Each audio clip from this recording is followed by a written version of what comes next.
At the edge of old Lee's orchard in the Tianqing Empire's Wood Village, a sharp, elderly roar shattered the quiet. The sound of a cane striking the ground echoed repeatedly. "You little rascal! If you dare steal my demon flower fruits again, I'll break both your legs."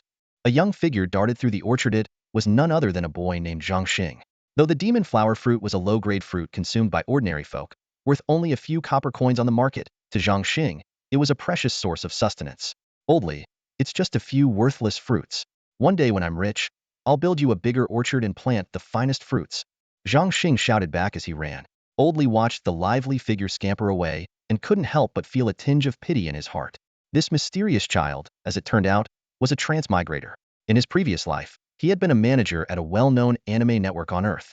After a freak electrical accident, his soul had crossed over to this world. The original owner of this body had been a boy who, after losing his grandfather to a wolf attack, was supposed to have starved to death near the village. In this magical world where strength reigned supreme, Zhang Xing seemed particularly fragile. He stumbled as he ran, his young and unsteady body swaying erratically before falling to the ground. His knees were scraped, and purple demon flower juice smeared his chin, leaving him in a sorry state. Just as he was lamenting his lack of any cheatability, a crisp ding suddenly resonated in his mind. In an instant, he vanished from where he had fallen, only to appear in an unknown space. Before him stretched a vast island, lush and brimming with life. A series of system prompts filled his ears.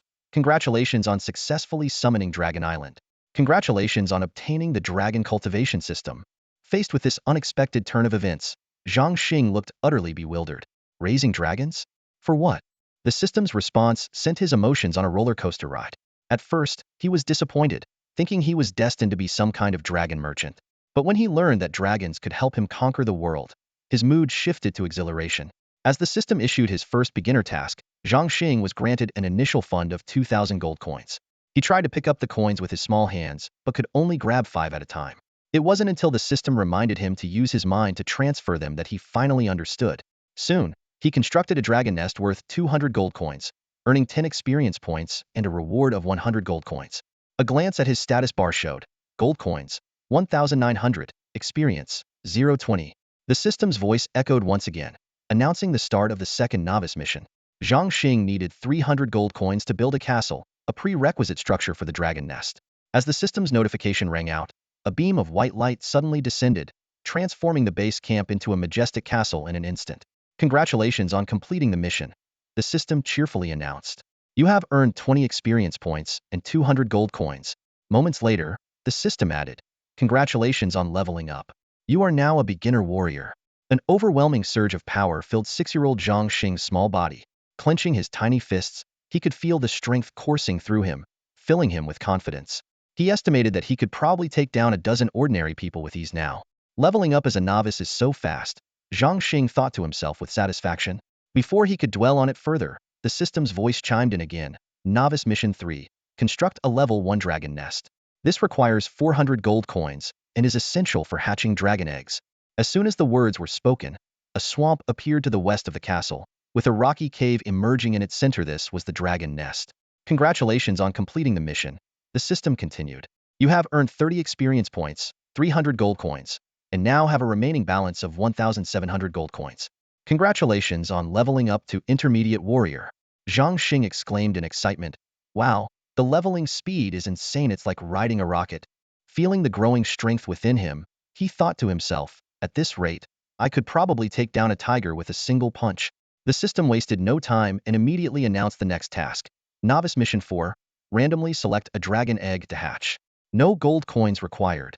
Before Zhang Xing could react, a giant 2-meter tall slot machine appeared in the air. It had 24 slots, 12 of them contained dragon eggs, while the other 12 read, "Better luck next time." Zhang Xing groaned inwardly. "Only a 50 chance? What if I don't get one?" It was as if the system could hear his thoughts. "You can complete side missions to earn additional chances to draw," it replied. "Ugh," Zhang Xing complained to himself. "Why not just give me an egg outright? Why make it so complicated?" Despite his grumbling, Zhang Xing clasped his hands together and whispered a silent prayer. Taking a deep breath, he pressed the start button. The slot machine began spinning with a series of beeps. Finally, the marker stopped on a black dragon egg. "Yes, got it. Lucky me," Zhang Xing shouted in excitement. Out of thin air, a basketball-sized black egg materialized and gently landed on the ground. Ding! The system's voice rang out again. Congratulations, Island Lord, on obtaining a black dragon egg. Please place the dragon egg in the dragon nest for hatching. With a single thought, Zhang Xing directed the dragon egg toward the swampy cave, where it settled firmly at the center of the dragon nest.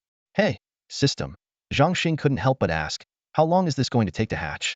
One day, the system replied matter-of-factly. Zhang Xing marveled at the system's efficiency. He recalled stories from novels where dragon eggs took decades, if not centuries, to hatch unless, of course, a sufficient energy source was involved. The day passed quickly. The next morning, Zhang Xing eagerly returned to Dragon Island. He arrived just in time to hear a crisp crackling sound. His eyes were fixed on the dragon egg as tiny cracks began to spread across its shell.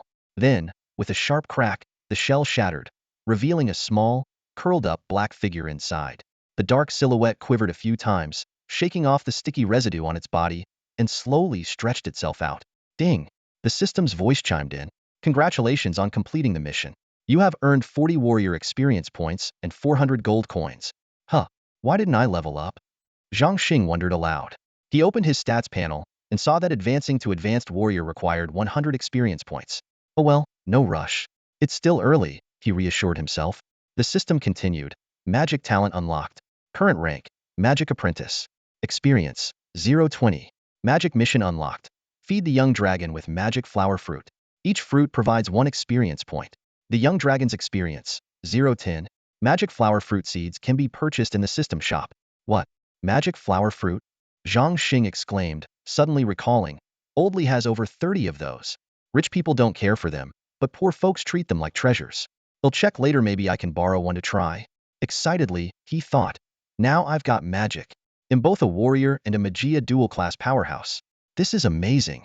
He had initially assumed the system would only grant him the role of a warrior, paired with a dragon, wielding a battle axe to eventually become the legendary dragon warrior. But now, he was also bestowed with the esteemed title of a mage.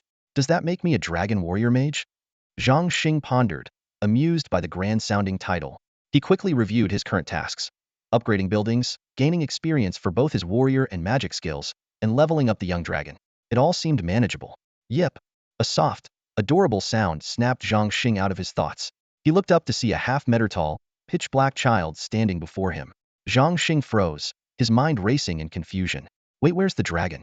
How did I end up with a child? Zhang Xing took a closer look and was instantly stunned. What stood before him wasn't a child at all, but a tiny dragon that had just hatched from its egg.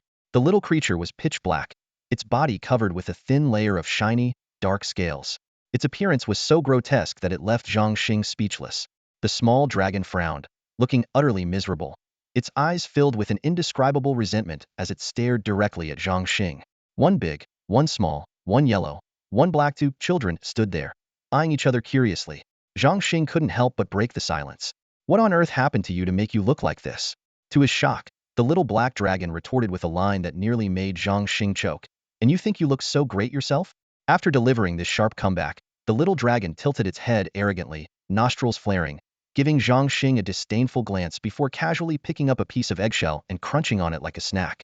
Zhang Xing couldn't help but grumble inwardly. What the heck is going on here? This isn't how it's supposed to play out. Weren't these creatures supposed to imprint on the first person they saw after hatching and affectionately call them mom?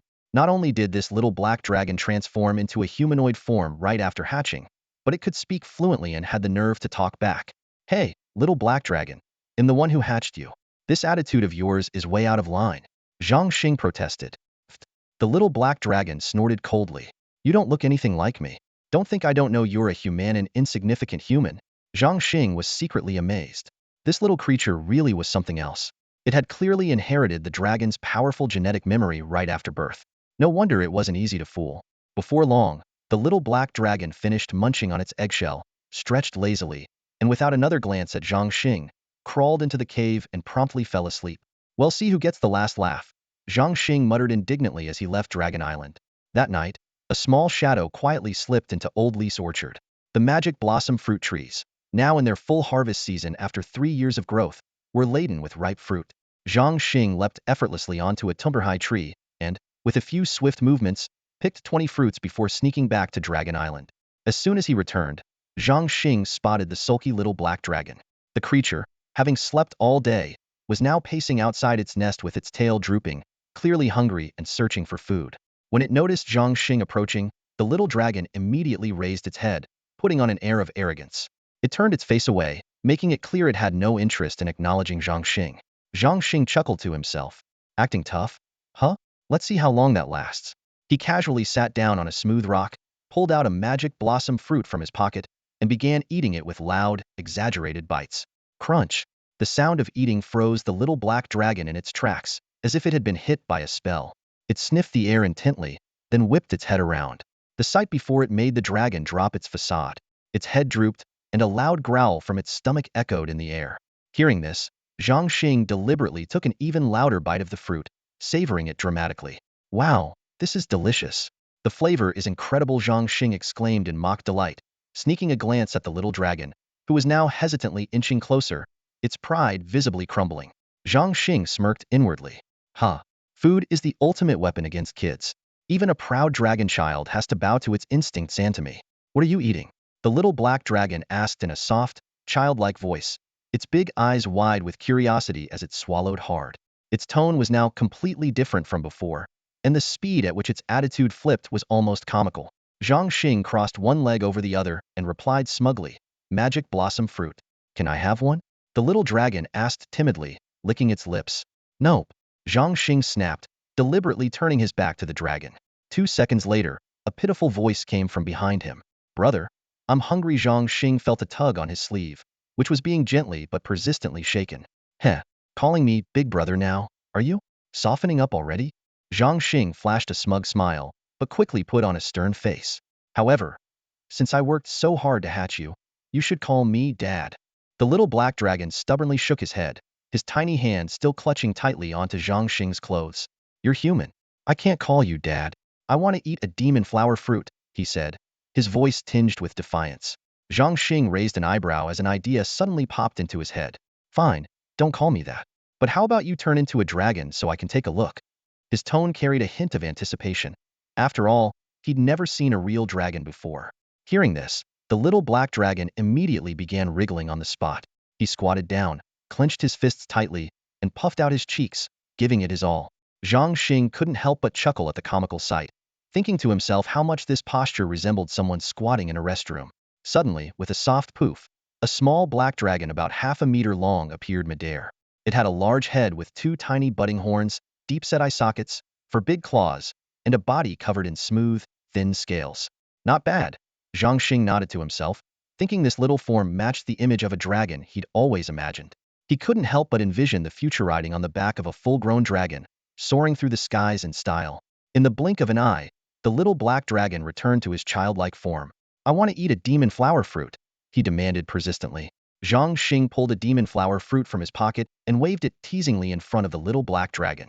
I can give this to you, but you'll have to acknowledge me as your master. The little black dragon pouted and replied seriously. No way. Only the strongest humans, with the dragon's consent, can become a master. And you, with that puny frame of yours, TSK, Tis? Zhang Xing shrugged nonchalantly and stood up. Fine, suit yourself. I'm leaving. As he walked away, he muttered to himself, ugh, all that effort hatching it, and now it's just going to starve to death. Should have just boiled the egg and eaten it instead. Grumble, grumble. The little black dragon's stomach growled loudly at the worst possible moment. Watching Zhang Xing walk 3 meters away, he finally bit his lip and said pitifully, all right, I'll acknowledge you as my master, but we can only form an equal contract. Zhang Xing felt a surge of satisfaction. Though an equal contract might not seem particularly advantageous now, the benefits would surely emerge as the little black dragon grew stronger.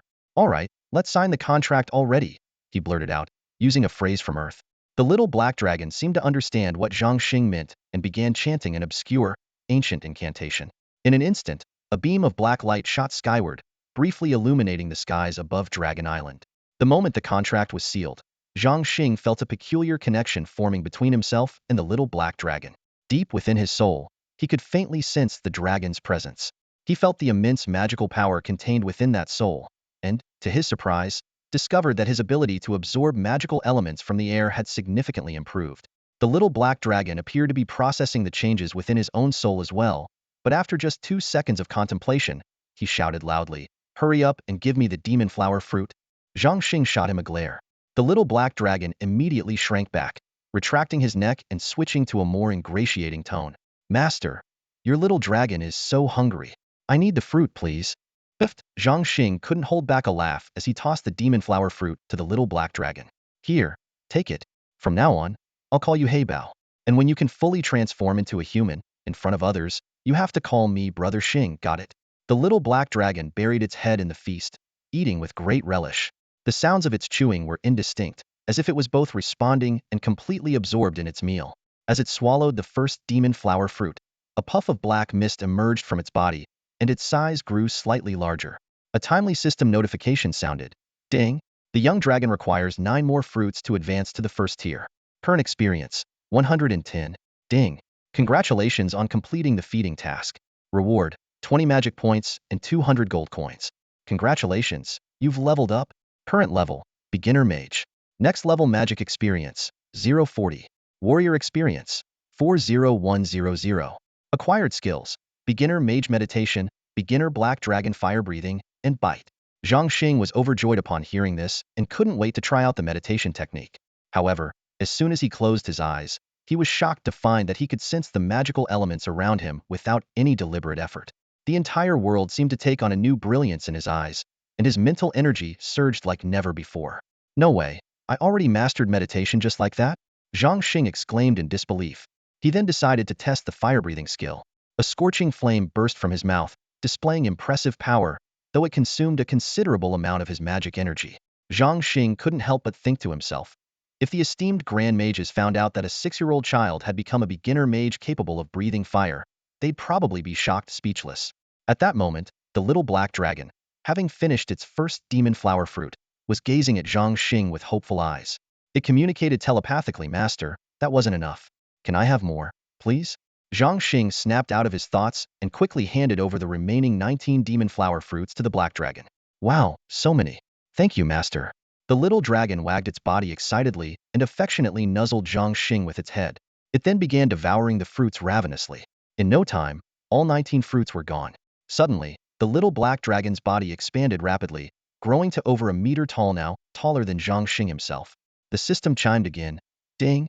The young dragon has advanced to Tier 2. Current experience, 9100. Seeing this number, Zhang Xing couldn't help but gasp. The next stage required 100 demon flower fruits. He pondered to himself if he were to raid Old Lee's orchard, he'd probably have to clear out the entire place. But buying them wasn't a viable option either. Spending that many gold coins would surely arouse suspicion. Even with his newfound power, he couldn't bring himself to harm the kind-hearted villagers. Left with no other choice, Zhang Xing opened the system store and found demon flower fruit seeds. The price stunned him again. 200 gold coins per seed, and each seed could only yield 20 fruits. After weighing his options, he gritted his teeth and bought 5 seeds, spending 1,000 gold coins and leaving himself with 1,300.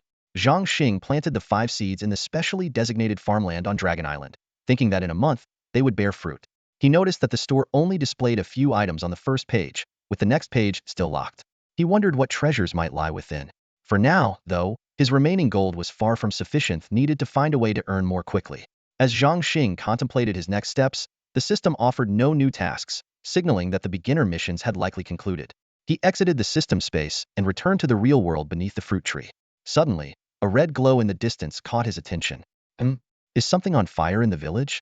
Zhang Xing squinted at the light illuminating the night sky.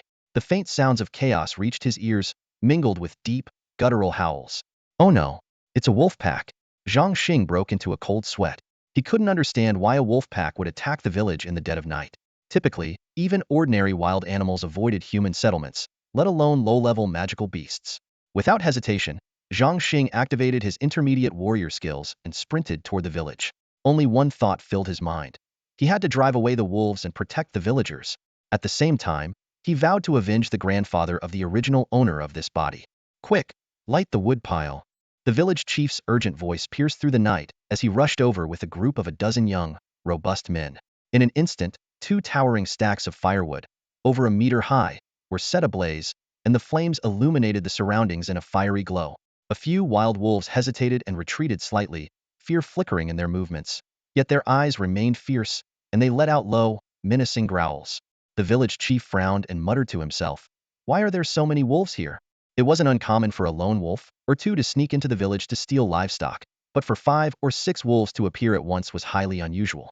He couldn't help but wonder if something had gone awry in the distant forest. Just then, one of the wolves on the far side of the fire let out a long, eerie howl. The villagers' expressions changed dramatically, and someone shouted in alarm, "This is bad. That wolf is calling for reinforcements." Sure enough, within less than a minute, a sea of glowing green dots appeared in the darkness surrounding the village wolf eyes. The villagers' hearts sank as they realized, with a rough estimate, that at least 40 or 50 wolves had encircled them. The pack exuded a chilling aura of menace, their eyes fixed unblinkingly on the villagers, and some wolves had drool dripping from their jaws, as if ready to pounce at any moment. Suddenly, from the depths of the pack emerged a wolf the size of a young calf. Gasp! The sight of the enormous wolf drew audible intakes of breath from the villagers, their faces pale with shock. Dear heavens! That's a demon beast! Despair swept over the crowd like a tidal wave. One man, paralyzed by fear, let his hoe slip from his hand with a clang, seemingly unaware of the sound. Many others began trembling uncontrollably. This monstrous wolf was clearly the leader of the pack. It approached the fire with an air of calm dominance, showing no regard for the feeble humans before it. It moved as nonchalantly as a gang boss leading his crew to a feast. Letting out a low, guttural growl more like a disdainful snort, it issued the command to attack. The wolves' eyes gleamed with hunger and cruelty as they lunged forward. The village chief shouted with grim determination, "Everyone, gather together. Fight to the death. Take down as many as you can. We won't let these beasts devour us without a fight." The villagers gripped their farming tools tightly, bracing themselves for the battle of their lives. One by one, the ravenous wolves leapt through the flames, fanning out in formation. In mere seconds, they had crossed over 4 meters. On their second leap, they soared into the air, their forms growing larger and more menacing in the villagers' eyes, like the scythe of death itself. Just as the situation seemed utterly hopeless, a clear, resolute voice, youthful yet commanding, rang out across the night, "Foul beasts, how dare you!" In the next instant, everyone's vision blurred as an astonishing scene unfolded before their eyes.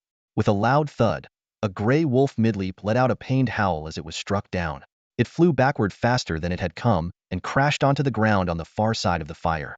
The wolf tumbled across the dirt, rolling over a dozen times. Its fur scraped off in patches to reveal bloodied flesh. Finally, it lay limp and motionless. Bang! Bang! The rapid sound of impacts echoed as more wolves fell one after another, their howls of agony filling the air. The second, third, and fourth wolves collapsed in quick succession. The villagers, stunned at first, soon felt a surge of hope and exhilaration. Their spirits reignited as they witnessed the tide turning in their favor. Zhang Xing darted to the bonfire like a gust of wind, unleashing a flurry of punches and kicks with lightning speed, driving the pack of wild wolves away. Each strike he delivered was precise and powerful, as if he were effortlessly chopping vegetables. The wolves were forced to retreat step by step, eventually scrambling to the other side of the fire in disarray. The villagers stood frozen in disbelief, rubbing their eyes as if to confirm what they had just witnessed. Just days ago, this frail 6-year-old boy could barely carry a bundle of firewood without stumbling. Yet now, he displayed astounding strength and agility, single-handedly fending off a pack of ferocious wolves with ease. As the shock subsided, the villagers' gazes instinctively settled on Zhang Xing's small, wiry figure. A strange sense of security began to take root in their hearts, though they themselves found it hard to believe. On the far side of the fire, a much larger and more menacing wolf let out a low growl, its fury evident as it glared at the defeated pack. The village chief's expression turned grim as he recognized the creature. "That's a demonic wolf, a first or second-tier one at least," he warned anxiously. "Be careful, child. It's far more dangerous than those wild wolves." Zhang Xing responded calmly, "Don't worry, chief. I'll be fine. All of you, stay back." His tone carried an unshakable confidence and determination that seemed far beyond his years. Though he knew little about this world's cultivation systems or the ranking of magical beasts, he could sense the violent energy coursing through the demonic wolf. The boy and the beast faced each other across the bonfire. The demonic wolf crouched low, its claws gripping the ground as its hind legs coiled in preparation to pounce. Zhang Xing, on the other hand, remained fully focused, observing the beast's every movement with a mix of concentration and nervous anticipation. Suddenly, the demonic wolf's fur bristled, and it lunged toward Zhang Xing with a terrifying speed. The stench of blood filled the air, almost nauseating. Zhang Xing clenched his jaw against the discomfort, his eyes locked on the wolf's trajectory. "Look out, child! Dodge, quickly!" The villagers cried out in panic. But Zhang Xing was already engaged in a fierce battle with the demonic wolf. As the beast swiped its claws toward his head midair, Zhang Xing swiftly ducked, countering with a backward kick aimed at its abdomen. The cunning wolf twisted in midair, narrowly evading the kick, though its own attack missed as well. The moment it landed, the demonic wolf leapt again without hesitation. Zhang Xing responded with equal agility, dodging and countering its relentless assaults. Through these exchanges, he realized that their strength and speed were evenly matched, making a quick victory unlikely. The wolf's thick hide gave it a natural resilience, while Zhang Xing, despite possessing the abilities of a mid-level warrior, was still limited by the physical constraints of his 6-year-old body. Recognizing the difficulty of ending the fight swiftly, Zhang Xing decided to treat this battle as an opportunity for live combat training. Though he had power, he lacked refined martial techniques, so he relied on his bare hands and feet to spar with the demonic wolf, using the encounter to build his combat experience. The demonic wolf launched relentless attacks, but its frustration was palpable, hanging thick in the air. Bang! After a fierce clash, the wolf staggered back 5 meters, while Zhang Xing's arm went numb, a sharp pain shooting straight to his heart. Yet, instead of continuing its usual aggressive assault, the wolf tensed its muscular limbs, raised its massive head, and let out a deafening howl into the night sky. Oh whoa! The chilling howl sliced through the darkness, reverberating across the heavens and reaching the ears of the villagers. An involuntary shiver ran through each of them as an icy dread climbed their spines, leaving goosebumps in its wake. The oppressive atmosphere was almost tangible, gripping everyone in its grasp including Zhang Xing. He could sense the wolf was preparing something, and a foreboding sense of danger prompted him to brace himself immediately. Suddenly, the wolf's eyes flared with an eerie red glow. Its jaws opened wide, releasing a razor-sharp gust of energy that tore through the air like a blade. Child, dodge quickly. It's a wind blade. This is the beast's, the village elder's warning was abruptly cut off as he froze mid-sentence, his eyes widening in disbelief. He stared at Zhang Xing as though witnessing the most unimaginable sight. To everyone's shock, Zhang Xing confronted the wind blade Hedon and exhaled a stream of fire. The elder's mind went blank, and his legs gave out beneath him as he collapsed to the ground. This boy, he's one of the most revered mages on the continent. A 6-year-old mage. Memories of witnessing mage performances in his younger days in the grand cities flooded back, stirring waves of astonishment in his heart. The other villagers stood frozen in sheer bewilderment, oblivious to the elder's collapse. Their eyes were fixed on the scene before them, where the wind blade collided with the flames and dissipated into nothingness. The demonic wolf seemed momentarily stunned, a flicker of astonishment flashing in its eyes before its ferocity returned. It unleashed a barrage of wind blades without pause. Zhang Xing, already at the level of a mid-tier warrior and a novice mage, may have been slightly lacking in physical strength, but his magical prowess more than made up for it. With each burst of flame, the wolf's wind blades grew weaker. Confidence surged within Zhang Xing as he thought, the fire-breathing talent of my little black dragon is my talent too. How could a dragon be outdone by a wolf?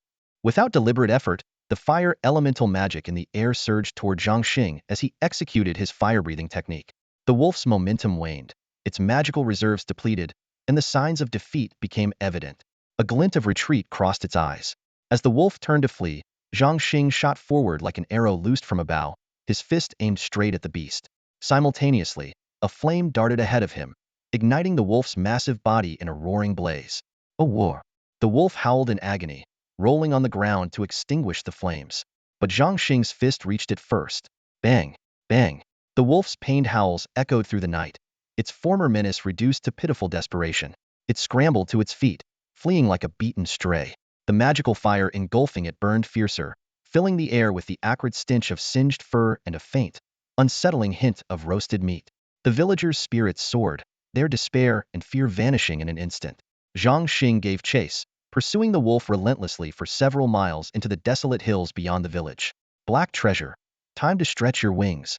Zhang Xing called out loudly, preparing to summon his dragon companion to join the fray. As soon as Zhang Xing finished speaking, a shadowy figure of a small black dragon appeared out of thin air, its 1-meter-long body swaying gracefully in midair. Its gaze fell on the demon wolf, and with the innate superiority of the dragon race, it looked down upon the lowly creature with disdain. The demon wolf seemed to sense something amiss behind it as an overwhelming pressure suddenly enveloped its entire body. Its legs gave out instantly, and it collapsed heavily to the ground. Turning its head, terror flashed in its eyes, and its body trembled violently like a leaf in the wind. The sheer disparity in power left it utterly devoid of the will to resist. However, when the demon wolf realized the black dragon was only a meter in size, its fear gradually gave way to ferocity. With a sudden roll, it regained some strength, letting out a low growl from its throat, as though it still wanted to challenge the small black dragon. Heybao, This is a second-tier demon wolf. Go ahead and use it for practice, Zhang Xing said. But even without his command, Heybao was already eager to attack. Combat was an instinct deeply rooted in the dragon race's very genes.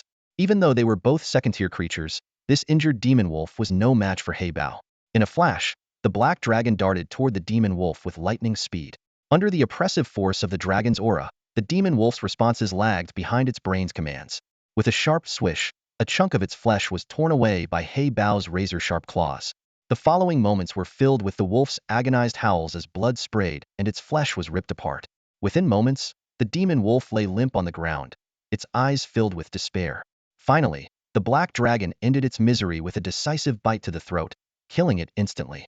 Zhang Xing took a deep breath and silently thought to himself, Zhang Xing, consider this revenge for your grandfather. May you and your grandfather rest in peace. As for his dying wish, I will definitely attend the Magic Academy. Later, Zhang Xing and Heybao enjoyed a hearty meal of roasted demon wolf meat. By the end of the feast, only the wolf's head remained, while most of its massive, calf-sized body had ended up in the black dragon's stomach. Satiated, Heybao let out a contented burp before returning to Dragon Island for a well-earned rest. Carrying the wolf's head on his shoulder, Zhang Xing returned to the village, shouting, "Everyone, come and get your share of the wolf meat." The villagers, who had been anxiously waiting at the edge of the village, were stunned when they saw Zhang Xing triumphantly returning with the demon wolf's head. They couldn't believe their eyes. This kid is unbelievable. In such a short time, he managed to reduce a 7 to 800-pound demon wolf to just its head. He's even fiercer than a magical beast. Zhang Xing tossed the demon wolf's head onto the ground with a heavy thud, dusted off his hands, and flashed a confident smile. Village chief, these wolves are all yours to handle. I'm a bit tired, so I'm heading off to rest. Just as he turned toward his humble lodging, the village chief called out, "Wait, Zhang Xing. Check the demon wolf's head to see if it has a magical core." Magical beasts capable of casting spells have about a 20-30 chance of producing a core. If there's one, you could sell it for a good price in town. The villagers chimed in with gratitude. Yes, the chief is right. We owe our lives to you. Thank you so much. In response to their heartfelt thanks, Zhang Xing replied calmly, "We're all from the same village, like one big family. No need to be so formal. You all gave me food and shelter these past days, treating me like one of your own. Haha, and I haven't exactly been trouble-free either, so let's not make a big deal out of it. It's late now. After dividing the wolf meat, everyone should get some rest." Zhang Xing's composed and humble demeanor filled the villagers with admiration. Grabbing a sturdy axe, he split the demon wolf's head open and discovered a gray magical core about the size of a quail egg. He carefully stored it away before heading back to his room. Who would have thought killing a demon wolf would boost both my warrior and magic experience points? Zhang Xing muttered to himself before stepping into the realm of Dragon Island. While killing those ordinary wolves earlier, Zhang Xing noticed that his warrior experience bar increased by 52 points. When the little black dragon bit the demon wolf to death, both his magic experience and warrior experience bars increased by 40 points each. Suddenly, a system notification sounded. Ding! Congratulations, Island Master. You have leveled up. Current rank, Advanced Warrior. Ding! Congratulations, Island Master. You have leveled up. Current rank, Intermediate Mage. Zhang Xing was pleasantly surprised to find changes in his body. He felt he had grown taller, estimating his height to now be around 1.1 meters. His strength had more than doubled, and he quietly thought to himself that if he encountered another Tier 2 magical beast like the demon wolf, he could probably defeat it with just a few punches and kicks. With great anticipation, he opened his attribute panel. Name, Zhang Xing, male, 6 years old. Title, Dragon Island Master. Own buildings, Level 1 Castle, Level 1 Black Dragon Nest. Warrior level, Advanced Warrior, current EXP, 32500. Mage level, Intermediate Mage, current EXP, 0100. Combat skills, none. Magic techniques, beginner meditation technique. Magic skills, fire breath, bite. Own pet, 1 black dragon. Black dragon level, tier 2, current EXP, 49100. Gold coins, 1,300. After reviewing this information, Zhang Xing gained a deeper understanding of the system. He realized that killing ordinary beasts earned warrior experience points, while killing magical beasts granted both warrior and mage experience points. What delighted him even more was that when the little black dragon killed magical beasts, he also received experience points, showcasing the benefits of their contract. However, Zhang Xing quickly became aware of his limitations. Aside from fire breath, he had not mastered any other level 1 magic. Despite having the strength of an advanced warrior, he lacked a complete set of combat techniques. He couldn't help but wonder if the system offered rare treasures or legendary techniques. Even if it did, with the limited gold coins he currently had, he wouldn't be able to afford them. Zhang Xing understood that to earn more gold coins, he needed to leave the village and head to a larger, more prosperous city. Recalling the St. Roland Academy of Magic and Martial Arts mentioned in his memories, he decided to ask the village elder about the academy's details the next day. As night fell, Zhang Xing chose to meditate on Dragon Island to practice the meditation technique. He understood that meditation was a fundamental skill for every mage, helping them sense magical elements in the air and train their mental strength. The stronger one's mental strength, the faster they could absorb magical elements and cast spells. Even with the system's assistance, Zhang Xing did not allow himself to slack off. He was fully aware that survival on this perilous continent required diligence. While mages were powerful, their physical frailty was their greatest weakness. Even an intermediate mage might struggle against a beginner warrior due to the long casting time required for spells. Determined to make the most of his young age, Zhang Xing resolved to solidify his foundational skills. He believed that with the system's guidance, his future growth would be extraordinary. In fact, the original owner of this body had mediocre magical talent. Under normal circumstances, this boy named Zhang Xing might have remained a beginner mage for his entire life. However, since Zhang Xing had transmigrated into this world, the body had been completely transformed, becoming exceptionally strong. Especially after reaching the advanced warrior level, his 6-year-old physique was already comparable to that of an adult advanced warrior. Considering that he was still in his growth phase, his physical prowess would undoubtedly become even more remarkable in his teenage years. As he practiced the meditation technique, magical elements in the air swarmed toward Zhang Xing as if drawn by a magnet. Among them, fire elemental magic seemed particularly active and lively, likely due to his shared connection with the little black dragon and their fire breath skill. As his training deepened, Zhang Xing felt his mind becoming increasingly clear, and Dragon Island around him seemed to grow brighter. The magical energy he had expended during the battle with the demon wolf was quickly replenishing. Moments later, his magical power had fully recovered to its peak state. Zhang Xing did not stop cultivating. He continued to focus intently on absorbing the magical elements in the air around him.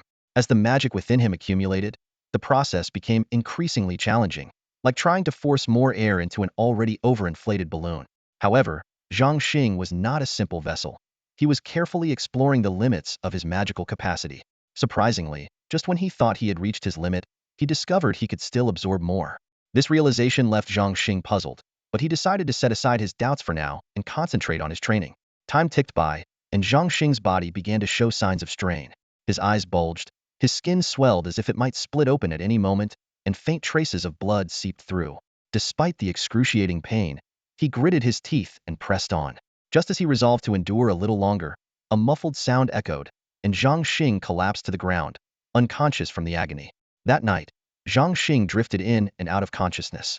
Each time he woke, he immediately resumed meditating to absorb more magic, only to faint again from the pain. This cycle continued until dawn. When sunlight spilled into the room and Zhang Xing finally woke, he was astonished to find that all the pain had vanished. Even more shocking was the realization that the magical energy stored within him had doubled. If an average mid-level mage possessed 100 units of magic energy, Zhang Xing now had 200. Furthermore, his mental strength had significantly improved, allowing him to control fire element magic more quickly and over a wider range. What Zhang Xing didn't know was that the system could have helped him grow rapidly without such intense effort. Yet it was precisely his mature, determined mindset and tenacious spirit that had enabled him to overcome initial hardships, earn a substantial fortune, defeat higher-level magical beasts, and acquire magic crystals. As for why his body could hold more magic, he soon figured it out. Though small in stature, he was already an advanced warrior. At that moment, the little black dragon, having slept through the night, groggily woke up. The moment it saw Zhang Xing, it eagerly ran over, as if the aroma of last night's roasted magic wolf meat still lingered in its nostrils. "Master, I'm hungry again." The little creature conveyed its longing with its big, expressive eyes. Zhang Xing scratched his head. He didn't have any readitoate food at the moment. Suddenly, his hand brushed against the magic crystal he carried, and an idea struck him. "How about this?" he asked, holding the magic wolf crystal in front of the dragon. The little dragon's eyes lit up instantly, as if a sliver of ancestral memory had been unlocked. "This is even tastier than magic wolf meat," it exclaimed, smacking its tiny lips. "Here you go." Zhang Xing tossed the magic crystal to the dragon. The quailic-sized crystal was snapped up in one bite. Crunching sounds followed, and in no time, the crystal was gone. Yet the little dragon still looked unsatisfied, gazing up at Zhang Xing with its big, pleading eyes, though it remained adorably obedient. Zhang Xing let out a sigh, realizing how much effort it would take to feed this little glutton every day. However, he soon discovered that a second-tier magic crystal could provide the dragon with 10 experience points, an unexpected but welcome revelation. Both the system and the real world seemed to offer opportunities for gaining experience, which was certainly an advantage. Although the magical flower fruit still needed a month to ripen, Zhang Xing realized he couldn't rely solely on it. The little dragon, like him, needed 3 meals a day. The magical flower fruit was akin to an upgrade pill, immensely beneficial for the dragon now, serving as both a meal and a future snack. After weighing his options, Zhang Xing decided to take the little black dragon out hunting. "Let's check out the forest and the mountains," he said. "Maybe we can figure out why the magic wolves came to the village last night." With that in mind, Zhang Xing stood up and stretched. "Come on, heybao," he said to the dragon. "Let's head into the forest and find some food. Hopefully, we'll come across some magical beasts. Their meat is the tastiest." Hearing this, the little black dragon wagged its tail excitedly, clearly thrilled and ready for the adventure. Zhang Xing quickly made his way to the mountainous region over 10 miles away from the village of Mu. Before him stretched an endless expanse of ancient forest. The village elder's words echoed in his mind. The wolves had used this very path to sneak into the village. Normally, the outskirts of this mountain range were a popular hunting ground for the villagers, teeming with pheasants and wild rabbits. But today, an eerie silence hung over the area. Even the birds had stopped singing, and the air carried a strange, foreboding tension. Determined to investigate, Zhang Xing cautiously advanced, using the terrain, rocks, and undergrowth for cover. Step by step, he made his way to the edge of the forest. With agile movements, he climbed a tall tree and scanned the surroundings with a sharp, wary gaze. Suddenly, a massive black shadow entered his line of sight, a bear of astonishing size. This black bear stood over 4 meters tall, upright on its hind legs, scratching its back against a tree. Scattered around it were piles of bleached white bones, a clear indication that this area was its territory.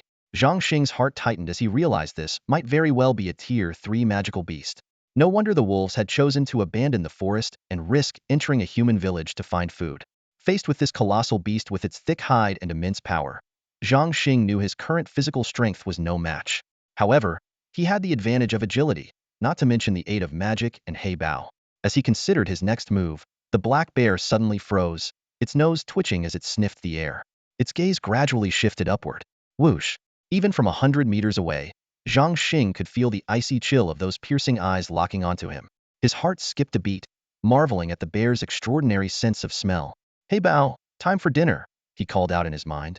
In a flash, the little black dragon shot out, its excitement palpable at the mention of food. But when it caught sight of the massive black bear charging toward them, its demeanor instantly changed, revealing the ferocity unique to black dragons. A surge of even more violent energy erupted to meet the bear's oncoming assault. Crash! The black bear barreled forward, smashing through thick trees as if they were mere twigs, leaving a trail of destruction in its wake. Yet as it approached the black dragon's aura, it abruptly skidded to a halt, sliding a short distance before stopping altogether. Despite being a level higher than the magical wolves and possessing significant intelligence, the unfamiliar energy emanating from the dragon caused it to hesitate with a hint of fear. However, when it saw only 2 seemingly insignificant figures before it, its hesitation turned to confusion, but not retreat. "Hey Bao, you take the skies, they'll handle the ground. Let's take it down together," Zhang Xing commanded. With a light push off a tree branch, his body shot forward like an arrow. At the same time, Hey Bao ascended into the air, spreading its wings wide as it transformed into its full form. The black bear, momentarily startled by the dragon's transformation, roared skyward, displaying its strength. It dragged its massive frame and charged at Heybao, completely ignoring the diminutive Zhang Xing. In the blink of an eye, the 2 sides were less than 10 meters apart. The black bear didn't spare Zhang Xing a glance, swiping a massive paw in a sweeping arc crack. But instead of the expected scene of carnage, only 2 trees crashed to the ground, split cleanly in 2. The bear blinked in confusion. Its seemingly insignificant human target had vanished into thin air. Boom! A thunderous impact exploded behind the bear. Zhang Xing had landed a powerful punch directly on the vulnerable spot of its back, the force of the blow propelling him away. At the same time, Hey Bao unleashed a searing stream of dragon fire from above. Enraged by the pain, the black bear instinctively wanted to turn around, but after weighing its options, it chose to evade the dragon fire, temporarily ignoring the strange little human. However, Zhang Xing was ready. Using the bear's thick hide to his advantage, he rebounded and landed a spinning kick squarely on its flank. The sheer force of the strike caused the 3,000-pound bear to stumble, its massive body nearly toppling over. In that instant, the dragon fire roared in, hitting the bear with unerring precision. If anyone had witnessed a 6-year-old child nearly knocking over such an enormous beast with a single kick, they would surely have been left utterly dumbfounded. Once the black dragon's fiery breath scorched these low-level magical beasts, it was nearly impossible to extinguish. The large black bear quickly recognized the danger and used its thick paws to shield its face, letting out an enraged roar. As the roar grew louder, its body visibly swelled in size. Suddenly, the black bear's entire body contracted sharply, and with a powerful spring-like push from its hind legs, it leaped over 3 meters high. The massive shadow unfolded in midair, towering even taller than the black dragon. With both paws raised high, it struck down toward the black dragon, creating a gust of wind as it descended. The black dragon easily dodged with a sidestep, maintaining a 3-meter distance. Another precise blast of scorching dragon fire hit the giant bear. At the same time, Zhang Xing seized the moment and leaped forward, landing 2 swift kicks on the bear's side. The bear's powerful strike hit nothing but air, and with its energy spent, it lost balance. It let out a frustrated growl as its massive body crashed to the ground, shaking the earth beneath it. Rolling uncontrollably, it smashed through 3 or 4 large trees before coming to a halt in a cloud of dust. Desperately, it dug into the dirt with its paws, trying to smother the dragon fire on its body. Soon, the flames were extinguished by the dirt, but the 2 successive attacks had thoroughly enraged the giant bear. Its eyes locked onto Zhang Xing with a murderous glare, clearly harboring a deep hatred for the child who had repeatedly foiled its plans. Ignoring the black dragon in the sky, which was out of reach, the bear focused all its attention on Zhang Xing. In a flash, the bear charged forward, grabbed a 5-meter-long, half-meter-thick tree trunk, and leaped into the air, aiming to smash it down on Zhang Xing. But Zhang Xing was prepared. With a nimble sidestep, he easily dodged the attack and quickly jumped onto a nearby tree. Stupid black bear. Did you really think I was that easy to bully? Let me show you the power of my magic. Zhang Xing taunted as he silently channeled the fire elements around him. Just as the bear prepared for another leap, its vision was suddenly engulfed in a blazing red light. Without warning, a sea of fire erupted around it. Zhang Xing had ignited the fire elements in the air. Swallowed by the inferno, the bear lost its target and fell heavily to the ground with a thud. It tried to repeat its earlier tactic, using dirt to extinguish the flames.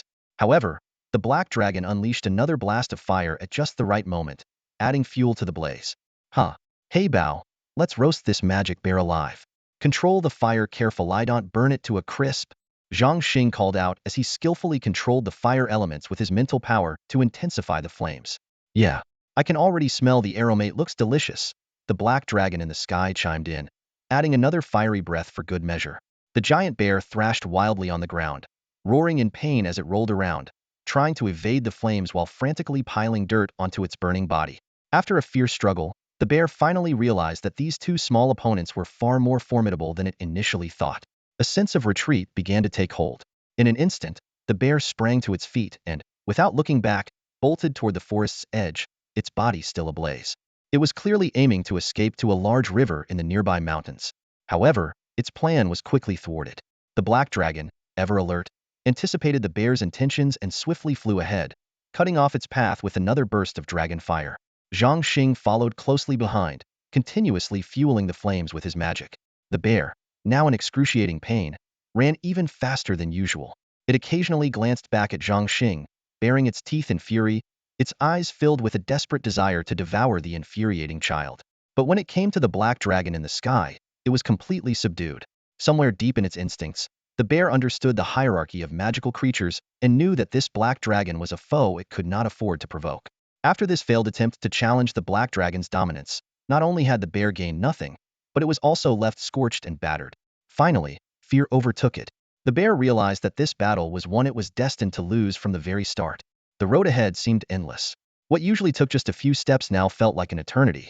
The massive bear's pace slowed noticeably, the dragon flames burning inside it causing excruciating pain. Its consciousness began to fade, its roars growing weaker and weaker until it finally collapsed helplessly onto the rocky ground. Gasping for breath, it exhaled more rapidly than it could inhale. In its final moments, the great bear cast its gaze toward the roaring river in the distance, unwillingly closed its eyes, and succumbed. Well done, Heybao. Zhang Xing praised with a thumbs up. The small black dragon circling in the air snorted dismissively. It's just big and strong. Nothing impressive. All right, let's enjoy a feast. Zhang Xing commanded with a thought, transporting the bear and the little black dragon to Shenlong Island. They seasoned the demon bear's meat with spices and salt, carefully roasting it to perfection. Throughout the process, the little black dragon drooled incessantly, its gaze fixed on Zhang Xing's every move. Once the meat was ready, the dragon devoured it ravenously, prompting Zhang Xing to chuckle, "You are just too adorable." This unexpected encounter not only resolved the safety concerns for the hunters of Mutsuan village, but also boosted the little black dragon's abilities. Although no magic crystal was found in the bear's brain, Zhang Xing decided not to dwell on it. Both of them gained 80 experience points, enough for the little black dragon to advance to Tier 3, with its current experience at 39,500. Zhang Xing's advanced warrior experience reached 112,500, and his intermediate magic experience rose to 80,100. The little black dragon now stood at 1.56 meters tall and, when transformed, could likely reach 3 meters in height. Yet, it retained its childlike nature and might only begin to resemble a young adult after turning 5. With this rank advancement, its dragon breath evolved from fire to a more powerful acid, capable of completely dissolving the fur and skin of lower-level beasts like magic wolves. Even creatures like the demon bear would now steer clear, too afraid to let out even a single roar. Zhang Xing returned to the village and informed the elderly village chief that the mountains were now safe for hunting. He also inquired about the location of the St. Roland Academy of Magic and Combat. The next day, the entire village gathered at the entrance to bid him farewell. "Zhang Xing, don't forget us when you become a renowned mage across the continent. If life gets tough out there, you're always welcome back to Mutsuan. Little Zhang Xing, don't forget your promise to build me a bigger orchard. Take care, Zhang Xing, and stay safe on your journey. Don't worry, uncles, aunties, grandpas, and grandmas. I, Zhang Xing, will never forget you." The villagers waved their goodbyes with heavy hearts, and Zhang Xing turned back to look at them repeatedly as he walked away. Despite his reluctance to leave, the thought of achieving his goals and fulfilling his grandfather's last wish steeled his resolve. He turned forward, eyes firm, and strode determinedly into the distance. The villagers stood watching, their eyes following his figure until it disappeared from sight. Among them, Oldley felt particularly heavy-hearted. Without children of his own, he had found a special joy in Zhang Xing's presence over the past few days. Absent-mindedly reaching into his pocket, he felt something hard. Pulling it out, he discovered 12 gold coins. Who else but Zhang Xing could have silently slipped them into his pocket? Tears welled up in Oldley's eyes. Similarly, those in the village who had helped Zhang Xing found a few gold coins tucked into their belongings. The St. Roland Academy of Magic and Combat is located in the western part of St. Roland Fortress, the 6th largest city in the Tianqing Empire and an iconic landmark of the region. Determined to reach the academy as quickly as possible, Zhang Xing traveled tirelessly, walking during the day and riding his companion, Heybao, at night. A journey that typically takes over half a month was completed by them in just 7 days. Their nighttime travels were not merely about covering distance. Whenever they hunted magical beasts, they would feast and then rest inside the realm of Inlong Island. Heybao, now over 3 meters in size, had grown significantly. Over the past few days, Zhang Xing had adapted to working seamlessly with Heybao, making it much easier to hunt down magical beasts. Heybao's growth was astonishing, achieving in just a few days what would normally take a young dragon 10 years to accomplish. Along with its rapid development, Heybao began to exhibit traits characteristic of black dragons. Firstly, it grew increasingly ferocious. During hunts, it no longer relied solely on its fire-breathing abilities, but took pleasure in tearing its prey apart with its claws and teeth. Secondly, Heybao developed a fascination with shiny stones. It would carry these treasures back to its lair, and was highly vigilant toward anyone approaching them, Zhang Xing included. Despite Zhang Xing's teasing remarks about the stones being nothing more than useless rocks, Heybao paid no mind and became even more determined to collect these prized items. Lastly, Heybao started showing a desire to challenge stronger magical beasts, especially during the late hours of the night. After each battle, it would enter a prolonged meditative state. Zhang Xing understood that this was a sign of Heybao's potential to grow even stronger in the future. Upon arriving at St. Roland Fortress, Zhang Xing quickly located the Academy of Magic and Combat. From a distance, he could see the sprawling medieval European-style architecture on the western edge of the city. Its grandeur and scale surpassed even the most renowned universities on Earth. At the academy gates, 4 fully armed guards stood watch. A prominent sign near a smaller side entrance read, "Entrance Exam Pathway." Zhang Xing joined a group of young men and women entering through this gate, eventually arriving at a spacious square, one of the designated testing sites. A line had already formed, with many people waiting for their turn. The St. Roland Academy offers 2 main programs, the Warrior class and the Mage class. Although it ranks 6th among the Empire's academies, its graduates are often highly sought after by noble families or the imperial court, with promising prospects ahead. With a history spanning 800 years, the Academy has produced countless powerful warriors and mages. The current headmaster is Jeg, one of the Empire's 6 remaining magic emperors and vice president of the Mage Guild.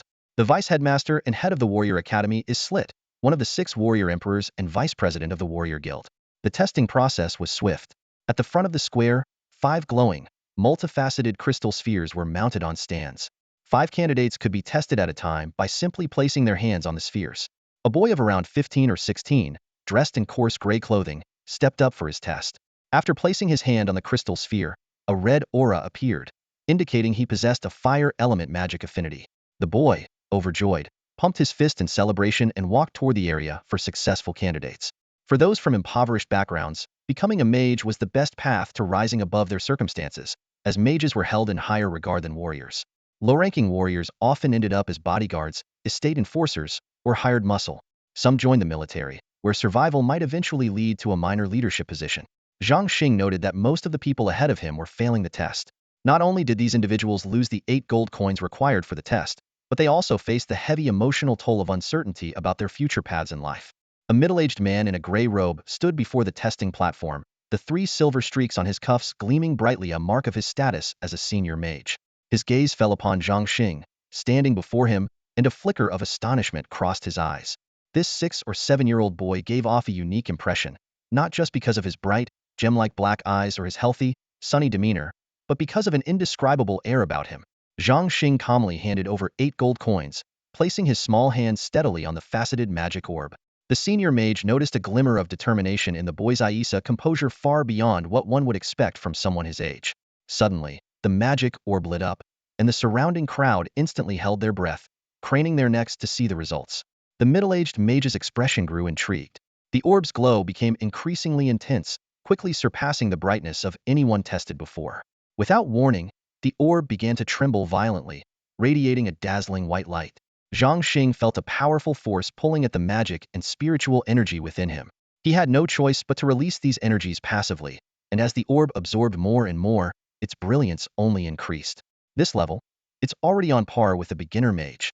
The senior mage thought, utterly stunned. St. Roland Academy has truly struck gold this time. Just as everyone thought the test was coming to an end, the white light began shifting to a deep red hue. The crowd erupted in shock, their faces a mix of envy, awe, and, from some, even hostility. The senior mage abruptly stood up, while the 2 intermediate mages beside him widened their eyes in disbelief. In St. Roland Academy's 800-year history, no student had ever reached the level of a beginner mage at this age. Zhang Xing had clearly surpassed even White, the prodigy of 500 years ago.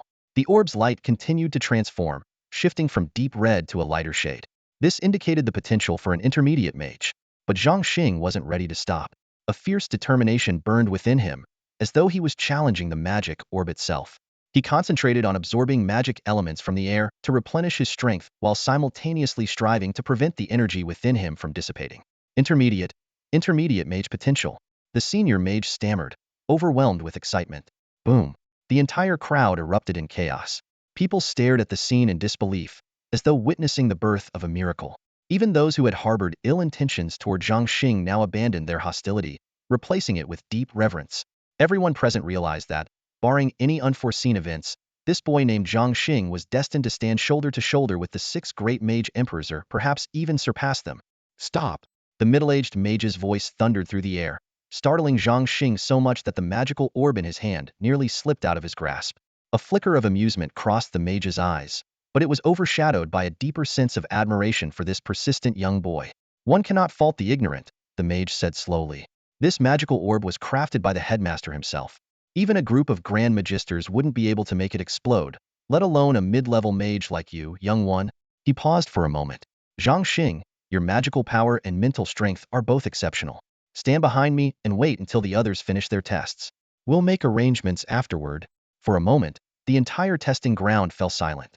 All eyes were fixed on Zhang Xing. Not far away, the heirs of the noble families of St. Roland Fortress, their mentors, and representatives from other city clans all stared at the small figure with fiery gazes. Each of them was calculating in their hearts. No matter what, they had to bring this prodigy into their fold. And if that wasn't possible, they'd at least need to establish a good relationship with him. After the testing was over, Zhang Xing was assigned to a 2-person dormitory. Despite his mid-level magical talent, he was still placed in the beginner magic class. A mentor spoke to him earnestly. The first thing you must learn in magic is the basics. While your talent is extraordinary, that doesn't mean you're already an extraordinary mage. Nor does it guarantee you'll become a great one in the future. Listening to these alto familiar words, Zhang Xing couldn't help but sigh inwardly. From elementary school to high school back on Earth, he had heard enough of this kind of talk. And now, in this new world, he was once again subjected to the same kind of ideological education. How tiresome. I'm only 6 years old and already a mid-level mage. Who's calling me arrogant? Did I ever say I didn't want to start in first grade? He grumbled to himself. The young female mentor, who had been chattering non-stop since the dormitory assignments, finally paused after showing Zhang Xing around the academy's classrooms, dining hall, library, physical training center, and magical laboratory. Before leaving, she smiled and said, Zhang Xing, in all my years as a mentor, this is the first time I've ever acted as a guide for a student. This is your first and last time receiving special treatment because, honestly, you're just too adorable. With that, she playfully pinched Zhang Xing's cheek, giggled, and walked away. Watching the graceful and beautiful yet overly talkative young mentor's retreating figure, Zhang Xing couldn't resist muttering under his breath, with a face and figure like that, it's a shame she's not acting in movies. But seriously, she talks so much my ears are about to fall off. Suddenly, from 20 meters away, the female mentor abruptly turned around. Her face still carried a smile, but her eyes gleamed with something unreadable. Zhang Xing, are you talking about me? Zhang Xing jumped in surprise, thinking to himself, she must have wind-based magic talent to hear me from that far away. He quickly waved his hands and pointed to a tree near the dormitory area. No, I was talking about this tree. The mentor gave him a meaningful look before turning to leave. As she walked away, she thought to herself, this kid is quite amusing. His words and actions make him seem like a little adult. What a funny child. But then, recalling Zhang Xing's final comment, her expression darkened. This little rascal, calling me talkative. He acted so serious earlier, even nodding like an adult to show agreement. I felt so proud to be a mentor in that moment it's hard to put into words. But it turns out this little brat was already tired of listening to me and was just pretending the whole time. What a mischievous child. Zhang Xing, oblivious to her thoughts, was brimming with excitement. Tomorrow marks the start of my magical journey in this fantastical new world. The next day, the new students officially began their academic journey. The commotion caused by Zhang Xing gradually faded as more novel experiences took center stage. Like everyone else, he settled into the routine of studying magical theory and made no special effort to socialize with the noble family students. In the blink of an eye, over 20 days had passed since arriving at the academy. There were only 10 minutes left until a full month had elapsed, which also marked the ripening of the magic flower fruit. However, Heybao seemed to have lost interest in the fruit. Over the past month, Zhang Xing had only sneaked out of the academy 3 times in the dead of night, riding heybao deep into the forest to hunt magical beasts for sustenance. He knew this behavior would inevitably be discovered by the powerful senior magicians and realized he needed to find a solution quickly. Zhang Xing understood the urgency of upgrading the island's buildings. The level 1 dragon nest was no longer sufficient to house the ever-growing heybao. However, upgrading the dragon nest required over 10,000 gold coins, and constructing the administrative hall would cost 5,000. While the administrative hall could generate 400 gold coins daily and seemed like a worthwhile investment, Zhang Xing had only 1,200 gold coins left, including the 100 coins he had shared with the villagers of Musiyuan. Fortunately, their magical beast hunts during this period had earned them substantial experience points. Zhang Xing's magical experience points had reached 280,1000, his warrior experience points were at 312500, and Heibao's experience points stood at 239,500. Despite having enough experience to advance to a higher-level magician, Zhang Xing refrained, worried that the resulting attention would bring unnecessary trouble. Instead, he decided to focus on earning money and training heybao, believing that as long as heybao became powerful enough, there would be no need to fear anyone. As Zhang Xing racked his brains for ways to make money, the system suddenly chimed. The magic flower fruit had ripened, and at the same time, the store and skill technique tabs were unlocked. Excited, Zhang Xing eagerly explored the new options and discovered that the store now offered magical potions of various levels, along with instructions for crafting them. What thrilled him even more was the pricing of the potions. Basic magical potions were 200 gold coins, intermediate ones were 500, and advanced potions were 1,000.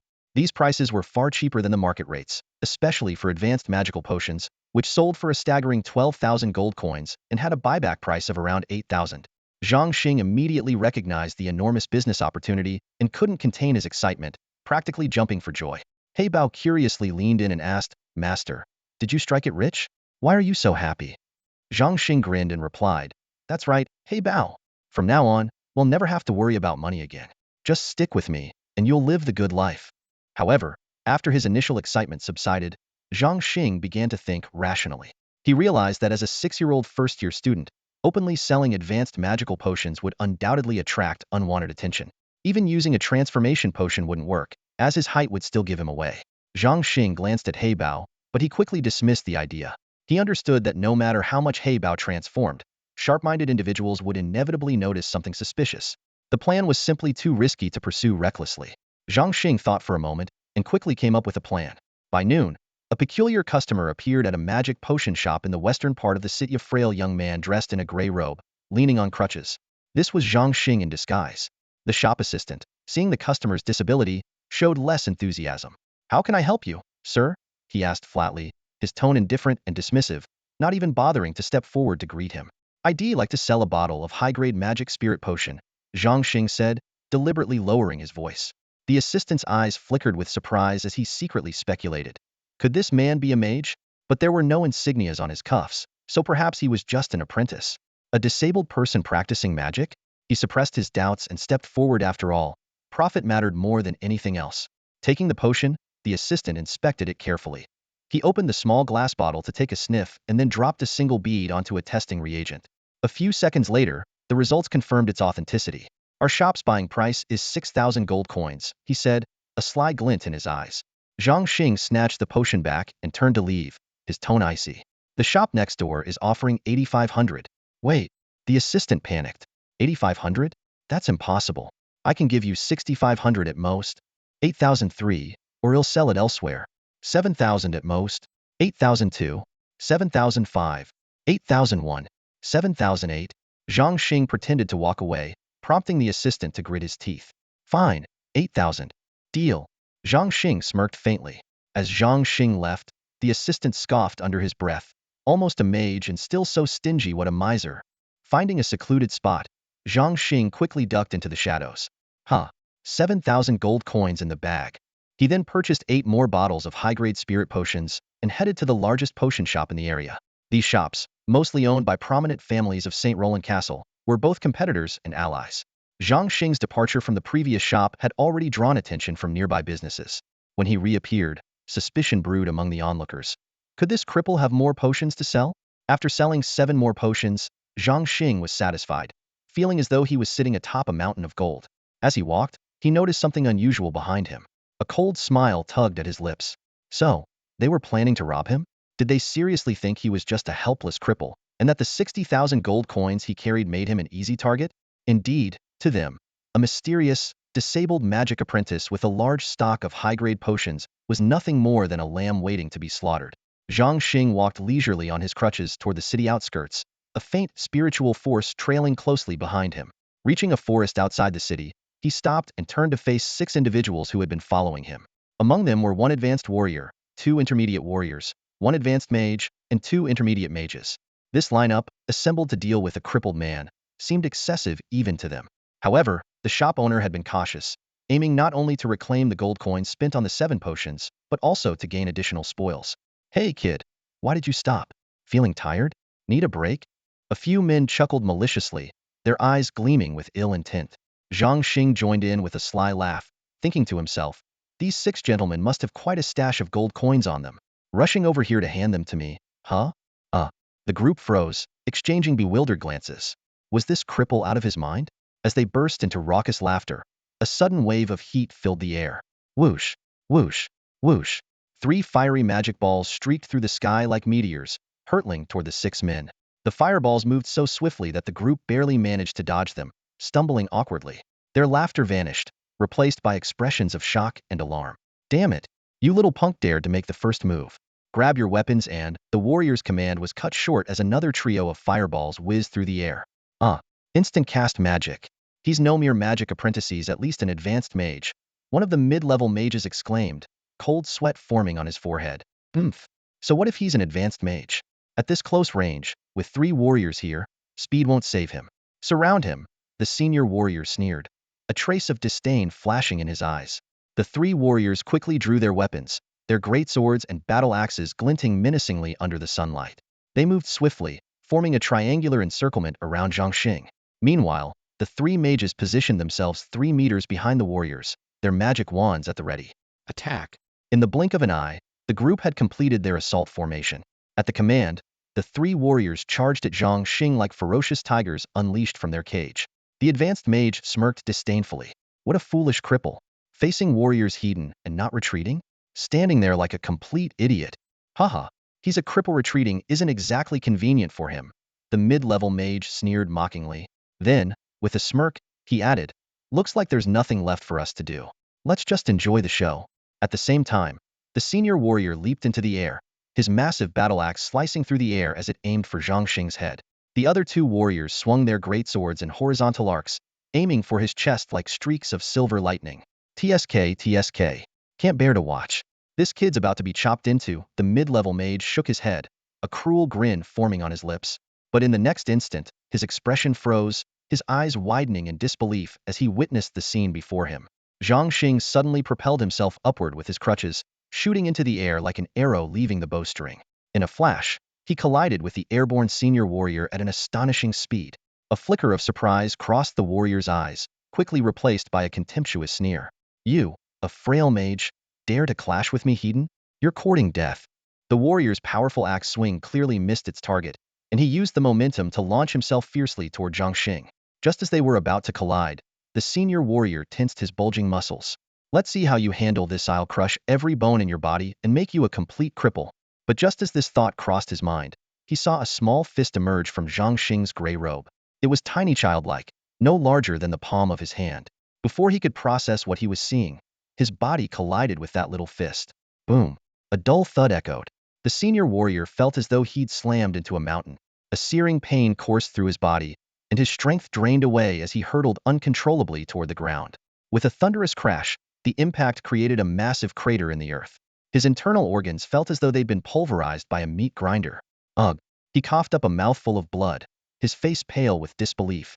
His eyes widened in shock as he looked at Zhang Xing, who had gracefully landed on a large rock nearby. The two mid-level warriors, whose attacks had missed, stared at Zhang Xing in equal astonishment. No, this is impossible. The senior warrior struggled to speak. How can a cripple possess such immense strength? You can't possibly be an advanced warrior too. What? He's also an advanced warrior? The three mages in the distance gasped, instinctively stepping back. Their faces were etched with fear. A mid-level warrior suddenly noticed something unusual. Zhang Xing seemed much shorter than before. You? How are you standing without a crutch? The warrior stammered, his voice trembling with disbelief. Because I was never crippled to begin with, Zhang Xing sneered coldly. With that, he tore off the long gray robe and tossed it to the ground, revealing his short stature. As the effects of the transformation potion wore off, his true appearance gradually re-emerged. The 6 men witnessing this were utterly stunned, their faces frozen in shock. Their facial muscles twitched uncontrollably, and their trembling fingers pointed at Zhang Xing. Seeing their disbelief, Zhang Xing's lips curled into a sinister smile. Well then, he said darkly, you can keep being surprised in hell.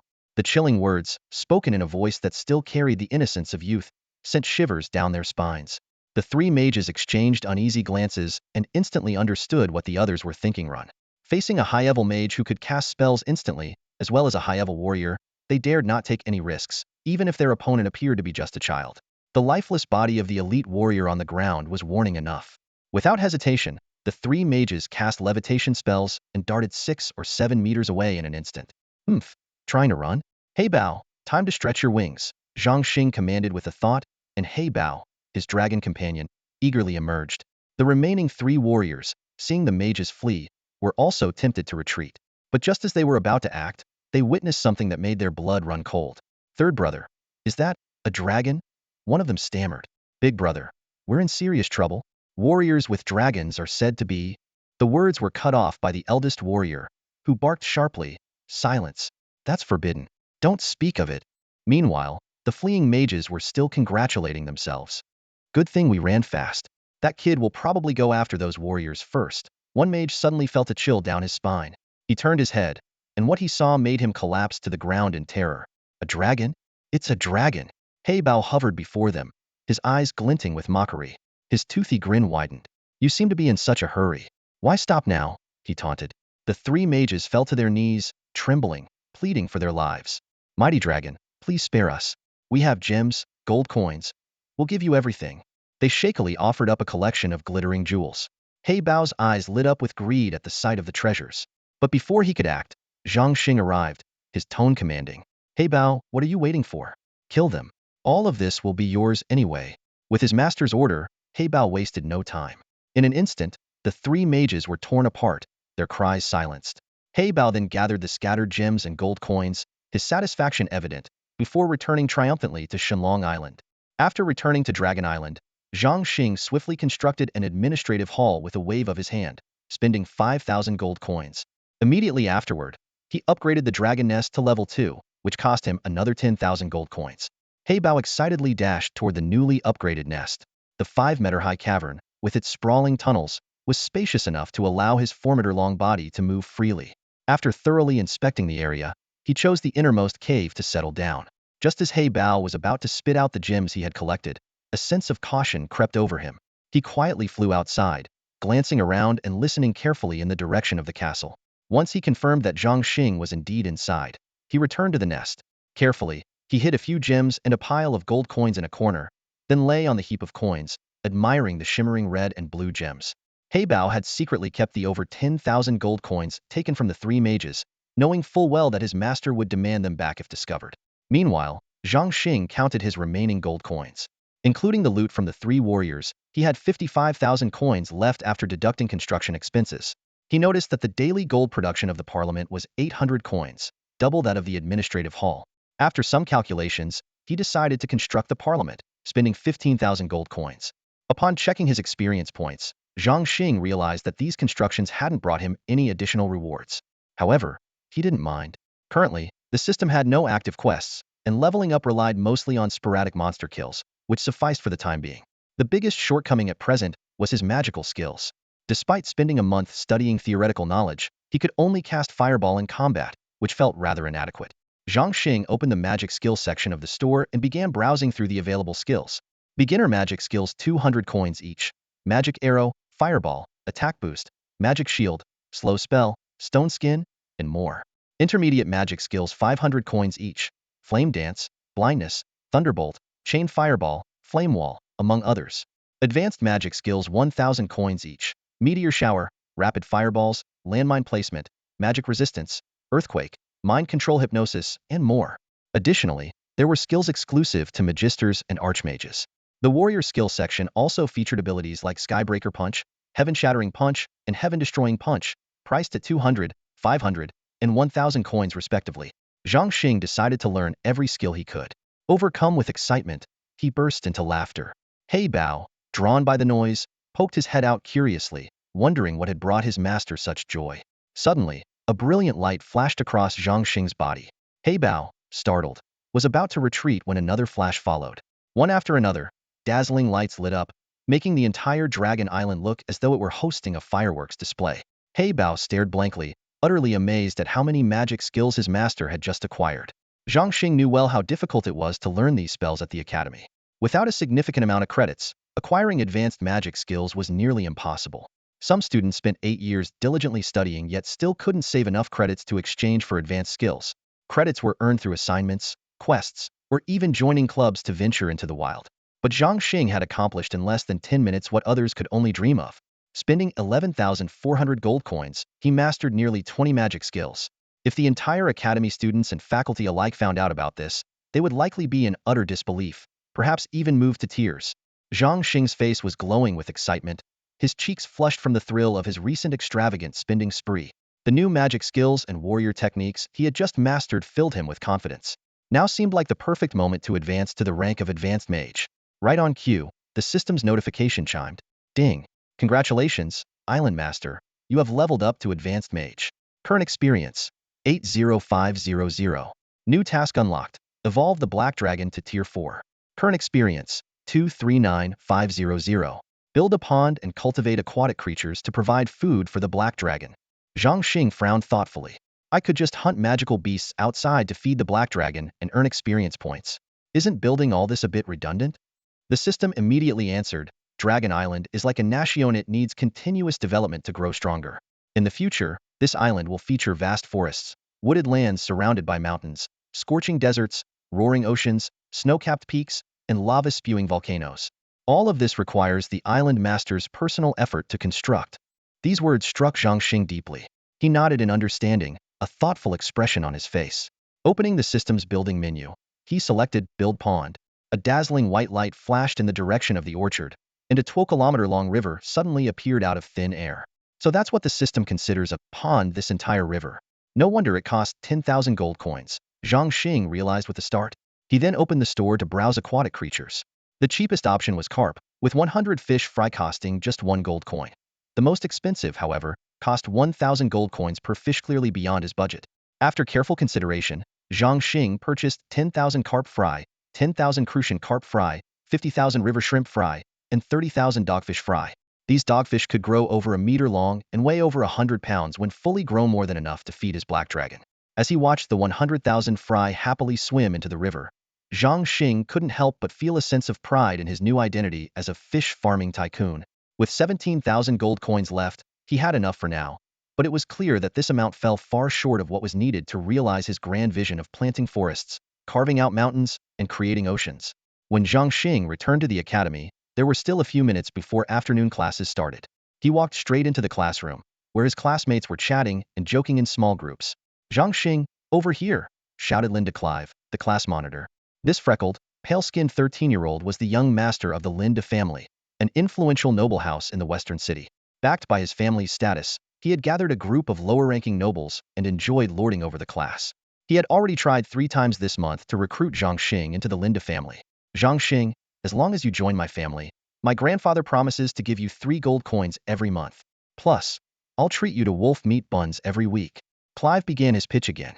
"I've had enough of wolf meat," Zhang Xing replied with a sneer. "What? Had enough?" The entire class burst into laughter. To them, this talented mage from a poor background was going nowhere without noble support, no matter how gifted he was. Everyone knew that despite his intermediate mage-level talent, Zhang Xing couldn't even earn a single academic credit, let alone afford the resources to strengthen himself further. Zhang Xing ignored the mocking laughter that rippled through the classroom, lowering his head and focusing intently on flipping through the basics of elementary magic theory. In this hierarchical world of magic, much like on Earth, the harsh reality of mocking the poor but not the immoral remained unchanged.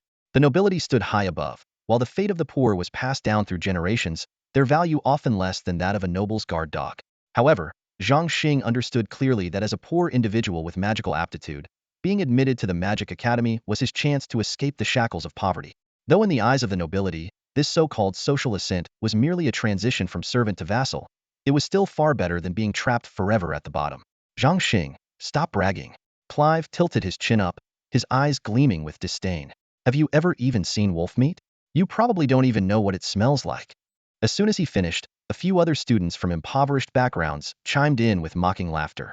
Zhang Xing's calm demeanor was interpreted by his classmates as weakness. 2 students of similarly poor origins immediately seized the moment to ingratiate themselves with Clive, standing up and fawning over him. "Zhang Xing, you're lucky Clive even notices you. If you're willing to serve him, you won't have to worry about getting decent food." "Exactly. Clive has invited you 3 times already. You'd better stop being so ungrateful." Clive nodded slightly in approval at their sycophantic remarks. While these 2 poor students were eager to curry favor with him, their mediocre magical talents rendered them unworthy of being valued by the Clive family as retainers. At that moment, Zhang Xing suddenly slammed his book shut, his gaze sharp as a blade. "Shut up. Who do you think you are? Look at you groveling like a pair of lapdogs. If you're going to pick a dog master, at least choose a better one. Why settle for a mangy mutt?" Standing at the classroom doorway, Instructor Salina, who had just arrived, nearly burst into laughter upon overhearing this. She discreetly stepped to the side, her interest piqued, and decided to observe the situation unfold. The 2 10-year-old students froze, rendered speechless by Zhang Xing's cutting words. The classroom erupted into laughter, but the moment the students realized who Zhang Xing's words were targeting and noticed Clive's darkening expression, the laughter abruptly ceased. Everyone shrank back, hiding behind their books and sneaking glances to see what would happen next. Clive's entire body trembled, his face flushed with fury, and his fists clenched tightly. As the young heir of a duke, he had never been humiliated like this before. Outside the academy, his guards would have already beaten this insolent boy to a pulp. To be called a mangy mutt by a mere commoner in front of the entire class was an insult he could not tolerate. "O great god of fire, your loyal servant Clive beseeches your aid. Grant me your strength." Clive silently chanted the incantation, and a level 1 fireball spell began to form in his palm. "Die, you filthy commoner." A blazing fireball suddenly appeared in Clive's hand, and without hesitation, he hurled it toward Zhang Xing's back. Clive's face twisted with rage, and as the fireball left his hand, his expression shifted from ferocious to merciless. If this doesn't burn you to a crisp, I'll at least have you bedridden for a month, he thought darkly. The entire class was stunned into silence. Someone gasped. Has young Master Clive lost his mind? Doesn't he know fighting is strictly forbidden in the academy? Indeed, casting any magic in the classroom could endanger other students, and anyone caught breaking the rules faced severe consequences, including fines, public apologies, or even expulsion. Zhang Xing, watch out behind you, a classmate shouted in alarm. Outside the door, Instructor Salina witnessed the scene and immediately rushed into the classroom. Despite being a junior mage herself, the 15 or so meters between her and Zhang Xing rendered her powerless in this moment. Frantically, she gestured for Zhang Xing to duck under the desk, shouting, Zhang Xing, get down now. While Clive smirked coldly, the other students panicked, and the instructor grew increasingly desperate. A faint trace of disdain appeared on Zhang Xing's young face. He had already sensed the disturbance in the fire elemental magic in the air, but hadn't expected Clive to actually dare to cast a fireball in the classroom. If you're starting this, then I won't hold back, Zhang Xing thought to himself. He raised his left hand and extended a single finger. Miraculously, the fireball Clive had thrown landed gently on Zhang Xing's fingertip, shrinking into a spinning orb about the size of an egg. Clive, your level 1 fireball spell is seriously underwhelming, Zhang Xing mocked. Slow, weak, and the fire elemental magic isn't even pure. Have you been daydreaming all these years of meditation, or just sleeping? The entire class was dumbfounded. They hadn't even seen Zhang Xing make a move. He had simply raised his hand. Clive, on the other hand, was completely stunned, while the other students stared in shock at the small fireball hovering on Zhang Xing's fingertip. Instructor Salina froze mid-step, her initial panic giving way to disbelief. Quickly regaining her composure, she shouted urgently, Zhang Xing, extinguish that fireball immediately. Before she could finish her sentence, the fireball vanished from Zhang Xing's finger. In the next instant, Clive let out a piercing scream and leaped into the air. I'm on fire. Somebody, help me. Flames burst from his chest, rising nearly half a foot high. It was only then that the class snapped out of their daze. They scrambled out of their seats, retreating as far away as possible. Clive flailed wildly, slapping at the flames on his silk shirt, his face a mask of panic. He was on the verge of tears. Quick, get me some water, he yelled. But none of the students moved, frozen in fear. Zhang Xing, maintaining a perfectly serious expression, suggested, why not use books to put out the fire? No sooner had he said it than a thick copy of Introduction to Basic Magic Theory smacked Clive square in the chest, damping the flames significantly. The other students, seeing this, quickly followed suit. One after another, heavy books were hurled at Clive. Hey, ow, stop. I said water, not books. Clive cried out, dodging the incoming books while still trying to extinguish the fire. Suddenly, one particularly hefty book hit Clive right in the face with a loud thwack. That book had to weigh at least 5 or 6 pounds, about the equivalent of 2 bricks. Even Zhang Xing winced at the sight. In just 3 breaths since the fire started, the scent of roasted meat already lingered in the air. A few books, instead of extinguishing the flames, had only managed to set Clive's pants on fire. At this critical moment, Salina's water orb came whistling through the air, dousing the flames with a loud splash. Young Master Clive was instantly reduced to a drenched mess, collapsing awkwardly to the ground and gasping for air. Salina, remaining calm, issued her orders. Clive, go to the infirmary to treat your burns, and then come to my office. Zhang Xing, you're coming with me now. She gave Zhang Xing a deep, meaningful look before turning and walking away. Zhang Xing followed her closely to her office. Before his mentor could even take a seat, he blurted out defensively, Mentor Salina, I'm innocent. I'm the victim here. He put on such a pitiful expression that Salina almost burst out laughing.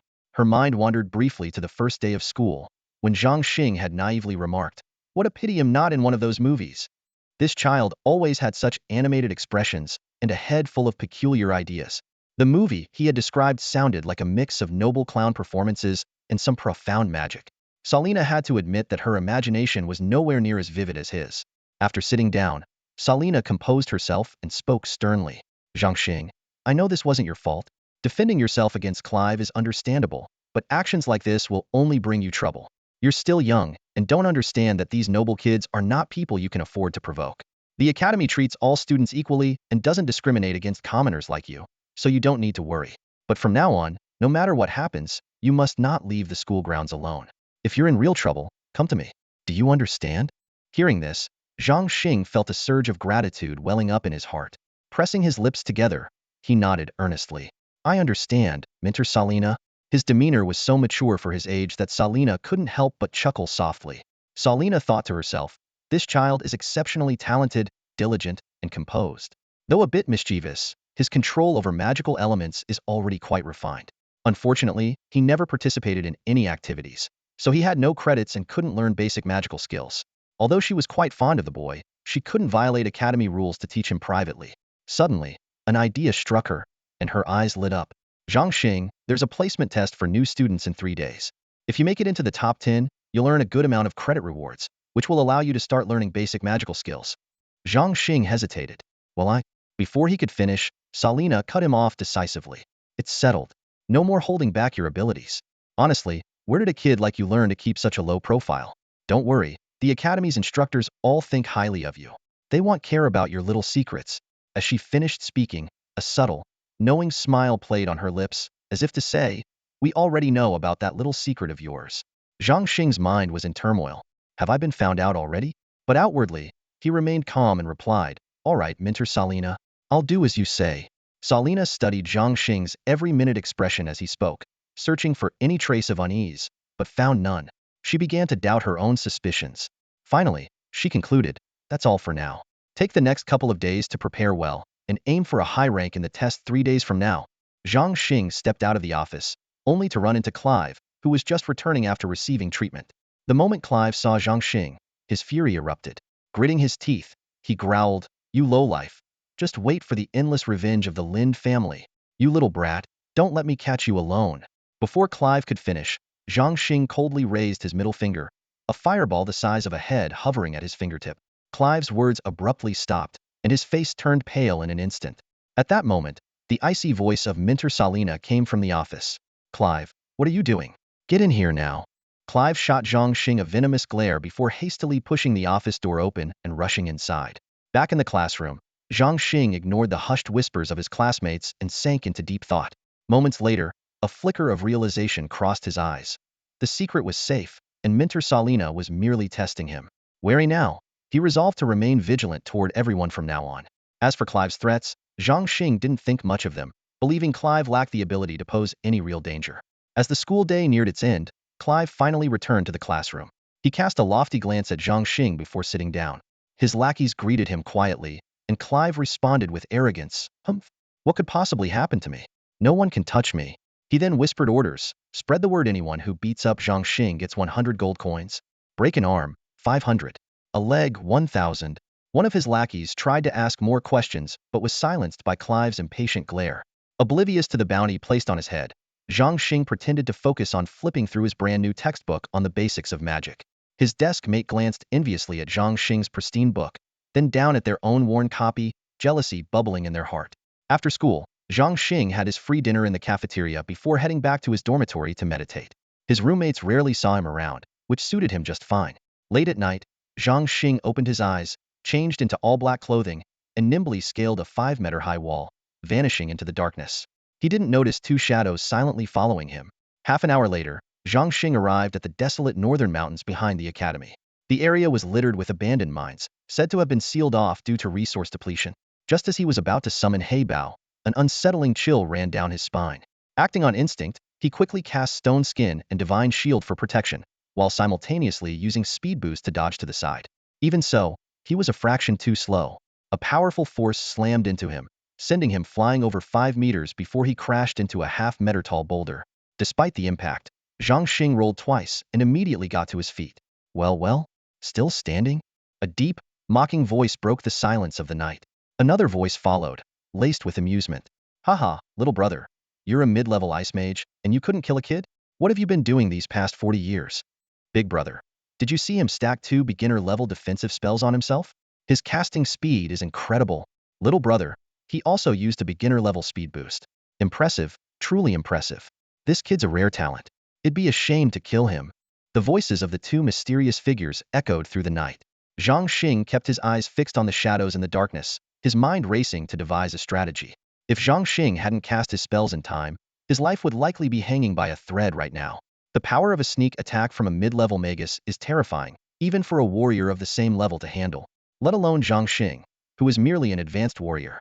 However, Zhang Xing's magical power and mental strength have long surpassed the level of an advanced mage, rivaling that of a junior magus. Furthermore, the attacker did not go all out, which allowed Zhang Xing to narrowly escape disaster. Even so, Zhang Xing's fury had been ignited. A mid-level magus stooping to such despicable tactics utterly outrageous. He silently vowed to make these arrogant magi taste the consequences of their actions today.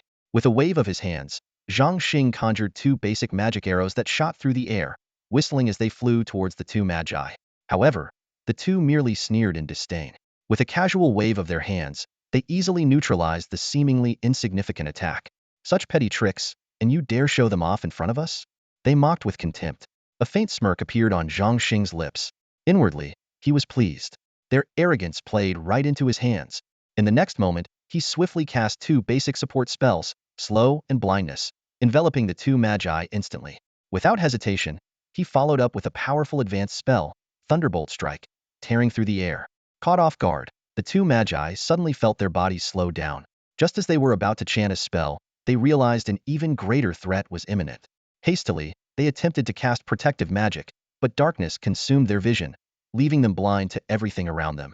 In the blink of an eye, two silver bolts of lightning shot out from the darkness, striking them squarely on their heads.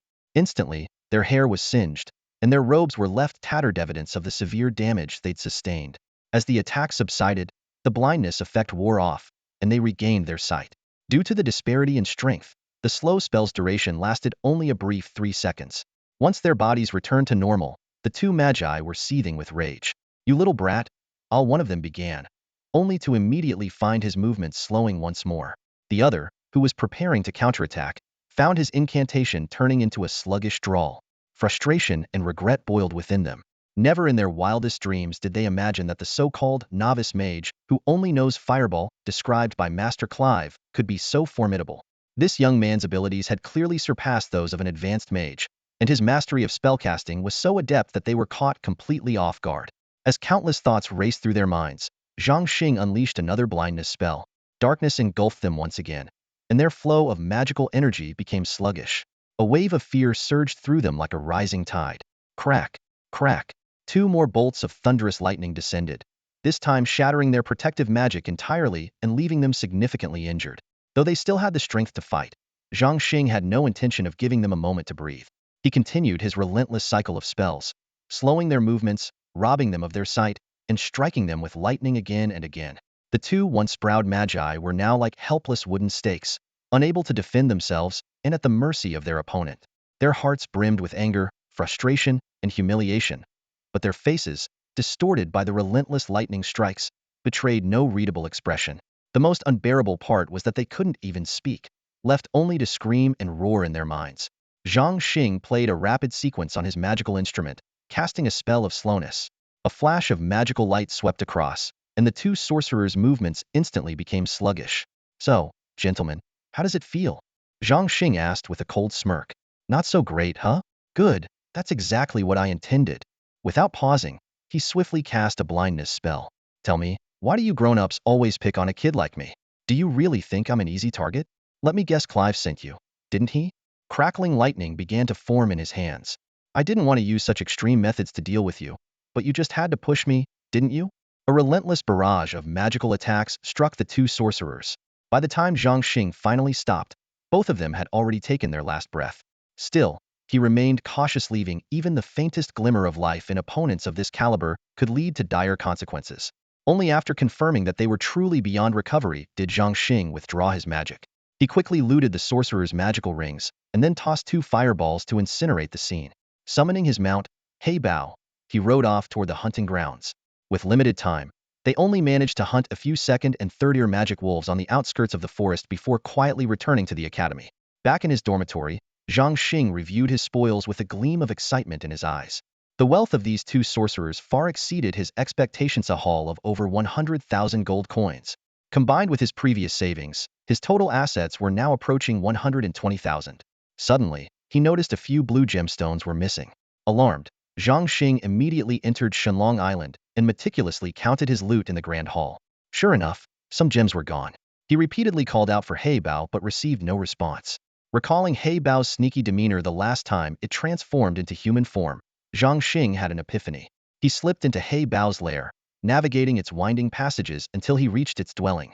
Peeking inside, he saw Heybao crouched over, comparing a few gems while muttering to itself. This blue one is the biggest and the prettiest. In one corner of the cave lay a pile of more than 10,000 gold coins, with a few scattered stones nearby. It dawned on Zhang Xing that this mischievous little dragon had secretly stashed away a good portion of the sorcerer's treasures. He couldn't help but chuckle. Heybao's hoarding wasn't about spending money, but rather a natural instinct of its dragon lineage. In the end, he decided to let it continue collecting. After all, the treasure would eventually belong to him anyway. Back in his dormitory, Zhang Xing sat down to carefully analyze the battle. With his current advanced level dual cultivation in magic and martial arts, he felt confident facing even high-level sorcerers and warriors. This victory, however, was largely due to his opponents underestimating him. If they had prepared defensive spells in advance, his current magical abilities alone might not have sufficed. That said, Zhang Xing still had an ace up his sleeve. He was also an advanced warrior. A well-timed barbaric charge to close the distance, followed by a devastating skybreaker punch, could easily knock out even a high-level sorcerer in a single blow. 3 days later, the long-awaited test questions for the preliminary exam were finally revealed. 50 newly recruited young trainees would answer the questions on-site to demonstrate the results of their month-long study of magical theory. The exam consisted of 100 questions, each worth 1 point, with scores determined on the spot by Mentor Salina and the review panel. In the spacious 500-square-meter examination room, 14 children were already seated, the air thick with tension. Chief Examiner Salina stood at the podium, her gaze sweeping over the young faces before her. What she saw was a sea of apprehension. Some children were wringing their hands nervously, while others sat with their heads bowed, as if trying to bury their faces in their desks. Salina sighed inwardly, noting that these children seemed to harbor an inexplicable fear of the word exam. Suddenly, she noticed an empty seat. Upon closer inspection, she confirmed that Zhang Xing from Group 5 was absent. The 50 students had been divided into 5 groups, allowing for both group discussions and individual responses. 50 points were allocated for group mandatory questions, while the remaining 50 points were reserved for individual buzzer questions. A new rule introduced this year allowed for debates in case of disputes, with the winner determined by the chief examiner and the review panel. Salina glanced at the magical clock. There was only 1 minute left until the exam began. She started to worry whether Zhang Xing would miss the test. However, Zhang Xing's delay was not intentional. Just as he stepped out of his dormitory, 2 senior students intercepted him. One of them, a boy with a friendly smile, greeted him warmly. "You're Zhang Xing, right? We could use your help with something small." Though puzzled, Zhang Xing nodded in agreement. The boy suggested they talk somewhere quieter, and Zhang Xing followed them toward a nearby corner. The 2 older students exchanged a sly, triumphant look behind his back, clearly harboring ulterior motives. The 3 soon disappeared around the corner, out of sight from anyone who might witness what happened next. A few seconds later, a muffled thud echoed from the corner. To everyone's surprise, Zhang Xing emerged unscathed, a faint smirk of disdain playing on his lips. "Trying to pull that trick on me? Please, I was over this in elementary school," he muttered under his breath. When Zhang Xing finally arrived at the exam hall, the clock struck precisely on the hour. Salina gave him a brief glance before turning to address the entire group with a smile. "All right, everyone is here. Let's begin the test." She walked over to a long table and picked up a steaming beaker. Salina softly chanted a few words, waving her hands gently above the beaker. In an instant, the steam vanished. "I've just cooled this boiling water down to around 5 degrees, she said. "If anyone feels too warm, feel free to take a sip to cool off." The students burst into laughter, the tension in the room easing slightly. "Let the questioning begin," Salina declared. At once, the exam hall fell into complete silence. Ding! As the timer hit 0, the bell rang right on time for the first group. "Clive, please answer the question." Clive stood up, a confident smile gracing his face. As the meticulously groomed heir of his family, he had mastered the fundamentals of magic inside and out. Mentor Salina used advanced ice magic to rapidly cool boiling water to demonstrate that magic should be efficient and swift, he declared boldly. The students in the first group looked at him with admiration, and a few sycophants even gave him a thumbs up. Although Mentor Salina wasn't entirely satisfied with his answer, she chose not to point out its shortcomings directly, considering they were all beginners. A 5-second countdown began, and the classroom fell silent. Just as Clive thought he had secured this easy point, the timer froze on the final second. "Zhang Xing, please share a different perspective," Mentor Salina said with a faint, enigmatic smile. All eyes instantly turned to Zhang Xing. Among them, Clive's gaze burned with a mix of resentment and malice. His hand unconsciously brushed against his chest. Though the wound had healed, the memory of the pain was still vivid. He couldn't help but wonder how Zhang Xing had managed to make it to class unscathed. Hadn't those two intermediate-level students been instructed to stop him? Now, with his point hanging in the balance, Clive seethed inwardly, though his expression remained one of disdain. After all, what could a kid from a poor family possibly know about complex magical theories? What happened next, however, left everyone in the room wide-eyed with astonishment. Mentor Salina's question is about the fundamental principles behind magic. Zhang Xing began calmly. Clive's answer is too superficial. This actually involves the theory of sono-quantology. Raising his index finger, he continued, sono refers to what we commonly call magical elements, as clearly stated on page 365, line 19, of our textbook. Magical elements are neither matter nor energy, yet they are omnipresent. They exist in the air around us as well as within our bodies. At this point, Zhang Xing paused to clear his throat, a small gesture that drew amused smiles from the mentor and the panel of evaluators. To understand how ice magic rapidly cools boiling water, the key lies in the concept of the mediator explained in detail on page 366, line 46. The mediator allows sono to transform into both energy and matter, forming the basis of all magical abilities. While the energy in boiling water is high, it's still lower than the ice element energy within the mediator. It's like a big fish eating a smaller one. Thermal energy is consumed by ice energy, and the temperature instantly reaches equilibrium. Zhang Xing glanced at the pale-faced instructor on the review panel before continuing. The second mistake is that the history of magic predates the establishment of the Tianqing Empire by a long shot. Magic existed in ancient times and was believed to be a divine gift. The first recorded use of magic can be traced back to the era of the ancient magical civilization, which predates the founding of the Tianqing Empire by over 1,000 years. As for the Six Towers Association, while they indeed played a pivotal role in the development of magic, their initial ideas were inspired by relics from the ancient magical civilization. They then built upon this foundation through relentless research to create the modern magical system. While Clive's answer was correct in describing the development of magic within the Tianqing Empire, it completely overlooked the broader history that preceded it. The Six Towers Association's contributions to the Empire's magical education are noteworthy, but they cannot claim credit for the origins of magic. Furthermore, magic is not an exclusive privilege of the nobility. In fact, its use among commoners predates its adoption by nobles. While the nobility contributed to its refinement and dissemination, it was the tireless efforts of countless commoner mages that truly advanced the art of magic. That concludes my answer. When Zhang Xing finished speaking, the room fell into a stunned silence. Everyone, including Mentor Salina, was completely taken aback. This information wasn't something found in introductory magic texts. Many advanced mages might not even be aware of it. Where had Zhang Xing learned all of this? Clive's face turned ashen. He knew he had been thoroughly outclassed. After a long pause, Mentor Salina finally regained her composure. Clearing her throat, she said, Zhang Xing's answer is excellent, very thorough and insightful. He earns full marks for this question. Clive, while your answer contains some minor inaccuracies, it was still well presented. I will award you half a point for your effort. What? He still gets half a point? Clive's indignation erupted. That's not fair. He made mistakes. Why does he get any points at all? I want to appeal. Clive, Salina said sternly, her gaze piercing. You need to remember your place. Are you sure you want to escalate this over half a point? That would involve notifying your father. Do you believe he would consider this worth making a fuss over? Clive froze, his body trembling slightly.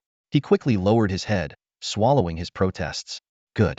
Now, let's move on to the third question, Salina announced. This will be a practical magic test. Please perform a basic fireball spell. Who would like to go first? All right, even if this is just a trivial matter, Zhang Xing remarked nonchalantly, as if the earlier argument was hardly worth mentioning. Taking a deep breath, he continued, the second mistake. The origin of magic isn't 1,000 years ago, it's 2,500 years ago. The moment his words fell, the examination hall erupted in commotion. Clive shot to his feet, shouting angrily, Zhang Xing, you're talking nonsense. At the same time, the pale-faced instructor Tarl slammed his hand on the table and barked sternly, utter nonsense. Zhang Xing, you lose 1 academic credit and your test qualification is revoked.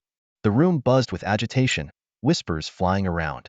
This kid was so impressive on the first question, but now he's losing it? The history of magic clearly states it's 1,000 years old. Someone muttered under their breath. Just then, Salina lightly tapped a small bell. Silence. Everyone sit down. Her voice wasn't loud, but it carried an undeniable authority, and the hall quickly returned to order. Instructor Tarl, his face dark and stormy, turned to Salina and suggested grimly, Instructor Salina, this student Zhang Xing is undisciplined and shows no respect for history. I propose deducting his credits and removing him from the examination hall.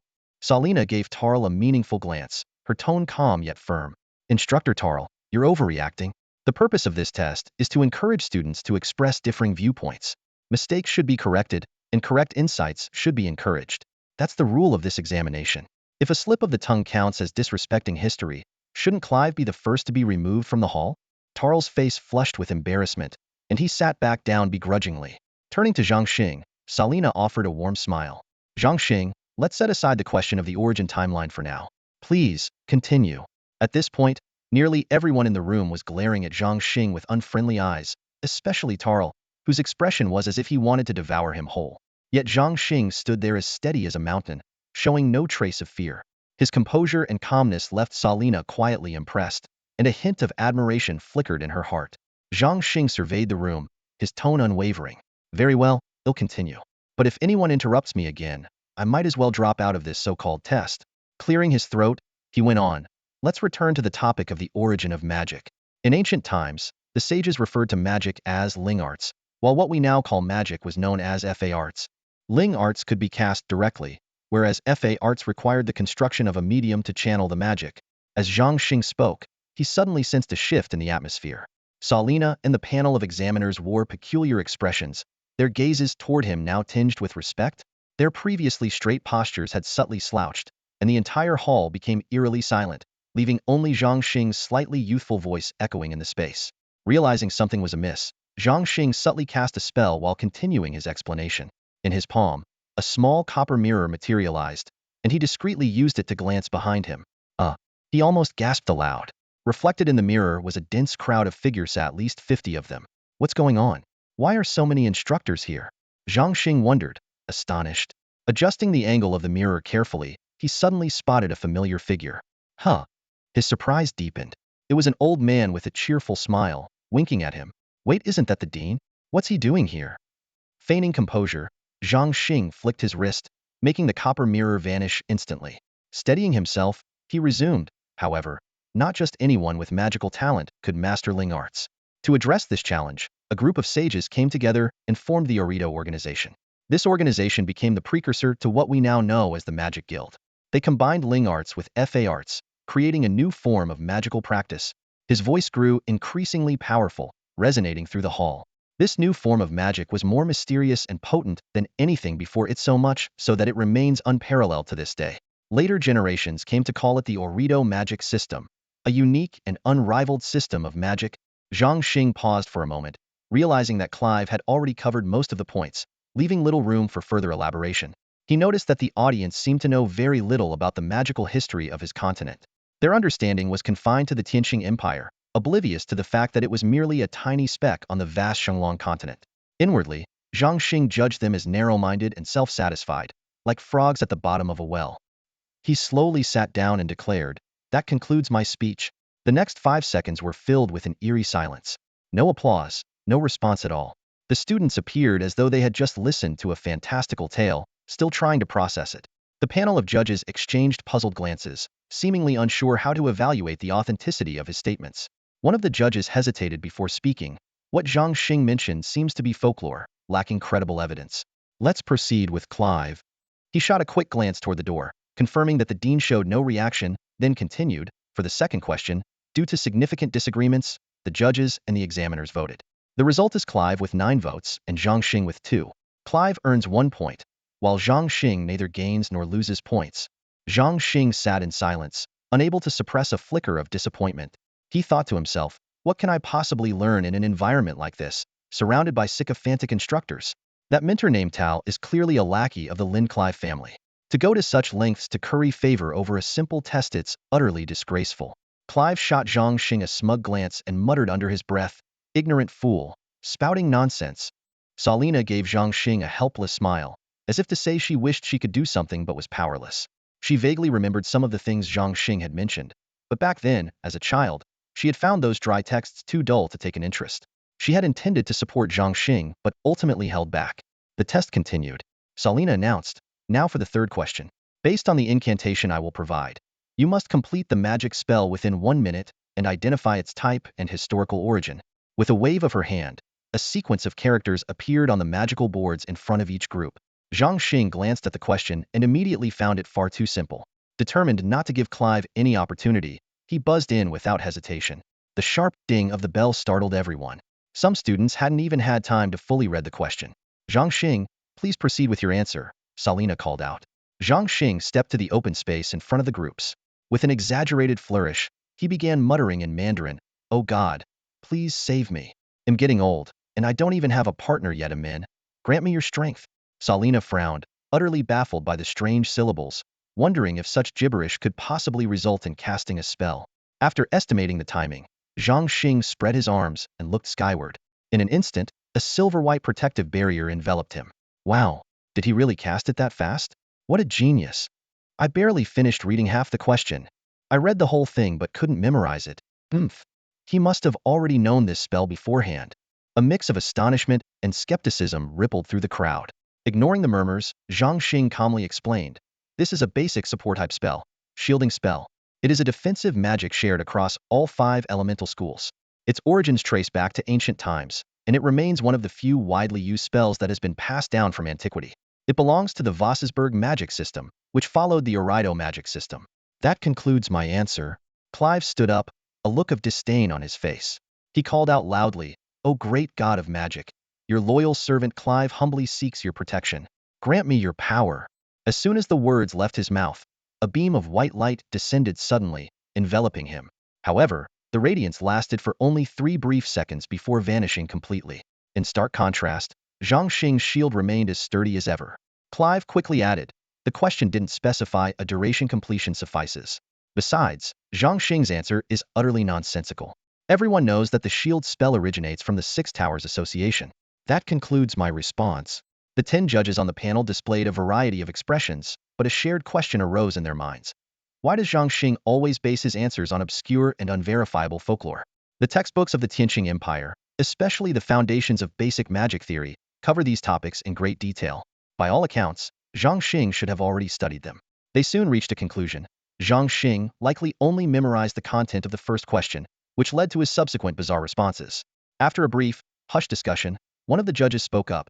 Zhang Xing, we, the mentors, unanimously believe that for questions you don't fully understand, you should refrain from making baseless guesses. In the upcoming questions, do not treat unsubstantiated rumors from commoners as historical facts. If you repeat this mistake, we will represent St. Roland's Academy of Magic and Martial Arts. Enough. A sudden, commanding voice interrupted the mentor. The speaker was none other than Jeg, the 3rd headmaster of the Academy, one of the 6 remaining magic emperors of the Empire, and the vice president of the Mage Guild. Striding purposefully to the front, Jeg thundered. You dare call yourselves representatives of St. Roland's Academy? You represent nothing, not even yourselves. Commoners and nobles, you say? Without commoners, where would any of you be?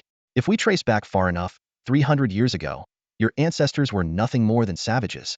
At these words, all 10 judges hastily stood, bowing their heads while placing their right hands over their chests in the highest gesture of respect from a subordinate to a superior in the magical world. Greetings, Headmaster, they said in unison. The students also rose quickly, bowing and saying in chorus, Greetings, Headmaster. No one dared to lift their heads. Headmaster Jeg continued. From the second question onward, Zhang Xing's answers have been entirely correct. Your reactions, while understandable due to ignorance, are still disappointing. Some of you, though, have behaved disgracefully. As mentors of the Academy, you should lead by example, always mindful that the students are watching your every word and action. Even if you find it difficult to judge the third question, can you not recognize Zhang Xing's extraordinary magical talent? His shield spell is still active. Are you blind to that? Hearing this, the 10 judges trembled, bowing their heads even lower, their shame palpable. Salina, standing among the students, silently rejoiced, feeling a surge of pride at her father's righteous words. Zhang Xing lifted his small face and looked at Headmaster Jeg, thinking, finally, someone is standing up for justice. This white-beard grandpa is amazing. I knew there's no way such a grand academy could be entirely devoid of reasonable people. Headmaster Jeg was of modest height, with a round face and smooth skin, almost devoid of wrinkles. If not for his white hair and beard, he could easily pass for someone in their 40s. What Zhang Xing didn't know was that despite his appearance, Headmaster Jeg was not particularly old, had only recently turned 50. Dean Yeager entered the examination hall, his stern gaze sweeping over every student and instructor present. His fiery temper was well known, as was his meticulous attention to detail. He tolerated no mistakes. The origins of magic can indeed be traced back 2,500 years, Dean Yeager began, his voice tinged with restrained anger. It's all documented in the ancient texts buried deep within the Academy's library. Yet not a single one of you bothered to read them. He turned to Zhang Xing, his tone softening slightly. Zhang Xing's answer is correct, or rather, his understanding is accurate. He didn't simply regurgitate textbook theories, but presented an objective explanation based on his own comprehension. While his response wasn't entirely exhaustive, understandably so, since he's only been studying for a month, and is just 6 years old, this 6-year-old has taught all of you a valuable lesson today. Dean Jaeger's voice rose again. With his level of theoretical understanding, he could practically serve as a mentor to you instructors. I've emphasized time and again that studying magic isn't about clever tricks or blindly chasing innovation. True innovation must be built on a solid foundation of knowledge, not on cherry-picking concepts or baseless speculation. After a brief pause, his tone mellowed. That's all I have to say. Carry on. With that, Dean Jaeger walked to the door and motioned for the other senior members of the Academy to take their seats in the observation area, ready to attentively listen to the students' answers. Salina stood up and addressed the students. Class, we instructors made an error in judgment earlier, and for that, we owe you all an apology. Whether you're a teacher or a student, mistakes must be acknowledged and corrected. For the second question, 1 additional point will be awarded to Zhang Xing, and 1 point will be deducted from Clive. Of course, Clive's theoretical level is also impressive, and I hope this deduction doesn't affect your performance going forward. After speaking, Salina led the applause, and the others quickly followed suit. The examination hall erupted into thunderous applause, especially from the 10-member panel of evaluators, whose clapping was particularly enthusiastic. Let's move on with the exam, Salina announced. Hey, race the 4th question. What is your understanding of instant magic? Begin. Ding. A system notification sounded. Zhang Xing, please answer. Under the envious gazes of his classmates and the astonished looks from the instructors, Zhang Xing calmly stood up. He began his explanation. Instant magic refers to magic cast using pure mediums. This introduces 2 key concepts, pure mediums and construct symbols. I won't go into the details here. Many of you may have seen or heard of powerful magicians who can cast a series of spells without chanting incantations, as effortlessly as tossing stones. People often believe these magicians have reached the pinnacle of magic, fully comprehending its essence. While this belief isn't entirely wrong, it's not the full truth. No one can directly use pure mediums to cast magic. Zhang Xing continued. The so-called instant magic performed by these extraordinary individuals still requires time to cast, but the speed varies. In my understanding, their ability to cast so quickly stems from their use of array-based magic. Each array, each symbol, forms what we call construct symbols. These symbols are like blueprints, already stored in their minds. If you, too, could store these arrays and symbols in your mind, instant magic would no longer be an unattainable dream. As soon as Zhang Xing finished speaking, Dean Jaeger was the first to rise and applaud, followed by the Academy's senior members, the evaluator panel, and all the students. The applause was unrelenting, and the entire examination hall was filled with excitement and admiration. That damn commoner.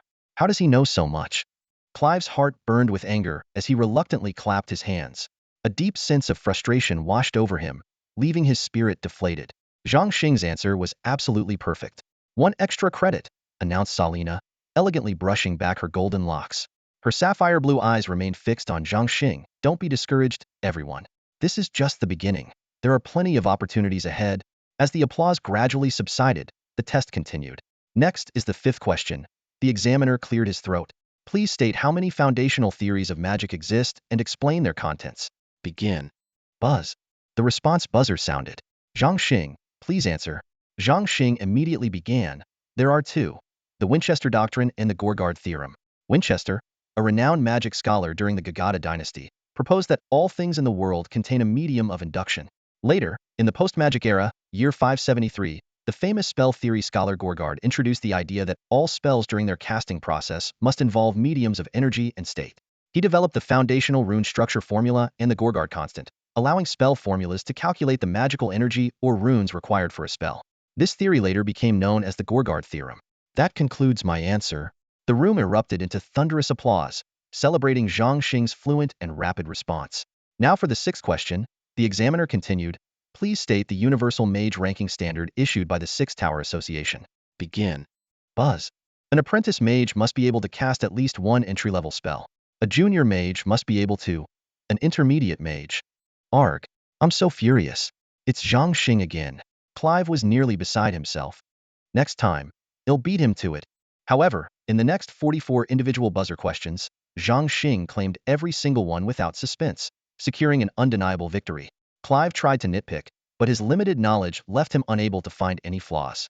During the midday break, the spacious dining hall buzzed with chatter. Zhang Xing sat quietly in his chair, his small frame nearly swallowed by his taller teammates surrounding him. Their table of tins stood out in the hall, as the group excitedly relived the highlights of the competition. Zhang Xing, I admire you so much, one teammate exclaimed with enthusiasm. Especially with that second question, even the instructor looked baffled. Did you see the expressions on the other group's faces? Another teammate laughed. They were all stunned.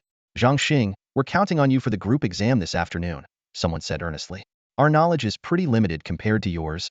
Group first place means 10 extra credits for everyone. A girl cheered. We can finally train in beginner magic with the practical instructors. I'm so excited. Zhang Xing simply nodded in acknowledgement, keeping his interaction minimal. From their expressions, he could tell these noble classmates weren't genuinely interested in befriending him. Whether at school or within the Empire at large, practical skills were valued far more than theoretical knowledge. The 6 major magic academies trained only the elite. Upon graduation, students were required to serve in the imperial military. After completing the 3-year service period, noble-born students usually secured minor ranks or titles. Meanwhile, common-born students were often sent to the front lines or assigned to high-risk missions alongside military units. Zhang Xing, who had been quietly eating his meal, suddenly noticed an unusual silence. He looked up and saw that all 9 of his tablemates were hunched over, shoveling food into their mouths as if completely detached from the outside world. Scanning the cafeteria, he noticed other students wearing peculiar expressions. Some even had a glint of schadenfreude in their eyes. A few students dressed in coarse clothing kept glancing behind him, their eyes signaling something. Zhang Xing turned around and saw a group of young men dressed in gray robes walking toward him. Leading them was a strikingly handsome youth with a square face. He wore a polite smile, but his eyes betrayed a hint of malice. The group quickly approached Zhang Xing, and the air in the cafeteria buzzed with hushed whispers from the girls. That's Lyndon Grand from the advanced magic class. He's my idol, so handsome. Oh my god, my heart is racing. I think I'm going to faint. Look, he's coming this way. Don't get your hopes up. He's heading for that little kid over there. Which little kid? The youngest one among the 10 new students. That kid? He's so tiny. Is he from the Lyndon family too? Nonsense. Look at his clothes, he's a commoner. Grand's obviously here to mess with him. Meanwhile, the boys in the cafeteria focused intently on their meals, not daring to look up. Gran stood towering over Zhang Xing, smiling as he said, Zhang Xing, my little friend, enjoying your meal? Zhang Xing merely nodded and replied, yeah. Have you eaten yet? Gran's smile froze awkwardly, clearly unprepared for such a response. Zhang Xing, unfazed, lowered his head and resumed eating, leaving Gran staring at the back of his head. The atmosphere grew tense. Everyone scram. Gran barked, his voice echoing through the cafeteria. Zhang Xing's 9 tablemates scrambled to their feet and fled. Gran pulled out a chair, sat down, and propped his right elbow on the table, resting his chin on his fist as he stared intently at Zhang Xing eating. The cafeteria fell into an eerie silence, broken only by the sound of Zhang Xing chewing. It was as if the entire room had been frozen in time. Students remained motionless in various postures, some with heads bowed, others mid-bite, and a few sneaking glances at the scene. A group of girls covered their mouths, wide-eyed, holding their breath. The bizarre standoff didn't last long. Suddenly, Gran let out a loud ah and sprang to his feet. Raising his right hand high, he swung it down toward Zhang Xing, who was still calmly eating. You little brat. Stop acting tough with me. Gran snarled through gritted teeth. Seeing an 18 or 19-year-old about to slap a 6-year-old with full force, many of the girls couldn't bear to watch and squeezed their eyes shut. Some of the boys turned their heads away. Everyone imagined the horrific aftermath. The small boy would surely be sent flying several meters, bleeding from his nose and mouth, his face swelling like a balloon. A loud smack reverberated through the cafeteria, followed by a thunderous crash. To everyone's shock, Zhang Xing remained seated, calmly eating as if nothing had happened. Even more astonishingly, Gran was nowhere to be seen. Following the direction of the crashing sound, Gran's group of followers turned their heads in unison. The rest of the students also looked toward the source of the noise. What they saw left them utterly stunned. A dozen advanced class students stormed towards the trash bin by the restaurant door like a hurricane, their urgent cries of Master Glenn echoing in the air. When they finally pulled Glenn out of the 1-meter-high trash bin, an eerie silence fell over the room as every student froze in shock. Glenn was drenched in the sour stench of leftover food, sticky soup dripping slowly from his pale cheeks. His eyes were shut tight, and he was completely unconscious. Quick, get Mintertina for help, someone shouted. Without further thought of confronting Zhang Xing, the group lifted the unconscious Glenn and hurried away, leaving a trail of hurried footsteps behind. In an instant, all eyes turned toward Zhang Xing, sharp and piercing like arrows. The students' faces were filled with disbelief and astonishment.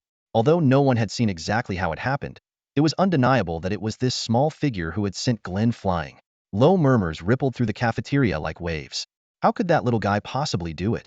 Glenn is ranked 10th in combat strength at the Magic Academy. With his agility, speed, and strength, there's no way he should have been knocked 20 meters by a kid in a single hit.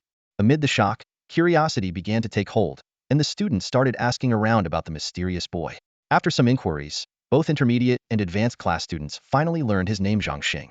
All eyes remained fixed on Zhang Xing as he calmly finished his meal, his movements unhurried and composed. He stood up, walked to the sink, carefully washed his lunchbox, placed it back in his designated locker, and left without a word. Throughout the entire process, his expression remained serene, as though the earth-shattering scene moments ago had absolutely nothing to do with him. Influenced by Zhang Xing's demeanor, the other children in the cafeteria unconsciously slowed their eating, chewing more deliberately and taking care to clean their dishes thoroughly. Meanwhile, Mentor Tina was attending to Glenn. At 22 years old, Tina was not only the academy's pharmacist but also an accomplished healer.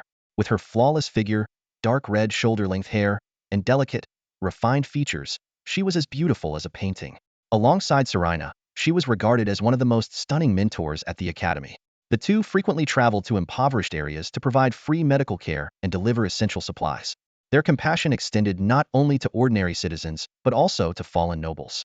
As a result, they enjoyed high esteem within the academy and were deeply respected throughout the entirety of St. Laurent Fortress. Despite the foul odor emanating from Glenn, Tina showed no sign of disgust. She meticulously cleaned away the trash while carefully examining his injuries. Soon, she reached a conclusion. Glenn's primary injuries were caused by the impact. Judging by the fractures in his ribs and spine, he had been launched at least 20 meters. First, his head had struck a wall, rendering him unconscious, and then his body had landed on its side, colliding with a sharp-edged object. The broken bones are minorthel heal with medication and rest. The real issue is the head injury, which might affect his ability to use magic in the future, Tina explained to the students. Inform his family while I stabilize his condition. After the students left, Tina let out a soft sigh and muttered to herself, that slap was far too ruthless. Who knows if Glenn will ever be able to use magic again. The group exam concluded in the afternoon, with the team led by Zhang Xing unsurprisingly clinching first place. As the individual with the highest score, Zhang Xing earned an additional 50 bonus points, bringing his total to 100 academic credits, sparking envy among his peers. As soon as the exam ended, Zhang Xing was called aside by mentor Salina. With a serious expression, Salina asked, Zhang Xing, did you injure Clive's brother, Glenn? Feigning confusion, Zhang Xing's eyes flashed with a hint of doubt as he replied, no, I didn't. Salina frowned, her tone laced with urgency. Still denying it? So many students in the cafeteria saw it happen. The Linda family has already gone to the dean about this. Zhang Xing maintained a calm demeanor and countered, who saw me do it with their own eyes? Which hand did I use? Was it magic, or something else? I'm so small, how could I possibly hurt him? Though everyone knew the truth, he couldn't admit it. Admitting it could mean he'd lose his place at the academy. He calculated in his mind. The Linda family likely wouldn't dare to pursue one of the 6 great academies too aggressively. If the academy blindly pinned the blame on him, there wouldn't be much reason for him to stay there anyway. Salina sighed, her tone softening. Ah, you kid, you went too far. Luckily, Tina treated him in time. Glenn will recover after a few months at home. Oh, and the dean personally healed Glenn's head injury, regained consciousness immediately. Otherwise, the Linda family wouldn't have let this go so easily. Just focus on your studies and stop causing trouble, all right? Hearing this, Zhang Xing let out a sigh of relief.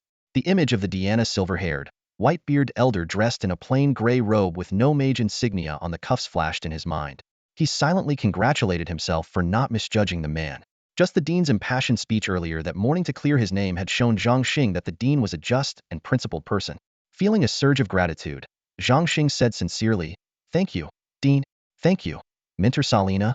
As he spoke, he bowed deeply to Salina. Salina smiled and said, all right, if you want to thank someone, thank the dean in person. He asked me to bring you to him. Taking Zhang Xing's small hand, Salina led him toward the dean's office. Along the way, she seemed in high spirits, occasionally asking him about his past. Zhang Xing briefly recounted his days, living in the village of Mu, and the passing of his grandfather. Upon learning that Zhang Xing was now an orphan, Salina's heart filled with sympathy. Salina offered to take Zhang Xing into her home to care for him, but he politely declined. He thought to himself that Salina's home was also the dean's home, and living there would feel too awkward. Besides, he had too many secrets, like the fact that the black gem would occasionally need to go out hunting. These were things he simply couldn't let anyone know. When they arrived at the dean's office, Salina left. Zhang Xing knocked lightly on the door twice, and the dean's deep, authoritative voice sounded from inside. "Come in." Dean Jagger, upon seeing Zhang Xing's polite demeanor, lit up with excitement, like a big husky greeting a little husky. From the look on the dean's face, Zhang Xing could tell this was a man with a playful and childlike personality. "Good day, Dean. Thank you for standing up for me," Zhang Xing said respectfully. Jagger chuckled and replied, "Haha, so what you're saying is, if I hadn't stood up for you, I'd be on the side of evil." Zhang Xing cleverly responded, "Not necessarily. The opposite of justice isn't always evil, there's also neutrality." As he spoke, he gestured with his small hands, making the conversation all the more amusing. Jagger burst into laughter. "Oh, you're quite the talker, aren't you? No wonder you managed to snag those 50 bonus points all for yourself." Pointing to a purple wooden chair carved with Roland flowers across from him, he said with a grin, "Take a seat." "Do you know why I called you here?" Zhang Xing thanked the principal for the seat, then fell into brief contemplation before candidly admitting, "I can't figure it out, but I'm sure it's not about fighting." Jaeger nodded approvingly and pressed further. "Why do you think it's not about fighting?" Zhang Xing spoke confidently. "The academy has strict rules, and serious violations lead to expulsion. The principal is a busy man. He wouldn't personally reprimand me for something so trivial. Otherwise, wouldn't that render the mentors, grade directors, and vice principals useless? If the principal called me here, it must be related to something important about the academy. As a junior class student, the only thing I can contribute is the magic knowledge taught by my mentor. If I'm not mistaken, it's probably about some kind of competition." Principal Jaeger was stunned, his jaw slightly agape. He mused to himself, "Does this kid have a tree of wisdom growing in his brain? His analysis is so clear, logical, and methodical, even using perspective taking to get to the root of the issue. A rare talent indeed, someone who could achieve great things." Stroking his beard with satisfaction, he smiled and said, Not bad, not bad. You guessed correctly. The triennial magic skills tournament between the 6 academies will take place at the end of the year. There's just over a month to prepare, and I want you to represent the junior class and spar with the other 5 academies." He emphasized the word spar heavily, as if it held deeper meaning. Zhang Xing immediately picked up on this subtlety and asked, "Principal, is it a competition of magic skills?" Jaeger gave a brief explanation. "Yes, all 3 grade levels will compete in skill-based challenges. The rules are straightforward: junior against junior, senior against senior, but cross-level challenges are allowed too, such as juniors against seniors or vice versa." With that, he leaned back in his chair and gazed at the ceiling, seemingly lost in thought. Zhang Xing silently contemplated the seemingly chaotic rules. He realized that this setup might be designed to simulate real battlefield scenarios, where there are no distinctions between grade levels. Understanding this, he waited quietly for the principal to continue. After a brief pause, Jaeger seemed to remember something and asked, "Zhang Xing, your current strength has already reached the level of an advanced magician, hasn't it?" This was clearly a rhetorical question. How could a mage of Jaeger's caliber not discern how Gran had been injured? Zhang Xing answered honestly, "Well, just barely." Telling the truth to the principal was certainly the wiser choice, and might even work to his advantage. Jaeger appeared satisfied with the response and continued, "How many magic skills have you mastered?" He was aware that Zhang Xing hadn't learned his skills from the academy's mentors, but he didn't pry into their origins. To him, basic magic skills were relatively easy to acquire. Zhang Xing clearly carried many secrets, but Jaeger wasn't interested in uncovering them after all. Prodigies like him always had their mysteries. Zhang Xing, now feeling playful, replied, "Well, not many, really. Just barely enough. Principal, why don't you teach me a few?" Jaeger rolled his eyes. "Cut the nonsense, kid. Just tell me how many is not many." Zhang Xing murmured softly, 17. "What?" Jaeger was stunned. 17? And that's considered not many? By this kid's standards, how many would count as a lot? "Follow me and show me the magic skills you've mastered," Dean Jaeger said as he walked toward the wall.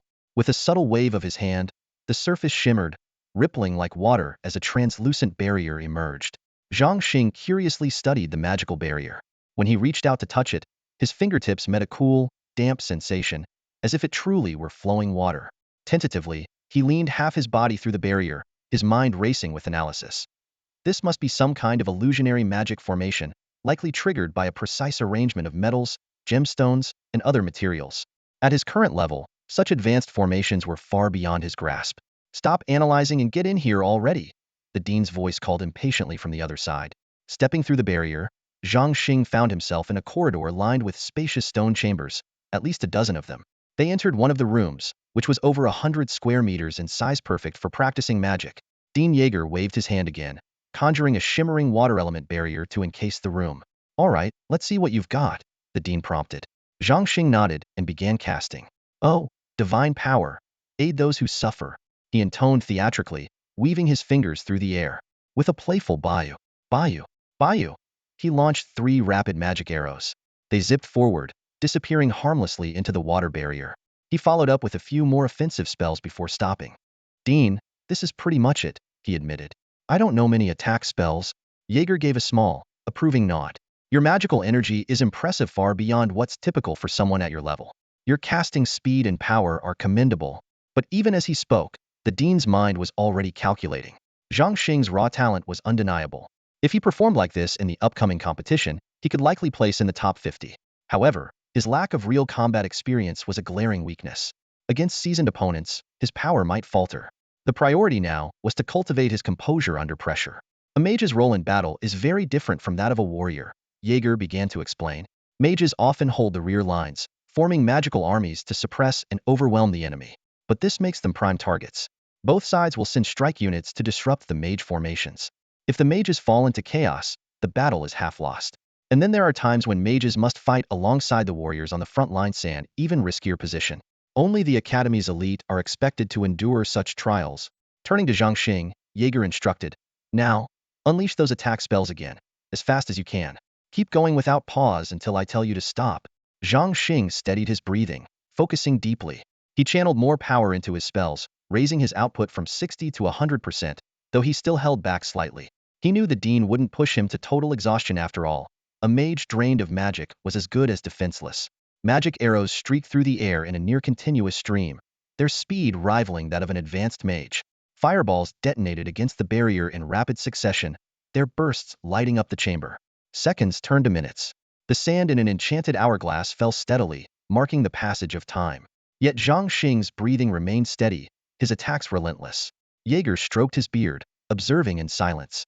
When the last grain of sand dropped, Zhang Xing was still casting. He had become utterly absorbed in the rhythm of his magic, his movements fluid and instinctive. The sight left Yeager astounded. This is the micro-realm, he murmured, his voice tinged with awe. After mastering this magic, Zhang Xing had never devoted himself so wholeheartedly to casting it. For an entire hour, his mind was completely immersed in the repetitive casting of magical skills. When the hourglass had emptied by a third, his body suddenly jolted, pulling his consciousness out of the enchanting magical realm. A flash of unfamiliar magical elements crossed his vision, filling him with doubt. To verify what he saw, Zhang Xing fired off several magic arrows in succession, followed by a mid-level spell, Thunderbolt, and an advanced spell, Meteor Firestorm. His eyes sparkled as he carefully sensed the magical elements in the air, his gaze gradually deepening in thought. While casting these lower-level spells, he suddenly felt an unprecedented sense of cohesion. Upon reflection, he noticed that the magic he released had become smaller in size, yet significantly more powerful. It was as if a loose snowball had been compressed into a solid ice sphere, its force clearly amplified. Muttering to himself, Zhang Xing's eyes lingered for a moment on the glowing magic arrow in his hand. He closed his eyes and focused intently on perceiving the changes within his body. A few seconds later, he abruptly opened his eyes, a glimmer of understanding flashing within them. Without hesitation, he conjured a fireball and hurled it at the water barrier. With a boom, the fireball shattered and disappeared. Zhang Xing frowned, dissatisfied with the result. He formed another fireball, this time only half the size of an average head. When it struck the barrier, it caused a noticeable tremor. This discovery exhilarated Zhang Xing. He quickly applied the same compression technique to his other magical skills and found that their power indeed increased. Thrilled, he unleashed a barrage of attacks on the barrier, reveling in the excitement. When the hourglass was halfway through, Zhang Xing's excitement waned, and he recalled the competition he would represent the Academy in a month later. He realized that his current strength was still insufficient. After all, St. Roland Academy ranked 6th last place. The other academies were sure to be filled with prodigies and formidable opponents, some even capable of challenging those above their level. I can't rely on summoning the Black Treasure to fight. I must keep improving myself. Zhang Xing resolved firmly. As the sands of the hourglass continued to fall, he tirelessly cast spells, completely absorbed in his training. Unknowingly, his fireball had shrunk to the size of an apple, and his magic arrows had transformed from the thickness of wooden staffs to the sleekness of long spears. Thunderbolt had grown less wild and ferocious, becoming more refined and concentrated. As 2/3 of the hour passed, the fireball further compressed to the size of an egg, its power multiplying several times. Each impact against the water barrier caused it to tremble violently. In the final 5 minutes, Zhang Xing suddenly felt a shock in his mind, and his perception of the world shifted dramatically. He sensed a rainbow-like bridge forming between his body and the magical elements in the air. The once lifeless elements now seemed lively and harmonious, merging seamlessly with him. Although his internal magic reserves hadn't noticeably increased, Zhang Xing was astonished to discover that he could simultaneously manipulate fire, air, and water elements with just a single thought. Whoosh! 3 magic arrows appeared simultaneously, leaving the headmaster, Jiega, wide-eyed with astonishment. The first arrow radiated intense heat, glowing fiery red. The second arrow shimmered silver, solid and forceful. The third arrow glistened like crystal, reflecting the light with a watery brilliance. The 3 arrows shot forward in an instant, striking the water barrier together. Boom! The resulting explosion shook the entire chamber. Headmaster Jiega swallowed hard, his face alight with joy and his lips trembling slightly. This is the pinnacle of the subtle realm. Whether a mage or a warrior, once they have mastered a certain skill, they may reach an entirely new realm of understanding. This realm, while not directly connected to their cultivation level, is deeply intertwined with it. It represents a profound insight into the application of their abilities. The sages of old have categorized these realms into 6 stages: the realm of basics, the realm of subtlety, the unity of heaven and man, the true essence of the realm of domain, and the complete realm. In the Tianqing Empire, reaching the realm of subtlety is an achievement that places one among the elite, standing at the pinnacle of the hierarchy. Yet, Zhang Xing, at the mere age of 6, had already touched upon this level. This feat not only shattered records within the magical community, but also rewrote the history of cultivation in the Tianqing Empire. As he concluded his practice, Zhang Xing furrowed his brows slightly, sensing there was still room for improvement. However, that elusive spark of inspiration remained just out of reach. He quickly let it go. Cultivation relies on serendipity, and forcing it would be futile. Headmaster, I've finished my practice. Can we start learning magic now? Zhang Xing asked, rubbing his small hands together, his innocent smile lighting up his face. He thought to himself, why not learn if it's free? After all, the system charges for everything. A chance to pick up free magic is not to be missed. Headmaster Jejer gazed at the prodigy before him, sighing inwardly at the sheer talent of this boy. For someone like Zhang Xing, beginner-level magic was utterly meaningless. As a mage of the Emperor rank himself, Jejer wouldn't have come here just to teach basic spells. After a moment of contemplation, he decided to impart magic more suited to an advanced magus. I'll teach you some spells commonly used by magi. Use this month to practice them diligently, Jejer said, a faint smile playing on his lips as he imagined the astonished reactions of his fellow elders. With a wave of his hands, Jejer unleashed 7 spells in quick succession: Frostbind, Ice Spear, Flame Blade, Blizzard, Sea of Fire, Light of Life, and Elemental Shield. As each spell materialized, the corresponding incantations were transmitted directly into Zhang Xing's mind. That's it. These are the limits of what you can currently grasp. A month should be enough for you to master them, Jejer said as he turned to leave. But then, as if remembering something, he stopped and added, oh, I nearly forgot. Let's follow the standard procedure. Show me each spell once, using the incantations I just taught you. Zhang Xing quickly reviewed the incantations in his mind, a gleam of excitement flashing in his eyes. These spells hadn't even been unlocked in the system's store yet, and here he was learning them ahead of time. He swiftly devised a plan for casting. Prioritize defense, then organize the offensive spells. Though Blizzard and Sea of Fire were high-consumption area effect spells rarely seen in duels, as long as he controlled their range, they wouldn't violate any rules. Light of Life, being a healing spell, could be set aside for now, while the other 3 attack spells could be directed along upper, middle, and lower paths. Leveraging the immense advantage of his mastery in the realm of subtlety, Zhang Xing executed the spells instantly. In an instant, Elemental Shield enveloped him, while 5 meters ahead, a blizzard raged on the left, and flames surged on the right. Simultaneously, 3 attack spells roared down the middle. Jejer, who had been prepared to offer guidance, was left utterly stunned. In less than a minute of instruction, this child had already mastered all the spells and could cast them seamlessly within a single second. He couldn't help but marvel inwardly. If those so-called geniuses heard about this, they'd probably want to crawl into a hole out of embarrassment. Jejer returned to his office with an expression of barely contained excitement, humming a cheerful tune. The St. Laurent Academy of Magic and Combat is about to shine brighter than ever. Even this old face of mine will bask in the glory, haha. As night fell, Zhang Xing returned to his dormitory. His first stop was the Divine Dragon Island to check on the fish pond. The little fish swam leisurely, some darted playfully after each other, others rested motionlessly, while a few hunted tiny shrimp in the water, creating a scene of serene, untouched beauty. Heybao remained deep in meditation, as he had been ever since advancing to the 4th tier.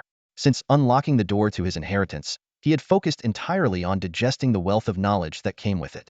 After a quick survey of the island, Zhang Xing exited, noting that the wolves he had previously caught were still enough to sustain Heybao for the next few days. Tonight, there would be no need for hunting. Just then, a faint, almost imperceptible sound of breathing drifted in from the darkness outside his door. If not for Zhang Xing's finely tuned spiritual senses, it would have gone entirely unnoticed.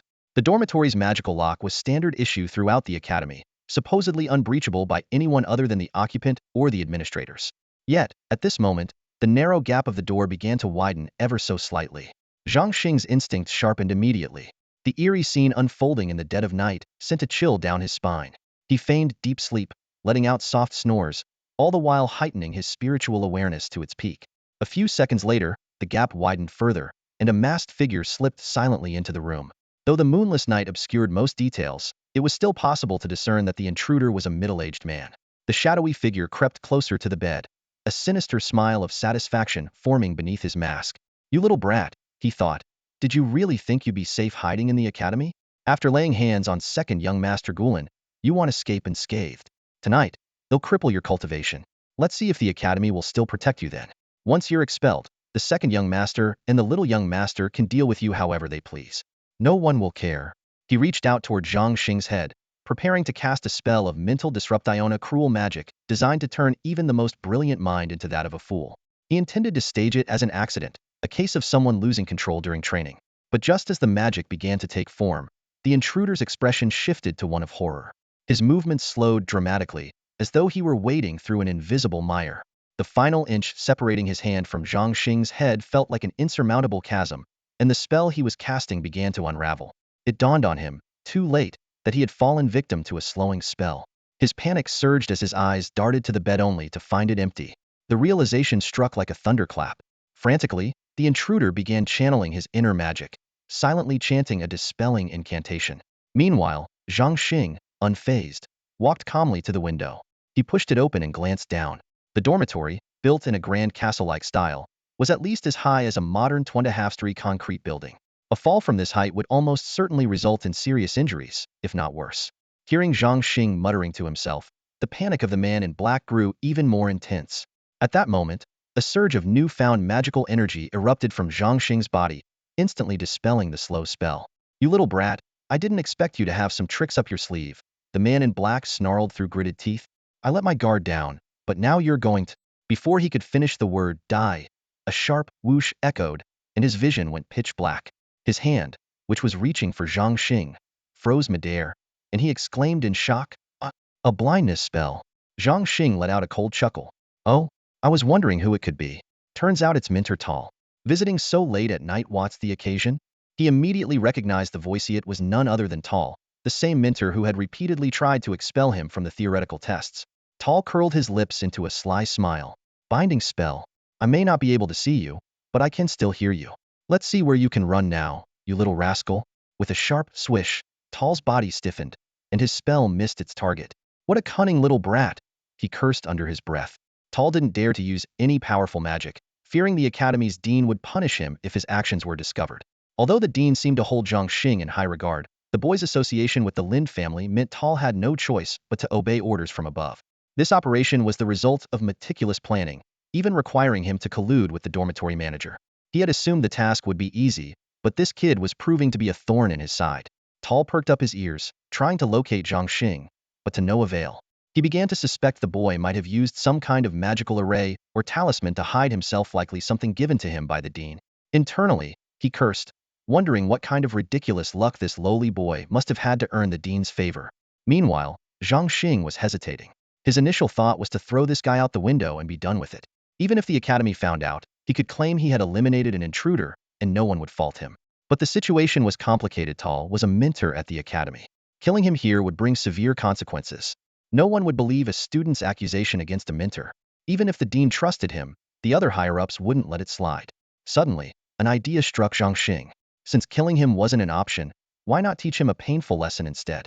Make him fear the very sight of him, so much so that he'd avoid him at all costs in the future. By now, Tal had managed to dispel the blindness spell and spotted a small shadow standing motionless in the corner. A smug grin spread across his face. Heh, relying on a few talismans from the Dean and thinking you can escape me? Let's see how long that lasts.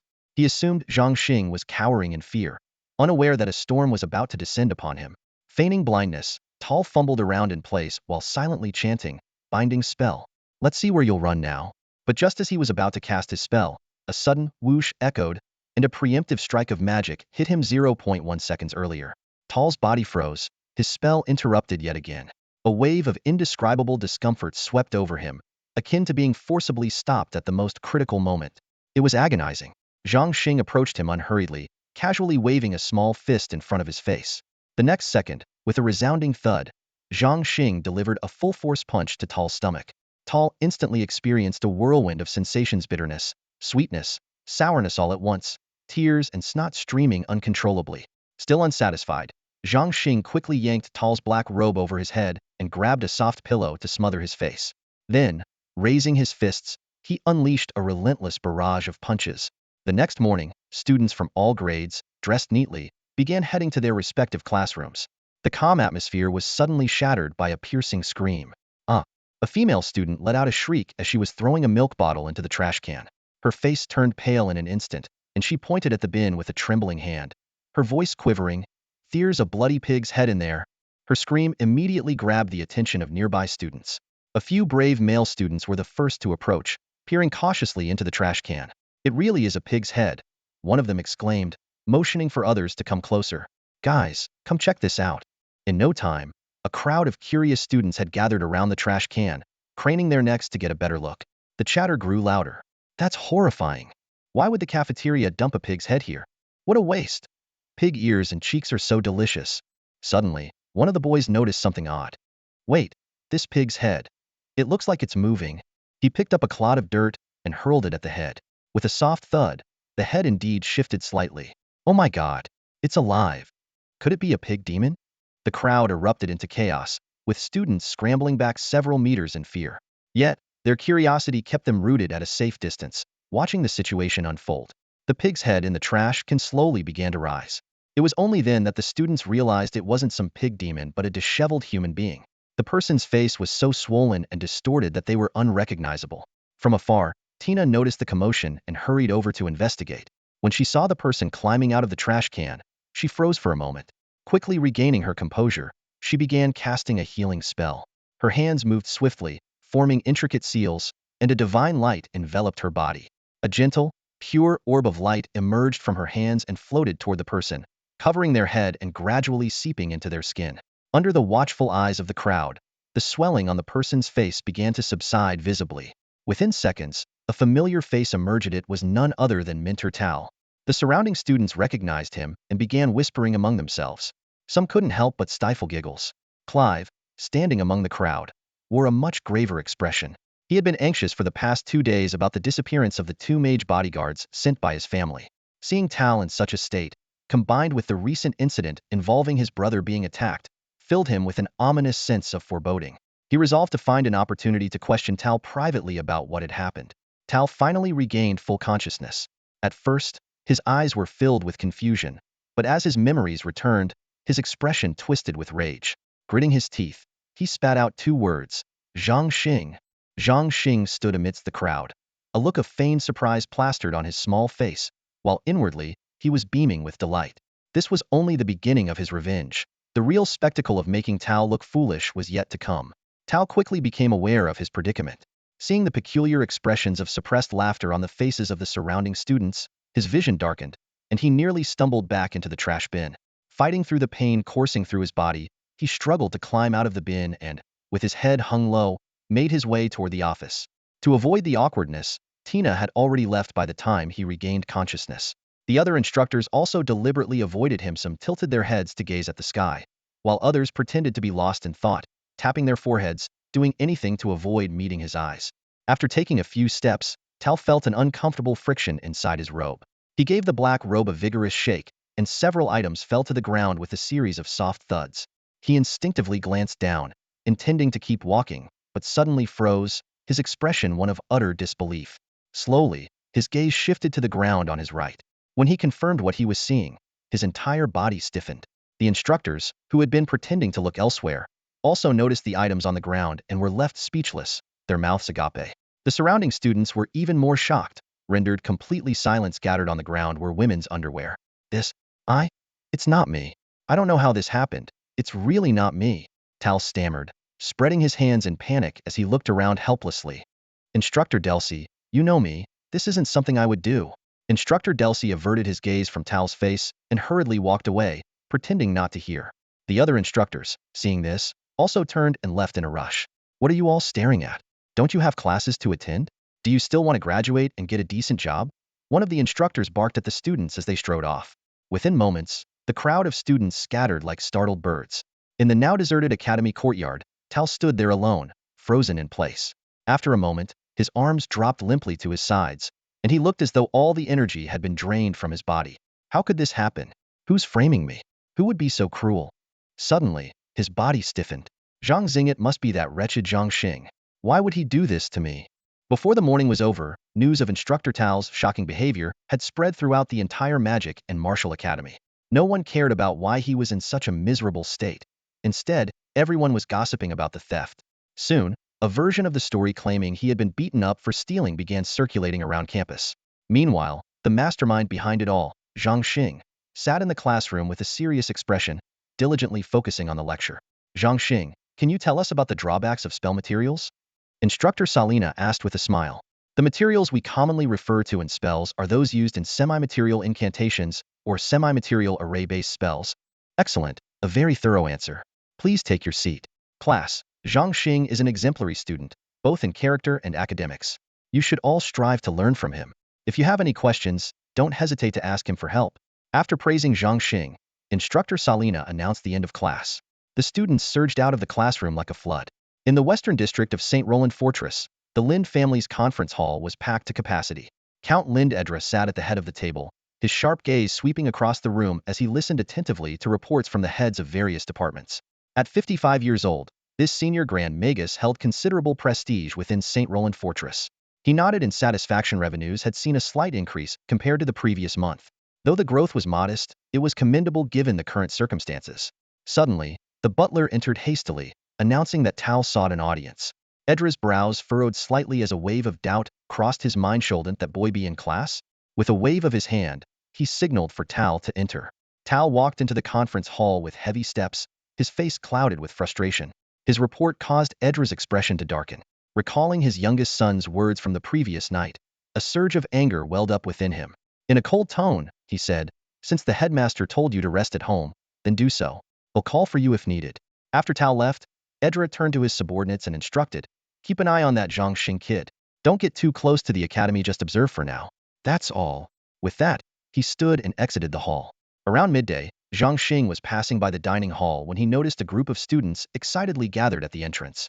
Pushing his way through the crowd, he discovered they were all focused on an announcement. The Sky Tower trial had been launched. This was the most anticipated event of the year for the students, offering generous rewards and a chance to quickly enhance their abilities. The notice detailed the rewards of the trial. The tower consisted of 108 floors, divided into stages every 9 floors. The prizes ranged from rare materials to skills essential for mages of all levels, from beginner to advanced. Zhang Xing glanced briefly at the list, but his interest quickly waned. For him, these items were either unnecessary or easily obtainable through the system store. Nearby was the trial tower's leaderboard. The top 3 names were highlighted in gold: Zhantian, Kobal, and Saya. Zhang Xing lost interest and turned to head to lunch. Just then, a voice called out to him. It was Kildo, a classmate and a down-on-his-luck noble. Kildo, taller than Zhang Xing by a head, had a comical appearance. His eyes were set unusually close together, giving him a cross-eyed look when he spoke. "Zhang Xing, want to join the trial with me?" Kildo asked. Zhang Xing was about to reply when a mocking voice interrupted from behind. "Him? As if he'd dare. Look at that poor excuse of a studenthy, doesn't even have any credits. How's he supposed to join? It's none of your damn business whether I go or not," Kerdo snapped, not even bothering to look back as he threw the words over his shoulder. "Oh, really? Kerdo, you've got some nerve talking back, huh? Been too long since your last beating, and now you're itching for one." A menacing voice sounded from behind him. Kerdo quickly darted behind Zhang Xing for cover. His voice trembled, but he still tried to sound defiant. Go ahead. Hit me, Teddy. I dare you. But let me tell you something, unless you kill me, a gentleman always gets his revenge, even if it takes 10 years. When I grow up, I'll make sure to settle the score with you. The scene made Zhang Xing chuckle to himself, reminded of his previous life when he too had been bullied by older kids. He remembered those moments when, despite being outmatched, he couldn't resist talking tough so long as he could run far enough afterward to avoid the consequences. Now, though, he was witnessing a similar scenario. Only this time he wasn't the one at risk of getting beaten up. And he certainly wouldn't ever let that happen again. Turning around, Zhang Xing saw 3 boys standing behind him. One tall and broad-shouldered, one short and stocky, and one lean and wiry. It was obvious they were from the advanced class. Leading the group was Teddy, a boy of about 16 or 17, already standing at an impressive height of nearly 1.75 meters. Zhang Xing's head barely reached Teddy's waist. Slap him. This brat never learns his lesson, always running his mouth, the short boy snarled, his eyes glinting with malice. Without even sparing Zhang Xing a glance, Teddy reached out to shove him aside. But before his hand could make contact, Zhang Xing caught it firmly in his grasp. Hey kid, what, you want to play hero? Let go of my hand now. Teddy glared down at Zhang Xing, his tone dripping with disdain. So, your name's Teddy, huh? Zhang Xing said calmly. Kerdo's my friend. From now on, leave him alone. And honestly, don't you think it's a little pathetic for guys from the advanced class to be bullying someone from the beginner class? The words left Teddy and his lackeys momentarily stunned. What the hell? This little punk's acting all high and mighty, like he's some big shot standing up for his lackey. Teddy growled. Let go of me. I'm giving you until the count of 3, or you're getting a beating too. 1, 2, 3. Zhang Xing didn't budge an inch, still holding Teddy's hand firmly and smiling as if nothing was amiss. Fight's about to break out. Come on, let's go watch. In no time, a crowd of students gathered at the entrance to the cafeteria, eager to witness the commotion. Hey, isn't that Zhang Xing? Yeah, it's him. I recognized him right away. Who's the tall guy? That's Teddy, from the advanced class. Wait, the Teddy? The mention of Teddy's name caused a stir among the students. Teddy, ranked 8th in the Tower of Triumph. Whispers buzzed through the crowd. What's he doing going up against Zhang Xing? This is gonna be good. Hearing the murmurs, Teddy's eyes narrowed slightly as he turned back to Zhang Xing. You're Zhang Xing? That's right. Zhang Xing replied, still smiling. The 2 boys flanking Teddy immediately tensed up. Zhang Xing's reputation had spread like wildfire across the senior classes. Stories of his victory over Garen had been exaggerated to the point of legend, with every move and technique in the fight described in dramatic detail. Teddy hadn't believed the rumors at first. But Garen was a childhood friend of his, both of them 17-year-old heirs, one from the west side of the city, the other from the east. After visiting Garen during his recovery, Teddy had started taking this mysterious kid more seriously. Garen had warned him that Zhang Xing was no ordinary opponent, and that it was best not to act recklessly without understanding what he was capable of. On top of that, the Academy's headmaster had been showing Zhang Xing special favor lately, even calling him in for a private discussion that lasted nearly 2 hours. Rumors were flying that the headmaster had personally guided Zhang Xing in the use of magic. Oh, so that's who you are, the rising star everyone's been talking about, Zhang Xing. Teddy forced a smirk, trying to mask his unease. All right, I'll cut Kerdo some slack today, out of respect for you. But don't you think you owe me a little respect in return? As the words left his mouth, Teddy felt a wave of discomfort. In front of all these onlookers, he was actually negotiating respect with a kid? No matter how he framed it, it felt like a hit to his pride. Zhang Xing released his grip on Teddy's hand and said with disdain, that's me showing you mercy. I'll hold back. Teddy took a deep breath, doing his best to suppress the fury burning within him. He knew all too well that regardless of Zhang Xing's strength, now was not the right time to act. He had no intention of ending up like Glenn, who was inexplicably sent home nursing injuries. Zhang Xing, Teddy said calmly, how about we test our skills in the Tower of Ascension?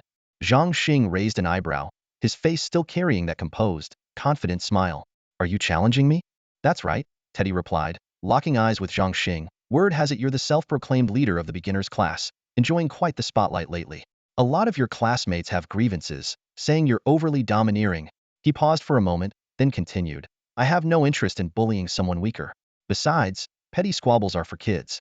If we're going to do this, let's make it worthwhile. Finally, he added a provocative remark. Or are you afraid? Zhang Xing ignored Teddy's words, deliberating silently whether to accept the challenge. After a moment's thought, he decided there wasn't much to hesitate about. If he wanted to go, he'd go. If not, he wouldn't. All right. Zhang Xing agreed readily, his eyes glinting with a sudden idea. Let's have some fun in there. But we should raise the stakes a bit. How about this? Zhang Xing said, a shrewd look flashing in his eyes. As mages, without gold coins, there's no progress. Let's bet some coins, what do you say? Hearing the mention of betting coins, Teddy scoffed in disdain. Had heard Zhang Xing was poor, and it seemed the rumors were true. This guy actually wanted to win his coins? Teddy's family might not have much else, but they certainly had mines. Fine by me, Teddy said with a smug smirk, his eyes full of condescension. How much are we betting? Zhang Xing gave it some thought. Betting too little would be boring, and judging by the sapphire storage ring on Teddy's finger, it was clear his family was wealthy.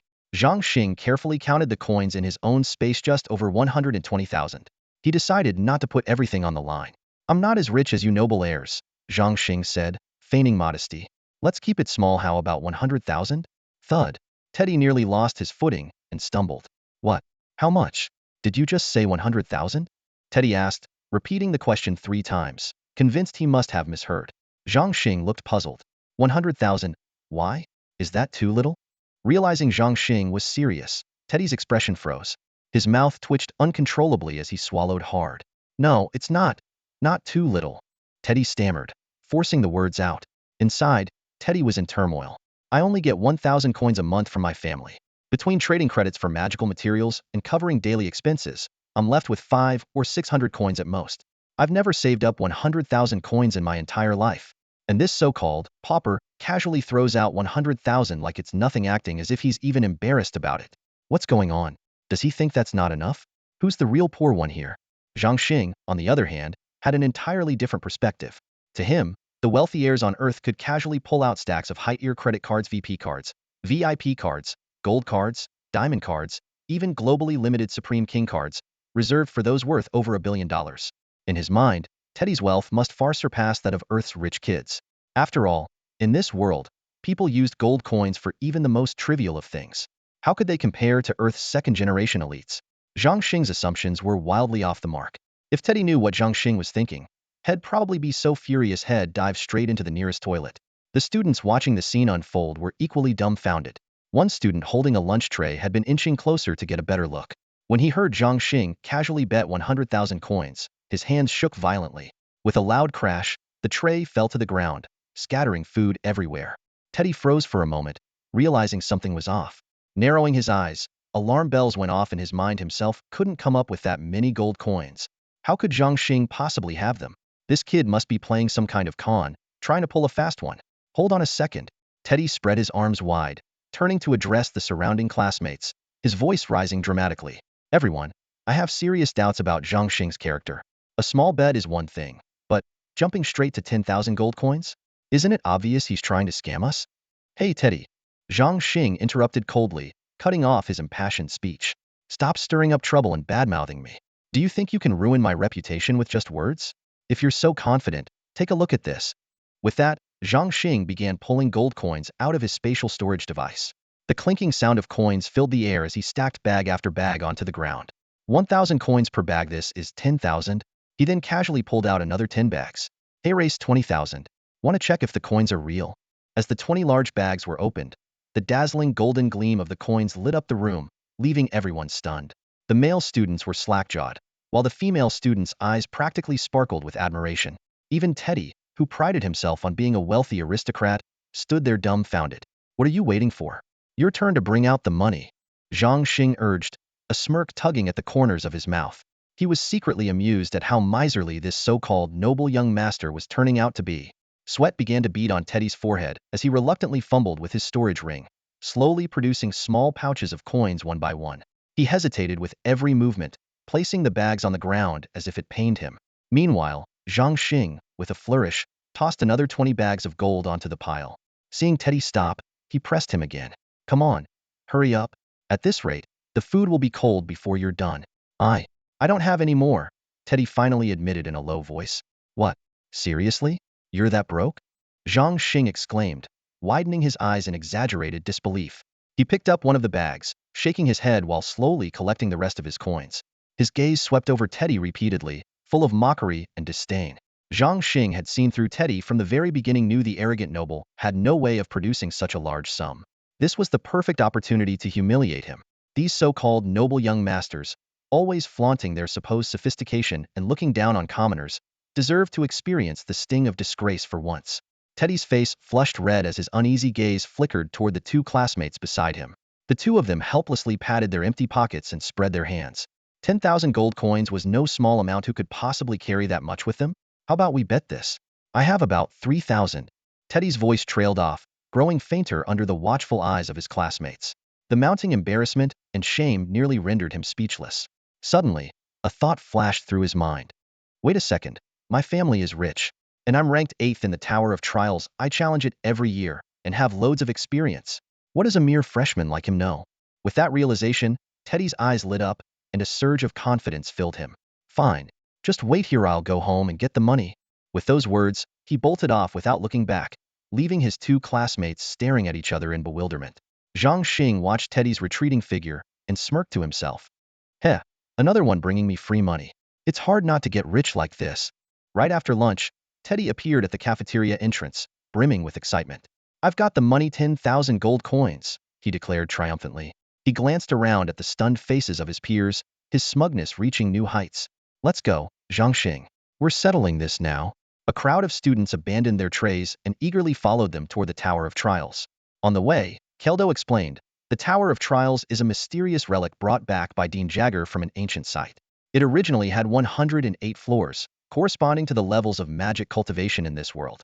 However, it's just a replica of a divine artifact and was heavily damaged. The Dean spent decades repairing part of its functionality, but its rank dropped from divine artifact to imperial artifact, and its floors were reduced to 63, equivalent to the level of a magic emperor. Still, it's more than sufficient for training students. The area in front of the Tower of Trials was bustling with activity. While it was common to see challengers there, the crowd was unusually large this afternoon. Zhang Xing and Teddy handed over their student cards, each losing 5 points. After a brief explanation of the rules from their instructor, the two stepped into the tower. From the outside, the Tower of Trials appeared to be only a few dozen meters tall, with entrances on all 4 sides that allowed up to 4 challengers to enter simultaneously. However, challengers never encountered one another inside, as they entered not with their physical bodies, but through the projection of their spiritual energy. As soon as Zhang Xing entered, he found himself standing at the edge of a primeval forest. The environment felt startlingly real. Before he could take in his surroundings, 2 low-level magic wolves lunged at him from the front and back. With a casual flick of his hand, he released 2 magic arrows, and the wolves disintegrated into specks of elemental energy. The first floor was cleared with ease. The subsequent levels grew increasingly difficult. The second floor had 4 magic wolves, the third had 8, the fourth had 16. By the time Zhang Xing reached the 9th floor, he was surrounded by a dense pack of 432 magic wolves, a sea of black fur encircling him. But Zhang Xing was well prepared. From the 5th floor onward, he had already devised a strategy. While these wolves were numerous and capable of spitting out low-level wind blades, they followed predictable combat patterns. The first wave would charge forward, followed by reinforcements in the second wave, with magical attacks reserved for specific phases of the battle. Starting from the 6th floor, the Tongtian Tower becomes a true test of endurance and intellect for the students. However, for Zhang Xing, it was hardly a challenge. Unlike the other students who had to employ Hatandran tactics and constantly skirmish with the demon wolves, Zhang Xing stormed through the floors with overwhelming force, crushing everything in his path. Even on the 9th floor, Zhang Xing maintained his dominant advantage. With just a single high-level area attack, Spell Meteor Firestorm obliterated over 400 demon wolves in one fell swoop. From the 1st floor to the 9th, every level was conquered with a single move. It only took Zhang Xing 9 breaths of time to achieve this feat. Outside the Tongtian Tower, the display screen showed Zhang Xing's progress halted at 9, while Teddy's number was still at 7. This astonishing speed sparked an uproar among the students. Zhang Xing is insanely fast. Could he be any more ridiculous? The Grand Magus Pigu, tasked with guarding the tower's entrance, shook his head and sighed, silently musing to himself. Ah, such youthful impulsiveness, why rush so much? The purpose of the Tongtian Tower is to temper one's mental fortitude, not to compete for speed. No first-year student has ever charged through so recklessly. His mental energy must be draining rapidly. How will he manage the later floors? His temperament is still unstable, not as perfect as the headmaster claimed. Let's see how he performs in the long run. On the 10th floor, Zhang Xing faced mid-level beasts, the wind snakes. These serpents were incredibly fast and capable of fire-based magical attacks. Their fire arrows carried a paralyzing toxin, making them even more dangerous. Kairuo stared intently at Zhang Xing's progress number, clenching his fists and whispering under his breath, "Come on, Zhang Xing. beat Teddy into the ground. A short, stocky student slung an arm around Kyrduo's shoulder with a sly grin. Why are you so worked up, Kyrduo? Kyrduo struggled to free himself. Let go of me. Stop messing around. The short student persisted. Don't think you're all that just because you're backing that Zhangxing guy. He's still nothing far from it. Kyrduo retorted stubbornly. Zhangxing is way stronger than you. If you've got the guts, why don't you challenge him yourself? Oomph. What's the rush? Teddy's going to crush him anyway. Let's see how cocky he is after that. Kyrduo excitedly pointed at the display screen. Teddy doesn't stand a chance against Zhangxing. Just look at the numbers up there. The short student stared at the screen in disbelief, stammering, W? How is this possible? 18 layers. For Zhangxing, the difficulty from the 10th to the 18th floor was no different.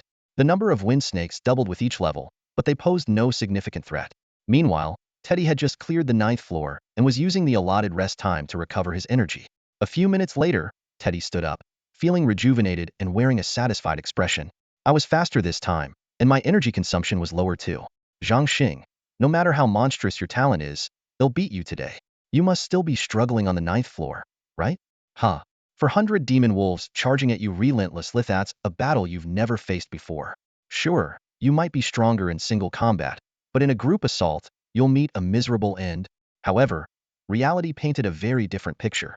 Zhangxing had already reached the 19th floor. He surveyed his surroundings. A scorched wasteland stretched out before him. Rivers of molten lava surrounded the area, bubbling and hissing as waves of heat radiated through the air. Suddenly, the calm surface of the lava began to churn violently. Two monstrous creatures with glowing crimson eyes emerged from the molten depths. Zhangxing's heart sank as he immediately recognized his formidable new adversary, shy-level beasts, the fire lizards. From the Academy Library's ancient texts, Zhangxing learned about the unique characteristics of a magical beast called the fire salamander. Through billions of years of evolution, this creature had transformed itself into a living, indestructible rock, dwelling perpetually in the blazing heat of magma. Not only did it possess speed surpassing that of wind serpents, but it could also spew mutated magma capable of instantly melting solid steel swords. Furthermore, it was completely immune to fire-based magic. Even seasoned mages would only dare to flee upon encountering it.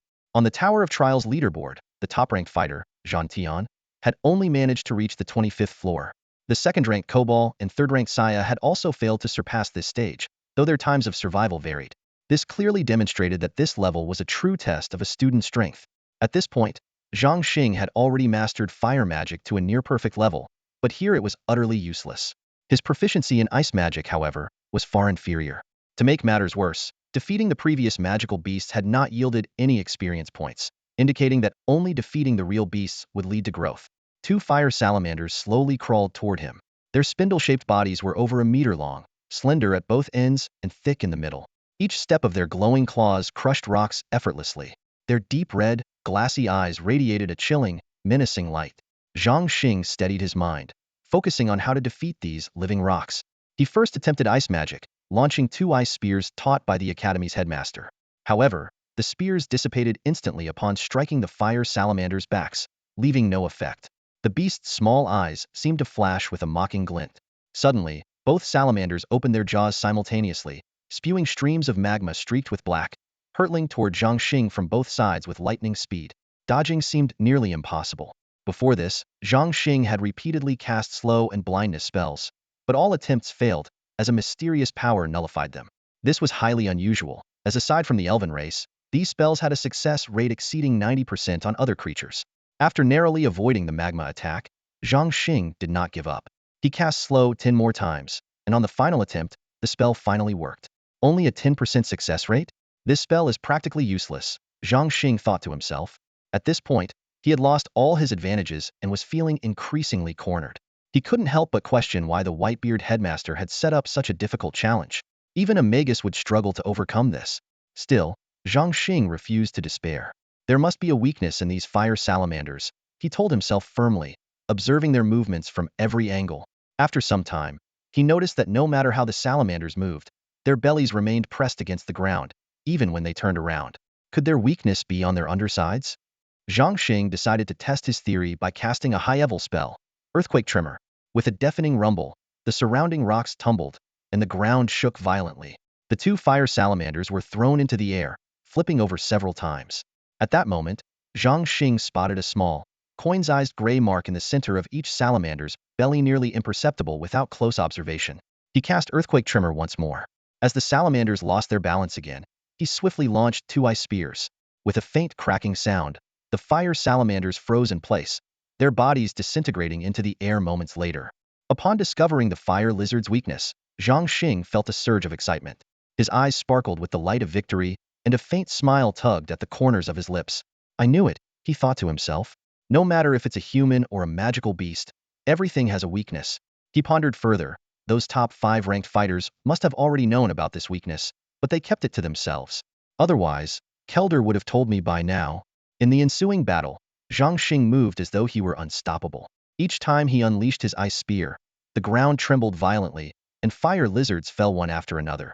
The numbers on the tower's display outside kept climbing, soon reaching the 22nd floor. Impossible! The short student standing next to Kelder exclaimed in disbelief. He's already tied Teddy's record. Kelder's eyes were glued to the screen, so wide with excitement he nearly went cross-eyed. No one was more thrilled than he was at that moment. Zhang Xing's victory was his victory. Not only could this humiliate Teddy and his crew, but it would also earn him a hefty reward of 100,000 gold coins. Years of being bullied by those people felt as if they were finally being avenged. Grand Magus Pigu stroked his beard, his eyes glinting with approval. No wonder the headmaster values him so highly, he remarked. To possess such immense spiritual and magical power at such a young age is extraordinary. Before he could finish speaking, the display numbers jumped again. Floor 23. He surpassed Teddy and now ranks firmly in the top 7, Pigu said with a nod and a smile. To rank 7th in the entire magic division at only 6 years old is truly remarkable. However, he added thoughtfully, going any higher will be much more difficult. Teddy's noble friends were livid, their faces dark with anger as they glared at the display screen. This competition had long since devolved into a battle between the commoners, represented by Zhang Xing, and the nobles, represented by Teddy. The 100,000 gold coins were trivial to Teddy's family, but their pride was on the line. The news spread like wildfire across the entire Magic and Martial Academy, even reaching the students in the martial arts division. Soon, crowds gathered outside the Sky Tower, and the instructors had to step in to maintain order. The arrival of Serena and Tina, 2 stunningly beautiful instructors, caused an even bigger commotion. Many male instructors who were in the middle of teaching conveniently found excuses to end their classes early and hurried over to help. At this point, Teddy had only reached the 19th floor, but no one was paying attention anymore. All eyes were fixed on Zhang Xing's performance. Serena, your student is really making you proud, Tina said with a soft laugh, glancing at Serena, whose joy was evident. Then, she tugged lightly at Serena's sleeve and whispered, "Stop smiling so much, those male instructors can't take their eyes off you." Serena's lips curled into a faint smile. Let them be. Can I control where they look? She glanced at the commotion in the distance, silently marveling at how Zhang Xing always managed to steal the spotlight, whether it was the last defense test or this time around. You're so lucky, Serena. It's rare to have such an outstanding student in a lifetime, Tina said, her tone tinged with a hint of envy. Tina, here comes your prize student, Serena said with a slight tilt of her head, gesturing toward a group of people approaching from afar. Tina glanced over and sighed, shaking her head. Sigh. Jean Tian is far too arrogant. He thinks being ranked first in the Tower of Ascension gives him the right to look down on everyone.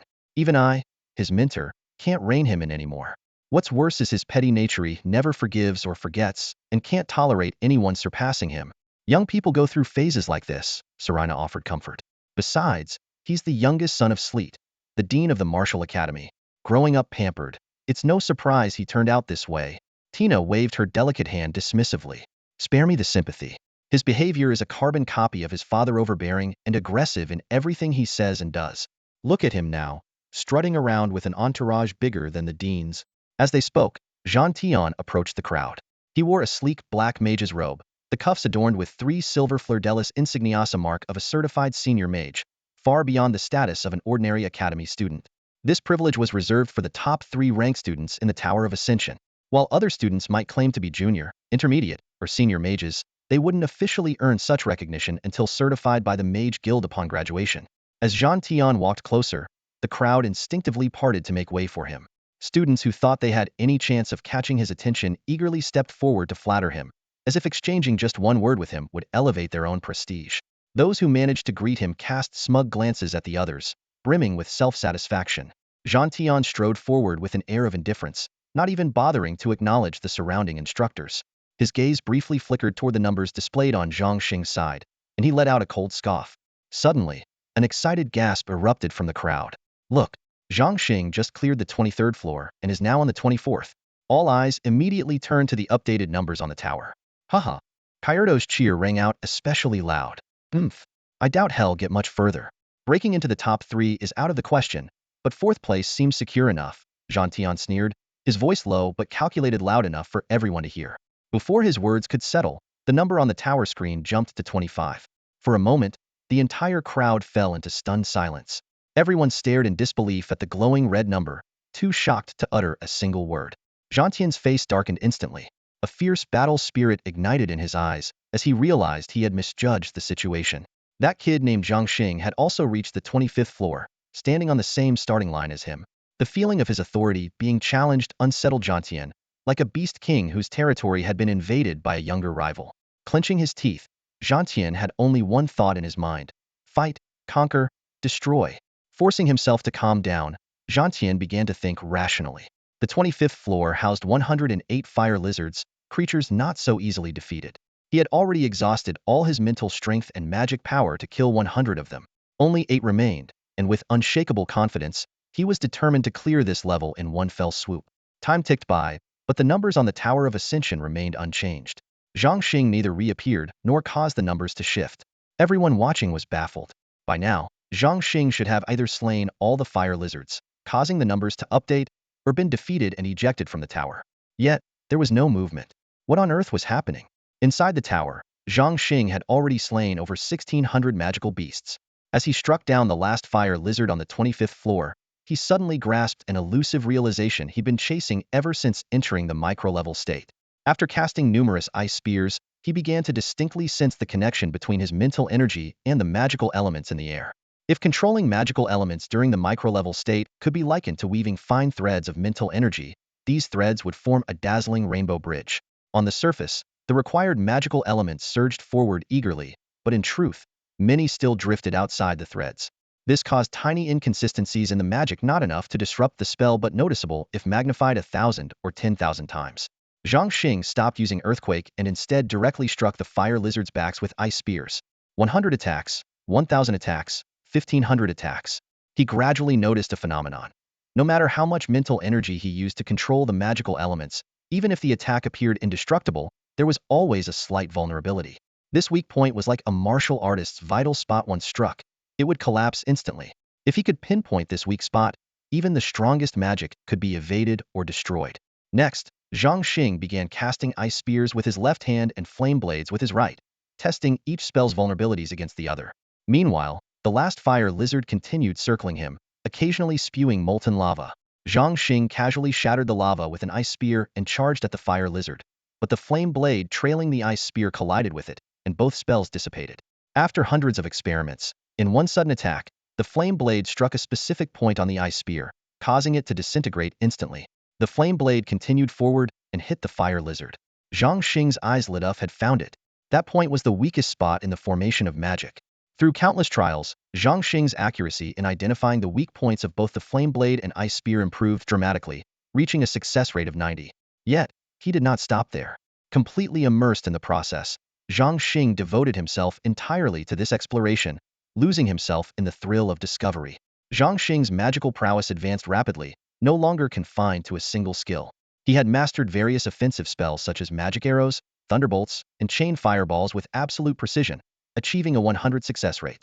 He felt completely immersed in the world of magical elements, as though every part of his body was composed of them. When casting spells, he could instantly identify weak points, a state that had quietly elevated to the realm of microscopic precision, reaching a harmony between man and magic. Although Zhang Xing was unaware of his breakthrough, he could clearly sense his mental strength growing exponentially. After slaying the last fire lizard, the scene before him shifted abruptly, revealing the 26th floor. 216 fire lizards stood in neat formation, poised to attack. What followed was an effortless battle. Dozens of magma spells launched at him were no longer a threat. Zhang Xing's hands moved with agility, neutralizing them with ease. Outside the tower, the teachers and students were stunned. Their eyes fixed on the ever-climbing numbers, their faces filled with disbelief. Suddenly, the silence was shattered by thunderous cheers. Zhang Xing is invincible. First place in the Sky Tower rankings. Kyoto pumped his fist into the air, shouting with all his might. His voice, distorted by excitement, echoed repeatedly. The students from poorer backgrounds raised their fists in unison, cheering fervently, and soon even the noble students joined in, no longer hiding their admiration. The deafening cheers reached even the office of Dean Jiega, who burst into laughter, clapping his hands like an elated child. Zhangxing, my boy, I knew I wasn't wrong about you. You never fail to amaze me. You've rewritten the Academy's history. Among the crowd, many eyes flickered toward Zhang Tian. Zhangxing had surpassed him, claiming the top spot. The complex gazes seemed to carry a hint of expectation, as if silently urging, Zhang Tian, go, get in there and catch up. Take back the first place. Zhang Tian's domineering aura had slightly diminished, but he maintained his cold demeanor. Deep down, however, he was shocked, thinking to himself, unbelievable as it is, your magic and mental strength must be completely drained by now. On the 26th floor, with even more fire lizards, there's no way you can hold out. You won't have the strength to stall for time. He kept convincing himself, clinging to the belief that this young upstart couldn't truly defy all odds. Clenching his fists tightly, Zhang Tian felt his confidence surge once more. He raised his head to look at the top of the tower, only to be utterly stunned. The number had just jumped to the 27th floor the moment he looked up. What? The noisy scene fell into an instant hush, leaving everyone deeply shaken. A single incredulous thought crossed their minds. No matter how extraordinary, this level of achievement was beyond belief. Tina and Serena, the two beautiful instructors, widened their eyes in shock, their delicate hands covering their lips as they stared in utter astonishment at what had just unfolded. Although Zhangxing's level hadn't increased, his understanding of magic had reached unprecedented heights. Among young individuals under the age of 20, his mastery of magic was unmatched, truly unparalleled. After effortlessly defeating 432 fire lizards on the 27th floor, Zhangxing stopped in his tracks. He calculated silently, confident that this achievement would secure him the 100,000 gold coins reward. Even if Teddy gave it his all, he wouldn't be able to catch up. With that thought, Zhangxing decisively exited the Tower of Trials. The moment he stepped out of the tower, the scene before him left him stunned. A massive crowd had gathered outside, their sheer numbers forming a dense, dark mass. For a moment, Zhangxing was at a loss. Just then, another door glimmered with light, and Teddy emerged from the tower as well. Teddy's face was beaming with excitement, clearly satisfied with his performance. He had successfully cleared the 22nd floor and even managed to defeat half of the fire lizards on the 23rd floor. Based on his current results, he could at least advance 2 ranks, securing a solid 5th place. Teddy was secretly overjoyed, convinced that Zhangxing couldn't have made it past the 22nd floor. To him, the 100,000 gold coins were already as good as his. With a smug grin, he approached Zhangxing, the corners of his mouth curling into a victorious smile. Oh, Zhangxing, you're out too? Teddy asked, feigning surprise. Yeah? Zhangxing replied absent-mindedly, his gaze still fixed on the crowd around him, his face filled with confusion. Teddy misinterpreted Zhangxing's expression, assuming it was the dejection of failure. Puffing up with pride, he said smugly, don't be discouraged by failure. Zhangxing, you're still young, and you'll have plenty of chances in the future. Youth is your greatest asset, haha. But for now, it's time for you to fulfill your promise. Hand over the money 100,000 gold coins, not a single one less.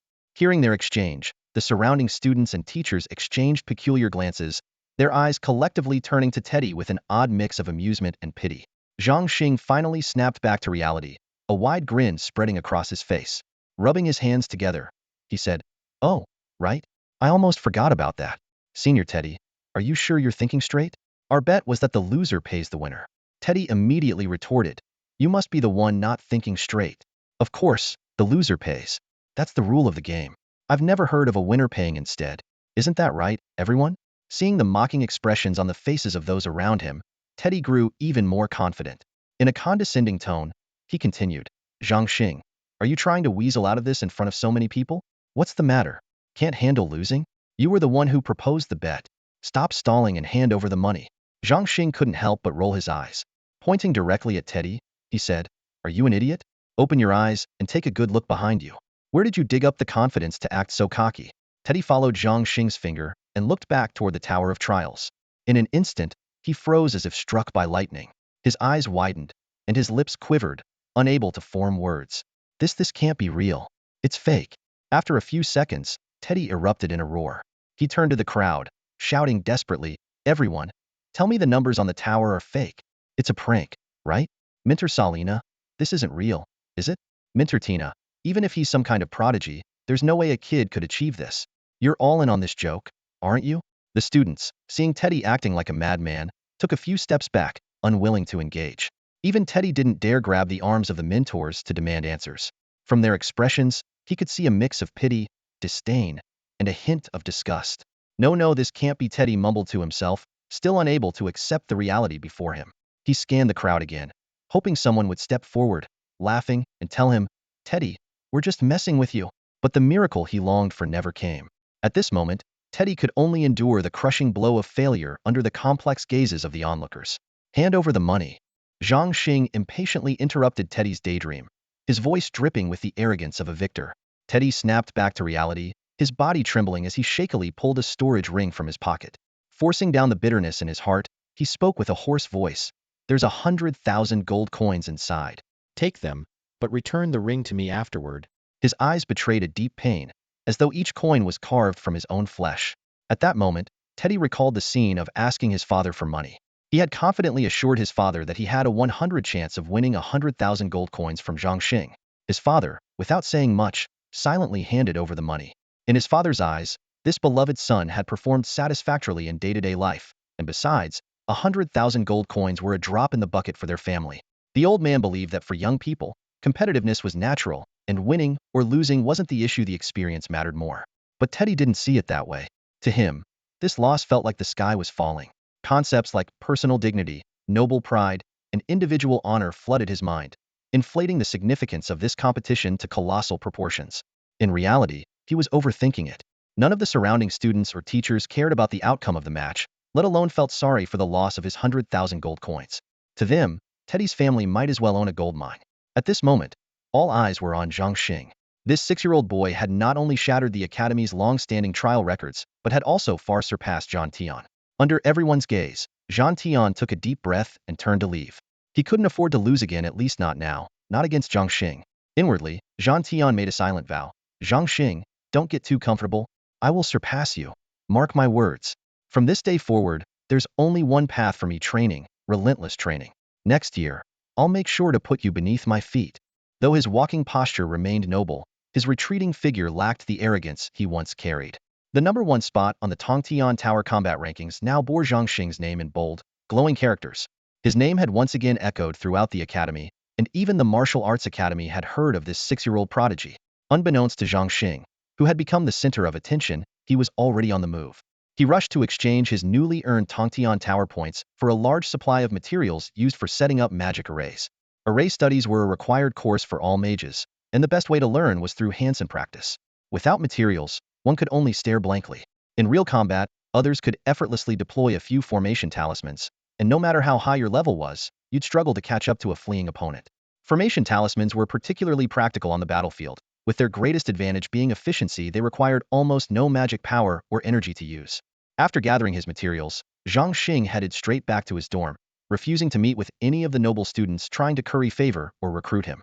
He had no patience for idle socializing. He had more pressing matters to attend to. Once inside his spatial island, Zhang Xing noticed that the fish in the pond had grown significantly. It was time to feed heybao. However, he quickly realized his concern was unnecessary. Heybao was already squatting by the pond, happily fishing for himself. The dog-headed fish had grown over a meter long, while the crucian carp and koi were each over half a meter. Heybao strolled along the pond with his hands behind his back, casually picking out the biggest fish to eat. When he saw Zhang Xing enter, Heibao's excitement was evident. Zhang Xing pulled up Heibao's status panel and saw that his experience points had reached 480,500. An upgrade was imminent: just 2 more large dog-headed fish, and Heybao would advance to the 4th tier. Heybao, eat 2 more fish. You're about to level up, Zhang Xing urged. Heybao seemed to sense the approaching breakthrough as well. With a sudden shake of his body, he transformed into a formidable black dragon, exuding an overwhelming dragon's might. The fish and shrimp in the pond froze in terror, unable to move. With a swift swipe of his massive claw, Heybao snatched up 2 dog-headed fish and devoured them in an instant. As he hovered in the air, his body suddenly radiated a faint, eerie glow. Accompanied by a series of cracking sounds, Heibao's body rapidly expanded to over 6 meters in length, fully evolving into a fledgling giant dragon. Ding! The system notification sounded as Heilong successfully advanced to Tier 4. A new mission immediately began. Elevate Heilong to Tier 5. Target experience, 2,500 points. Current experience, 0. On the western side of the castle, a magnificent dragon trial ground suddenly emerged. After spending 20,000 gold coins, a dazzling white light flashed, revealing a massive open-air rectangular structure. The building, roughly the size of 2 football fields, featured a pair of towering red gates over 100 meters tall at its front. Above the gates, 3 dragon-shaped characters spelled out, Trial Ground. Heybao gazed intently at the massive gates, a symbol of challenge, his eyes brimming with fighting spirit. Without hesitation, he spread his wings and flew inside. The moment he and Zhang Xing passed through the gates, the scenery transformed in an endless expanse of misty clouds stretched out before them. The system promptly announced the start of the bronze trial, with a 3-minute time limit. Both sides began with an initial combat power of 1,000 points. From within the mist, another Tier 4 black dragon of similar size emerged. The 2 dragons, each around 6 meters long, faced off at a distance, their throats rumbling with low, provocative growls. Ancient bloodline instincts told them that battles among their kind were the ultimate form of sharpening their skills. After a few seconds of tense standoff, Heybao launched the first attack. The 2 dragons clashed midair in a fierce battle, employing biting, clawing, tail strikes, and dragon saliva attacks in rapid succession. For Heybao, who had never fought another of his kind, this was his first chance to fully unleash his strength, and the fight became increasingly exhilarating. After a prolonged struggle, Heybao gained the upper hand, forcing his opponent to the ground. Pinning the other dragon down, Heybao delivered a powerful tear, ripping the black dragon into 2. The opponent dissolved into specks of white light and vanished. The system announced the completion of the bronze trial in 1 minute and 50 seconds. Heybao earned 300 experience points, and his combat power increased to 1,100 points. Before the system could prompt him, Heybao eagerly requested the next challenge. Yes. The silver trial began immediately, with the time limit extended to 5 minutes. Crimson clouds swirled in the sky, and a massive Tier 5 red dragon, 12 meters long, appeared 100 meters away. Its combat power was an intimidating 3,000 points. Heybao instantly recognized the disparity in strength. With each tier advancement, a dragon's physical power and magical abilities multiplied. To make matters worse, red dragons were naturally arrogant and enjoyed tormenting weaker opponents with claws and teeth rather than resorting to magic. As expected, the red dragon's eyes gleamed with disdain as it extended its massive claws and charged. Despite understanding the overwhelming gap in power, the pride of the black dragon race would not allow Heybao to retreat. The battle quickly turned brutal. The red dragon's first strike sent Heybao flying, and it relentlessly pursued him, slamming him from the sky to the ground. Zhang Xing shook his head silently. With Heibao's current combat experience, relying solely on brute force, survival seemed nearly impossible. Heybao was caught off guard by the sudden assault from the red dragon. His limbs flailed wildly, and dragon breath spewed uncontrollably in all directions. The red dragon's tail lashed out like a whip, striking Heibao's abdomen with a brutal force. A piercing, heart-wrenching howl tore through the skies as Heibao's body plummeted like a kite with its string cut, leaving a trail of blood raining down through the air. Boom! Heybao hit the ground with a deafening crash, raising a cloud of dust and leaving a massive crater in his wake. The red dragon dived down, stopping midair about 50 meters above the ground, gazing down at Heybao in the pit with a mocking, disdainful glare. Moments later, the ground trembled as Heybao struggled to claw his way out of the earth.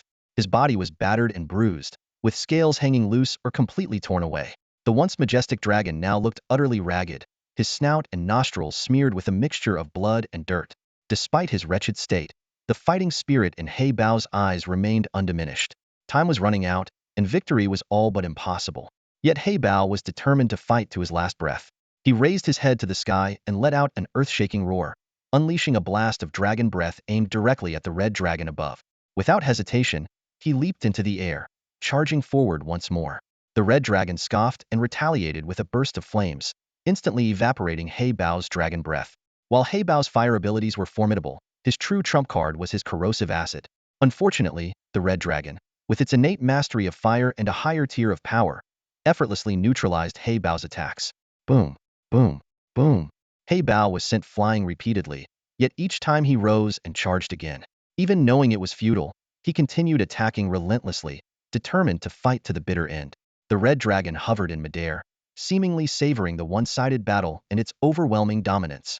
Watching from the sidelines, Zhang Xing was filled with frustration and helplessness.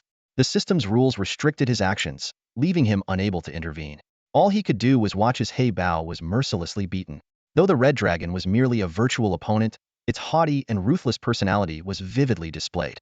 It reveled in toying with weaker adversaries, prolonging their suffering until they were completely drained of strength before delivering the final blow. A fifth-tier dragon's power was equivalent to that of advanced battle masters and high-level magicians, though their actual combat prowess often surpassed these ranks.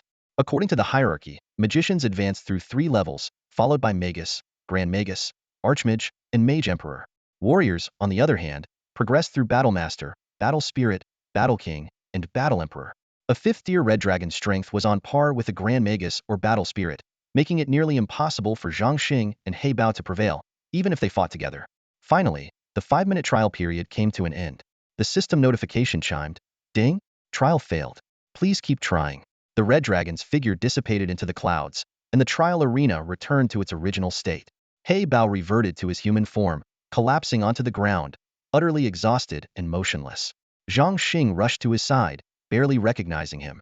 Heibao's head was swollen to nearly 3 times its normal size, and his body was covered in wounds with not a single patch of unscathed skin remaining. It was a pitiful sight. Yet, in Heibao's dark, gleaming eyes, there was still a burning desire to fight again. You did great, Heybao. Zhang Xing encouraged him. Rest up, heal, and we'll try again.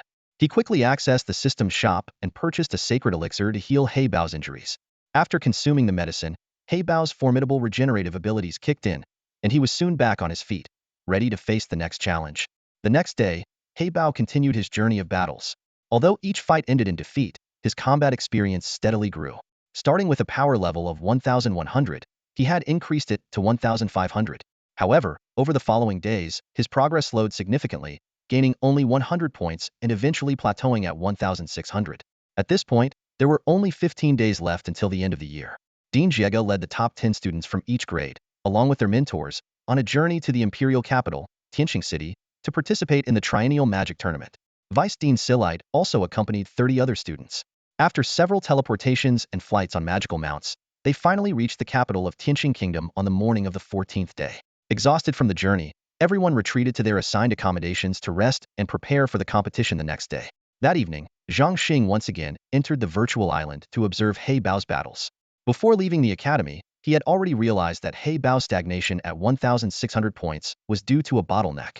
Once this bottleneck was broken, Heibao's power would undergo a significant transformation. Zhang Xing's strategy was to continuously teach Heybao the intricacies of utilizing mental energy. From learning a magical skill to mastering it and eventually perfecting its execution, Zhang Xing meticulously guided Heybao on how to communicate with magical elements and precisely manipulate them with mental energy. He even shared his deepest insights from reaching the states of micro-perception and unity of heaven and man. This wasn't about having Heybao replicate Zhang Xing's magical combat style to defeat the red dragon. After all, dragons are immune to all low-level magic, rendering spells like slow, blindness, and hypnosis ineffective against them. Instead, Zhang Xing aimed to inspire Heybao to adapt this mindset and find opportunities to break through the bottleneck during battle. Dragons are both powerful sorcerers and formidable warriors, but their combat style primarily relies on physical attacks. Heybao did not disappoint Zhang Xing's expectations. Through his battles with the red dragon, he gradually began to comprehend the subtle use of power and discovered the dragon's weaknesses. After more than 10 days of relentless fighting, the once arrogant red dragon no longer underestimated the increasingly resilient little black dragon. In particular, over the past 3 days, Heibao's claws had successfully injured the dragon's tail at its most vulnerable spot. The red dragon could no longer treat Heybao as a mere punching bag, as it had before. In their 22nd battle, just 2 minutes in, the unexpected happened. As the red dragon's claws were about to strike Heibao's soft underbelly, Heibao's jet-black eyes suddenly gleamed with extraordinary brightness. His body then trembled as he dodged the attack with an almost impossible agility. The red dragon's claws swiped through empty air, and before it could react, it felt a powerful force slam into its body. Boom! The red dragon was sent tumbling several times by the impact. For the remainder of the battle, no matter how the red dragon attacked, it could never land a hit on Heybao. In contrast, every counterattack from Heybao was precise and devastating. Zhang Xing watched from below with a satisfied smile. It was clear that Heybao had experienced an epiphany, reaching the realm of micro-perception. To Heybao, the red dragon's once dizzying speed was no longer an issue. When he focused completely, the scene before him seemed to slow down by tenfold. To onlookers, the red dragon's massive tail appeared to have struck Heybao, making an escape seem impossible. Yet, Heybao performed what seemed like a miracle under such circumstances. The system displayed that Heibao's power level had surged from 1,600 to an astonishing 2,000. But this was not the end. Over the next 2 minutes, his power level continued to climb steadily, reaching an incredible 3,000. Ding! As the chimes signaled the end of the challenge, the trial arena instantly returned to its original state. Heybao's majestic figure froze midair, his front claws poised for a vicious tear, his gaping maw revealing razor-sharp fangs. He was just about to deliver a fatal blow to the red dragon when, at this critical moment, the attack was interrupted. That's enough for today. We'll continue tomorrow. You've already won. Zhang Xing waved at Heybao, who transformed into his human form and landed gracefully beside him. Heybao's eyes glimmered with a hint of frustration. Tomorrow, I'll shred him to pieces, he declared. That night, Zhang Xing meditated in quiet contemplation. By dawn, the representatives from the 6 academies gathered at the royal training grounds in Tianqing City, marking the official start of the annual ranking competition. The rules followed tradition. Matches were held between junior students and senior students separately. The tournament offered impressive rewards.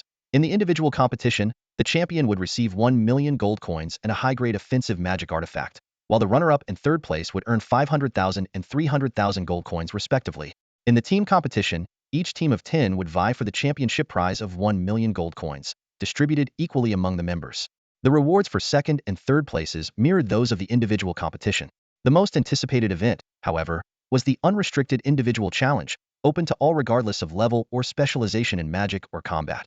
The champion of this category would be awarded 5 million gold coins, along with 3 top-tier artifacts, one each for offense, defense, and amplification. The runner-up would receive 3 million gold coins and 2 artifacts for offense and defense, while the third-place contestant would take home 1 million gold coins and an offensive artifact. These prizes were so enticing that even the instructors found themselves envious. The imperial artifacts, in particular, were priceless treasures. The scarcity of materials for crafting such artifacts, combined with the exorbitant costs and the need for skilled master artisans, meant that most mages and magicians had to settle for subpar staffs. Advanced mages often had no choice but to carry decorative, impractical items. The artifacts offered by the Empire, however, were forged from the finest materials and surpassed the monetary rewards in value. A total of 360 contestants from the 6 academies participated. Emperor August Kith of the Empire personally attended the opening ceremony, delivering a rousing speech that ignited the students' passion. The possibility of a bright future, filled with titles and honors, seemed within reach. While noble students relied on their hereditary privileges, the competition offered commoner students a rare chance to change their destinies. Zhang Xing, however, was unimpressed by the grandeur and found himself drowsy. He had no interest in politics or power. His only concern was nursing Heybao back to full strength and eagerly awaiting when the system might provide him with a second dragon egg. Gazing at the elderly emperor on stage, clad in an ornate robe and crowned with a jewel-encrusted crown, Zhang Xing couldn't help but reflect on the monarch's dual identitia, member of the Empire's elite 6 martial sovereigns.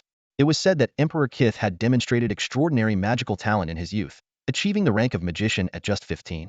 However, after losing his magical abilities during a palace coup, he resolutely turned to martial arts, ultimately breaking through to the martial sovereign realm at the age of 45 and claiming the throne.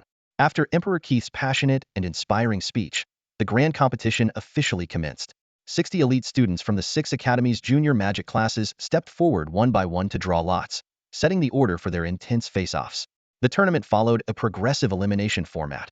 The first round halved the participants, leaving 30 contestants to draw lots again for the next round of duels until only 15 remained.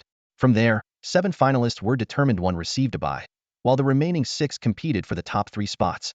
In the semifinals, the winners vied for the championship, while the defeated battled for third place. The Martial Arts Academy's competition followed the same rules, with the 2 arenas located close enough for spectators to enjoy the thrilling matches from both sides.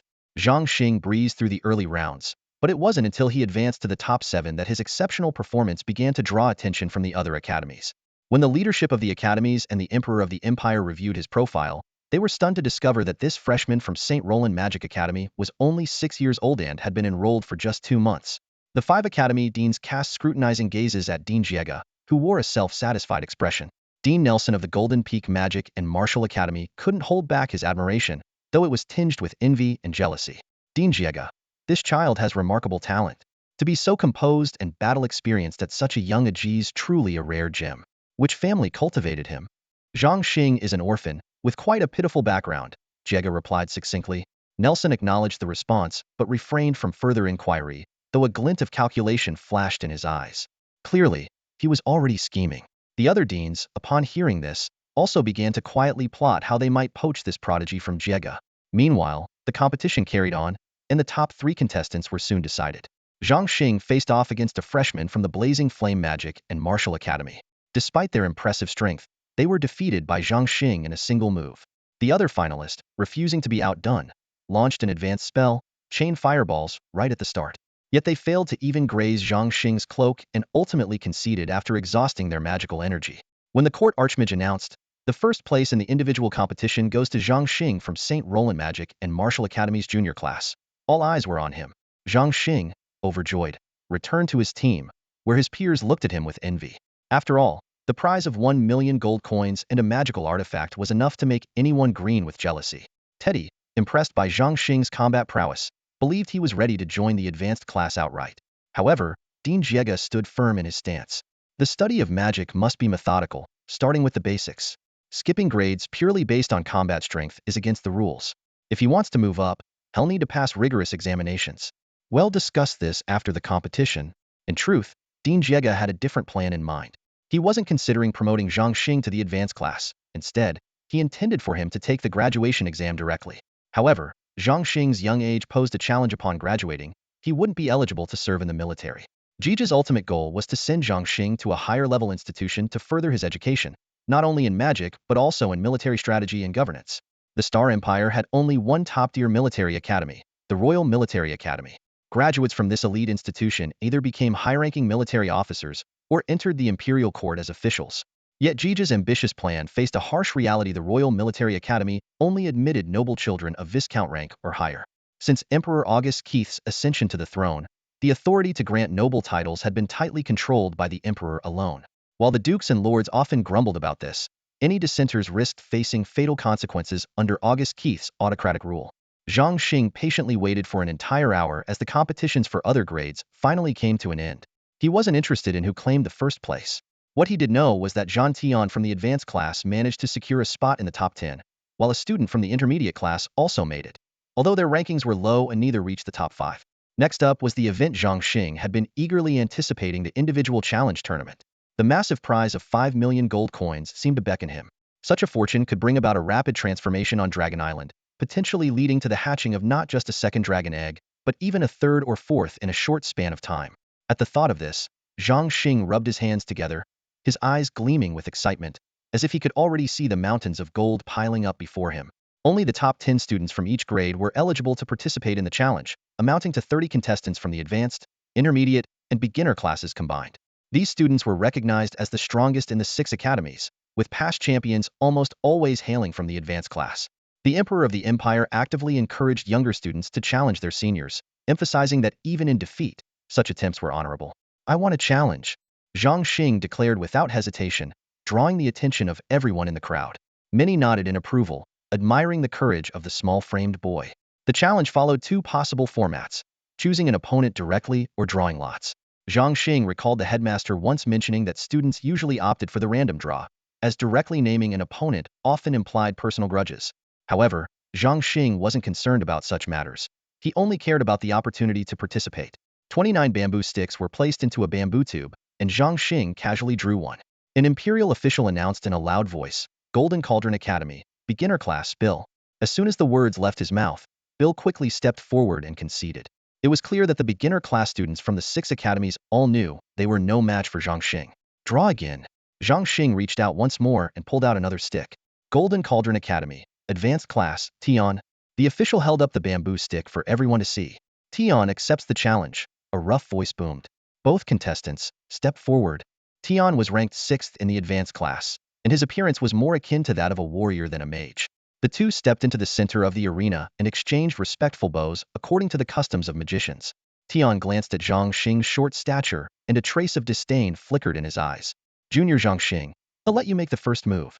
If you can't land a hit on me after 10 moves, you'd better admit defeat," Tian said with a grin. "You're so small, I'd feel bad hitting you." "Haha." Zhang Xing sighed and shook his head. "Do I really need 10 moves to beat you? Even one feels like overkill." "What? 1 move?" Tian laughed so hard he nearly doubled over. "All right, enough laughing, Senior Tian," Zhang Xing said kindly. "You'd better prepare your defenses. I'm about to start my attack." Tian, still chuckling, rested his hands on his knees and said nonchalantly, "Go ahead, Junior Zhang Xing, do your worst." Before he could finish his sentence, everyone saw Zhang Xing casually launch a simple magic arrow.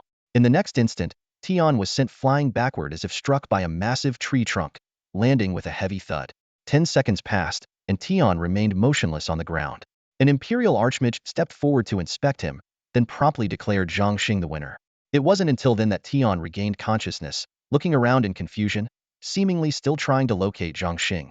The remaining 20-something contestants witnessed the scene with wide eyes, their expressions filled with shock. A seemingly ordinary magic arrow had instantly incapacitated Tian, revealing the immense power it contained. They couldn't help but ponder how they would fare if faced with such an attack. Could they withstand it? Or would they fall just as easily? Of course, not everyone was convinced. Some dismissed the incident as Tian's overconfidence leading to his downfall. After all, how could a simple magic arrow be anything more than a trivial attack easily deflected with a wave of the hand? Is Zhang Xing still up for the challenge? Someone asked. Of course, he replied without hesitation, striding confidently toward the lot drawing area. His fingers moved deftly through the bamboo cylinder. An Imperial official, his gaze sharp as a blade, watched Zhang Xing draw the bamboo slip. A flicker of an inscrutable expression crossed his eyes as he read it. Stormwind Magic Academy, Advanced Class Champion. Vini, the official announced, his voice carrying a faint trace of surprise. A wave of gasps and murmurs rippled through the crowd. What? He drew Vini, the top-ranked fighter of the advanced class, someone exclaimed. Poor Zhang Xing. What terrible luck, another voice chimed in. Indeed, his challenge ends here. Still, he's got some skill managing to defeat Tian, who ranked 6th, a mentor murmured in a low voice. However, Zhang Xing's eyes gleamed with excitement upon hearing the announcement. He thought to himself, not bad. I get to face the strongest opponent right away. One match, and 5 million gold coins are mine. Then he added, oh, wait, I still have to accept challenges from others. But who would dare challenge me after this? Both challengers, please step into the arena. The referee's voice snapped Zhang Xing out of his thoughts. He looked up and saw Vini walking toward the arena alongside him. Vini was the epitome of aristocratic elegancia, handsome young man with every step exuding a noble's grace. When the match was announced, Vini merely gave Zhang Xing a slight nod, a gesture that seemed to say, this is already a great honor for you. Zhang Xing didn't make a move right away. Instead, he placed his hands on his abdomen, adopting a casual, confident stance like a self-assured little adult, seemingly waiting for Vini to say something first. Seeing this, Vini scoffed inwardly. A mere child dares to act superior in front of me? You're nothing. Where do you get the nerve to put on airs? I've already been granted the title of Baron by His Majesty the Emperor. And you? You're just a lowly commoner. After a moment, Zhang Xing finally broke the silence. Senior Vini, do you have nothing to say? If not, let's begin. Vini was already struggling to suppress his impatience. Yet, as a noble and a baron, he forced himself to maintain his composure. He refused to be the first to strike against a mere child. Suddenly, Zhang Xing casually launched a magic arrow. Vini's lips curled into a contemptuous smirk as he countered with a magic arrow of his own. However, what happened next left him utterly stunned. His magic arrow was effortlessly shattered, as fragile as a soap bubble, while Zhang Xing's arrow surged forward with unstoppable momentum. Alarmed, Vini hastily fired 3 more magic arrows in quick succession, trying to block it, no avail. Boom! Zhang Xing's seemingly delicate, yet precise magic arrow struck a critical point on Vini's wind elemental protective barrier. The wind shield shattered instantly, and the arrow's force continued unabated, slamming into Vini's chest. The impact sent Vini flying off the ground, his body tracing an arc through the air before crashing heavily 10 meters away. This can't be. Vini lay sprawled on the ground, his mind blank. He knew his own strength well. Even against a mid-level mage, he shouldn't have been defeated so easily. Could it be he's not a beginner-level mage? The thought flashed through his mind, only to be dismissed just as quickly. No. Even if he's an advanced mage, he couldn't possibly have such overwhelming magical power. The arena fell silent. Every student stared at Zhang Xing in shock. That was Vinith, top fighter of the advanced class, defeated by a single magic arrow? It was beyond anything they could comprehend. He'll continue the challenge, Zhang Xing declared decisively, striding back toward the bamboo cylinder, ready to draw another lot. Suddenly, a chorus of voices erupted. I forfeit. I surrender too. One by one, the surrounding students raised their hands in quick succession, admitting defeat before even stepping into the ring. Zhang Xing froze, his hand hovering midair. Turning back, he asked in confusion, but I haven't even drawn yet. Zhang Xing, there's no need for you to draw anymore. We all admit defeat. The top-ranking students from the advanced class shouted in unison, their voices filled with admiration and frustration. They exchanged glances, none of them willing to become Zhang Xing's next opponent. Hearing this, Zhang Xing's lips curled into a faint smile, and a gleam of pride flashed in his eyes. Well, that's just perfect. I appreciate your generosity, everyone. Haha, he said with a hearty laugh, scanning the surroundings as he awaited the final announcement. Just then, the ground suddenly began to shake violently. Everyone struggled to keep their balance, stumbling backward. Calligraphy scrolls and stationery slid toward the edges of the tables, while weapons on the racks clattered noisily against one another. The voice that was about to declare Zhang Xing the winner abruptly fell silent. Moments later, the sound of a guard's urgent announcement echoed closer and closer. Report the delegation from the Leu Empire requests an audience. The Leu Empire? The Emperor of the Tianqing Empire and his civil and military officials turned pale, while the 12 academy principals exchanged puzzled looks. Confusion flickered in their eyes as they speculated about this unexpected visit. Emperor Keith's voice was steady as he commanded, "Let them in." Before long, the tremors subsided, and a group of more than 20 individuals, dressed in opulent attire, strode confidently into the arena. When everyone saw the figure leading the group, the pupils of the 12 principals and the emperor involuntarily contracted. Lei Dongtian, someone whispered in astonishment. Leu Empire's foremost battle emperor, the grand general of the army, a prince, and the emperor's own uncle, effectively the true power behind the empire, was now standing before them. Behind him followed a group of arrogant young individuals who regarded their surroundings with disdain. Lei Dongtian stood with his hands clasped behind his back, blatantly disregarding the diplomatic formalities. He laughed boisterously and said, "Haha, Emperor Keith, it's been 10 years. How have you been?" Emperor Keith remained composed as he sat on his throne, his expression unreadable. "May I ask what brings Lord Lei Dongtian to our empire?" Lei Dongtian's gaze swept over Zhang Xing and the other 30 participants, his expression tinged with scorn. "Oh, nothing much. I heard about your triennial martial arts tournament and thought I'd bring some of our younger generation over to observe and learn." Haha. Keith smirked coldly. "Exchange and learning, it's not the first time. The past few times, we were evenly matched. This time, with Prince Lei personally leading the delegation, I assume you have something extraordinary in store?" Lei Dongtian feigned nonchalance, though the smugness on his face was unmistakable. "Oh, nothing extraordinary. I just brought a dragon with me." "What? A dragon?" Emperor Keith and the 12 principals were visibly shaken, their eyes brimming with shock. They all understood the implications of possessing a dragonet was a symbol of an empire's military might and could even alter the fate of a nation. If the Leu Empire truly possessed 2 dragons and their authenticity was confirmed by the Holy Dynasty's envoys, it could lead to the annexation of the St. Roland Empire into Lewu's territory. This was a matter of national survival, and no emperor would willingly hand over their ancestors' legacy. A shadow of grim determination flickered in Keith's eyes as he grasped the gravity of the situation. Prince Lei Dongtian surveyed the surroundings, a confident smile curling at the corners of his lips. He turned to Keith, his voice carrying a hint of provocation. "Where's your dragon? Why not summon it so we can all take a look?" "Keith, I know you understand the truth, but it seems you won't give up until you see it with your own eyes." Keith clenched his fists, his face dark with tension. Lei Dongtian chuckled lightly and continued, "Oh, this isn't my dragon. It belongs to my personal disciple. For the past 10 years, I've been training him." Turning to a boy of about 17 or 18 standing behind him, his tone grew commanding. "Lei Zhan, summon your dragon." Lei Zhan bowed respectfully.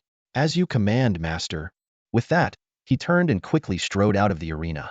Moments later, the ground began to tremble, a low rumble growing louder with each passing second. All eyes were drawn to the entrance, and soon, a colossal creature emerged. Standing 6 meters tall and over 12 meters long, the massive earth dragon moved with a weight that made the ground quiver beneath its steps. Its scales glinted coldly in the sunlight, exuding an intimidating aura. Atop its back sat Lei Zhan, who appeared tiny in comparison, like a child riding a moving mountain. The citizens of the St. Roland Empire stared in stunned silence, their eyes wide with disbelief. This legendary creature had materialized before them, its immense size and imposing presence sending chills down their spines. Emperor Keith and his court felt their hearts sink as their faces turned pale. Among the crowd stood Zhang Xing, his brow furrowed as he observed the scene. Inwardly, he mused, "Is this really a dragon?" As a former anime editor in his past life, the image of a dragon in his mind was wildly different from the behemoth before him. "This looks more like a dinosaur, though calling it a dragon isn't entirely wrong." Lei Dongtian took in the frightened expressions of the St. Roland Empire's people with satisfaction. His purpose was intimidation, and one dragon alone was enough to strike fear into the Empire's border forces. However, his gaze soon landed on a small boy in the center of the arena. The child, no more than 6 or 7 years old and barely over a meter tall, stood out. Unlike everyone else, he showed no faintly a faint, disdainful smirk. Clearing his throat, Lei Dongtian addressed Lei Zhan with authority. Lei Zhan, go spar with some of the academy students. Be careful not to hurt them. His eyes lingered meaningfully on Zhang Xing as he spoke. Lei Zhan followed his master's gaze to the boy shaking his head. Instantly understanding the implication, Lei Zhan cracked his 3-meter-long whip and pointed it at Zhang Xing, his tone taunting. Hey, you there. The kid shaking his head, what's the matter? Don't think much of my dragon, do you? Zhang Xing met his gaze calmly, his expression unflinching. Are you talking to me? Lei Zhan looked down at him from atop the dragon, his voice dripping with mockery. Yes, I'm talking to you. What's your name, little one? Care to spar with your senior? Zhang Xing's tone was indifferent, yet his words carried an edge. My name is Zhang Xing. I hope, for your sake, that my name doesn't haunt your dreams. Lei Zhan burst into laughter at the remark. At that moment, Dean Jagger intervened, his voice stern and cautionary. Zhang Xing, don't let your emotions get the better of you. All of you, return to your seats. Though Jagger was well aware of Zhang Xing's capabilities, he knew the odds against a dragon were slim. Feigning surprise, Lei Dongtian interrupted. Well, if it isn't Dean Jagger, is this Zhang Xing one of your students? Without waiting for a response, he continued smugly. Don't worry, Jagger. It's just a friendly match. Let my disciple teach him a thing or two about an earth dragon's basic attack moves. Zhang Xing smirked faintly, his tone laced with disdain. Relax, Dean. I've been meaning to see what this dull, gray beast is capable of. As soon as Zhang Xing finished speaking, the students from the Thunder Empire erupted into loud, mocking laughter. They jeered one after another. Is this freshman out of his mind? Calling a dragon a magical beast. With that scrawny frame of his, he wants to take it on? Haha, this is priceless. Does he think it's some scruffy gray wolf? Zhang Xing, unfazed by the ridicule, maintained a calm demeanor. If laughing makes you happy, then go ahead and laugh to your heart's content. I'll wait. But make sure you laugh now, because soon, you won't even have the strength to cry. His words instantly silenced the Thunder Empire students. Their laughter faded, replaced by darkened expressions. What arrogance. This kid keeps insulting us, getting more and more outrageous. Senior Lei Zhan, teach him a lesson. Lei Zhan's lips curled into a cold smirk as he pointed his whip at Zhang Xing. Thunderstorm. Show him his place. The earth dragon let out a deep growl in response, its thick limbs moving with deliberate steps toward Zhang Xing towering over him. It looked down with a disdainful gaze even more condescending than its master's. Stop. Principal Jagger suddenly stood up. Zhang Xing, don't. Minter Salina called out anxiously. The faces of Zhan Tian and the other students were filled with alarm and dread. Just as Emperor Keith was about to declare, we concede this match, his words abruptly halted, frozen in his throat by the sight before him. 11 principals rose to their feet simultaneously, with Principal Jagger's hand still suspended midair. The Academy's faculty and students, as well as the Empire's officials, all stood in stunned silence, their eyes wide with disbelief. At that moment, Zhang Xing's voice rang out across the arena. Heybao, it's time to fight. Let them see what a real dragon looks like. In an instant, a massive dragon appeared in the sky. Measuring 13 to 14 meters in length, its body was covered in scales that gleamed with an obsidian-like luster. A black dragon. No, this can't be. Lei Zhantian stared blankly at the sky, his gaze fixed on the small figure perched atop the colossal dragon's back. His students craned their necks, their faces frozen in utter shock. Emperor Keith muttered, almost incoherently, a black dragon. A black dragon. We have a black dragon. Minter Salina gasped, her delicate hands covering her mouth in disbelief. A fifth-tier dragon. Lei Zhantian stammered, swallowing hard. It turned out that while they were mocking Zhang Xing, Heybao had successfully completed the silver trial, skyrocketing its experience points from 300 to 2,500, reaching the threshold for a level up. Under Heybao's overwhelming presence, the earth dragon felt a tremendous sense of danger. It let out a series of low growls, its body instinctively retreating. As a subspecies of dragons, it was torn between the urge to flee and its innate pride to stand its ground. After retreating 10 meters, it dug its claws into the ground, gathering all its strength. With a thunderous roar, it unleashed a fiery blast aimed directly at Heybao. Heybao shook its head and let out a light sneeze, releasing a blast of dragon breath that instantly overpowered the earth drake's flames. Without hesitation, a fierce glint flashed in Heybao's eyes as it dove down like a streak of lightning. Its massive, razor-sharp claws struck with deadly precision, slashing at the earth drake. Bang! The earth drake's enormous body was sent hurtling over 10 meters away, crashing heavily into the ground. It tumbled several times, carving a trench over a meter deep into the earth. Lei Zhan, who had been thrown aside, now stood near Lei Dongtian. The Earth Drake, realizing it was no match for the far larger black dragon, instinctively shielded its master. Stop. We surrender. Lei Zhan's heart ached as he saw his companion in such a pitiful state. He hurriedly shouted, hoping to end the fight. But before his words could fully register, Heybao had already arced through the sky like a fighter jet, executing a perfect trajectory. In an instant, it was above the Earth Drake's head, its tail raised high, preparing for the devastating dragon's tail strike. Boom. The impact was overwhelming, causing everyone present to flinch involuntarily. The students from the Leu Empire shut their eyes in terror. The Earth Drake, still reeling from its earlier shock, felt a tremendous force slam into its head. Its massive body flipped uncontrollably through the air before crashing far into the distance. The ground trembled violently, and the Earth Drake lay motionless, its faint breathing revealing the severity of its injuries. A deathly silence fell over the arena, so quiet that even the drop of a pin could be heard. Oops. Sorry, Senior Lei Zhan. Looks like you were just a tiny bit too late. Zhang Xing playfully held up 2 fingers, indicating a minuscule gap. Taking Zhang Xing's cue, Heybao withdrew its ferocious demeanor, hovering in the air with an awe-inspiring and majestic presence. You. Lei Zhan's bloodshot eyes glared in rage, his face ashen. He trembled as he rushed toward the Earth Drake, torn between anger and heartbreak. Meanwhile, Emperor Keith's initial shock had turned into uncontainable joy. The god of war has not abandoned my St. Roland Empire. The demon god has not forsaken Keith. My empire now has a dragon. Even as a martial emperor, he could not suppress the overwhelming excitement in his heart. The emotional roller coaster from despair to euphoria was nearly too much to bear. Ah! Keith laughed heartily, releasing all the pent-up emotions within him. His laughter carried a mocking tone toward Lei Dongtian, as if to proclaim to the entire court of officials and nobles who the true victor was. Perched on Heybao's back, Zhang Xing gleefully stroked the dragon's horns. His small figure appeared towering and mighty in the eyes of the crowd. Zhan Tian stared blankly at the giant dragon in the sky, his fighting spirit utterly extinguished, replaced by a profound sense of desolation. Battling an opponent with a dragon was nothing short of suicidal, especially when Zhang Xing, with his own strength, had already crushed the prodigies of the 6 great academies. Adding a dragon to the equation meant that even if all of them teamed up, they wouldn't stand a chance against a single breath of dragon fire. Dean Yeager's shock was no less than that of the emperor. He had always known Zhang Xing carried a tremendous secret, but he had never imagined it would be a dragon. He firmly believed that fortune could not be forcibly seized, and those who obtained it often paid a steep price. Now, as the truth was unveiled, it was an outcome he had never anticipated. Lei Zhantian arrived with great fanfare, shaking the heavens and earth, but when he left, he slinked away like a defeated dog, not daring to utter a single word. As he departed, he cast a venomous glare at Zhang Xing, his gaze brimming with murderous intent. Emperor Keith did not attempt to stop Lei Zhantian's retreat. He understood all too well that someone bold enough to come alone must have prepared a contingency plan. Besides, he and the dozen academy heads present were not fully prepared to detain him. However, none of that mattered now. The Empire had Zhang Xing, the Dragon Knight, under its wing. With proper training, dealing with Lei Zhantian in the future would be as easy as turning a hand.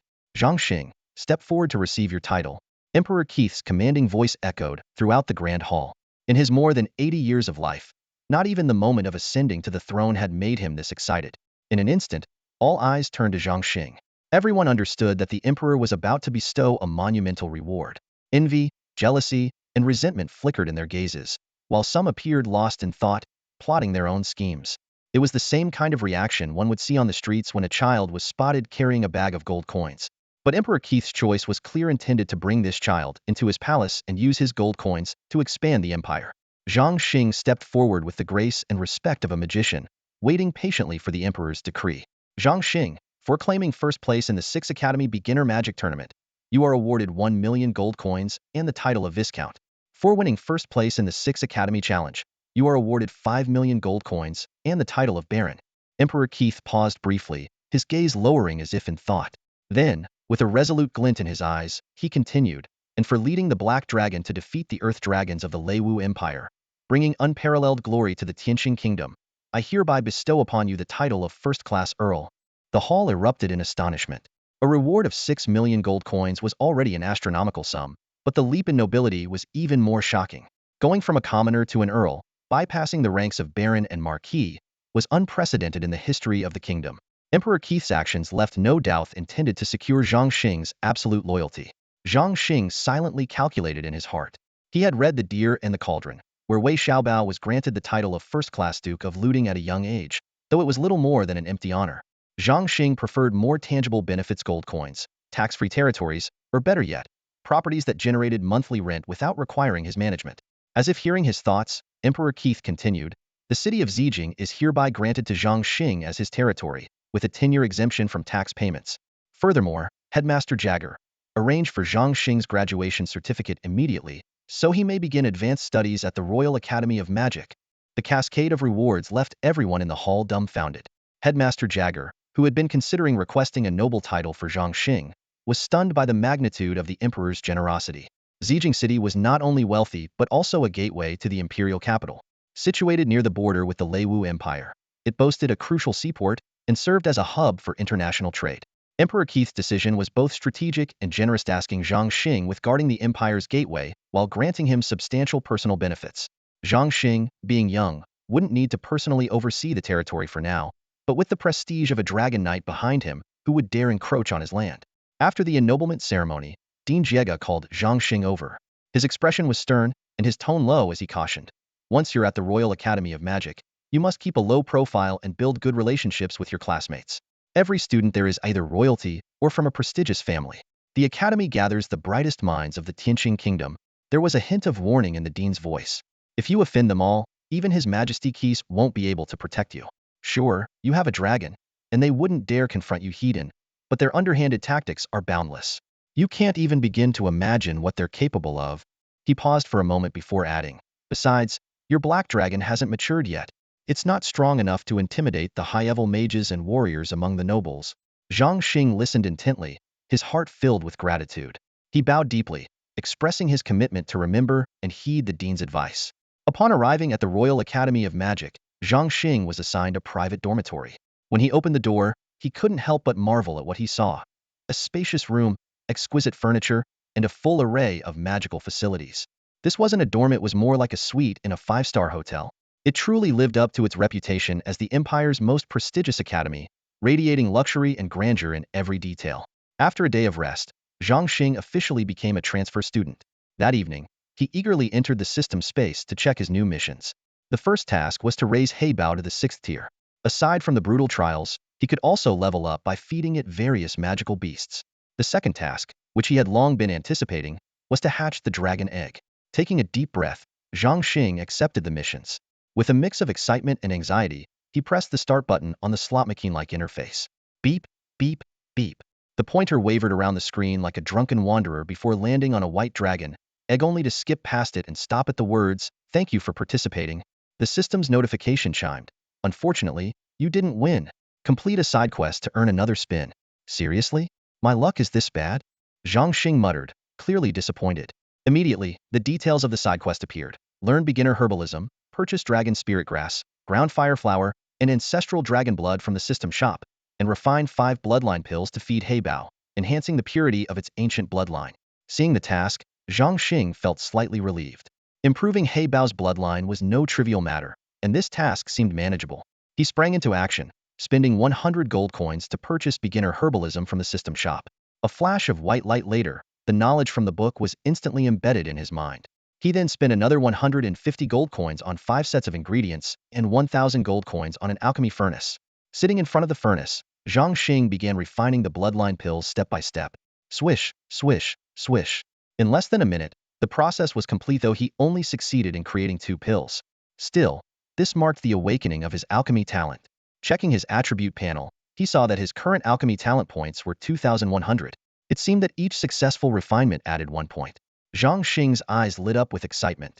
He immediately bought 10 more sets of ingredients and continued refining. By the time he had used up all the materials, he had managed to produce 5 bloodline pills, and his alchemy talent had increased to 5 points. Elated, Zhang Xing thought to himself, if I keep this up, I'll max out my talent in no time. Motivated by this thought, he purchased another 10 sets of materials and resumed his efforts. Swish. Another successful refinement. Sure enough, his talent points increased again. Energized, Zhang Xing muttered to himself, let's keep going. Before long, he had successfully refined 5 more bloodline pills. When his talent points reached 25, The system suddenly notified him that he could now learn intermediate herbalism and provided the recipe for the 10 herbs needed to make intermediate bloodline pills. Without hesitation, Zhang Xing dove in. As his herbalism talent reached 60 points, he unlocked advanced herbalism. Ultimately, he mastered the craft, maxing out his herbalism talent and producing a stockpile of bloodline pills across all 3 levels. Not bad. Another skill under my belt, Zhang Xing said to himself with satisfaction.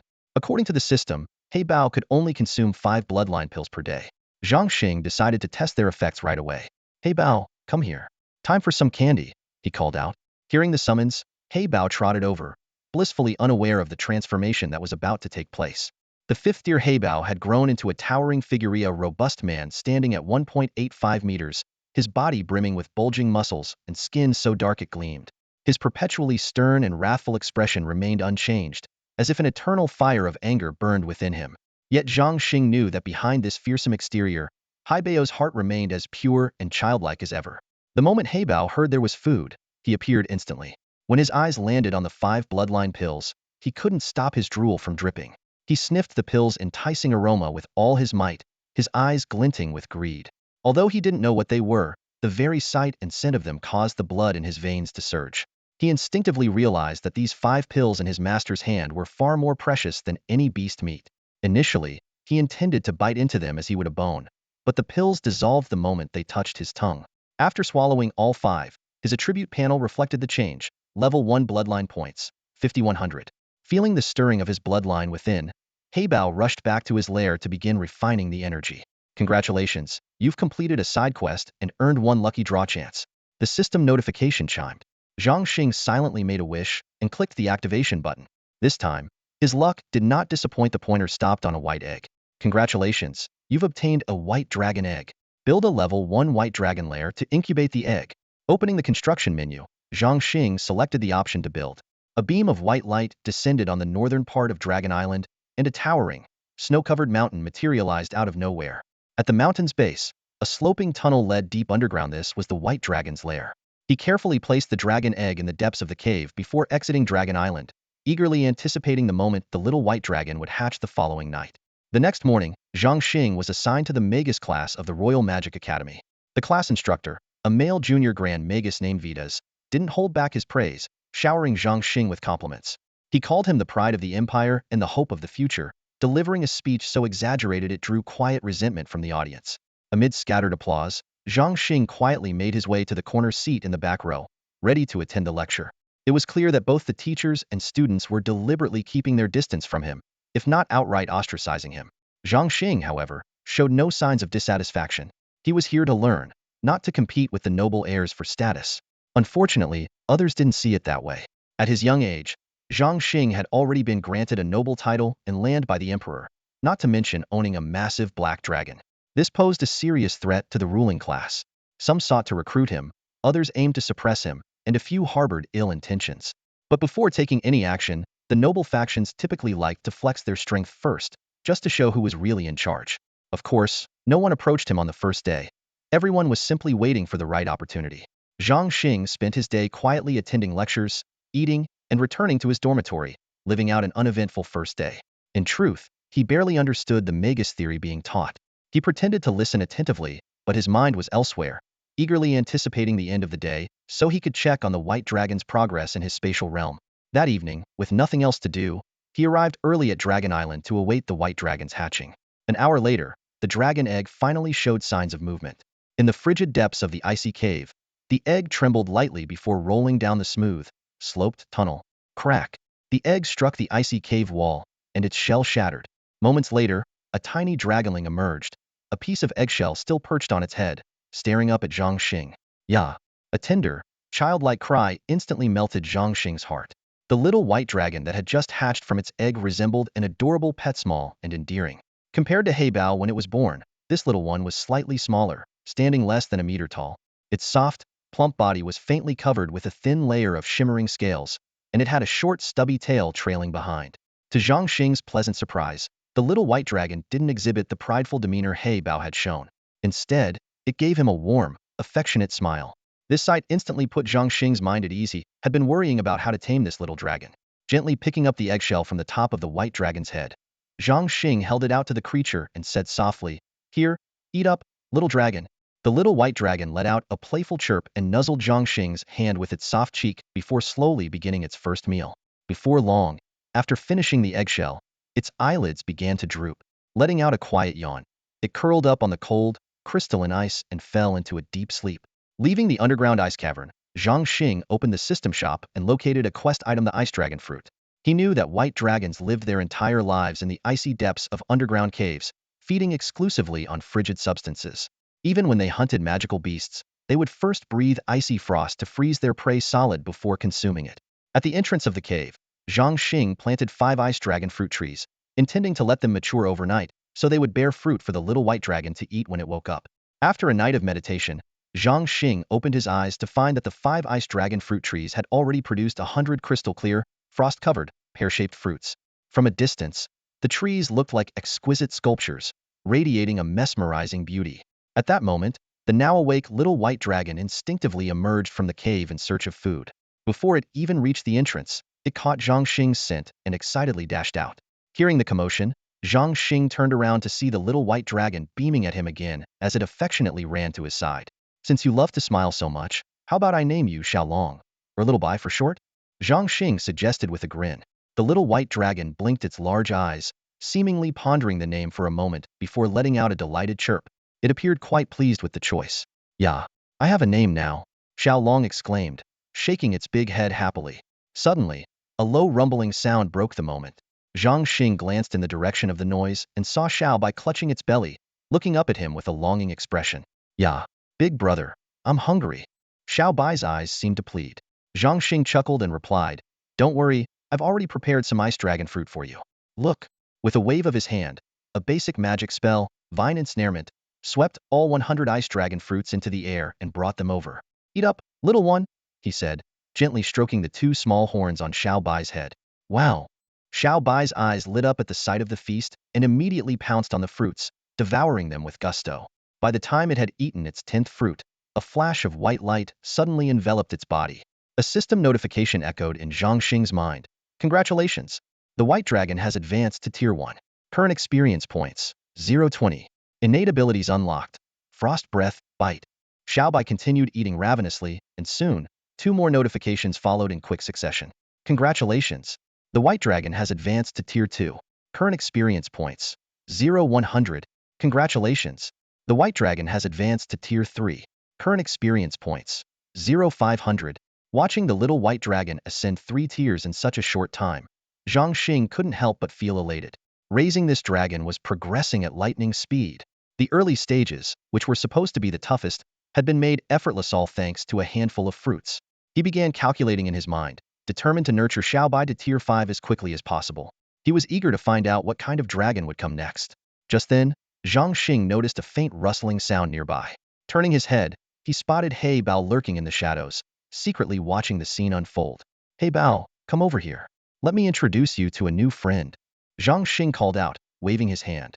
The massive figure of Heybao trudged through the hard ice and snow, leaving deep footprints behind. It slowly approached, forming a stark contrast to the smaller, more delicate Xiaobai. Surprisingly, instead of showing fear at the sight of this fierce new companion, Xiaobai wore an innocent, cheerful smile. Zhang Xing introduced them solemnly. "This is your little brother. His name is Xiaolong, but we call him Xiaobai. When I'm not around, I need you to take good care of him. Understood?" Heybao nodded knowingly and began circling Xiaobai, sniffing him carefully to familiarize himself with the new member of their little group. From Heibao's expression, Zhang Xing could tell it was pleased, likely happy to have a new playmate. As it was almost time for class, Zhang Xing prepared to leave Dragon Island, but suddenly remembered something important. "Xiaobai, we need to form a contract, just like the one I have with your brother Heybao. It should be an equal pact." Xiaobai nodded sweetly, agreeing without hesitation. Moments later, a strange connection was established between Zhang Xing and Xiaobai, and Zhang Xing's attribute panel now included Xiaobai's innate magical skill Ice Magic. "All right, you two have fun here. I'm off to class." Zhang Xing waved goodbye to the 2 dragons before vanishing from Dragon Island. Just as he stepped out of the dormitory, 2 students, around 17 or 18 years old, feigned surprise and greeted him. "Oh, what a coincidence. Zhang Xing, you haven't had breakfast yet, have you? Want to join us?" "Sure, let's go." Zhang Xing smiled and agreed, walking with them toward the cafeteria. Though these two classmates were strangers to Zhang Xing, everyone in their class knew who he was. One of them introduced himself. Zhang Xing, I'm Vic. My father is Prince Maurice of Tianqing Kingdom. I was wondering if you'd like to come over to my place tonight. Are you free? The other quickly chimed in. I'm Bell. My father is General Lambert of Weiyuan. His Highness Vic has invited a few of us close classmates for a casual gathering tonight. Zhang Xing thought to himself, a prince and the son of a general? They're clearly trying to win me over. He had long grown weary of the scheming and political games within the royal circles. His only focus now was on improving his cultivation and training his dragons, ensuring he could secure a place for himself in Tianqing Kingdom in the coming years. As for the dean's advice to avoid offending these people, it seemed inevitable. Your Highness Vic, I appreciate the kind invitation, Zhang Xing replied politely but declined, but I have extra lessons tonight. I can't let His Majesty's expectations of me go unmet. He deliberately mentioned the Emperor, subtly signaling his alignment. Vic, unfazed, responded calmly, that's all right. Once you've caught up with your lessons, we can meet another time. Bell echoed, His Highness is right. There's always next time. In the end, they didn't share a table during breakfast. Vic naturally sat alone, while Zhang Xing also ate by himself. No one approached him for conversation, but Zhang Xing didn't mind in the slightest. Zhang Xing muddled through his theory class in the morning, as usual, but showed a bit more energy during the afternoon's magic practice session. Still, his interest was lukewarm. To him, magic skills were limited in variety, just a contest of magical power and mental strength. The truly remarkable thing was how quickly one could level up. As night fell, Zhang Xing locked his dormitory door, closed his eyes, and instantly entered Dragon Island in his consciousness. With practiced ease, he brought up his attributes panel and carefully reviewed his progress. Name, Zhang Xing, male, 6 years old. Title, Master of Dragon Island. Own structures, Level 1 Castle, Level 2 Black Dragon Nest, Level 1 White Dragon Nest. Warrior level, Advanced Warrior, current XP, 180500. Magic level, Advanced Mage, current XP, 120500. Combat skills, Sky Splitting Fist, Heaven Crushing Fist, Heaven Annihilating Fist. Magic techniques, Basic Meditation. Magic skills, Fire Spit, Ice Dragon Breath, Bite, Level 14 spells. Magic realm, Unity of Heaven and Man. Own pets, 1 Black Dragon, 1 White Dragon. Black Dragon level, Tier 5, current XP, 010000. White Dragon level, Tier 3, current XP, 0500. Gold coins, 6.13 million. Although his XP hadn't increased much in recent days, he'd unlocked a new magic realm, reaching the Unity of Heaven and Man stage. This made his power comparable to that of a junior archmage. Combined with his Tier 5 Black Dragon, even a senior archmage wouldn't be a serious threat. However, Zhang Xing knew this was far from enough. To ensure his survival in the imperial capital, he needed to reach at least the level of a junior grand archmage. I need to get Black Bao and Xiaobai to Tier 6 as soon as possible, Zhang Xing thought to himself. With a flick of his mind, he summoned Xiaobai. Moments later, Black Bao appeared in the distance, leading Xiaobai toward him. Judging by their direction, they'd just left Black Bao's nest. Watching the inseparable pair, Zhang Xing couldn't help but feel a bit exasperated. All they do is play around. They don't take their training seriously. Black Bao, Zhang Xing said sternly, you need to train seriously tomorrow. It's time for you to tackle the Golden Trial. He briefly explained the higher difficulty level and greater XP rewards of the Golden Trial compared to the Bronze and Silver ones. After all, Tier 5 magical beasts no longer provided much XP for Black Bao. Zhang Xing's thoughts then turned to the upcoming trial in the Felied Forest, organized by the Royal Magic and Martial Academy. The forest was a haven for magical beasts of all levels, attracting students from nearby empires' academies, as well as mercenary groups and lone adventurers seeking to hone their skills. The system hasn't issued any exciting leveling tasks lately, Zhang Xing calculated. When the time comes, I'll join the trial to familiarize myself with the terrain. After that, I can hunt magical beasts on my own to earn XP. Turning to the cheerful Xiaobai, Zhang Xing asked, Xiaobai, have you eaten anything today? Xiaobai shook his head, blinking his big eyes. I forgot while playing. I think I'm a little hungry now. Zhang Xing chuckled helplessly. Although Xiaobai was at a stage where going a few days without food wouldn't matter, there was plenty of food in the pond. Black Bao, however, had clearly neglected to care for Xiaobai, likely because he himself could go a month without eating and assumed Xiaobai was the same. Come on, I'll take you to catch some fish, Zhang Xing said, walking toward the pond.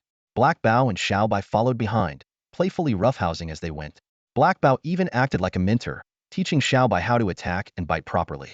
When they reached the pond, Xiaobai's eyes lit up at the sight of the plump fish swimming below. With an excited "yeah," Xiaobai transformed into his true dragon form and soared into the air. In one swift and graceful dive, the white dragon caught a large pike in his jaws. He then unleashed a blast of icy dragon breath, freezing the fish solid, and swallowed it whole in one gulp. Watching Xiaobai's clean, bloodless yet efficient feeding technique, Zhang Xing had only one thought: so cold. After devouring a dogfish, Xiaobai gained 10 experience points. Its appetite continued to grow, and it swallowed 2 more in one go before stopping. Zhang Xing estimated that Xiaobai could eat up to 10 large dogfish in a single day, which would be enough to help it reach tier 4 in just 5 or 6 days. Xiaobai, remember to eat at least 10 fish tomorrow and level up as soon as possible. Zhang Xing reminded it, then turned to Heybao. You need to help Xiaobai stay focused too. Stop playing around all the time. Watching the 2 little creatures wander off, Zhang Xing felt like a young father, constantly worrying and nagging. Shaking his head, he sat down on the ground and began to study the ice magic talent that Xiaobai Long had shared with him. Through his research, Zhang Xing learned that most mages could only perceive and practice one type of magic. For example, Dean Jiega could only cultivate wind magic, while Minter Sualina specialized in water magic. However, Zhang Xing seemed to have broken this limitation. Dean Jija's astonishment stemmed from Zhang Xing's rare ability to harness both fire and wind magic. Such a magical constitution was exceptionally rare. What was even more surprising was that he now possessed ice magic as well, yet he felt no discomfort from this addition. Clearing his thoughts, Zhang Xing began experimenting. With his left hand, he conjured a fireball, while his right hand simultaneously cast an ice arrow. The 2 spells collided 3 meters ahead of him, neutralizing each other. This scene made him ponder deeply. Heibao's fire magic talent and Xiaobei's ice magic talent coexisted peacefully within him. Could it be possible to fuse these 2 talents into one? Zhang Xing recalled some famous battles he had read about in the library. 1,000 years ago, during the undead army's invasion of the sacred dragon continent, one battle stood out as particularly remarkable. 3,000 advanced magisters faced off against 5 million undead soldiers. That battle shook the entire continent and struck fear into the hearts of the undead. Half of the magisters cast the ultimate fire magic forbidden spell, Descent of the Fire God, while the other half unleashed the ultimate ice magic forbidden spell, Frozen Continent. However, this was no ordinary spellcasting. The magisters infused their blood and lives into the magic, creating a perfect fusion of ice and fire. When the fused forbidden spells erupted, the entire sacred dragon continent trembled. The undead army's very souls were nearly shattered. In an instant, a third of the 5 million undead soldiers were annihilated, but all 3,000 magisters perished heroically. The sheer power of this attack forced the undead army to abandon their invasion plans, terrified of facing such a devastating magical assault again. Murmuring to himself, Zhang Xing said, later generations of magic scholars tried to develop a true fusion of different magic types but failed. But I'm different. These 2 types of magic already exist within me. Whether it makes sense or not, the fact that it exists is proof enough. Bloodlines confuse, so why can't magical elements? If you think about it, aren't different magical elements just another form of bloodline? However, reason quickly took over. Zhang Xing realized that he knew nothing about bloodline fusion or elemental fusion. Recklessly experimenting could lead to catastrophic consequences. No, I can't act so impulsively. If I mess this up, I could blow myself up. Determined, Zhang Xing sprang into action. I need to find more information. The Royal Academy of Magic's library must have records on this topic. Without hesitation, he left his dormitory and dashed toward the library. With 2 hours left before it closed, he resolved to gather as much information as he could today and continue his research tomorrow if necessary. A burning desire for unknown magic surged within him, driving him toward the vast ocean of knowledge. The Royal Academy library was enveloped in silence, broken only by the faint rustling of pages and the soft scratch of pens on paper. Students, deeply engrossed in their studies, buried their heads in their desks, absorbed in the vast ocean of knowledge before them. Zhang Xing, holding his freshly issued library card, moved quietly between the towering bookshelves, searching for books that piqued his interest. The library's immense scale was staggering, several times larger than the one at his university in his past life. However, Zhang Xing had no time to marvel at the grandeur of his surroundings. His eyes darted quickly across the spines of books until he found titles related to the fusion of magic and bloodlines. He chose a secluded corner to sit down and eagerly opened one of the books. At first, he read line by line with care, but he soon accelerated his pace, skimming through 10 lines at a glance and flipping through pages rapidly. Swish, swish, swish. The sound of turning pages was particularly noticeable in the otherwise quiet library. Immersed in his reading, Zhang Xing was completely oblivious to the changes around him. Useful information from the books seemed to come alive, flowing directly into his mind, while irrelevant content was automatically filtered out. His entire being was absorbed in the book, deaf to the outside world. However, the unusual sound of his rapid page-turning caught the attention of other students and even the library's head librarian, Senior Archmage Moore. Frowning, Moore followed the source of the noise, thinking to himself, which student is being so disruptive in the library? When Moore spotted Zhang Xing in the corner, his expression shifted from irritation to surprise. He recognized the special student with the black dragon. Moore recalled the rumors he'd heard about Zhang Xing, a first-year student at St. Roland Academy who, if not for the Emperor's personal intervention, would never have been admitted to the Empire's top academy. The surrounding students began whispering among themselves, most casting Zhang Xing looks of disdain and skepticism. Some murmured that he often daydreamed in class and couldn't even follow the instructor's lectures. Moore shook his head inwardly, assuming Zhang Xing was merely putting on a show by flipping through books far beyond his comprehension. Yet Zhang Xing remained completely unaware of the murmurs around him. His focus was entirely on the book, his eyes scanning lines of text at an incredible speed, his brain processing the information with astonishing efficiency. Then, suddenly, he realized that his reading speed and memory retention had significantly improved compared to before. He briefly relaxed and tried to revert to his usual reading pace, only to find it far less effective. It didn't take long for him to understand why this was the manifestation of the unity of heaven and man, state in the realm of magic. Without his persistent efforts to hone his magical skills, achieving such a state would have been impossible. This revelation strengthened Zhang Xing's resolve. He was determined to fuse magical elements with bloodline elements. With the help of his system, he was confident he could succeed. With renewed determination, Zhang Xing threw himself back into his reading. Remarkably, he managed to finish 2 books, each half a foot thick, before 10 o'clock that evening. After completing his reading, he closed his eyes to meditate for a few minutes, organizing his thoughts, then stood up to return the books to their shelves and left the library. Moore watched Zhang Xing's departing figure, noting the boy's expression of excitement. Shaking his head, Moore sighed inwardly, the Emperor may have misjudged this one. After returning to his dormitory, Zhang Xing immediately entered his personal space and embarked on an arduous journey of experimentation. His eyes burned with focus, sweat beading on his forehead as he repeatedly attempted to fuse magical elements. The entire night slipped away unnoticed, yet his efforts yielded no progress. Even during the daytime classes, his thoughts remained locked on the perplexing challenge of fusion. 8 days passed in this relentless cycle. On the 8th night, Zhang Xing finally entered an unprecedented state of harmony. His mind and spirit synchronized perfectly. His mental energy surged to its peak, enveloping the opposing elements of ice and fire like a pliable, ethereal force. Under the intense compression of his mental power, the 2 elements began to intermingle, each claiming half of the other's territory. Yet, this delicate balance was short-lived. The elements suddenly became volatile, swelling uncontrollably before erupting in a violent explosion. The blast shattered Zhang Xing's mental barrier, leaving his face ashen as he coughed up a mouthful of blood. This failure plunged Zhang Xing into deep contemplation. He realized that the natural world already harbored countless magical elements of various types coexisting in harmony. If the universe itself was a unified whole, why force these elements into an unnatural union? With this epiphany, Zhang Xing consumed a specially refined pill to restore his mental strength and began meditating to recover. On the 9th night, he adopted an entirely new approach. Instead of using his mental energy to forcibly contain the elements, he allowed his spirit to merge seamlessly with them, patiently guiding the ice and fire elements to sense and adapt to each other. As time passed, his mental energy facilitated a fragile yet profound equilibrium among the 3 forces. And then, the miracle happened. Ice and fire fused into a single, cohesive entity. Zhang Xing held his breath, observing this delicate state with rapt attention. After a minute, he withdrew his mental energy, causing the balance to collapse instantly. The resulting explosion obliterated a massive boulder, towering over 10 meters high, within the experimental space. Success! Zhang Xing's jubilant cry startled Heybao and Xiaobai, his 2 dragon companions. Seeing their wary expressions, Zhang Xing chuckled and reassured them. Don't worry, your master often exhibits unconventional behavior. You'll get used to it. Master is incredible, Heybao exclaimed with genuine admiration.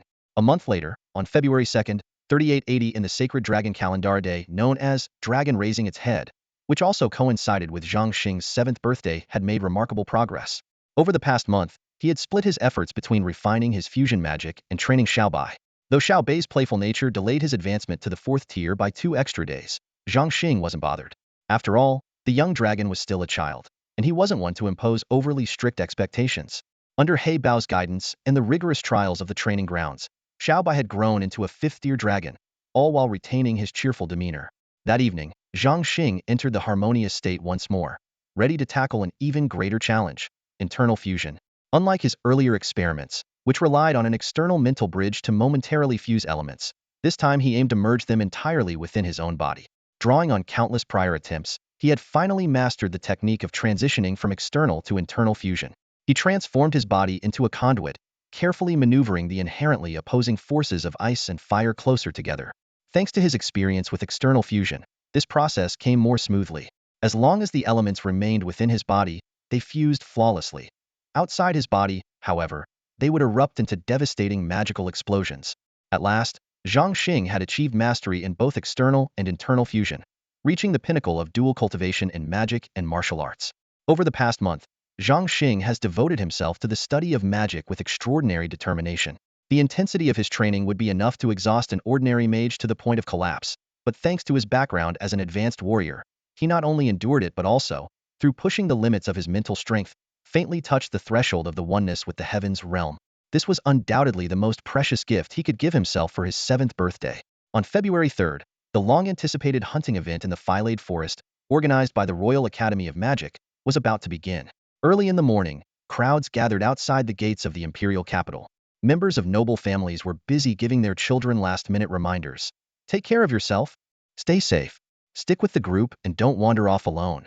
The mentors were repeatedly trying to reassure these worried aristocrats.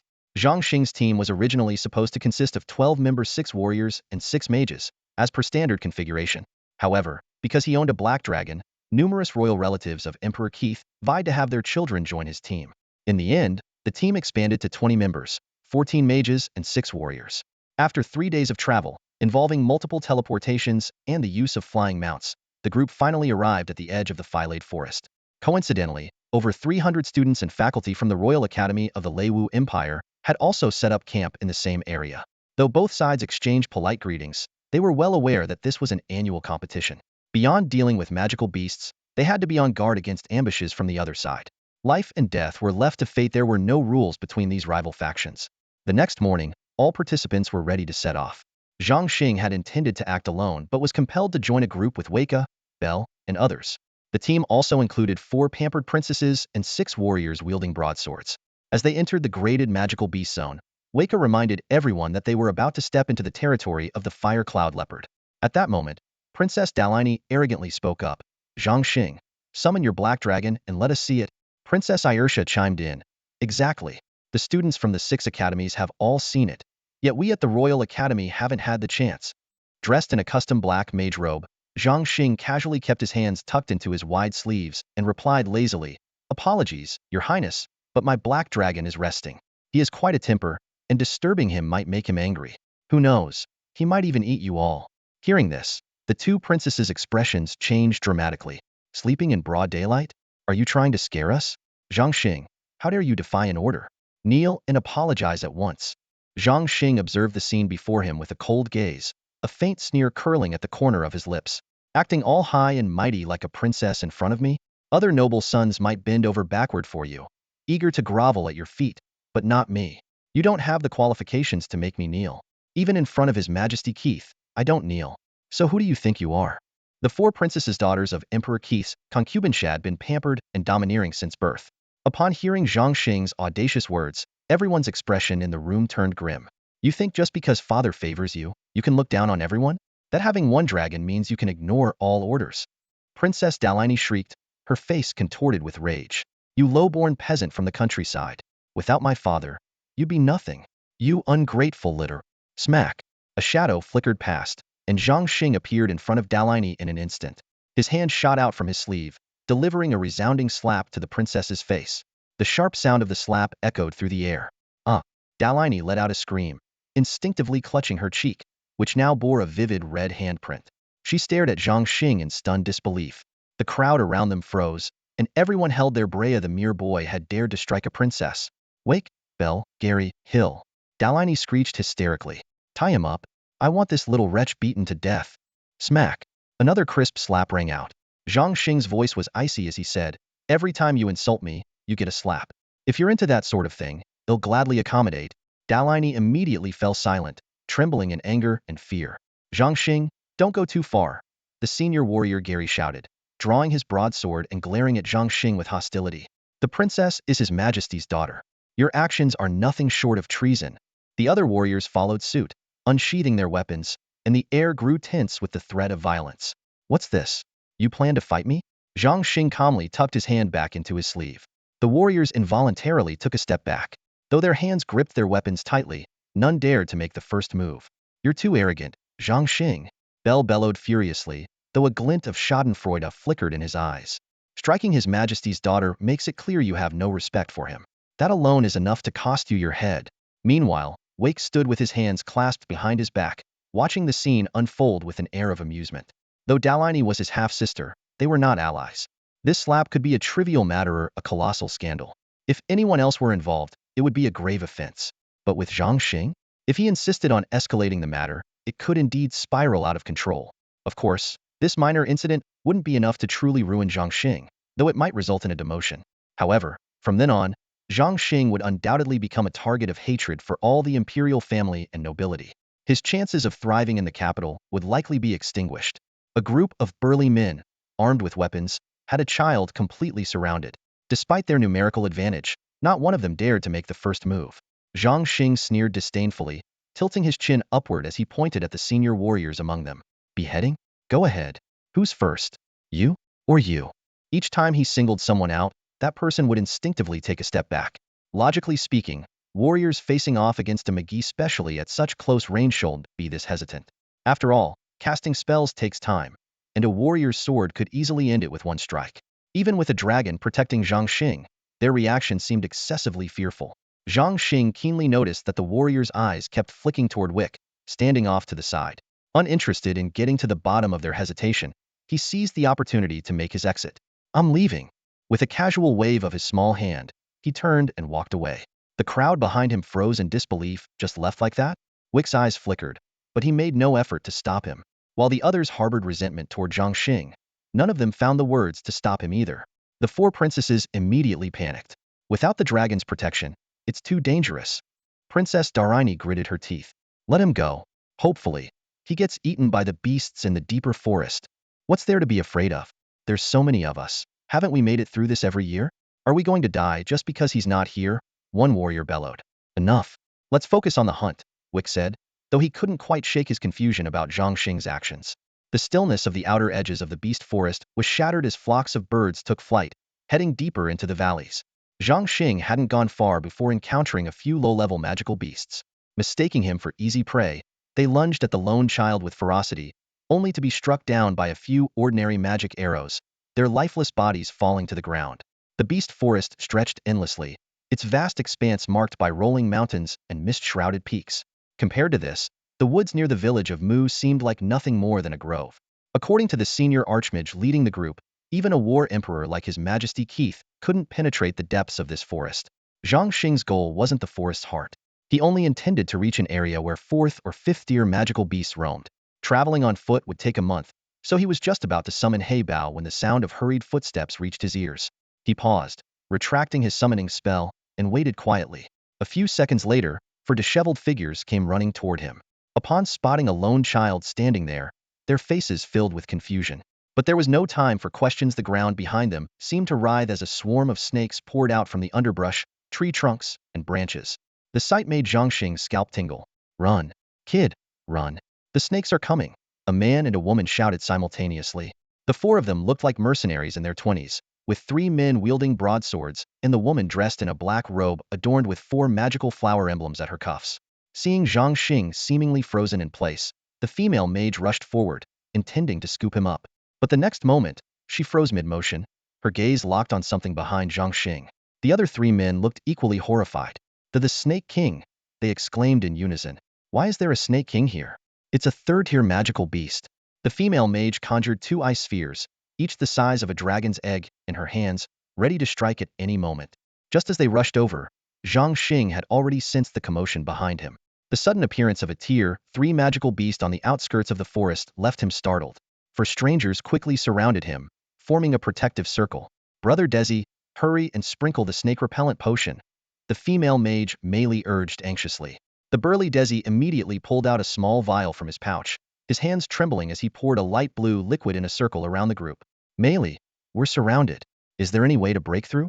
Desi gripped his broadsword tightly, cold sweat dripping from his forehead. Melee tried to remain calm, but her voice quivered uncontrollably. Brother Desi, there are just too many snakes, tens of thousands of them. I don't have a solution. Damn these snakes. Of all things, why did we have to run into this? We're doomed, doomed. Matthew, a short man with a large nose, wailed miserably, muttering incessantly. Zhang Xing tugged on Desi's sleeve and said innocently, Big brothers and sisters, can you step aside? You're blocking my view. The group couldn't help but feel a mix of frustration and amusement at Zhang Xing's words. Meili coaxed gently, Little brother, be good and stay inside. Your big brothers and sisters will protect you. Matthew, his eyes fixed warily on the snake swarm, muttered under his breath, Kid, stop messing around. There are so many snakes out there, it's terrifying. You really don't want to look. But Zhang Xing seemed unfazed. It's just a few little snakes. 2 fireballs should take care of them. Hearing Zhang Xing's bold claim, the group's foreheads immediately filled with black lines. Desi sighed and explained helplessly, A few little snakes? Kid, you've got quite the imagination. There are tens of thousands of them, many of which are tier 1 or tier 2. And there's a snake king out there, a 6 or 7 meter long beast as thick as an adult's thigh. Forget 2 fireballs.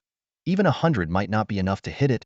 Suddenly, 3 sharp hiss sounds echoed through the air, causing the snake swarm to grow agitated. Not good. The Snake King just signaled an attack.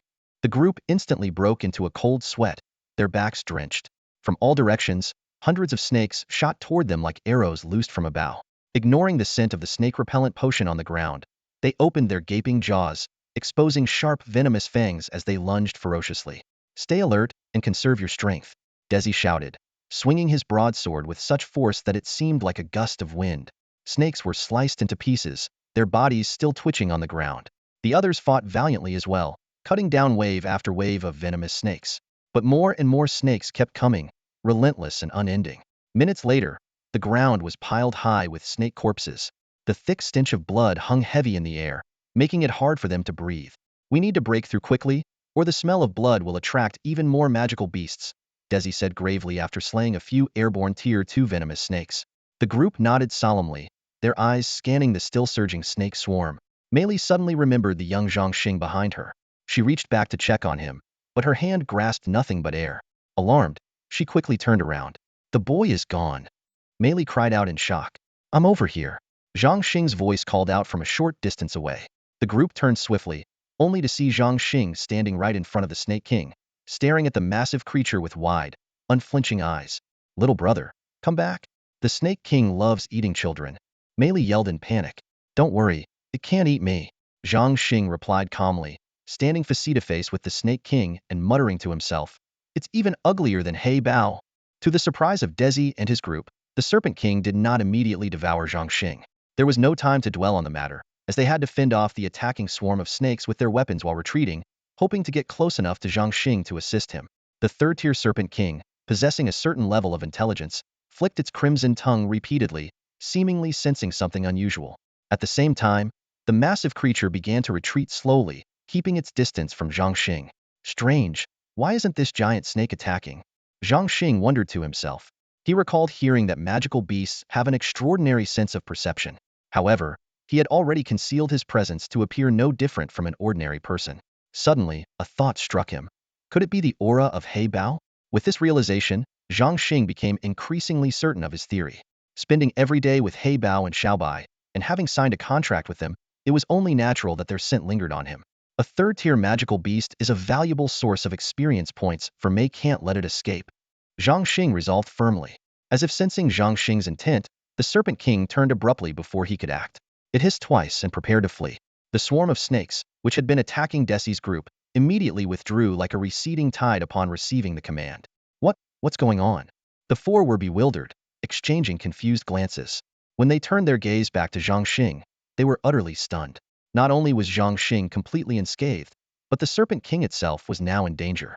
Despite its rapid escape, Zhang Xing's magic was even faster. As Desi and the others watched in awe, Zhang Xing casually released a small magic arrow, piercing the Serpent King's head in an instant. Splurt! The foul-smelling snake blood gushed out, staining half the sky red. Thud! The once imposing king of the snakes crashed heavily to the ground, lifeless. 80 experience points gained. Warrior experience, 260. Magic experience, 200. Zhang Xing silently calculated his gains. He's a mage. Desi's group was in shock. A third-tier serpent king, killed in one strike. Such skill was almost beyond belief. Even Meili, an intermediate mage herself, admitted she couldn't achieve such a feat as for Desi and the others. Though they were seasoned warriors, it would have taken significant effort to take down the Serpent King. They quickly approached, curiosity evident in their expressions as they examined the young boy before them. Meili crouched down and asked gently, "Little brother, what's your name? Who are you here with?" With his hands tucked into the wide sleeves of his robe, Zhang Xing replied in a mature tone, "My name is Zhang Xing. This place is dangerous, you should leave quickly." Thud. The group nearly stumbled at his words. For a moment, they felt as though they were standing before a seasoned master with unfathomable abilities. But they quickly snapped out of it, realizing he was just a child.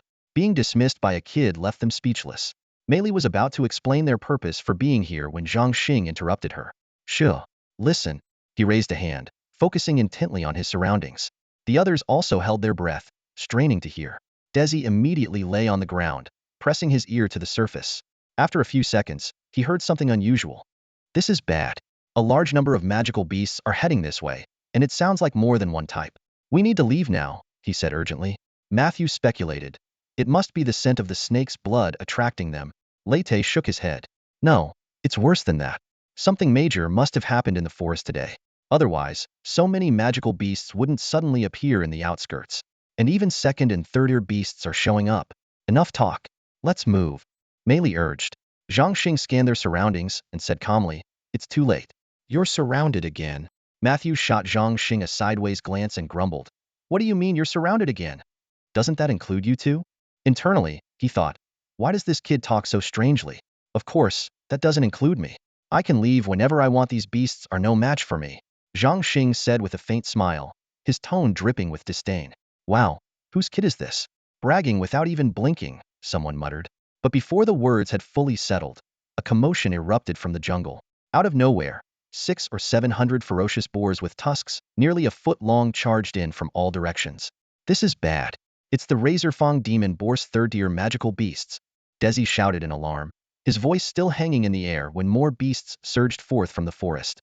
Fiery red bears, crystal-fanged jackals glinting with cold light, swift Chongyang leopards, and hulking ground bulls all pouring in, filling the entire view with a dense, overwhelming mass. "Oh my god, this has to be a nightmare. Why are all these third-tier magical beasts here?" Matthew cried out in terror. These creatures each have their own territories and usually fight to the death when they meet. How are they all gathered together? This is insane. "Quick, climb the trees, get as high as you can." "It's useless," Meili said despairingly. "With 4,000 or 5,000 of them, one charge could knock down every tree here. We're done for."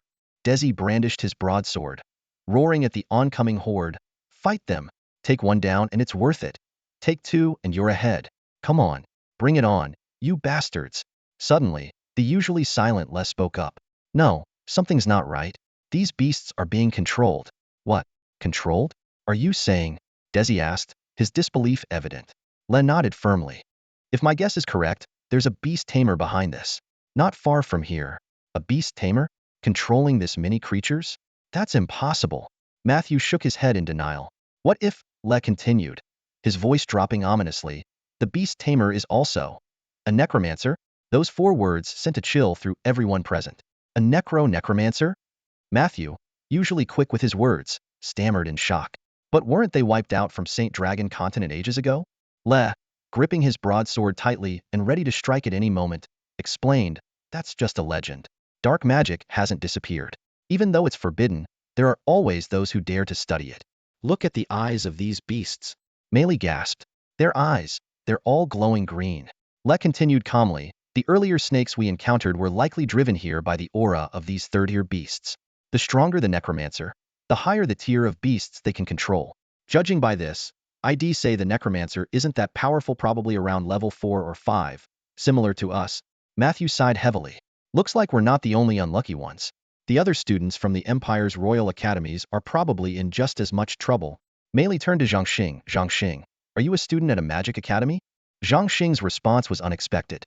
"I'm from the Heavenly Star Royal Academy of Magic and Martial Arts," he said, his face lighting up with an almost unsettling enthusiasm.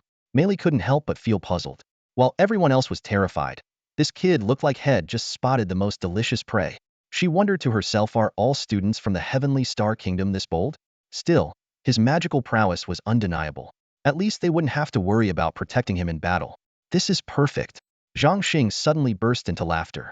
I was just thinking about hunting them down one by one, and now they've all come to me. Mei Li and the others stared at Zhang Xing as if he were insane. Just as they were about to speak, a scene unfolded before their eyes that left them utterly speechless. At this moment, Xiao Bai was on Dragon Island, listening to heybao brag. In his human form, Xiao Bai stood tall and striking at over 6 feet, with fair skin and a handsome, commanding presence.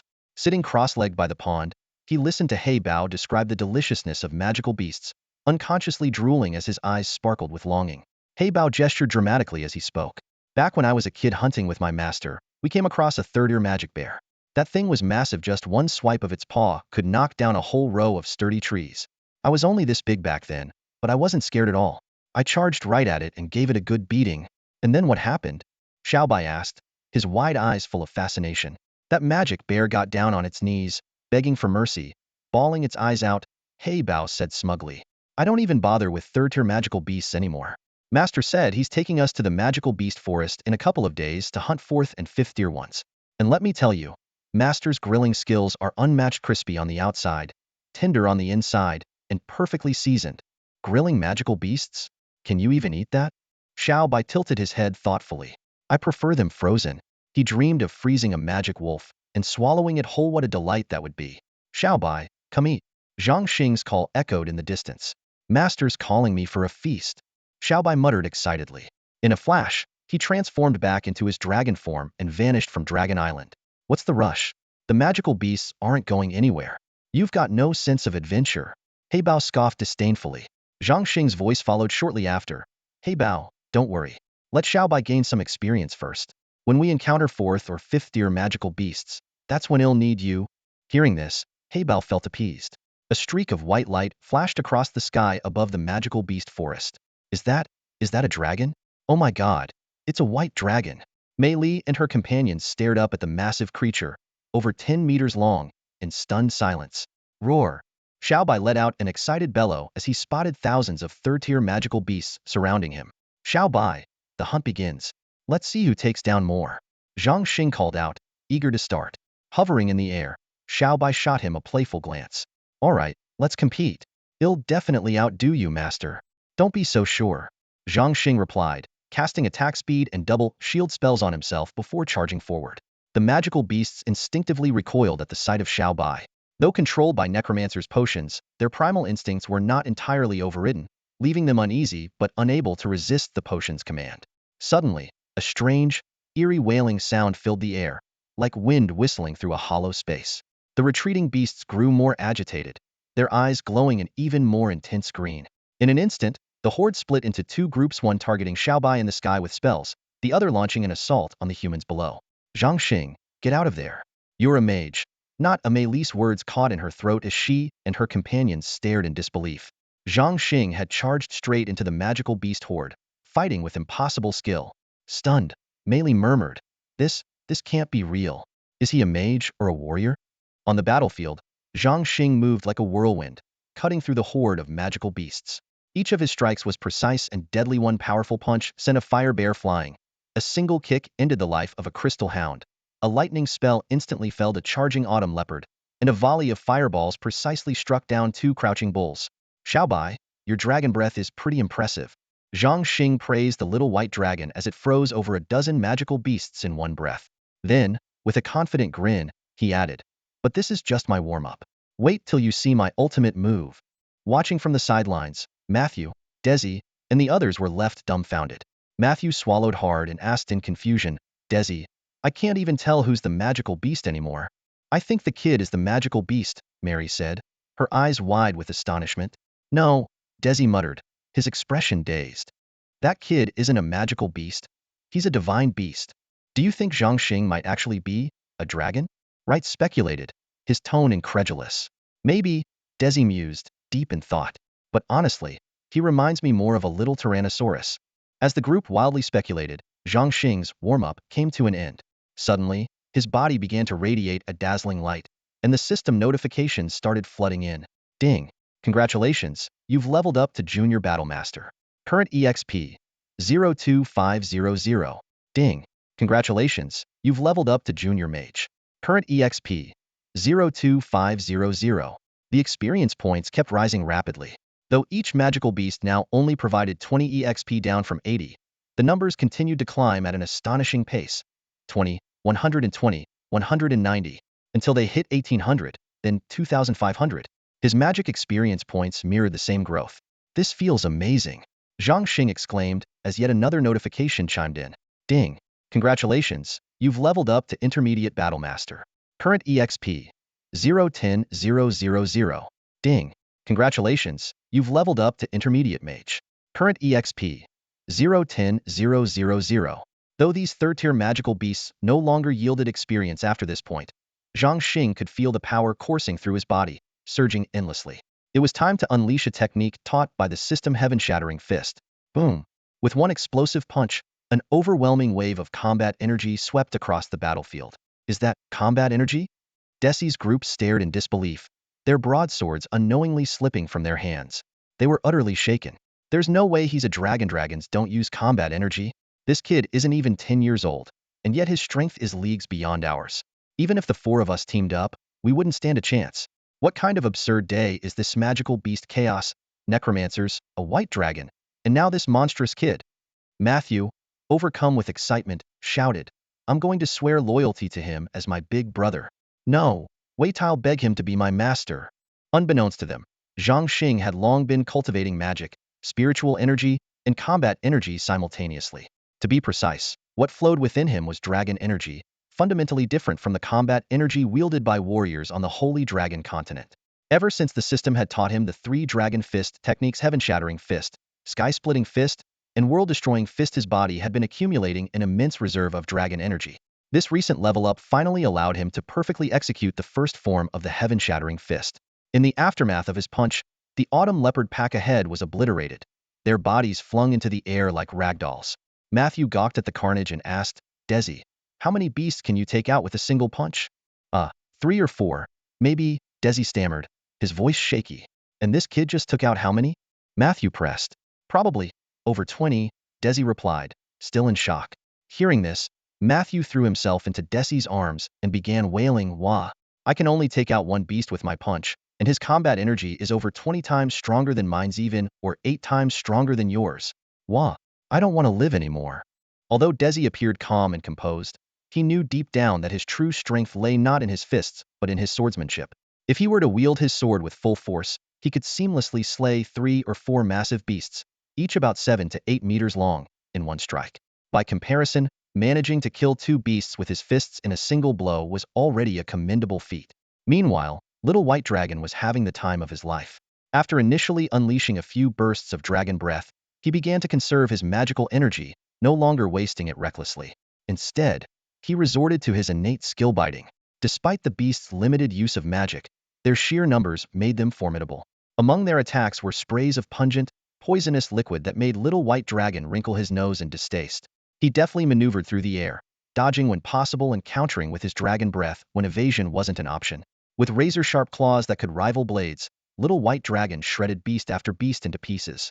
The creatures wailed in agony under his assault, instinctively overcome with fear, yet they were compelled to launch futile retaliations. Their efforts were utterly in vain.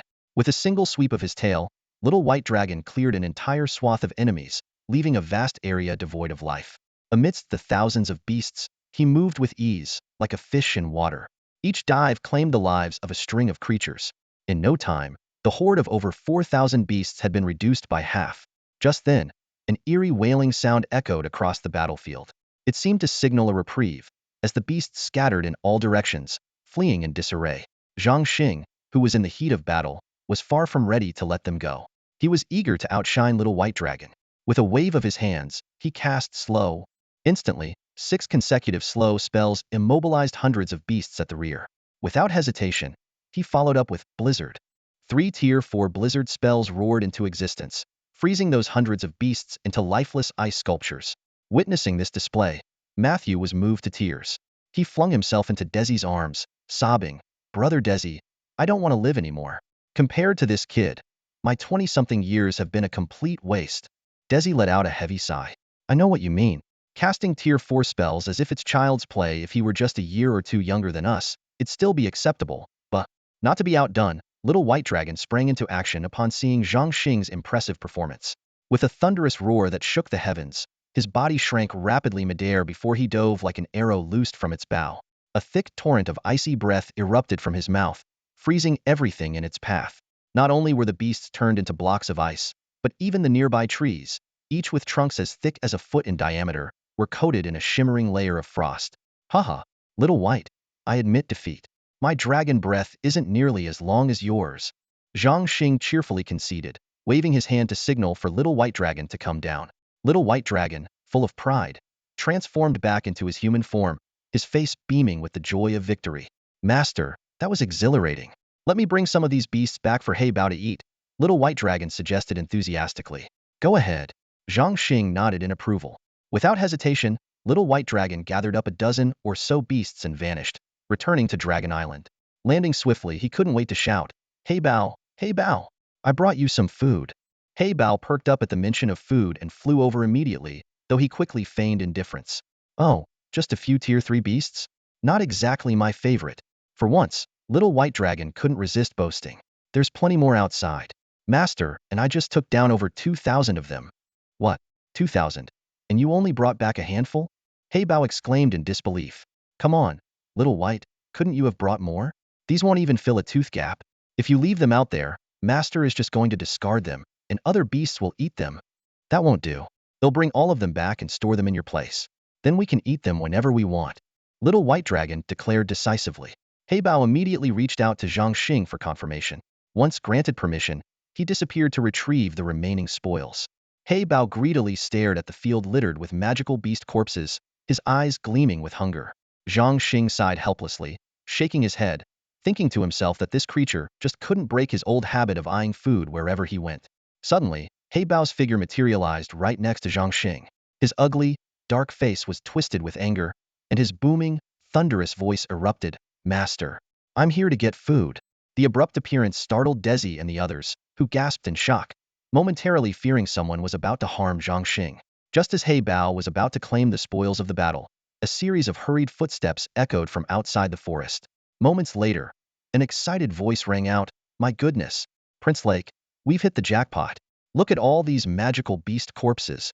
Before the words even settled, a short, stout figure burst onto the scene. It was none other than Sastun, the lackey and steward of the first Prince, Lake.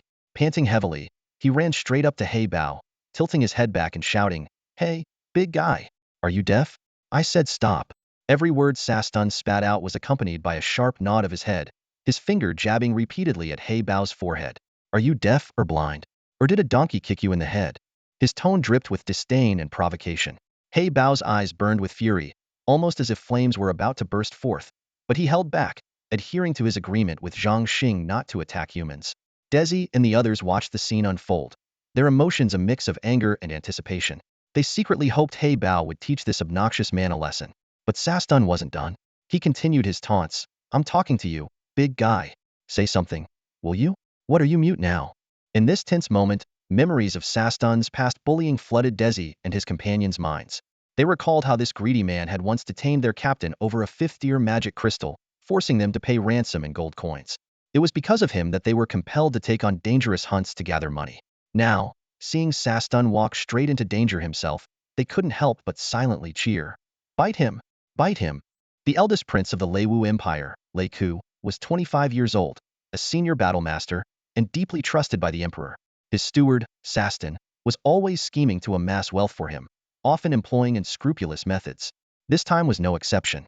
Lei stood satisfied, his eyes gleaming as he surveyed the thousands of magical beast corpses around him, calculating the spoils of his hunt. Suddenly, a blood-curdling scream tore through the air. Ah, my hand! Lei whipped around, only to see Sastun's left hand severed cleanly at the wrist, blood gushing from the wound. A burly man with a dark face held the severed hand in his grip, his expression cold and unflinching. Sastun's face contorted in pain as he quickly retrieved a bottle of magical potion, pouring it over the wound to staunch the bleeding. Though he hadn't seen how his hand was cut off, Sastun could sense a faint magical energy. As a mid-level mage, his fury was palpable. Unbelievable. To be ambushed and lose a hand, this is a humiliation beyond words. He gritted his teeth in rage. It'll break every bone in his body and make him wish he were dead. While retreating rapidly, Sastin began chanting a spell. O mighty Lord of Fire, your loyal servant. Before he could finish, the dark-faced man interrupted him with a mocking tone. Servant of who? Your so-called Fire Lord is right here. With that, the man heybao opened his mouth, unleashing a torrent of searing dragon breath. In an instant, the flames engulfed Sastin, reducing him to nothing more than a pile of ash. Heybao sneered disdainfully. All that chatter. If ID waited for you to finish your spell, ID have had time to prepare your urn and grave too. With that, he turned away, resuming his task of collecting his food. The scene fell into an eerie silence. Leu and his assembled battle masters and mages were left utterly stunned. Sastona mid-level mage had been killed so effortlessly? A collective gasp echoed among the group as they realized that this dark-faced man was no ordinary opponent. With a single glance from Leu, the battle masters drew their weapons, while the mages prepared their spells, all advancing cautiously toward Heybao. Interrupted from his work, Heybao turned to face them, his gaze fierce and menacing. What he didn't know was that Zhang Xing had already given the order. If these people dared to attack, they were to be killed without mercy. Heybao scanned the group, noting that each of them was at least one major level above him in rank. 8 battle masters and 6 mage. Such a lineup was a formidable force anywhere. In a place like St. Roland Fortress, this group could likely dominate all the noble factions. If he didn't transform, Heybao knew he'd struggle against such opponents. After all, the limitations of a human form hindered the full extent of his powers. Confident of his advantage, Leu's face lit up with a smug grin. You there, dark-skinned boy, I don't care who you are. Kill my servant, and you'll pay with your life. Remember this, the one who ends you is none other than Leu, Crown Prince of the Leu Empire. Attack. At Leu's command, the 6 mages launched their assault. Slow Curse, Blindness Spell, Divine Shield. The first 2 spells flickered briefly against Heybao's body before dissipating without effect. The third spell, however, enveloped the 8 warriors in a protective glow. The 8 battle masters grinned wickedly as they closed in from all sides, swinging their massive swords down at Heybao in unison. But what happened next left everyone present utterly dumbfounded. Heybao's body suddenly shot into the air, effortlessly dodging all their attacks. The 6 mages froze in disbelief. Heybao's speed was completely unaffected had their magic failed. Before they could process what had occurred, a deafening roar erupted, shaking the ground. Thud. 2 of the mages crumpled to the ground, unable to withstand the sheer mental shockwave of the roar. As the other 4 magic casters forced themselves to endure the intense mental assault, they lifted their heads to the sky once more, only to be so stunned by the sight before them that they collapsed to the ground with a thud. The 8 warriors' swords swiped through empty air, and as they froze momentarily in confusion, they quickly gathered their combat energy and pursued Heybao into the sky. Suddenly, a thunderous roar echoed across the heavens, and an enormous black shadow materialized before their eyes. Before they could react, the shadow swung its massive body, unleashing a force as overwhelming as a tidal wave that slammed into the 8 warriors. Bang, bang, bang. The 8 of them were sent flying like broken kites by Heybao's tail. The entire sequence of events happened so quickly, it left no room for response. Is that a black dragon? The 6 mages stared in utter shock and terror at the skies. The Crown Prince's pupils contracted sharply as he stumbled back several steps, his lips trembling as he uttered 2 words, black dragon. The 8 warriors, despite their broken limbs and bleeding wounds, paid no heed to their injuries or the blood at the corners of their mouths. Instead, they muttered blankly, "It's a dragon." Desi and his companions, though equally shaken, were also puzzled. They thought to themselves, wasn't it a white dragon? How did it turn into a black dragon? No matter how hard they racked their brains, they couldn't figure out how Zhang Xing could possibly have 2 dragons. At that moment, the Crown Prince suddenly recalled the rumors about a black dragon from the Tianqing Empire and a boy named Zhang Xing. He turned his gaze sharply, his voice trembling as he asked, "Are you Zhang Xing of Tianqing?" Zhang Xing didn't answer directly. He simply uttered one word, "Leave." That single word was like a bolt of lightning, exploding in the mind of Crown Prince like. Aside from his great-uncle Lei Zhantian, no one had ever dared to speak to him like this. Born into a royal family, he had always been the one to reprimand others, while others showed him deference and flattery. To hear the word "leave" from a mere child was an enormous blow to his pride. Yet, he was powerless to retaliate.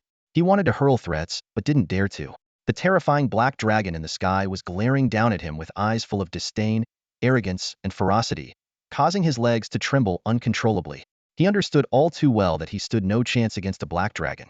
Swallowing his rage and fear, The crown prince gritted his teeth and forced out a single word: retreat. His subordinates, battered and bruised, scrambled to follow him. When they had retreated dozens of meters away, the crown prince could no longer contain his fury. Blood spurted from his mouth, splattering against a thick tree trunk. Clenching his teeth, he growled lowly, "Zhang Xing, I will never let you go." Turning to Heybao, Zhang Xing said, "Heybao, that's enough. What's the point of catching so many tier 3 magical beasts?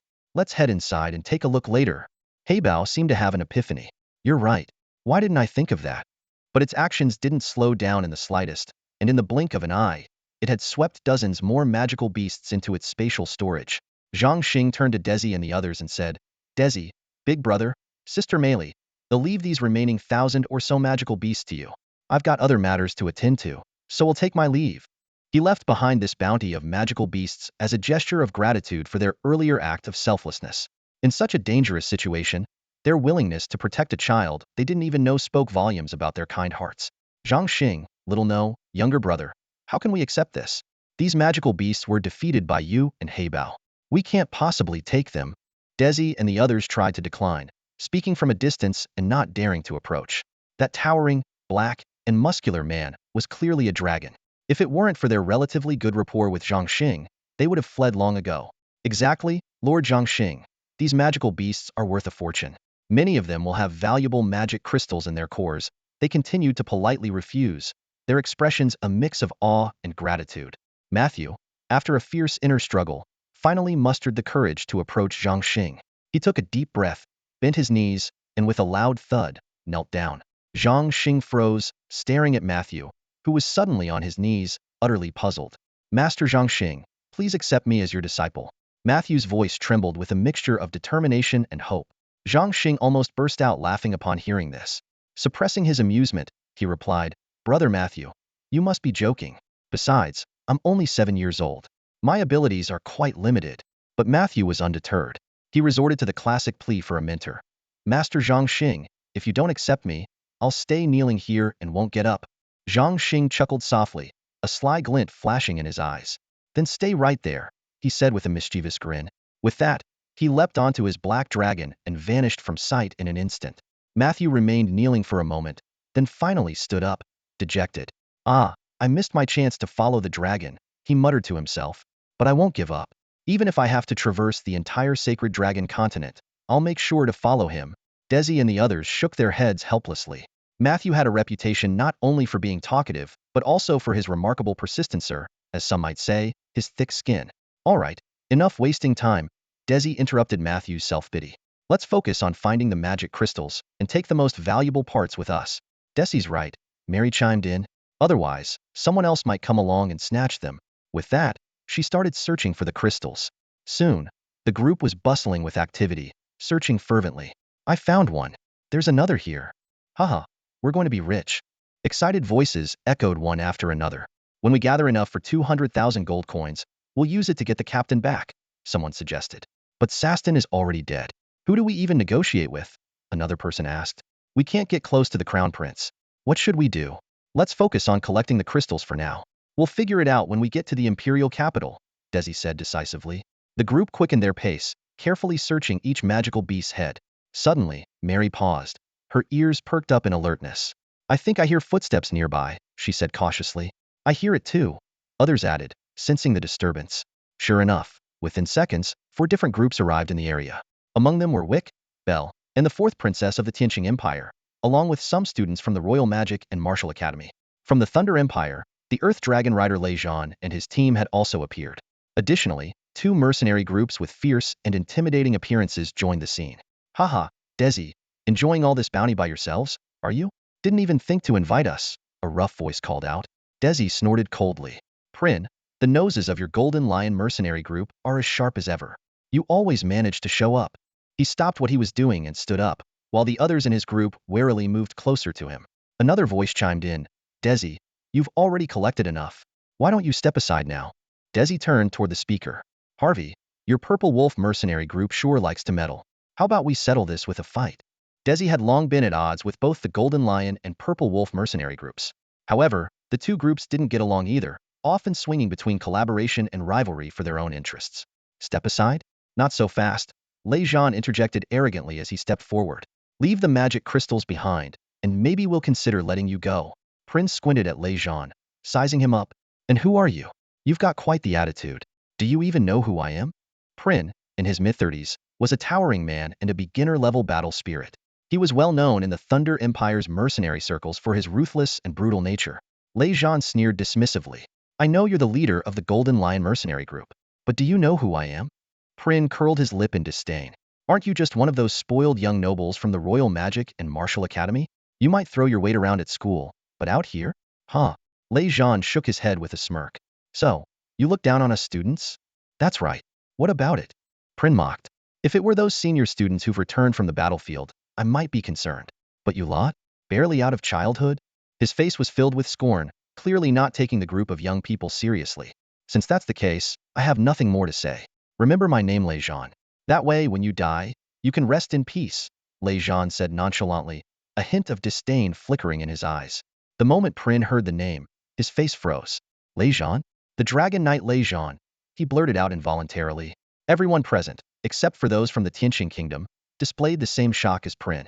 As citizens of the Leu Empire, they were all familiar with the name of Lei Zhan, the rising star of their empire. At just 17, Lei Zhan stood before the crowd, his gaze commanding, as if he were the master of everyone present. That's right, I am the Dragon Knight Lei Zhan, he declared, his voice brimming with confidence and undisguised arrogance. Prin's mind raced. He recalled the rumors about Lei Zhan possessing a fourth-tier Earth Dragon. While his own rank as a beginner warrior spirit meant he wouldn't be completely outmatched, the real issue was Lei Zhan's master, Lei Dongtian. Lei Dongtian was not someone to trifle with. As the leader of the Golden Lion mercenary group, Prin could summon 1,000 or 2,000 men with a wave of his hand. But Lei Dongtian? He could move hundreds of thousands, even millions of soldiers with just a sneeze. He was, after all, the Grand Marshal of the Leu Empire's army. Quickly weighing the pros and cons, Prin decided to change his approach. With a friendly smile, he respectfully said, Haha, so, it's the renowned Lei Zhan himself. I wasn't aware earlier, please forgive me. There aren't many people I admire in the Leu Empire, but Lei Zhan is definitely one of them. You are truly the youngest and most promising hero of our time. Flattered by Prin's words, Lei Zhan couldn't help but feel a little smug. His expression grew even more self-satisfied as he replied arrogantly, Good for you to know your place. Don't think that a few compliments will spare you. However, since we're both from the same empire, I'll let you off this time. Now, take your men and leave immediately. Wait. Prin quickly stepped forward. Lei Zhan, I noticed you don't have many people with you. How about letting our War Master's mercenary group lend you a hand? Lei Zhan nodded thoughtfully. These men offering their allegiance wasn't a bad thing. Figured he might as well take the opportunity to gather some forces for his future plans. Seeing Lei Zhan's willingness to accept, Prin moved closer and lowered his voice. Shouldn't we deal with the Tianqing Kingdom folks first? They seem like they're just waiting to swoop in and claim the spoils. Lei Zhan hesitated. He couldn't forget his last humiliating defeat at the hands of Zhang Xing. Deep down, he both feared and loathed that monstrously talented boy. If that brat was lurking nearby, Lei Zhan knew the Leu Empire's forces would likely end up fleeing in disgrace again. Vic, I don't see Zhang Xing from your academy. Didn't he come? Lei Zhan asked cautiously. Vic's eyes darted as he quickly grasped Lei Zhan's intentions. But before he could respond, Princess Dalini interjected angrily, That brat ran off on his own. Just because he has a dragon, he acts like we're beneath him. I hope he dies here and gets devoured by magical beasts. Vic nearly choked on his frustration at her words, silently fuming. Oh, my dear sister. It's not the formidable opponent you fear, but the foolish ally beside you. He couldn't scold her outright. Thuff, if it were anyone else, he might have slapped them into next week. Hearing this, Lei Zhan's face lit up with a pleased smile. Thank you, you foolish princess, he thought. Whether Vic claimed Zhang Xing was present or not, Lei Zhan wouldn't dare act rashly. Vic was notoriously cunning, well known among his peers. Trusting his words would only lead to disaster. But now, with confirmation that the brat wasn't around, Lei Zhan's mind began to churn with ideas. A sinister grin spread across his face as he thought, in that case, let's wipe out the Tianqing Kingdom's people. When they fail to return, who's going to take the blame? And with 4 delicate princesses here, they'll kill them too. The entire royal court will surely direct their hatred toward Zhang Xing. Let's see how he survives in the Tianqing Empire after this. Wick stared at Lei Zhan's sinister smile, feeling the growing murderous intent in the man's gaze. A chill ran down his spine. He cursed inwardly, Foolish sister. You've doomed us all. These people aren't the obedient servants of the palace. They're a pack of ravenous wolves that devour everything, leaving only bones behind. Quickly assessing the situation, Wick realized immediate action was necessary. He whispered to those nearby, "Looks like we'll have to waste a teleportation scroll. I can only take a few of my sisters with There's no way to save everyone. Split up and send out a distress signal. Archmage Bill will come to rescue us." However, the reaction of the four princesses was nothing short of disappointing. They clung tightly to Wick's sleeves, their voices trembling on the verge of tears. "Wick, use the teleportation scroll, please." Though their voices were soft, everyone present heard them loud and clear. In an instant, the attention of Wick's comrades and all the students from the Royal Academy of Magic and Combat of the Leu Empire shifted to the princesses. No one wanted to die. Everyone longed for a chance to escape alongside the magical scroll. Wick had planned to slip away amidst the chaos, leaving everyone to fend for themselves. But now, the situation had changed. If he abandoned the others, he would have no way to answer to the elders back home. As Wick was torn between choices, a piercing, bone-chilling laugh echoed through the air. Keh, little ones, don't waste your energy. None of you are going anywhere." The voice seemed to come from all directions at once, drilling into everyone's ears. Shivers ran through the crowd, and their hairs stood on end. "Who's there? Show yourself. Stop playing tricks," someone shouted, trying to muster courage. "I've been here for quite some time," the voice replied, dripping with malice. "Watching you little ones squabble is rather entertaining. Ah, it's been ages since I've seen such excitement. But leaving? Oh no, that won't do. Only 100 or so of you, a bit too few, but you'll have to do." Before the last word had faded, everyone's eyes were drawn to a figure slowly emerging from behind a large tree. The person was clad entirely in a black robe, their face obscured, but the aura of death emanating from them was unmistakable.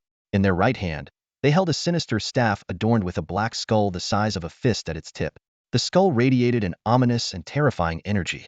Even more horrifying was what happened with every step the figure took. The grass beneath their feet withered instantly, and nearby insects collapsed lifelessly. "Ah, ghost!" The four princesses screamed in terror, huddling together and hiding behind Wick and the others. It's a necromancer," stammered Late, trembling as he pointed at the black-robed figure in horror. The moment that dreaded title was spoken, everyone instinctively backed up several meters. Some even turned to flee. But before they could get far, they felt something clutching at their feet. Looking down, they froze in terror. No. The ground beneath the grass undulated like waves, and shattered skeletons began clawing their way out of the earth. One after another, the skeletal remains surged forward with terrifying speed, lunging at those trying to escape. In their panic, the fleeing individuals unleashed desperate attacks, sending shards of bone flying through the air. But the wave of skeletons was endless, and soon the attackers were overwhelmed, vanishing beneath a sea of bones. The horrifying scene utterly shattered the resolve of the young elites from both empires. They would rather die at the claws of a ferocious magical beast than become the puppets of the necromancer they had only heard about in terrifying legends. Keh, that eerie, bone-chilling laughter rang out once more, echoing in their ears like a death knell, mercilessly hammering at their already broken spirits. "Children, come into my embrace." The voice of the figure in the black robe echoed through the air, dripping with temptation. "Join my army of the dead, and I shall grant you eternal death. No pain, no sorrow." The crowd's eyes began to glaze over, as if they were transforming into skeletons, mechanically moving toward the black-robed figure. Their consciousness slowly faded, yet they seemed to hear an even more alluring whisper. "Come, surrender your souls to me. You shall neither ascend to heaven nor descend to hell. In another form, you will achieve immortality."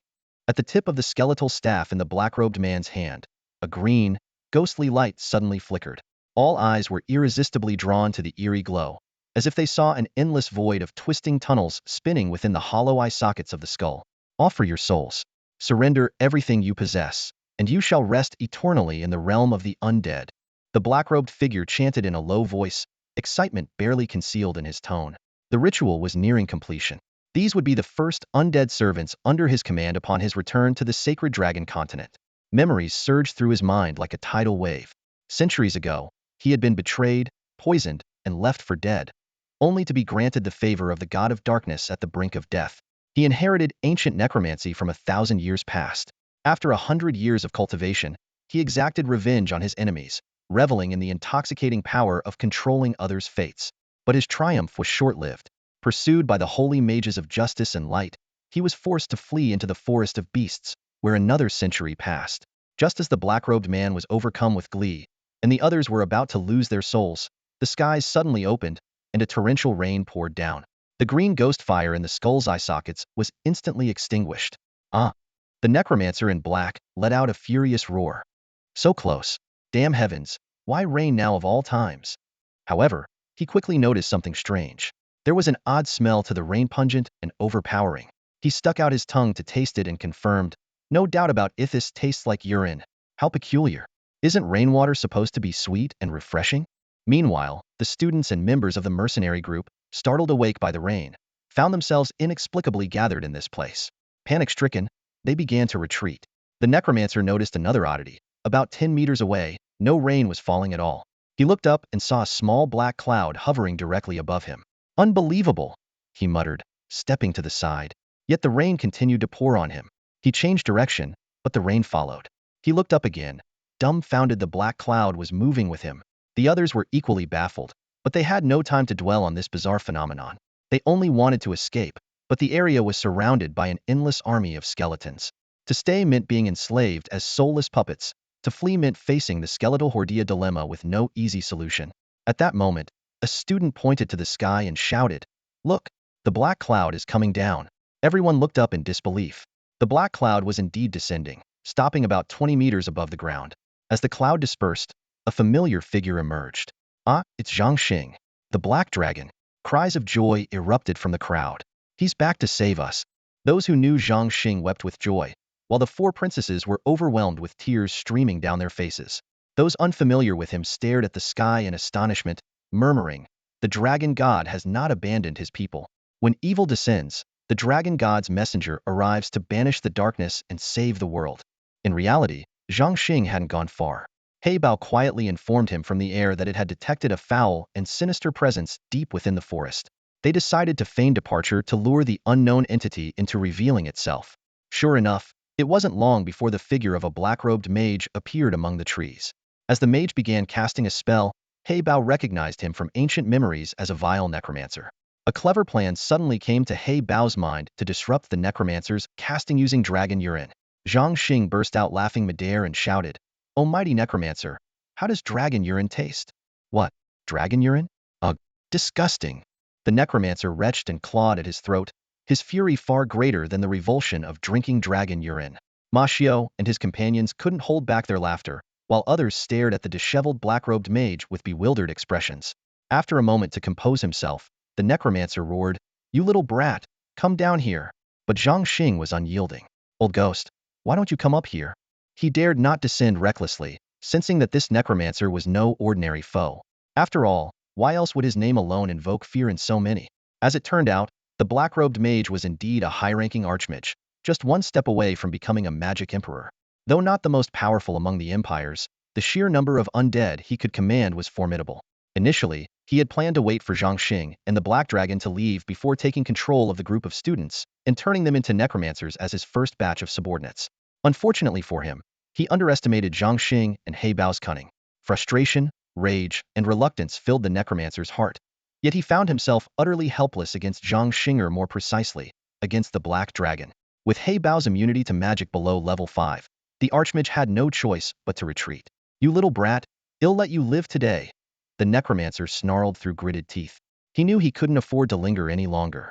If the archmages or battle kings outside sensed his presence, he would face relentless pursuit once again. Zhang Xing casually cast a slowing spell, but the necromancer remained unaffected as his figure gradually faded. Before vanishing completely, the necromancer taunted, "Think you can stop me? You're not even close. Go save your senior classmates." Ha ha ha. As his laughter faded, Zhang Xing finally noticed the skeletal army below, ferociously attacking the group of over 100 students. Among the chaos, the pleas of the four princesses rang out, "Zhang Xing, help us. Zhang Xing, we were wrong, we apologize. Please save us." Without hesitation, Zhang Xing made his decision. No matter friend or foe, no matter past grievances, saving lives comes first. "Heybao, go save them." At his command, Heybao shot downward like a bolt, sweeping through the battlefield with a powerful dragon tail strike, shattering a large swath of skeletal soldiers into fragments. Black Bao charged into the skeleton horde like a wolf among sheep, its massive claws sweeping through the enemies with devastating force. Each strike shattered dozens of skeletons, leaving nothing but fragments. With a blast of dragon's breath, it cleared entire sections of the battlefield in an instant. The skeleton soldiers were as fragile as paper, crumbling at the slightest touch. Zhang Xing stood calmly, giving commands with ease. Black bow, over there. The skeletons are more concentratejo, clear them out. To the lefties, the left. Give them a good dragon's breath. Spin on landing and sweep them away like fallen leaves in the autumn wind. Black bow, invigorated by the battle, spun like a top upon landing. The sound of cracking bones echoed non-stop as the skeleton soldiers were reduced to fine dust. The effortless domination turned the surrounding onlookers into cheering spectators, their voices rising in support of Black Bow. 10 minutes later, the battlefield was in complete disarray. The trees were destroyed, and a thick layer of bone fragments covered the ground. Suddenly, silence fell. It was only then that everyone realized all the skeletons had been obliterated. After a moment of stunned quiet, a deafening cheer erupted. The people of Tianqing Kingdom and Leu Empire embraced one another in celebration of their survival. We made it. It's a miracle. Thank the dragon god. Thank you, Lord Zhangxing. The survivors instinctively formed a line, each taking turns to express their deepest gratitude to Zhangxing in their own ceremonial ways. However, at the back of the crowd, a few individuals wore complex expressions, especially Lei Zhan, who had previously been so arrogant. Now, his face shifted between emotions, his eyes glinting with conflicted thoughts. Lei Zhan's mind churned. He couldn't deny that he was not as strong as he had imagined. The necromancer had easily ensnared him, leaving him unable to even summon his earth dragon. Yet the same necromancer had fled in panic at the sight of Zhangxing. The disparity was a bitter pill to swallow. If I had a black dragon, I could do better than him. Lei Zhan consoled himself, finding a way to rationalize his inadequacy. With a cold snort, he said indifferently, Zhangxing, thanks. Then, without waiting for a reply, he turned and walked away. Zhangxing glanced at Lei Zhan, but paid him no mind. He raised his voice to address the group. Everyone, regroup. That necromancer might still be lurking in the shadows. Return and report this to your mentors. Stay vigilant. With a wave of his hand, he added, I'll head off first. Hearing this, the crowd dispersed in a rush, unwilling to linger. The terror of the necromancer was deeply etched in their hearts. If the legendary undead army from the Tales of the Sacred Dragon continent were to descend, the entire land would face catastrophic destruction. The first day of their expedition in the Magic Beast Forest had been nothing short of harrowing. Though there were casualties, most of the students had narrowly escaped with their lives. However, the ordeal left them with no desire to continue the adventure. When the mentors learned of the situation, they were stunned and immediately ordered the cessation of all hunting activities, commanding everyone to return to the Imperial Academy at once. At the same time, their regard for Zhangxing grew significantly. Meanwhile, Zhangxing had already returned to Dragon Island. Sitting cross-legged, he closed his eyes to rest. The day's events had been exhausting, and the night passed in silence. The next morning, he awoke, stretched his limbs, and felt reinvigorated. Xiaobai, you're coming with me today. Zhangxing called out softly. Xiaobai responded with a gentle smile, transforming into a white dragon and floating beside him. With a light step, Zhangxing leaped onto Xiaobai's back. With a single thought, they appeared above the Magic Beast Forest. Head to the Tier 4 Magic Beast area, Zhangxing commanded. Black Bow shot forward like a bolt of black lightning, vanishing into the horizon as if the dark cloud that had loomed moments before had never existed. Zhangxing thought of the terrifying necromancer, and a wave of helplessness washed over him. Yesterday's encounter confirmed his fierce support-type magic was completely ineffective against the necromancer. Judging by the aura emanating from his opponent, his magical power was no less than that of an archmage. Without the assistance of heybao, Zhangxing wasn't confident he could defeat an adversary whose abilities surpassed his by 2 major levels. Even though he practiced both magic and martial arts and had achieved a state of mental harmony, facing such a formidable foe left him uneasy. Shaking his head, Zhangxing decided not to dwell on it for now. The priority was to help the 2 dragons level up. Riding on Xiaobai, who moved with lightning speed, they flew for an entire morning before finally spotting traces of a Tier 4 magical beast in the forest below. The area was vast enough for them to unleash their full potential. Zhangxing decided to let Xiaobai hunt a magical beast first to gauge how much experience they could gain. If it wasn't enough, they would have to delve deeper into the forest in search of Tier 5 or higher beasts. With this in mind, he directed Xiaobai toward a phantom tiger that was prowling in the grass on a hillside, waiting for prey. The phantom tiger barely had time to sense the danger before Xiaobai's massive claws came crashing down. With a sickening crunch, the tiger met its end under the dragon's talons. Overjoyed, Xiaobai grabbed the prey and somersaulted in the air several times, proudly showing off to Zhangxing like a child eager for their parents' praise after acing an exam. Zhangxing praised Xiaobai briefly, but his expression quickly darkened just a single point of experience. That meant they would need to hunt 10,000 tier 4 magical beasts to level up once. It was utterly unrealistic. To make matters worse, Xiao Bei's dragon aura had scared away all nearby creatures. There wasn't even a mosquito in sight. Forget 10,000, even finding 100 magical beasts in this area seemed impossible. At that moment, Zhang Xing found himself almost missing the necromancer. If only he could capture him to help hunt magical beasts, it would be quite the solution. Unfortunately, the necromancer was even more cunning than the beasts. Despite their journey so far, there hadn't been the slightest trace of him. Let's go, Xiao Bai. The magical beasts here are too weak to be of any use to us. Xiao Bai let out a low growl, his massive dragon head nodding slightly in agreement. With that, they once again flew toward the depths of the endless forest. Over the next 2 days, as they ventured further, they finally managed to hunt a few tier 5 magical beasts, a firefox, 2 gray wolves, and a violent ape king. These creatures, which reigned supreme in their respective territories, trembled in fear the moment they saw Xiao Bai and groveled for mercy. Though Xiao Bai had a gentle temperament and often seemed cheerful, as a true dragon, hunting prey was an instinct etched into his very being, one that revealed a much harsher side. Zhang Xing checked the status panel and discovered that whether it was his martial or magical experience, or the experience points for Heybao and Xiao Bai, they had barely reached a meager 411,000. Magical beasts of the same tier only provided 10 experience points each, making it clear to Zhang Xing that they needed to find a new strategy for faster leveling. As the tiers increased, the population of magical beasts dwindled sharply, resembling the pyramid structure of human society. Along their path, most of the creatures they encountered were still tier 3 or lower. Zhang Xing quickly lost interest in delving further into the forest. Besides, they had already been out for 3 days, so it was time to head back. The return journey was much faster, taking just over a day to reach the edge of the forest. However, when they landed, they found that everyone else had already left. Thanks to the necromancer's interference, what was supposed to be a productive training exercise had ended abruptly. If not for the instructors prioritizing the students' safety, the archmages might have already teamed up to hunt down the necromancer. Reflecting on the necromancer's behavior, Zhang Xing had to admit that the man was exceptionally cunning. He avoided confronting Heybao directly and even endured being drenched in dragon urine without reacting, as if nothing had happened. Such unfathomable patience and scheming were enough to make anyone wary. Zhang Xing didn't return to the academy immediately. Instead, he decided to take his time exploring. He was fully aware of Emperor Keith's intentions. It was nothing more than his desire for the dragon, aiming to tie Zhang Xing to the Royal Academy to serve the Empire. As for the theoretical magic courses, Zhang Xing was confident he could master them in just a few days. He began contemplating discussing with Emperor Keith the possibility of taking a leave of absence from classes. His gaze shifted to the distant horizon, and he murmured to himself, "The Wisteria city isn't far from here. That's the territory the Emperor granted me, and I haven't even visited it yet."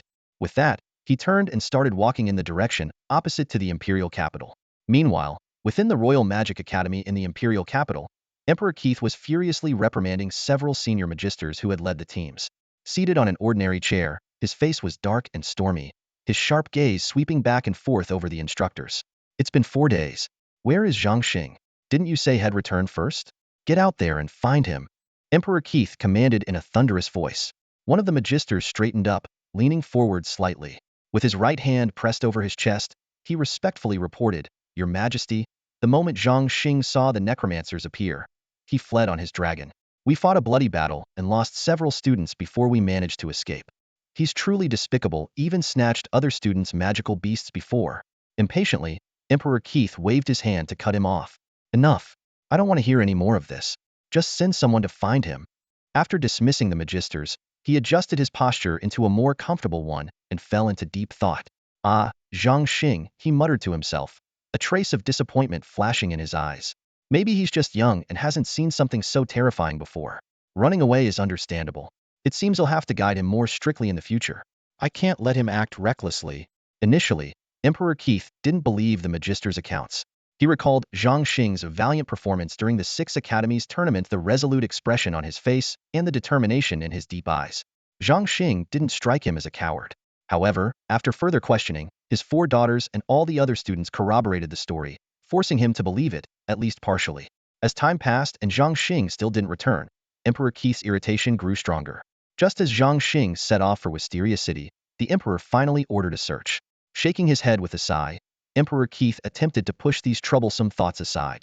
He opened a thick book on his desk, the Historical Chronicles of the Celestial Star Empire, and turned to the section about necromancers. He began reading intently.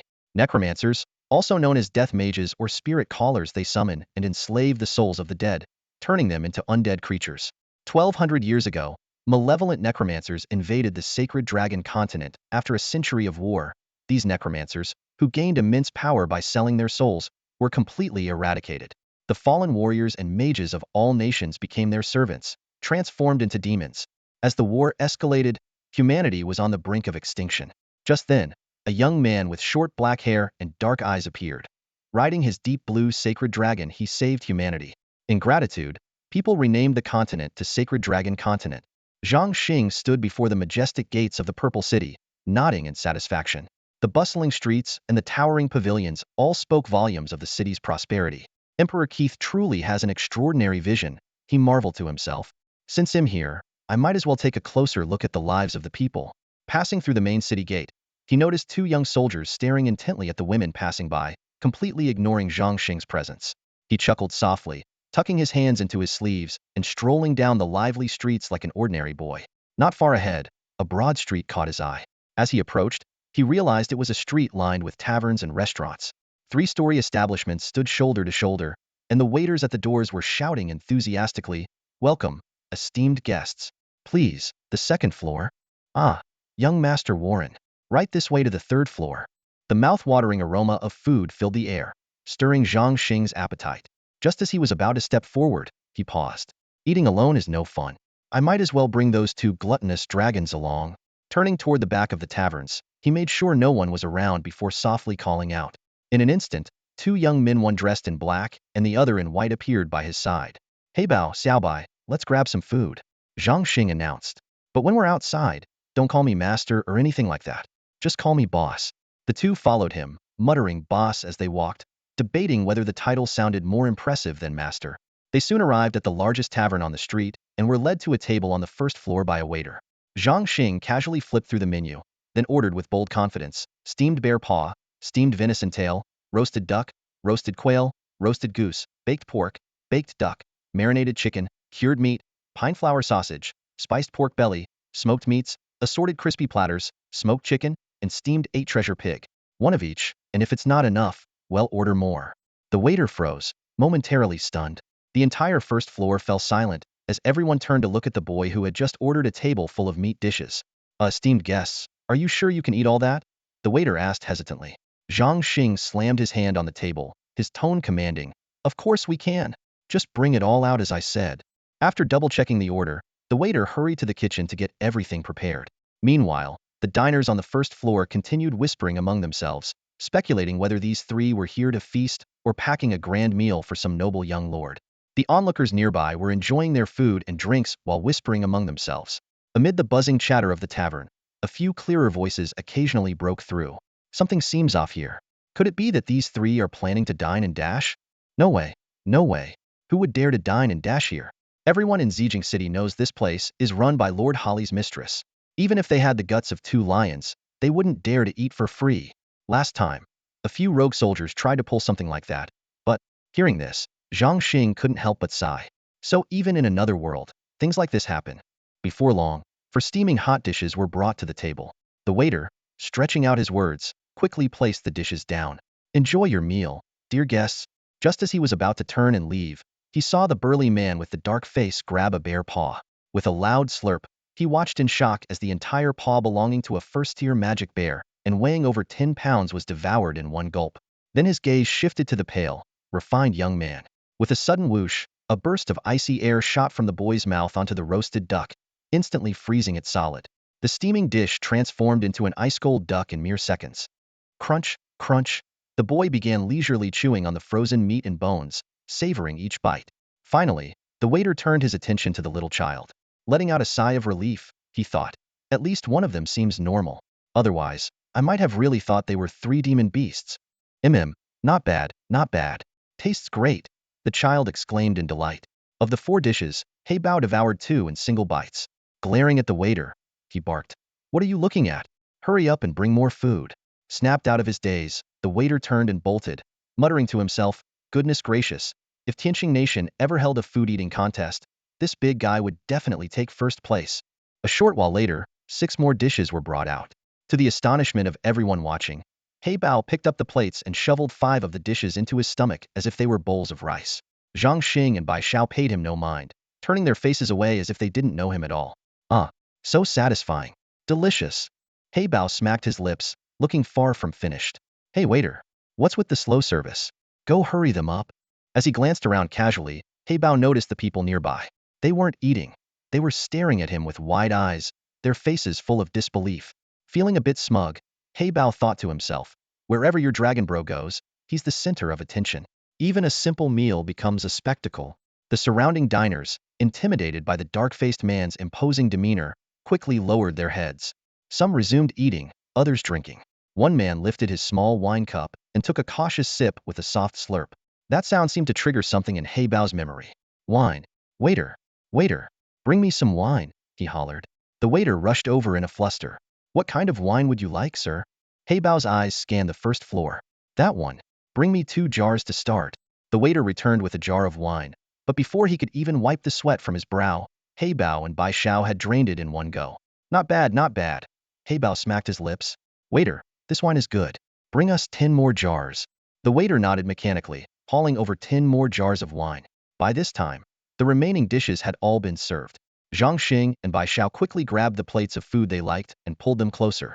Meanwhile, the black and white duo of gluttonous dragons began toasting each other, drinking jar after jar in turn. In less than a minute, the 10 jars of wine were empty. Boss, big brother. Look at us, so caught up in our own drinking that we forgot about you. Here, have some wine. Heybao said as he got up, holding an empty jar, pretending to pour wine for his master. No, no. Haha, I don't drink. Zhang Xing quickly waved his hands in refusal. Hey, big brother, don't be shy. Just 1 cup. Heybao insisted, grabbing a cup and pretending to pour. Huh, no wine left. Waiter, waiter, another 10 jars. The commotion on the first floor not only startled the shopkeeper, but also drew the customers from the second and third floors downstairs to dine. Just then, 2 girls dressed in school uniforms pushed the door open and walked in. Look, sister, the first floor is so crowded. I wonder what's going on. Let's go check it out. The shorter girl excitedly tugged at her sister's sleeve. Better not. Let's just head upstairs, grab a quick bite, and leave. We still have magic practice this afternoon, her sister replied, sounding a bit exasperated. Just a quick look. Besides, eating here or there makes no difference. We can eat and watch at the same time. Can't we, sister? The younger one pleaded, her tone full of mischief. You really are hopeless, always chasing after excitement. The older sister sighed, but eventually followed her younger sibling to the first floor. Scanning the room, the sisters noticed that only the table next to Zhang Xing was vacant. The older sister hesitated for a moment, but her younger sibling pulled her over, and they sat down. After ordering 2 dishes, the sisters quietly waited for their meal. Suddenly, a familiar voice broke the silence. Oh, Fayer and Schwer, you're here too. The sisters looked up, their faces instantly turning cold. Oh, it's Senior Peter, they said flatly before lowering their heads again, ignoring him. Fayer and Schwer were sisters from a modest noble family, currently in their 2nd year at a 2nd-tier magic academy in Zijing City, studying in the intermediate mage class. Peter, on the other hand, belonged to a prestigious family in Zijing City, second only to the city lord's household in influence. Peter had been dining on the 3rd floor of a restaurant across the street when he noticed the sisters and hurried over, pretending it was a chance encounter. At Zijing Magic Academy, Fayer and Schwer were known for their pure and delicate beauty. Peter had been pursuing Fayer for over a year, though he also harbored certain thoughts about Schwer. Fayer, Schwer, let me treat you. Order whatever you'd like. Peter said with an air of generosity. We don't need your treat. We've already ordered. Schwer retorted bluntly, clearly annoyed by Peter's leering expression. Peter, however, was unfazed and seemed even more intrigued, thinking to himself, so feisty. Sister, everyone seems to be watching that big guy eat. Schwer suddenly remarked, noticing the focus of the crowd. Yeah, I see him. He sure can eat, Fayer replied. Peter followed their gaze and froze for a moment. Him? Isn't that kid from St. Roland Magic Academy? What's he doing here? It turned out that during a recent hunting trip, Peter had encountered Lei Zhan, who had arrived from another direction. The Peter family had some ambiguous dealings with Lei Wu Kingdom, and Peter and Lei Zhan got along reasonably well due to their similar temperaments. Noticing Lei Zhan's sour mood, Peter had asked about it. Lei Zhan didn't elaborate but had casually mentioned that if Peter ever had the chance, he should help teach Zhang Xing a lesson. Peter had seen Zhang Xing before when accompanying his father to St. Roland Magic Academy. All he knew was that Zhang Xing was a poor kid with no notable background. Thinking it would be easy, He had agreed without hesitation. Now, seeing Zhang Xing here, Peter's mind filled with malicious intent, and a sneer crept onto his face. Just look at him straight out of the countryside. He probably made some money and decided to splurge here. People like him, with no manners, should be kicked out. Those filthy, run-down taverns on the roadside are where they belong. Peter sneered disdainfully. At that moment, the sharp-eyed shopkeeper noticed Peter and hurried over with enthusiasm. Ah, young Master Peter, what an honor to have you dine at my humble establishment. This is truly a great privilege. This shopkeeper was no ordinary man. He was Rupert, the external steward of acting city Lord Holly and the elder brother of the tavern's owner, Vina. He rarely made appearances at the tavern, so receiving his personal attention was considered a great honor. Peter cast a smug glance at Schwer and Fair before turning to Rupert. Sir Rupert, you're too kind. Haha. Young Master Peter, feel free to order anything you like. This meal is on me, Rupert said with a smile. Haha. Peter laughed heartily, and the lively exchange caused the atmosphere in the tavern to grow even more animated. Although Rupert served as the steward for Holly, the acting lord of the city, he was ultimately just a servant. In contrast, Peter, the eldest son of the most prestigious family in Purple Thorn City, held a vastly superior social status. Rupert was well aware that befriending Peter would be highly advantageous for him. Their relationship was nothing more than a tacit game of mutual benefit. Peter glanced around the restaurant, his gaze eventually settling on Zhang Xing's table. With a hint of implication, he remarked, my two junior schoolmates and I will just have a casual meal, but the ambience here seems a bit lacking, don't you think? Rupert's eyes darted from the two sisters to the trio at Zhang Xing's table, and he immediately caught on. He thought to himself, ah, the young master wants to show off in front of the ladies again and bully some outsiders. But this is tricky. If I don't help, Peter will surely hold a grudge. If I do help, and it turns out these people are not to be trifled with, I'll be in big trouble. After a brief moment of weighing the situation, Rupert decided to side with Peter. He reasoned, in Purple Thorn City, who else is worth fearing besides the acting lord and Peter's family? With the two most powerful forces in the city on the same side, what is there to worry about? Huh. Young Master Peter, rest assured, your food will be ready shortly, Rupert said with a cheerful smile, summoning a waiter and whispering something in his ear. Meanwhile, Heybao and Xiaobai had each downed 50 jars of wine, sampling all the dishes the restaurant had to offer. Their faces were flushed, and the heavy scent of alcohol filled the air as they swayed in a drunken stupor. Xiaobai, out of all these dishes, I still think steamed bear paw is the best. Heybao slurred, his words barely coherent. I think the steamed lamb is tastier, Xiaobai replied, her cheeks rosy, her tongue slightly twisted. Then let's order 10 more portions of bear paw and lamb, Heybao shouted, raising his voice as he called for a waiter. The waiter hurried over after hearing the command but hesitated instead of responding. Rubbing his hands nervously, he said, I'm very sorry, but you've eaten through all our stock. We have nothing left. I must kindly ask you to settle your bill now. Zhang Xing sensed something was amiss. He thought to himself, a restaurant this large couldn't possibly run out of food. They're probably worried we can't pay and want to collect the money up front. Calmly, he said, all right then, tell us how much we owe. Your total comes to 880,000 gold coins, the waiter announced, naming an astronomical figure. The moment those words were spoken, the other diners erupted in astonishment. Those with sharp minds quickly did the math and realized the amount was absurd. Clearly, this was a premeditated setup. Zhang Xing froze for a moment before letting out a cold laugh. 880,000? Seriously? This is daylight robbery. The food we ate is worth no more than 10,000 gold coins. You'd better recalculate. A smirk played on his lips as he added mockingly, let's see if you're just overcharging customers, or if there's some other scheme at work here. The waiter, unfazed, explained, there's no mistake. The calculation is precise. 40 portions of third-tier magical beast bear paw from the magical beast forest, each priced at 12,000 gold coins. 40 portions of second-tier magical beast snow lamb from the sacred dragon grasslands, each priced at 8,000 gold coins. Enough. Stop spouting nonsense, Zhang Xing interrupted impatiently. Bring me your manager. Internally, Zhang Xing sneered.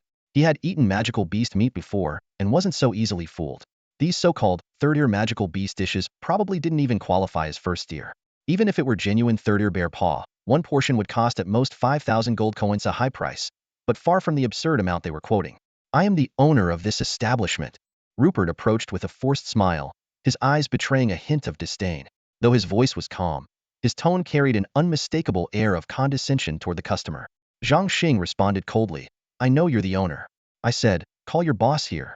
His tone was filled with impatience, clearly irritated by the dismissive attitude. Nearby, Peter couldn't resist chiming in, his voice dripping with sarcasm. Huh, if you can't afford it, don't come here pretending to be someone important. He gave Zhang Xing a once-over, his eyes full of contempt. Peter continued, his tone growing sharper. I can't stand people like you. A couple of gold coins in your pocket, and you forget who you are. Especially you.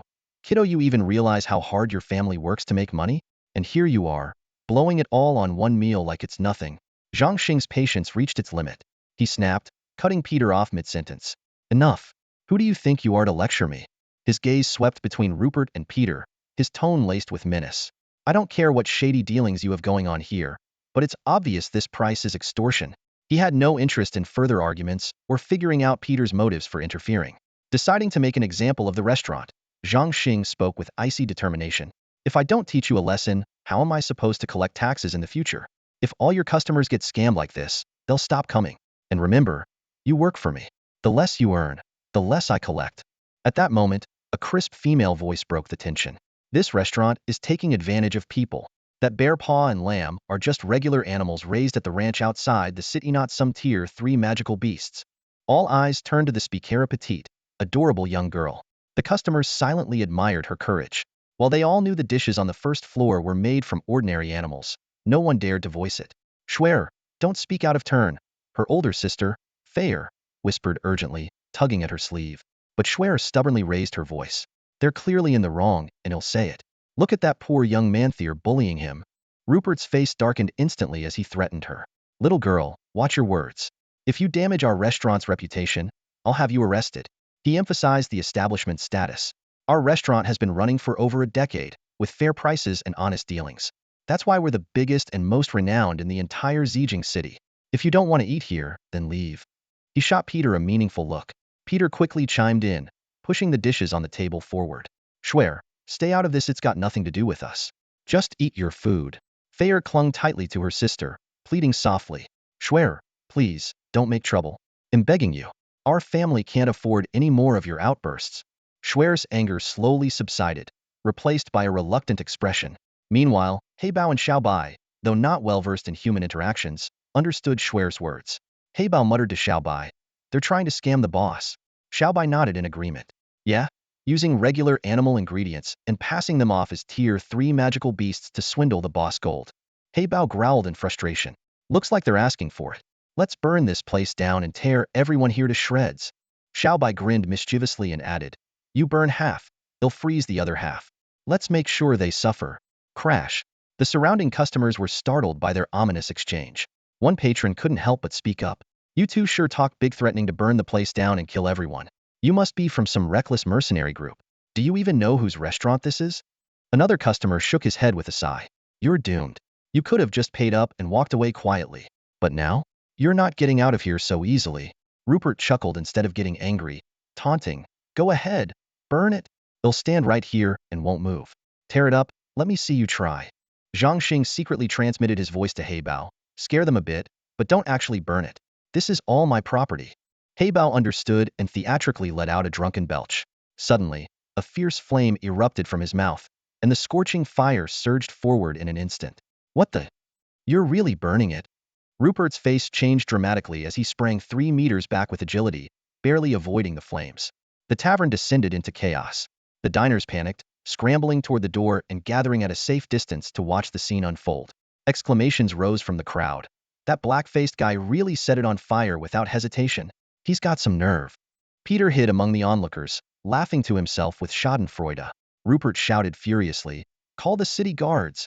You lot are finished. You've angered the owner of this tavern, and the acting city lord won't stand idly by.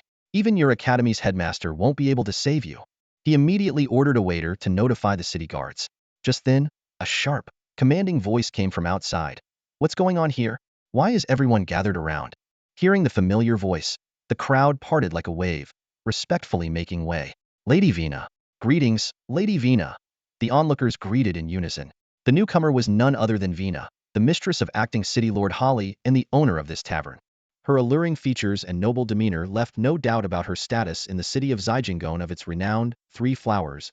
Rupert hurriedly approached her, bowing and reporting deferentially, Lady Vina. These 3 not only refused to pay for their meal, but also tried to commit arson and murder. Vina lazily cast a glance at Zhang Xing and his companions, her tone dripping with disdain. Oh, from the Magic and Martial Academy, huh? They have no authority here. Handle them however you see fit. No need to worry. Zhang Xing met Vina's gaze steadily and said calmly, So, you're the owner of this tavern? Vina glanced at the seemingly unremarkable boy and replied condescendingly, Yes, I am. What do you want, kid? Zhang Xing spoke evenly. I don't have much to say. Just letting you know that this tavern is officially closed for business starting now. Vina froze for a moment, then burst into mocking laughter. Ha, are you insane? Guards, arrest them immediately. As soon as she finished speaking, the sound of synchronized footsteps and clinking armor echoed from outside. 20 fully armed city guards marched in, their presence imposing as they advanced toward Zhang Xing and his companions. Rupert seized the opportunity to fan the flames further. Arrest these three. They dined and dashed, threatened to burn down the tavern, and even attempted murder. 20 city guards immediately tensed up at the order from the city lord's steward. They dared not show any negligence, especially with an even more distinguished figure standing nearby, observing coldly. At the sound of a command, the guards swiftly encircled Zhang Xing and his two companions. Be smart and come with us quietly. Don't make us use force. The captain of the guards said coldly, his face devoid of emotion. His gaze swept briefly over Heybao and Xiaobai but was unexpectedly met with a response from a child. And what if we refuse? Zhang Xing asked calmly. The captain finally took a closer look at the seemingly harmless child before him, his brow furrowing slightly. So, it's this kid in charge, huh? No idea which family's young master you are, but you've had some bad luck crossing the wrong people. He sneered. Refusing to come along? Fine. We'll add resisting arrest to your charges and execute you on the spot. Zhang Xing's lips curled into a faint smirk, his tone laced with sarcasm. Arresting people without even asking for an explanation. Are you the city guards of Zijing City, or just hired thugs for this tavern?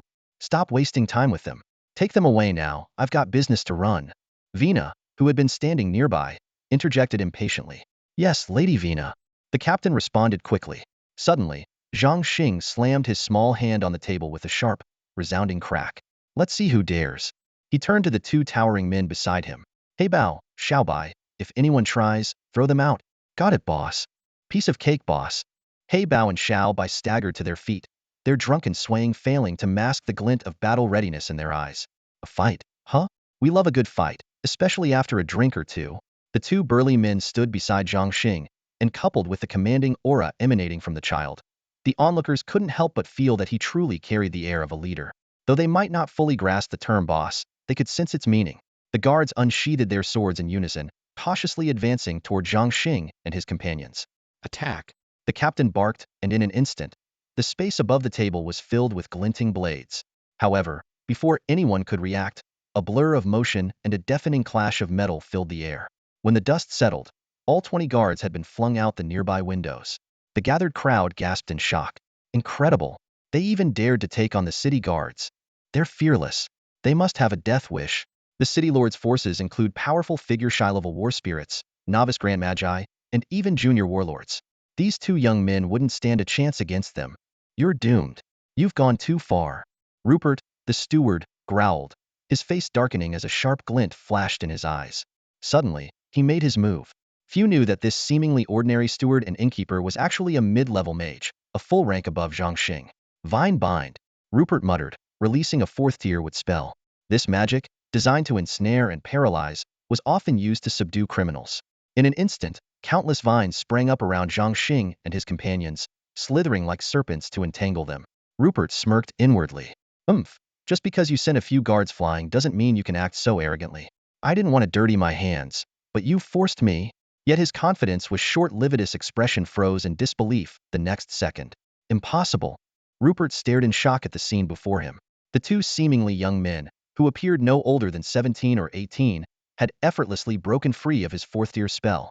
Heybao had burned the vines to ashes with a single burst of fire. Suppressing his astonishment, Rupert gritted his teeth. Don't think that's all I'm capable of. If I weren't worried about wrecking the tavern, I'd have used a more destructive spell to take you brats out. Zhang Xing's cold gaze swept across the room before he finally spoke. With just your meager abilities, you're not qualified to handle this. Go fetch your acting city lord. He thought to himself, I had hoped this tavern's owner might handle things fairly, but instead, it's run by an arrogant woman who's quick to arrest people without hearing them out. We're not qualified? Calling us Lord City Master? Who do you think you are? Rupert furiously demanded, his face flushed with anger. His heart was racing with anxiety. If he couldn't handle even this minor issue today, how could he face the city master? Though he had secured the position of external housekeeper through his sister's connections, losing it due to incompetence would leave him with nothing but cold winds to swallow. Rupert found himself caught in a dilemma. He couldn't just tear down the tavern, but letting this group of insolent troublemakers off the hook was equally unacceptable. He seethed with frustration, thinking bitterly that none of this would have happened if not for that fool Peter. Suddenly, he realized Peter was missing. Turning to look, his fury reached a boiling point. There was Peter, shamelessly chatting up the two young women, who were clearly uninterested but still being harassed by his relentless advances like a pesky lapdog. Just as Rupert was stuck in this impossible situation, a commanding voice rang out from outside. Who dares cause trouble in my Zijing city? Do you have a death wish? The city master is here, someone in the crowd exclaimed in surprise. Hearing this, Rupert felt a wave of relief wash over him. Finally, the boss at Erevad wouldn't have to clean up this mess alone. City master? I'm the real city master, Zhang Xing thought to himself with a sly smile as he watched a dignified, stout old man stride in with an air of authority. The onlookers immediately changed their demeanor, as if they'd just seen their father or grandfather, practically ready to kneel and worship him. Vina quickly stepped forward, putting on a pitiful act. City master, please, you must stand up for me. She briefly explained the situation. Though everyone knew about her relationship with the city master, appearances had to be maintained in public. After all, the acting city master, Holly, had a formidable tigress of a wife at home who was not to be trifled with. Holly, aged 55, was an intermediate mage and a shrewd administrator, earning the trust of Emperor Keith. After the previous city master died in battle, Holly had been almost certain he would secure the position. However, a young upstart had unexpectedly swooped in and snatched it an inheritable title, no less. The humiliation felt worse than swallowing a fly.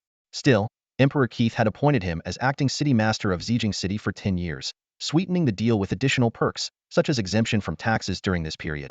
This allowed Holly to control the city's vast finances with a firm grip. If he declared the annual revenue to be 100 gold coins, then 100 it was.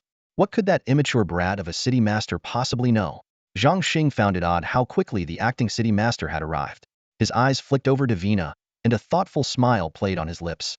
Holly noticed Zhang Xing's expression and felt a surge of anger. Whose child is this?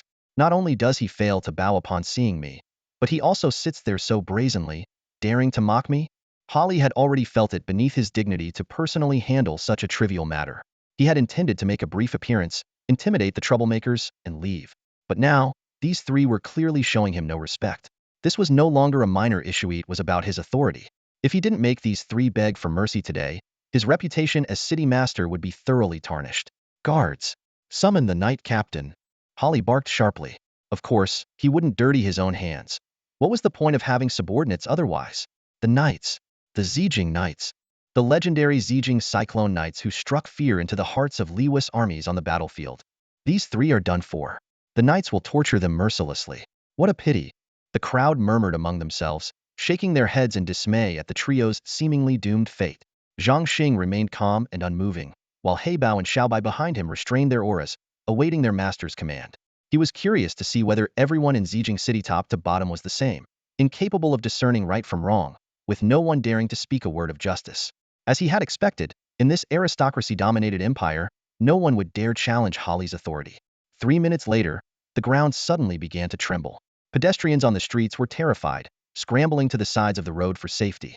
2 squads of fully armed knights, riding massive one-horned rhinos, charged aggressively toward the front of the tavern.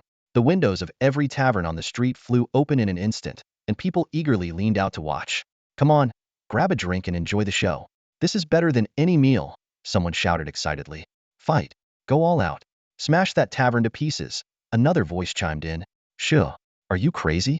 Watch your mouth, someone hastily scolded. Through the shattered window, Zhang Xing could see a row of third-tier magical beasts, horned rhinos each about 3 meters tall and 6 meters long. The sharp, foot-long horn on their foreheads gleamed menacingly as they fixed their predatory gaze on the tavern. Heybao couldn't help smacking his lips. Never had one of these before. Zhang Xing coughed lightly, prompting Heybao to quickly rein in his greedy expression. These are city-guarding beasts. You can't eat them, Zhang Xing whispered as a reminder. Captain Murphy of the Knights greets the lord of the city. With the sound of heavy footsteps, a towering man nearly 2 meters tall with a dark, rugged face approached Holly. He was clad in jet-black metal armor, a broadsword hanging at his waist, and he saluted Holly with the standard knight's etiquette. Holly gave a simple command. Take these 3 people away. At Holly's words, Murphy unsheathed his broadsword with a sharp shing and began stepping toward Zhang Xing. The onlookers held their breath, their hearts racing with both tension and excitement. Some anticipated the impending clash, while others couldn't bear the thought of bloodshed and quietly sighed for the 3 seconds. Surrender, kneel, and await your fate or die, Murphy roared, his voice dripping with murderous intent. Despite the threat, Zhang Xing and his companions remained calm and composed. Acting City Lord Holly couldn't help but show a hint of surprise. Even without drawing his weapon, Murphy's overwhelming aura was enough to frighten most teenagers to tears. Yet the young boy before him showed no fear, instead observing Murphy with curious interest. Holly turned to his steward, Rupert, and asked in a low voice, "What is this boy's name?" Rupert stammered awkwardly, "My lord, Fool. You don't know either, do you? You have no idea who he is or where he's from."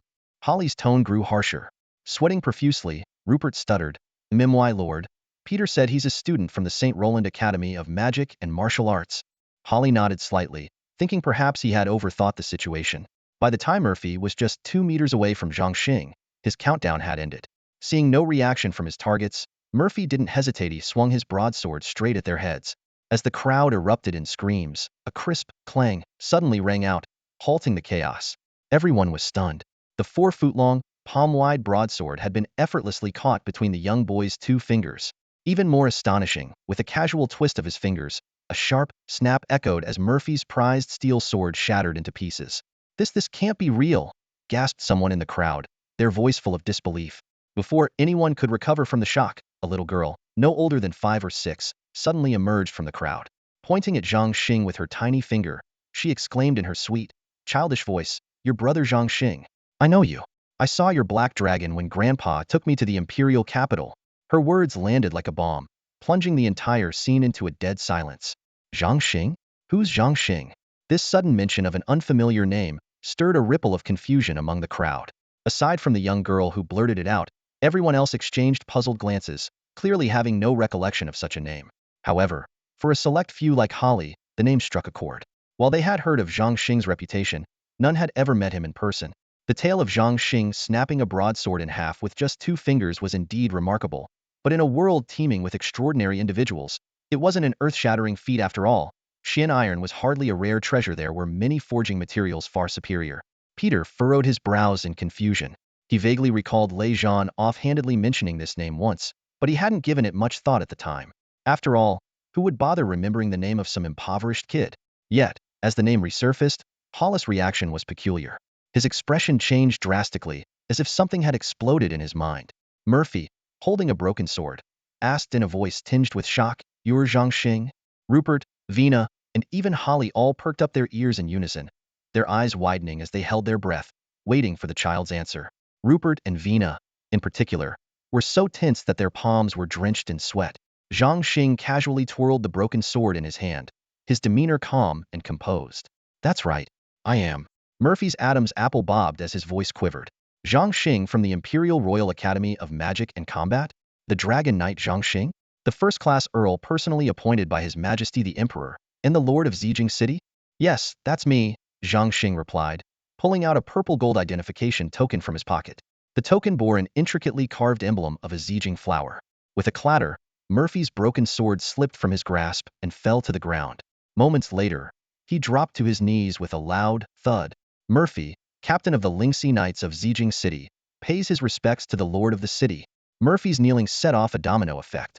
All the knights inside and outside the building dismounted and knelt in unison, their voices ringing out in unison, "Greetings to the lord of the city." The synchronized chorus reverberated through the street, enveloping the entire area in an atmosphere of solemnity. Murphy's voice trembled as he spoke. "Murphy has committed the grave sin of insubordination. I await the Lord's judgment." Zhang Xing paid no attention to Murphy and instead shifted his gaze to Rupert. Feeling the weight of that look, Rupert instinctively glanced at acting City Lord Holly, only to find the latter's face devoid of expression. A chill ran down Rupert's spine, and he quickly fell to his knees. Rupert, external steward of Zijing City, pays his respects to the lord of the city. His back was already soaked with cold sweat, and perspiration trickled down his forehead into his eyes, yet he dared not even raise a hand to wipe it away. Zhang Xing's gaze then turned to Vina. Still in a state of shock, she froze, unable to react. Holly cleared his throat twice, but when Vina remained unresponsive, he tugged at her sleeve, pulling her to her knees. Only then did Vina snap out of her daze and stammer, "Greetings to the Lord of the city." Zhang Xing remained indifferent to their reactions, his eyes filled with a hint of mockery as they landed on Holly. Holly forced an awkward smile. "Haha, so the Lord of the city himself has graced us with his presence. Forgive us for not welcoming you sooner." He gave a slight bow as a gesture of respect. As an acting city lord, duke, and grand magister, his status was on par with Zhang Xing's. Even if he had made a grave mistake, there was no need for him to kneel. As he spoke, Hollis' gaze drifted to the figures of Heybao and Xiaobai standing behind Zhang Xing. Something about them caught his attention. He had never seen anyone as pitch black as Heybao, and a realization dawned on him. That dark figure could only be the legendary Black Dragon. "The affairs of Zijing City must have troubled you greatly, Lord Holly." Zhang Xing sat upright, as steady as a mountain, his gaze sharp and piercing as he stared at Holly. Though the words seemed like an expression of gratitude, the tone carried the unmistakable disdain of a superior addressing a subordinate. Holly felt a surge of anger ignite in his chest. While he had mentally prepared for this meeting, the reality of facing this boy and the blatant sense of condescension still made his blood boil. Struggling to suppress his fury, he replied coldly, "And how long do you plan to stay in Zijing City? His Majesty Keith has been searching high and low for you. And here you are, leisurely showing up here. I'll be reporting this to His Majesty right away. You should return to school where you belong." Zhang Xing remained unfazed, countering with a sharp retort, "Oh, come now, Lord City Master. Surely you know I'm only here to fulfill my duties to His Majesty." Holly caught the underlying implication in those words. This brat was clearly reminding him, while you may hold the title of City Master and this territory may be under your rule, it all ultimately belongs to His Majesty. I serve His Majesty, and with just a word from him, everything you have could be taken away. Zhang Xing continued, "Well, we've had enough to eat. The food here is mediocre, though the service is decent." He paused abruptly at this point. Rupert, who was kneeling on the ground, felt a glimmer of hope upon hearing this. He thought the young city master might let the matter drop. However, Zhang Xing's tone shifted sharply as he added, "But the management here leaves much to be desired. I've heard there are serious issues with price gouging. Such practices are unacceptable and could tarnish the reputation of Zijing City's entire dining industry. Don't you agree, Acting City Master Holly?" Hollis' face darkened, but he remained silent. Zhang Xing pressed on, "Acting City Master Holly, I suggest shutting this place down for a thorough investigation and reform." He fixed Holly with an unwavering gaze. Hollis' anger burned within him, but he managed to reply through gritted teeth, "Yes, the City Master is absolutely right. A proper reform is indeed necessary. Rupert, shut the restaurant down for self-inspection immediately, and don't reopen until the City Master is satisfied." Black Bao grinned widely, revealing sharp, gleaming teeth. His smile sent the onlookers scattering in fear. Among the crowd, Peter quickly slipped away, relieved he hadn't crossed paths with this formidable young master. Zhang Xing's attention shifted to the two sisters in the crowd. He waved them over, saying, "Feier, Schwer, come here for a moment." Schwer approached boldly and asked curiously, "Wow, you're already a city master at your age? Are you royalty?" Feier quickly pulled her younger sister back and bowed respectfully. Zhang Xing chuckled and said, "Schwer, Feier, if you ever have time, come visit me in the imperial capital. I'm at the Royal Academy of Magic and Martial Arts. I'll treat you to the best food in the capital." Schwer beamed and replied excitedly, "It's a deal. My sister and I will definitely come." The surrounding nobles, knights, and merchants looked on enviously at the two sisters. They all thought to themselves, the Dorothy family is about to rise to prominence. Zhang Xing sat in the seat of honor at the city lord's mansion, with Holiday, the city lord, seated to his right. The steward of the inner residence stood below them, holding a thick account book and reporting on the city's revenue.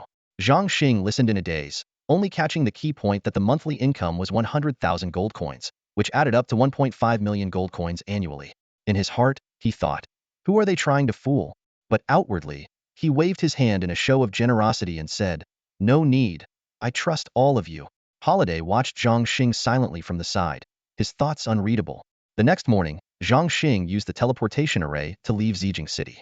He felt there was no point in staying, especially since Emperor Keisai had been urging him through magical communication to return to school.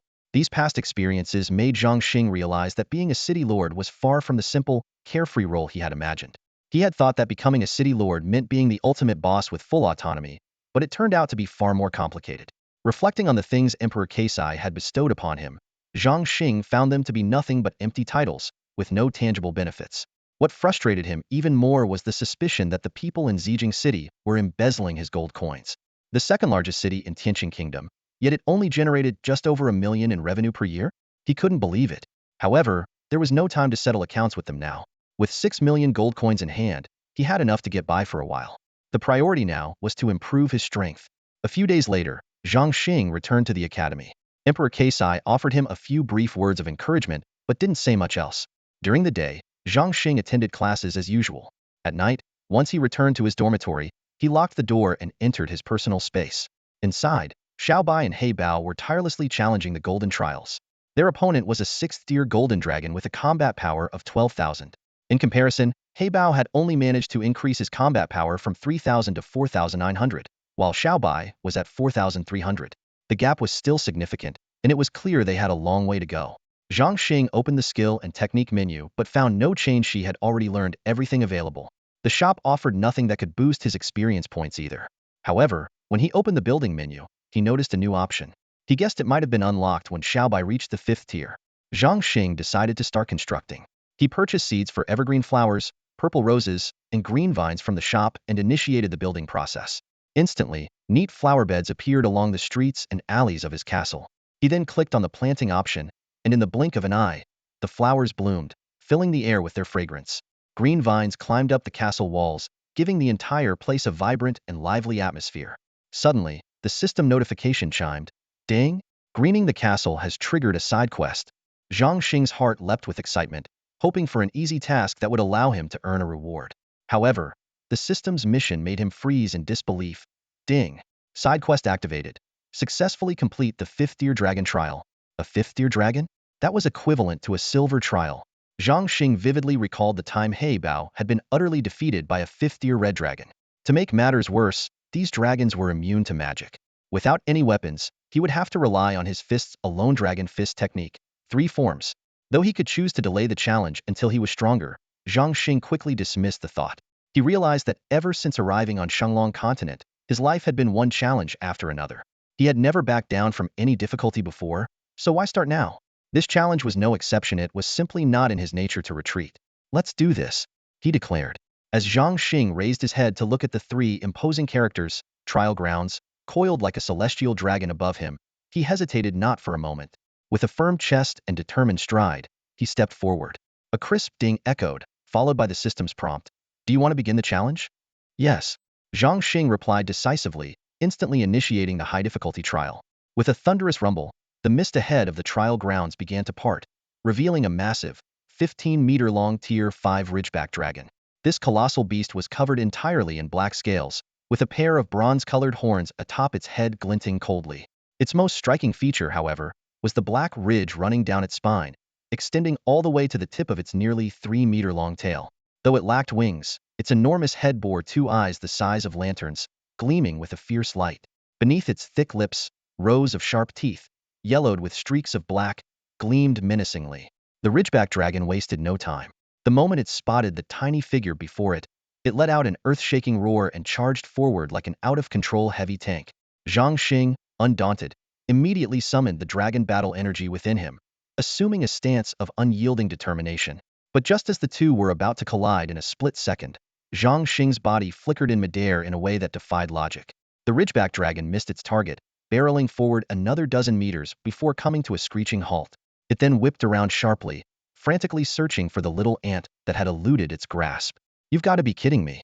There's no way I'm going head-to-head with this big guy. Zhang Xing called out from a distance, a mischievous grin on his face as he waved tauntingly at the dragon. Come on, big fella. Let's see how well you can keep up. Zhang Xing calculated silently. A true warrior doesn't win by bravery alone. Smashing an egg against a rock isn't courage, it's stupidity. With his current strength as an intermediate battle master, taking on an intermediate battle spirit was a walk in the park, and he could even handle advanced battle spirits with confidence. But this Ridgeback dragon's power was equivalent to that of a beginner battle king. Engaging it in a heathen fight would be sheer folly. His only option was to outwit it. Like Heybao's legendary duel with the silver dragon, he needed to identify its weakness and exploit it relentlessly. Zhang Xing knew all too well that with his current physique, a single hit from the dragon would leave him either dead or crippled. As he dodged and evaded, Zhang Xing carefully analyzed the unfolding battle. He recognized that a dragon's weaknesses differed from those of other magical beasts, often hidden beneath a specific vulnerable scale. Taking a deep breath, he focused, striving to achieve a state of serene clarity, a harmony between mind and nature. Suddenly, the environment around him seemed to shift subtly in his perception. To his astonishment, he found himself able to sense the faint ripples in the air caused by the ridgeback dragon's every movement. No, it was more than that it could foresee its actions just moments before they occurred. When the dragon prepared to strike with its horns, Zhang Xing could feel the flow of energy within its body and even detect the subtle changes in the surrounding air. Yet, this newfound awareness alone wasn't enough.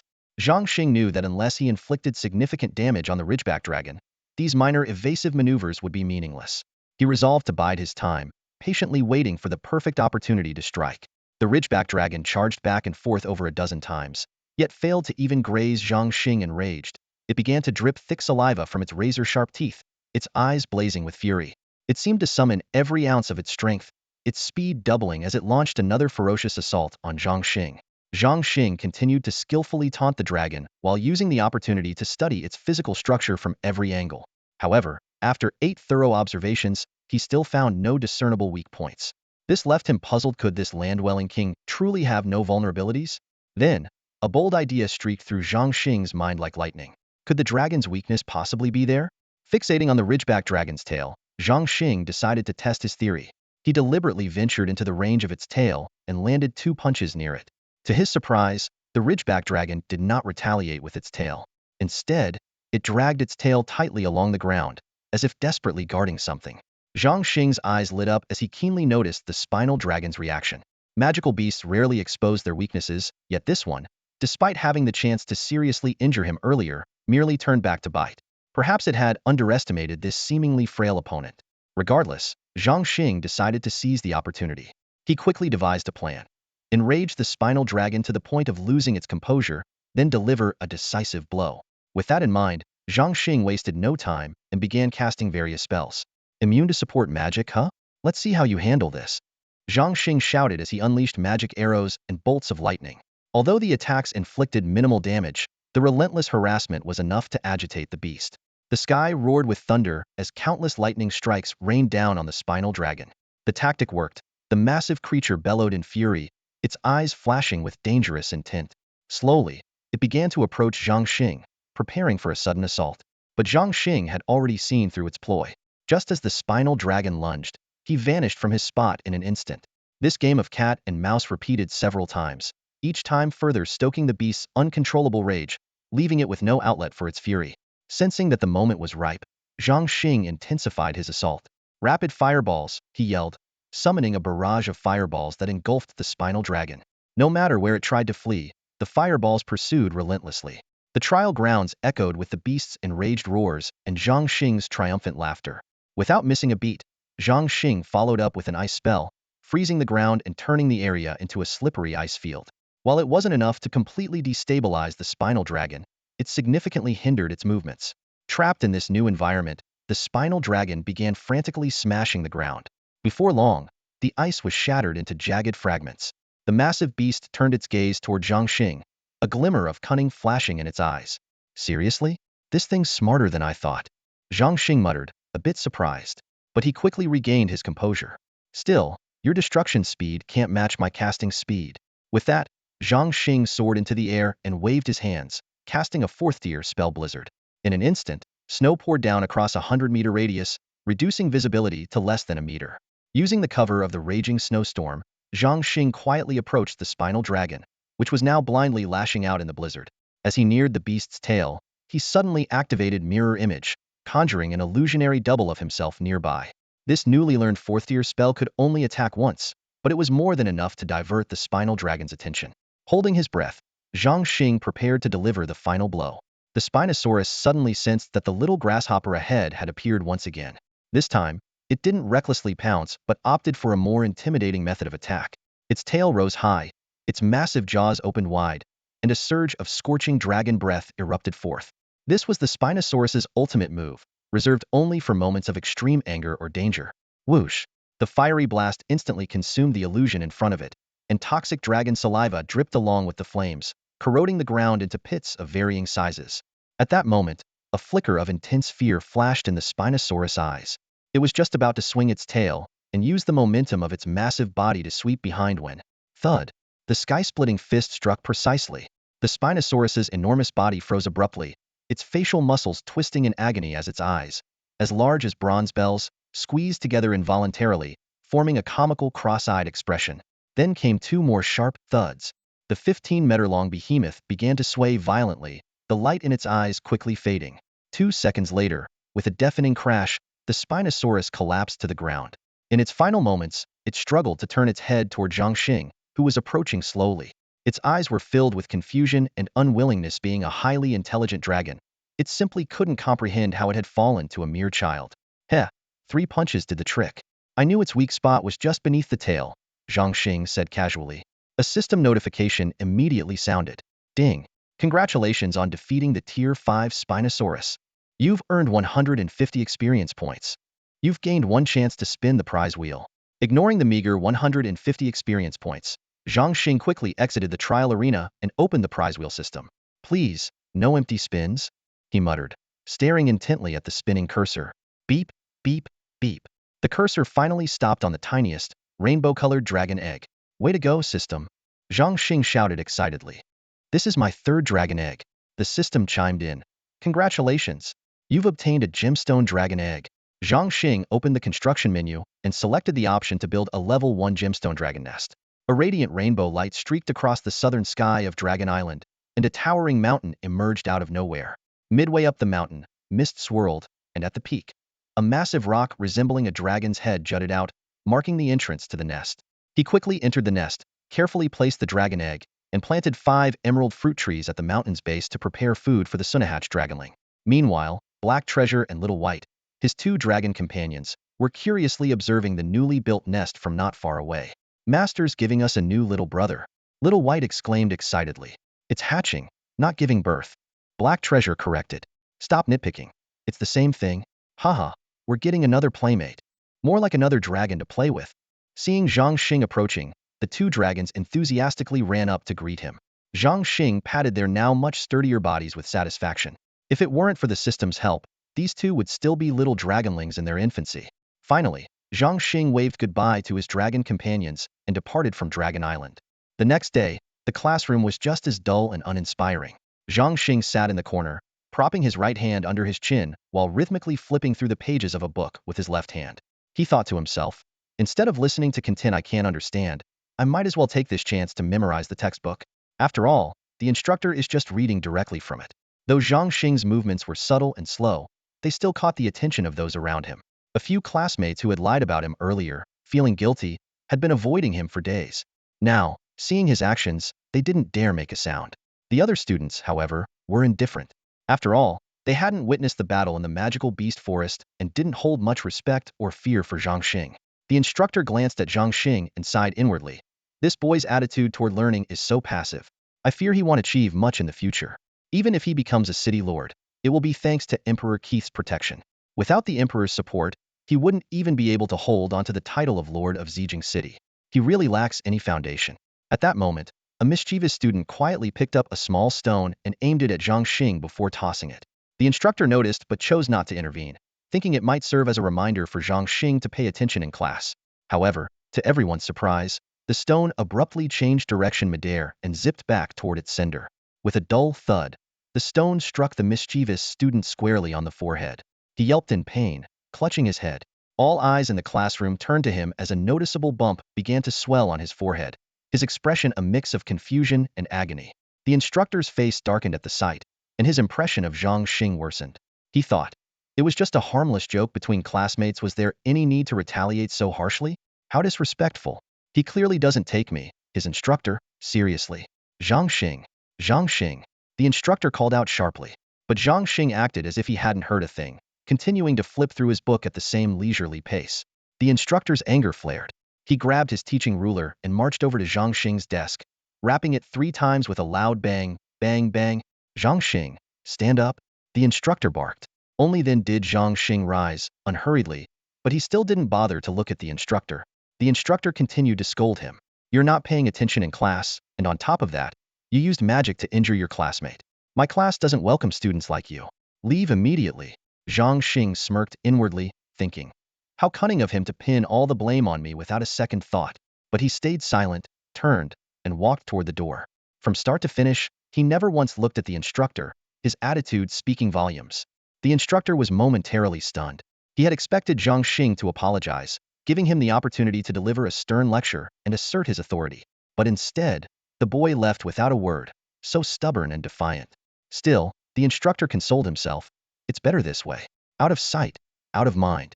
All right, let's continue the lesson, the instructor said, addressing the rest of the class. Did you all see that? Winning one little student duel, and he's already so arrogant. Don't follow his example. Zhang Xing walked out of the classroom and returned to his dorm. The entire morning had been filled with lectures from that particular mentor. Skipping them didn't seem like a bad idea. With a furrowed brow, he pondered the strange occurrences of late. Over the past couple of days, he had keenly noticed something unusual about the atmosphere on campus.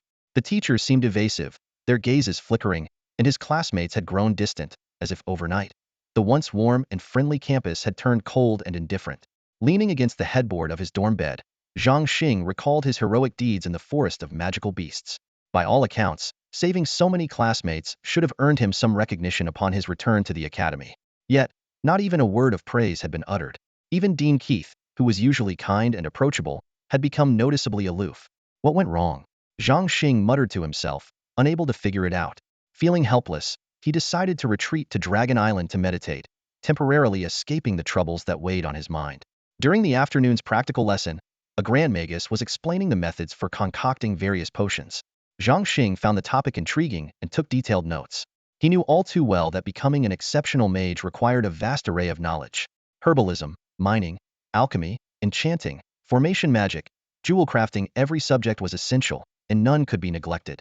The Royal Academy of Magic and Combat stood unrivaled among the 6 major academies precisely because of its comprehensive curriculum and abundant practical opportunities. At its core, it all came down to its immense wealth. Money really could make a difference. Currently, Zhang Xing had only unlocked herbalism through the system, which allowed him to craft several pills. The other auxiliary skills, however, were still unavailable. The content covered in the practical lessons was tailored for Magia-level students and was slightly beyond his grasp at the moment. Even so, he stayed focused, striving to imprint the knowledge in his mind. Can't skip every class, he thought wryly. They'll just take it slow and get the theory down first. As for those auxiliary skills, he sighed, remembering the strict rules of St. Roland Academy of Magic and Combat: no credits, no access to new skills. Tomorrow, I need to talk to old Keith, he planned silently. Why didn't I get any credits for the Forest of Magical Beast training? Everyone else earned dozens. After dinner, Zhang Xing eagerly entered Dragon Island. The day's frustration melted away instantly. Although most of his attention was focused on this magical realm rather than the academy, the lack of recognition for his efforts still left a bitter taste in his mouth. Forget it. No use dwelling on it. He shook his head and directed his focus to the soon-to-hatch gemstone dragon. Heybao and Xiaobai gathered around curiously, their eyes fixed on the dragon egg. Before long, the slightly smaller, multicolored egg began to emit a radiant, 7-colored light. Our little brother is about to be born, Heybao whispered excitedly. Xiaobai, meanwhile, stared intently at the egg without blinking. Crack, crack, crack. 3 crisp sounds echoed as 2 tiny golden hands and a small foot emerged from the egg. With a forceful shake, the limbs pushed outward, and with a sharp pop, the eggshell shattered. Out came an impossibly adorable dragon hatchling. The baby dragon's body shimmered with a rainbow-like glow, resembling a living, moving gemstone. Its features were somewhat comical: arched eyebrows, tiny eyes, and facial features so close together they seemed crammed. Standing less than a meter tall, the gemstone dragon's small eyes sparkled with intelligence as it curiously surveyed the 3 beings around it, sniffing the air softly. You're the black dragon brother. You're the white dragon brother. And you're a human, the gemstone dragon said in a sugary, childlike voice. Wow, so smart, Zhang Xing exclaimed in amazement. Just then, the gemstone dragon's stomach let out a loud rumble. Heybao and Xiaobai immediately picked up halves of the eggshell and brought them to the baby dragon's mouth. Eat up, little brother, they said in unison. The gemstone dragon opened its tiny mouth and began munching on the eggshell with loud crunches. Suddenly, a system notification chimed. Ding! Congratulations on successfully hatching the gemstone dragon. Feed it an emerald fruit to advance the baby dragon to tier 1. The gem baby dragon, unlike the other 2 dragons, did not fall asleep after devouring its eggshell. Instead, it smacked its tiny lips, looking as though it was still craving more. Seeing this, Zhang Xing waved his hand, summoning 100 emerald fruits that rained down in front of the hatchling. Go ahead, little one. These are all for you. Zhang Xing said gently. The gem dragon's eyes sparkled with excitement as it let out a joyful squeal and pounced on the fruits. Picking up one, it began crunching away, the sound eerily similar to ice being shattered. Curious, Zhang Xing picked up one of the emerald fruits. It felt icy cold, resembling the texture of frozen fruit. He took a bite, only to hear a loud crack, nearly chipping his tooth. Ouch! Zhang Xing exclaimed, quickly spitting out the fruit and rubbing his jaw. This isn't fruit, it's practically jade. Shaking his head in disbelief, he muttered, as expected of a gem dragon eating jade right from birth. In reality, these weren't actual jade but extremely rare fruits from a unique tree. They were often regarded as precious materials, widely used in alchemy and potion making. Before long, the gem dragon had devoured 10 fruits. Suddenly, a golden light flashed across its body, and it instantly advanced to Tier 1. Yet its appetite remained unaffected as it continued munching away. It wasn't until it reached Tier 3 that it finally stopped. Zhang Xing stared in stunned silence at the dragon's now bulging belly, thinking, wow, this little one's a real foodie. Even 100 emerald fruits aren't enough to fill it up. Driven by curiosity, he checked the gem dragon's stats. The attribute panel displayed. Gem dragon, Tier 3, EXP 0500. Type, non-combat. Innate skills, dragon breath, bite, devour. Special skills, treasure hunting, gem and rare metal identification. Preference, collecting treasures. Leveling method, consuming crystal ores, gem ores, and metal ores. Non-combat, treasure hunting. Zhang Xing murmured as realization dawned. So this dragon's main purpose is to find treasures. Unable to contain his excitement, Zhang Xing started cheering and dancing. I'm rich. I'm rich. Nearby, Heybao nodded in agreement and remarked to Xiaobai, the master always goes a little crazy when he's about to strike it rich. Xiaobai responded with a puzzled smile. He started acting like this after seeing the little one's stats. Do you think he's planning to sell it? Heybao shot Xiaobai a disdainful glance. Xiaobai, you're overthinking it. The master isn't that foolish. Xiaobai looked at Heybao in shock. Wow, Heybao, you're so smart. You figured out the master's thoughts right away. That's amazing. Of course. Heybao said proudly, lifting his head high.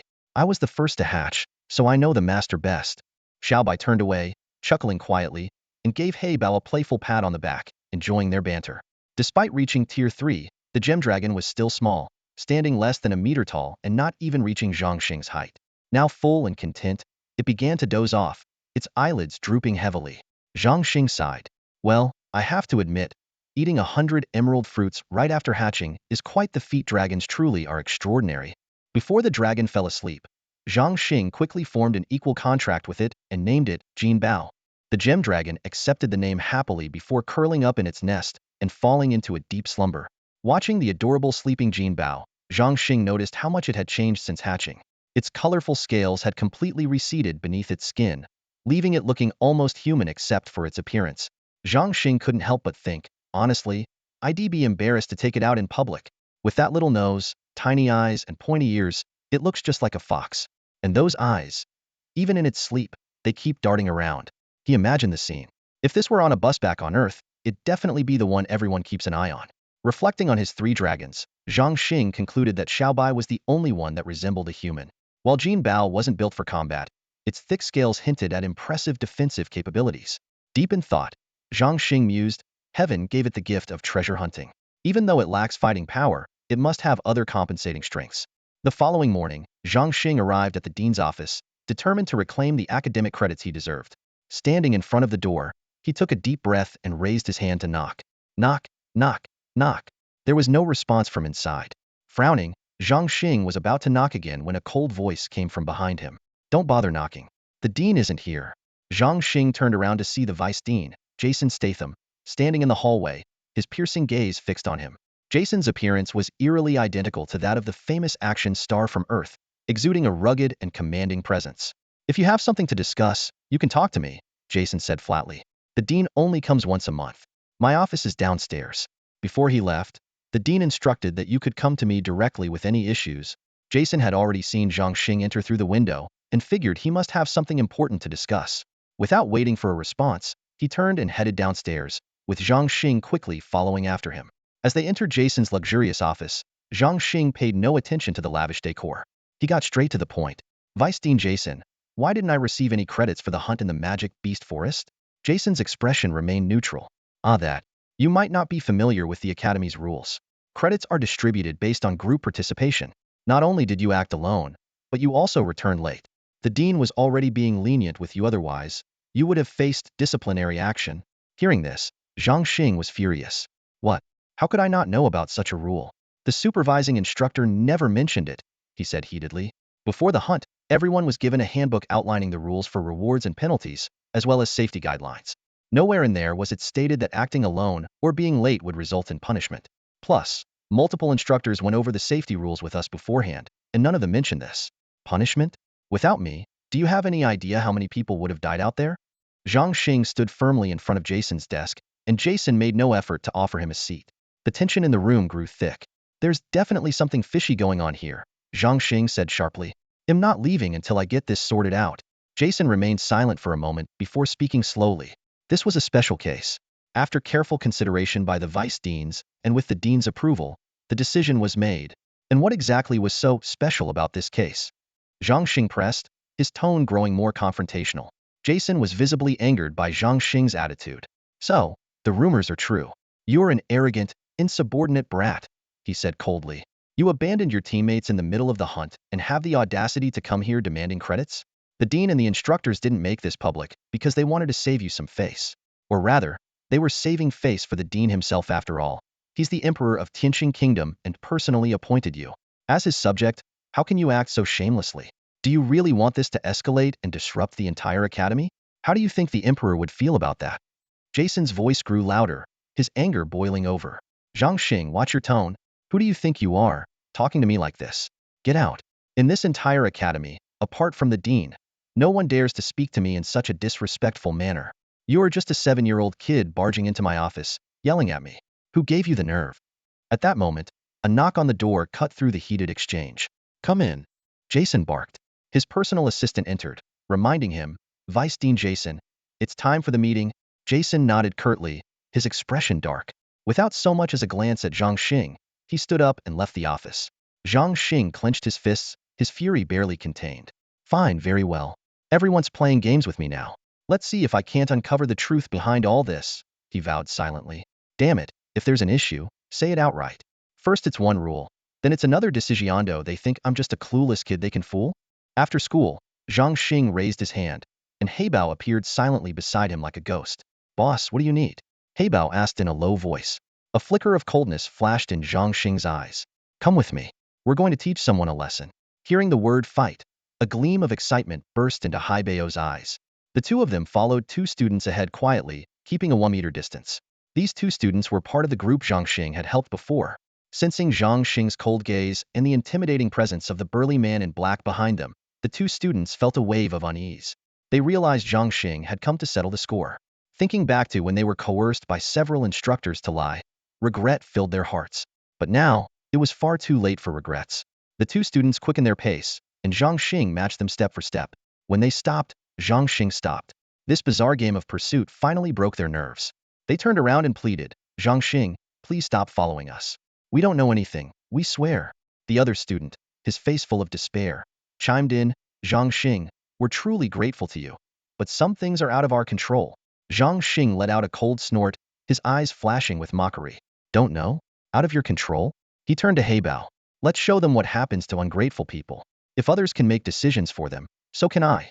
At Zhang Xing's command, Heybao clenched his fists, the sound of his knuckles cracking like a warning. He advanced toward the two students with the predatory air of a wolf eyeing helpless sheep.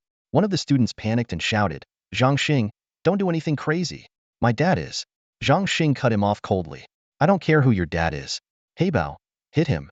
He knew all too well that words often fell on deaf ears, but fists had a way of awakening the soul. Heibao's hammer-like fist landed squarely on one student's face in an instant.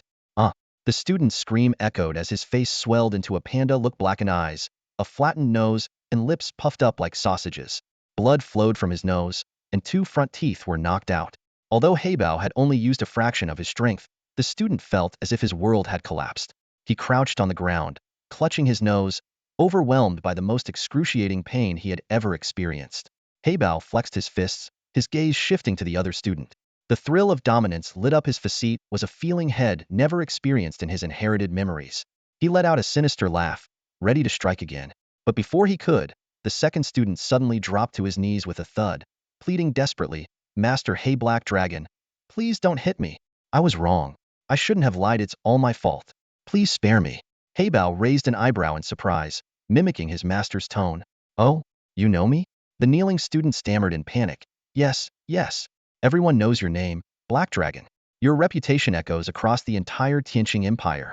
When you unleashed your power in the magic beast forest, I was even kneeling and sending you my blessings." Heybao nodded in satisfaction, thinking this kid knew how to flatter. However, in the next second, his fist crashed into the student's face. "Don't give me that nonsense.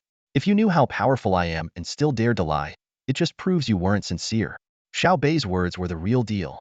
Heybao glanced disdainfully at the fallen student, muttering under his breath. Then, he raised his fist once more, ready for another round. "Stop! Stop! I'll talk! I'll talk!" the student shouted desperately, clutching his head. But no sooner had the words left his mouth than he heard himself muttering incoherently. His heart sank. Cursing inwardly, he realized that if even he couldn't understand what he was saying, there was no way Heilong could. In that moment of crisis, the student's survival instincts kicked in. He dropped to the ground and rolled like a lazy donkey, his mind racing. One roll wasn't enough, rolled 3 times in a row, finishing with a dramatic spin and landing on his knees. He kowtowed repeatedly, gesturing frantically with his hands and mumbling unintelligibly.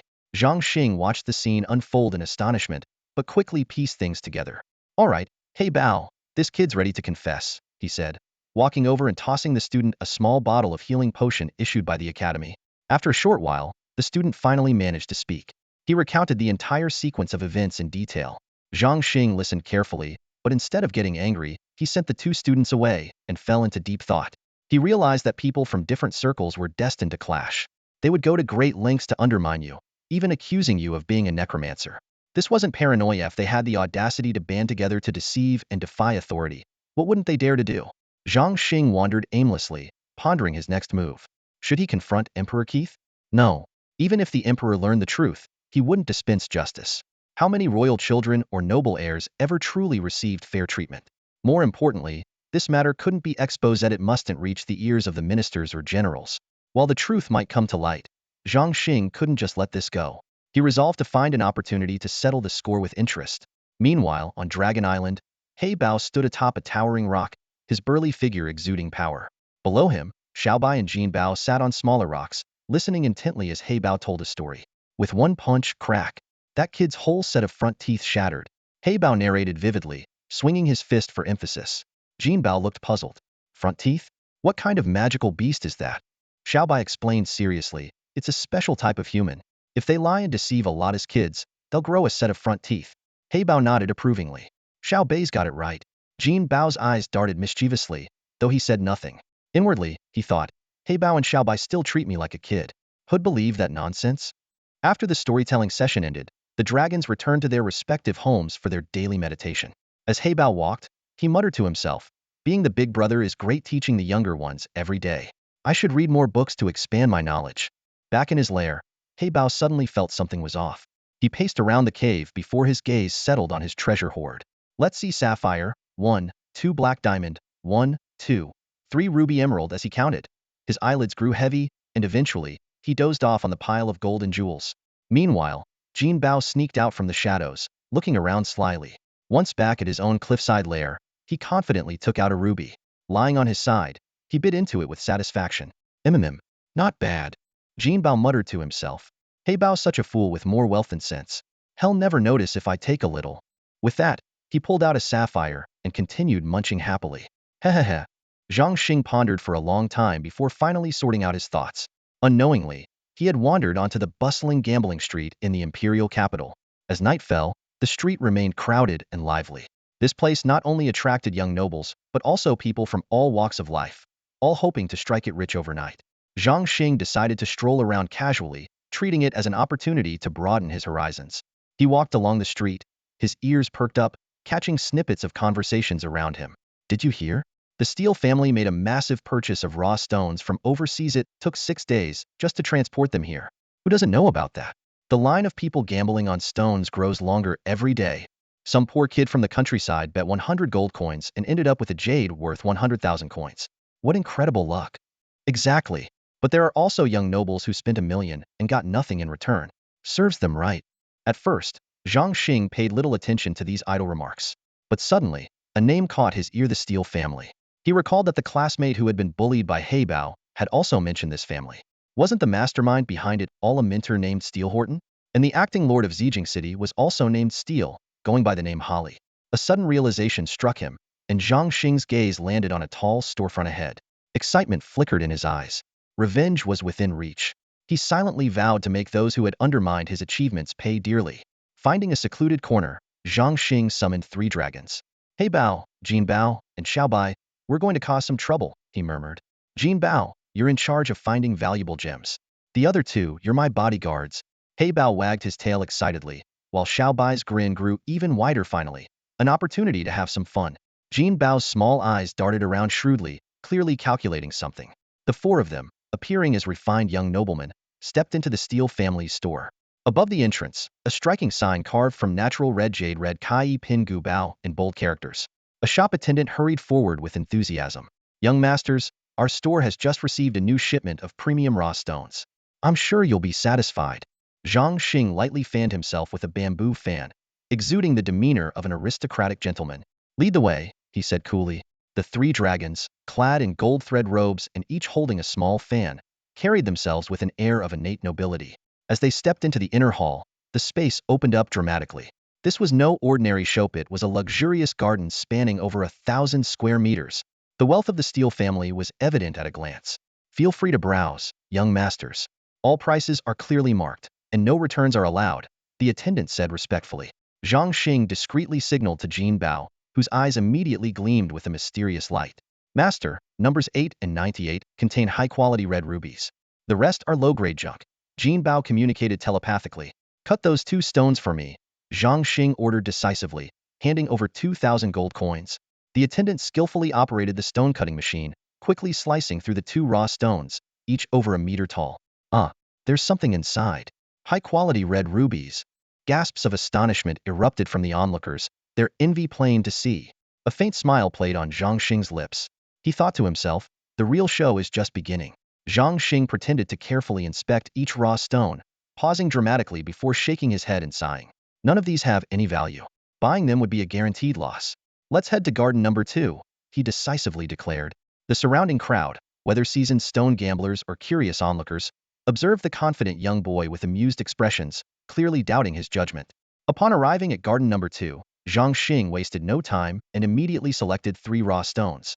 When the stones were cut open, the crowd erupted in excitement. 2 emerald gems and 1 ruby were revealed. "Unbelievable!" Gasps of astonishment echoed through the crowd. Each raw stone in garden number 2 was priced at 10,000 gold coins, and these gems could sell for at least 50,000. In the blink of an eye, the young master had made a profit of 128,000 gold coins. "This kid's got talent. He knows how to pick stones," someone exclaimed. "Or maybe he just got lucky," another voice countered skeptically. "Let's see if he can do it again. If he keeps hitting the mark, then he's the real deal." As the crowd buzzed with speculation, Zhang Xing once again dismissed the remaining stones in garden number 2.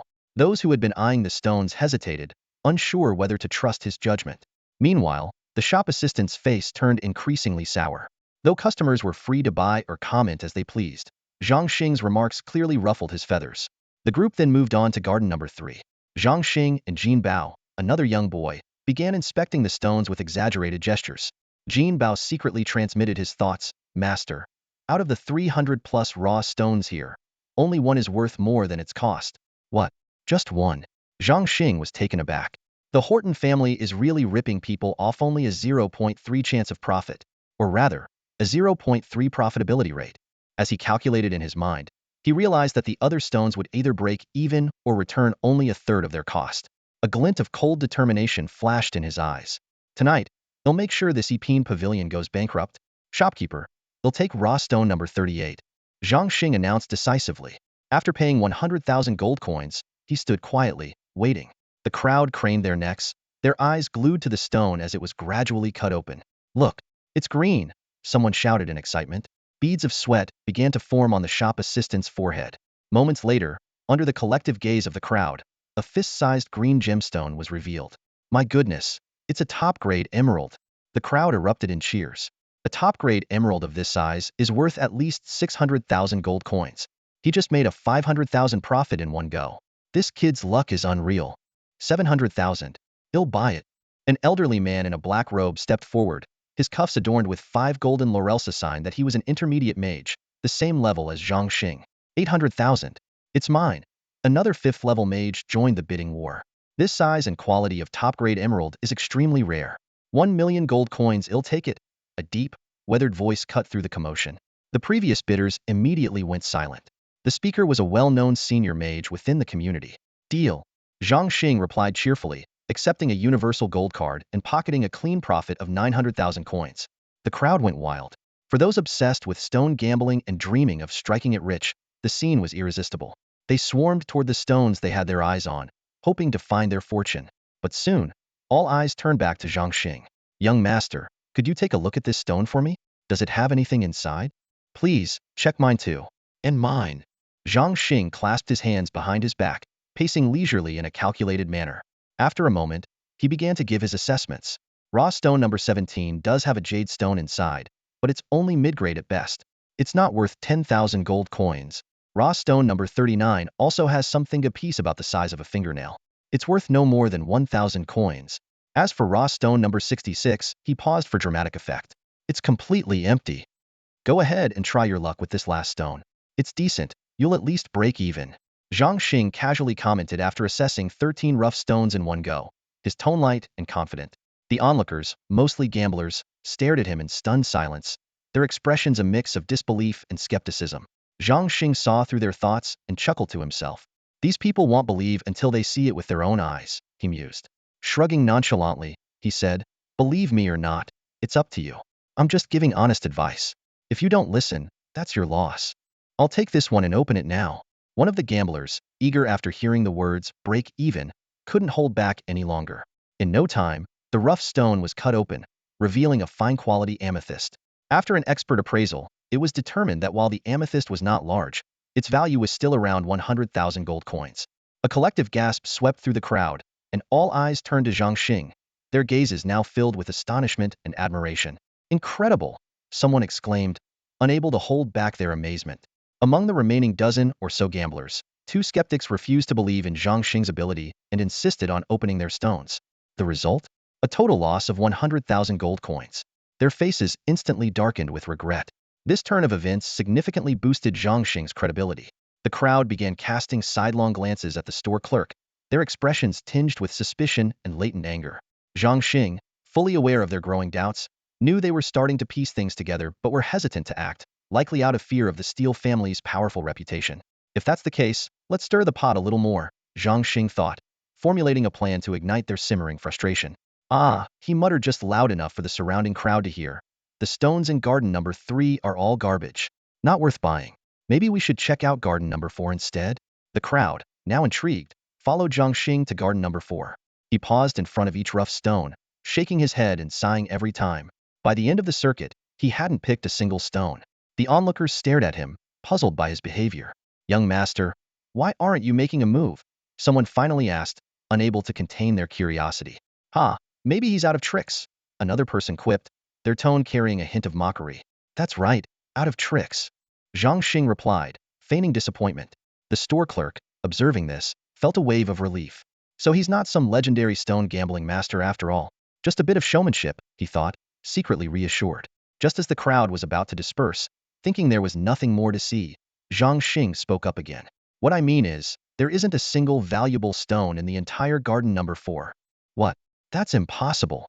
The crowd erupted in disbelief. The further you go, the fewer stones there are, and the higher their prices. Gardens number 8 and 9 only have a handful of premium stones, and while they're outrageously expensive, people have opened top-tier emeralds from there before. Exactly. Just yesterday, someone opened high-grade Fengting purple-tier amethyst and Wenyu heart yellow sapphire from gardens number 4, 5, and 6. I saw it myself. They made over 1 million gold coins. The murmurs of doubt and debate surged through the crowd. Oomph! Zhang Xing snorted, cutting through the commotion. Someone opened top-tier stones? Was it you? Or him? Has anyone here ever pulled a top-tier emerald? The crowd fell silent, his words striking a nerve. They exchanged uneasy glances, but no one dared to speak up. Zhang Xing didn't hold back, scolding them bluntly while hinting that the so-called lucky winners were merely shills. Look at you, your bad luck is written all over your faces. You are just here to be taken advantage of. Watch your words, young master, or you might end up swallowing stones instead. The store clerk finally stepped in, his tone carrying a veiled warning. Our Steele family has been in this business for over a century, and our reputation is impeccable. Just look at the scale of our E-Pin pavilion. All our stones are imported from overseas and handpicked by our expert appraisers. It's impossible for there to be no valuable stones among them. By now, the clerk had figured out what was going on. So these young masters are here to cause trouble, he thought, gritting his teeth. They must have been hired by competitors. No matter when it comes to dealing with troublemakers like this, the store's resident expert will step in. It's no longer my problem. Zhang Xing wasted no time and strode purposefully toward courtyard number 5.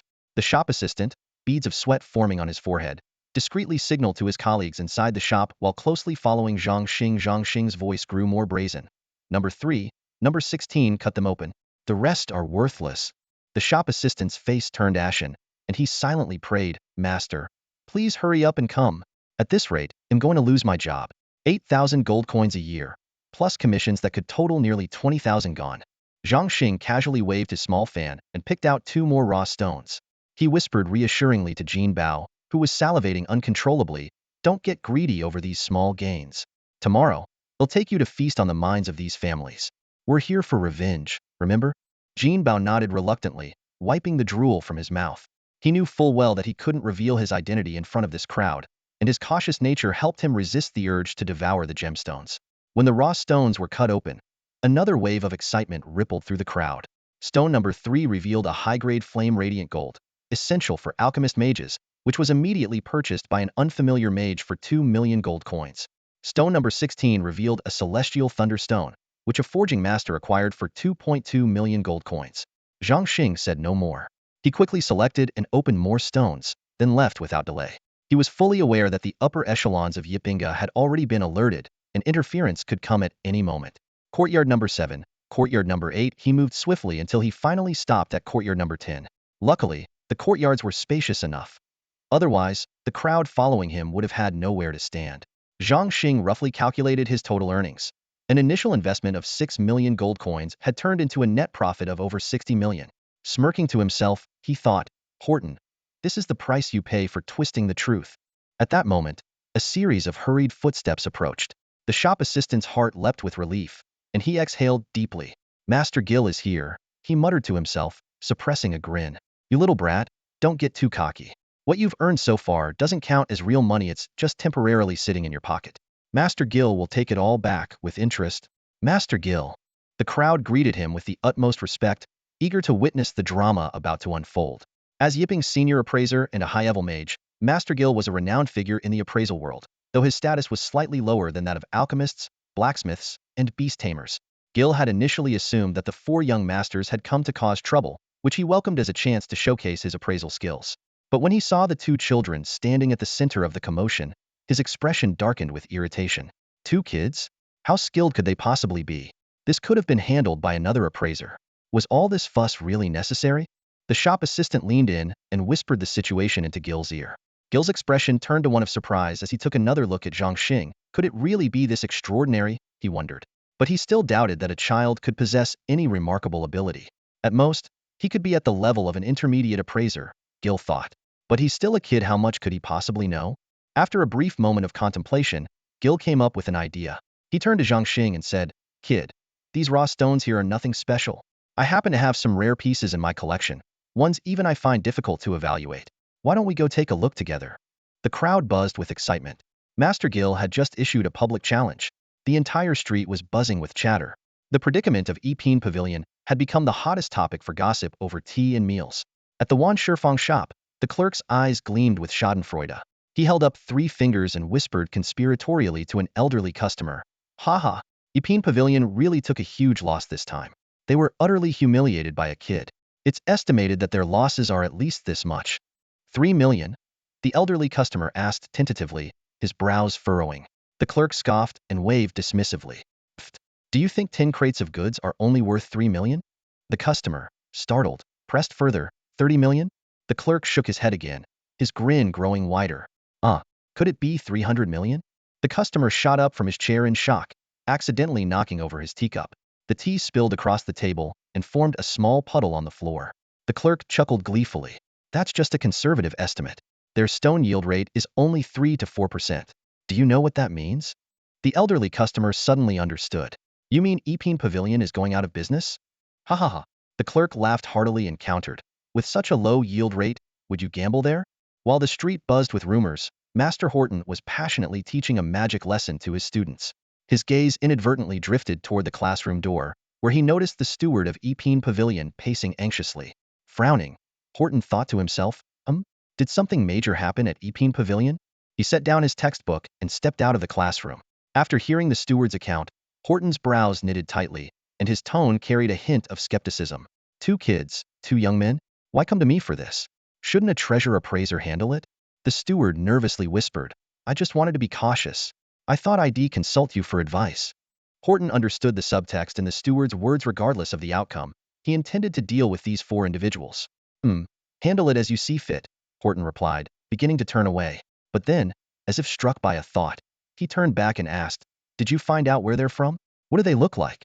We looked into it. They're not from any family in the capital. Likely outsiders, the steward replied truthfully. Oh, Horton nodded in relief. But when the steward described the group's appearances, he suddenly froze. Are you saying the kid acts mature and always keeps his hands tucked in his sleeves? And there's a fierce-looking man with a dark face beside him? Horton's voice trembled slightly. The steward nodded repeatedly, puzzled. Why does this shock you so much, Second Master? This is bad. Really bad. Horton's expression darkened. It must be Zhang Xing and that black dragon of his, coming for revenge. I didn't expect that brat to hold such a grudge. I have to go check this out. Without another word, Horton left the bewildered steward behind and hurriedly descended the stairs, his footsteps echoing through the empty corridor. Meanwhile, Zhang Xing and his group arrived outside a spacious room. Gil ordered the 4 guards, bring out the raw stones inside. Soon, 6 massive raw stones, each as tall as a person, were carried out and lined up in the center of the room. Gil announced, the usual rules. Each of us picks 1 stone, and the one with the most valuable find wins. However, if you lose, you must return all the money you've won from our shop. Likewise, if I lose, they'll pay you the equivalent in cash or goods. If it's a tie, we'll continue the contest. The previously silent shopkeeper added, of course, you can choose not to accept the challenge. But if you do, you'll be banned from this street. And we won't guarantee your safety anymore. Zhang Xing snapped his folding fan open with a sharp flick and gently waved it a couple of times. In a low voice, he asked, Jinbao, do you see anything suspicious? Jinbao replied, Master, there's no sign of cheating, but these 6 stones are completely empty. Empty? Zhang Xing raised an eyebrow in surprise. That's impossible. Why would Gil, that old fox, use worthless stones as treasures? Jinbao explained, Master, you might not know this, but these 6 stones are semi-formed stones buried deep near the mining veins. From the outside, they appear extraordinary, and even the best appraisers wouldn't dare guarantee whether they contain priceless jade or not. And can you tell what's inside? Zhang Xing pressed on. Jinbao lifted his tiny head with pride. Master, are you doubting my treasure-finding abilities? Just follow my lead when it's time to choose. Young Master, you go first. Our Master Jill will follow right after. The shopkeeper spoke with unwavering confidence, his expression full of certainty.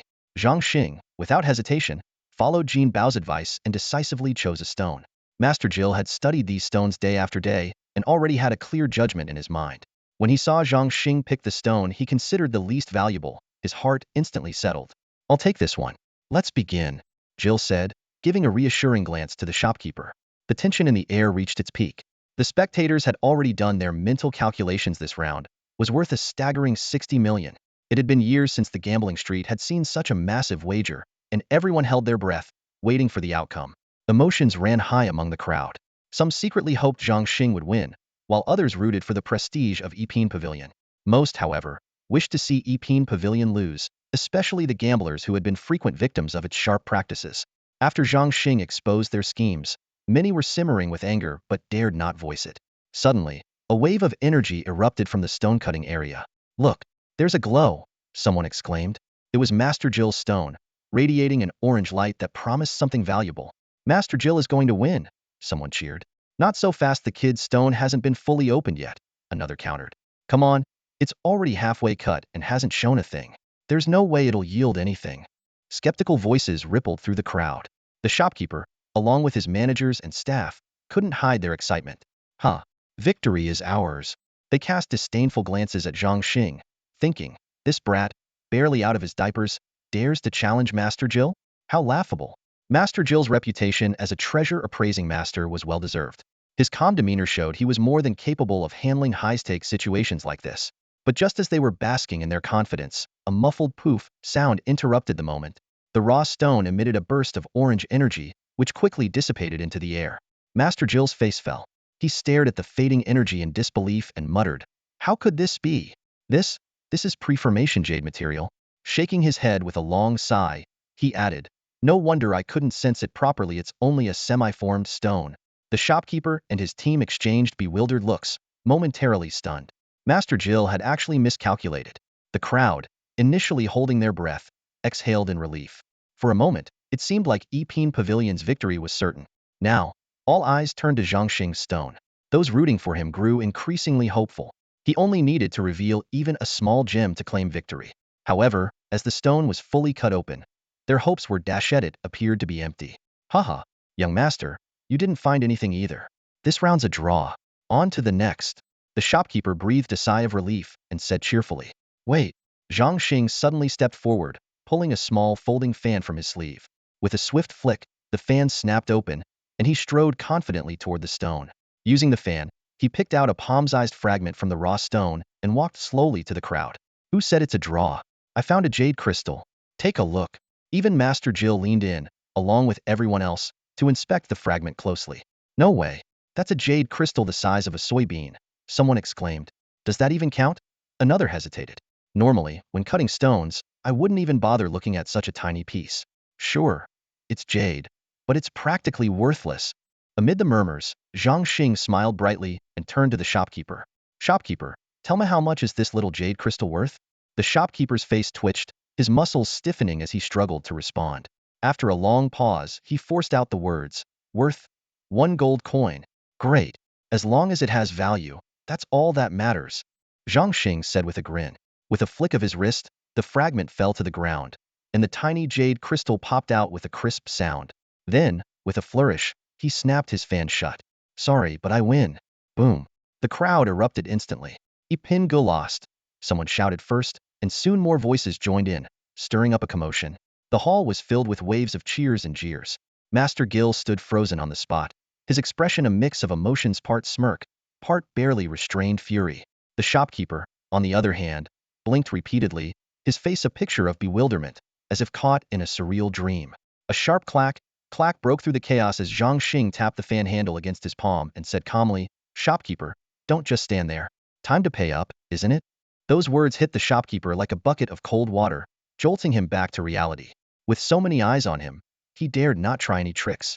Today, Ipingu had not only lost an astronomical amount of gold coins, but also its hard-earned reputation, completely shattered by a mere child.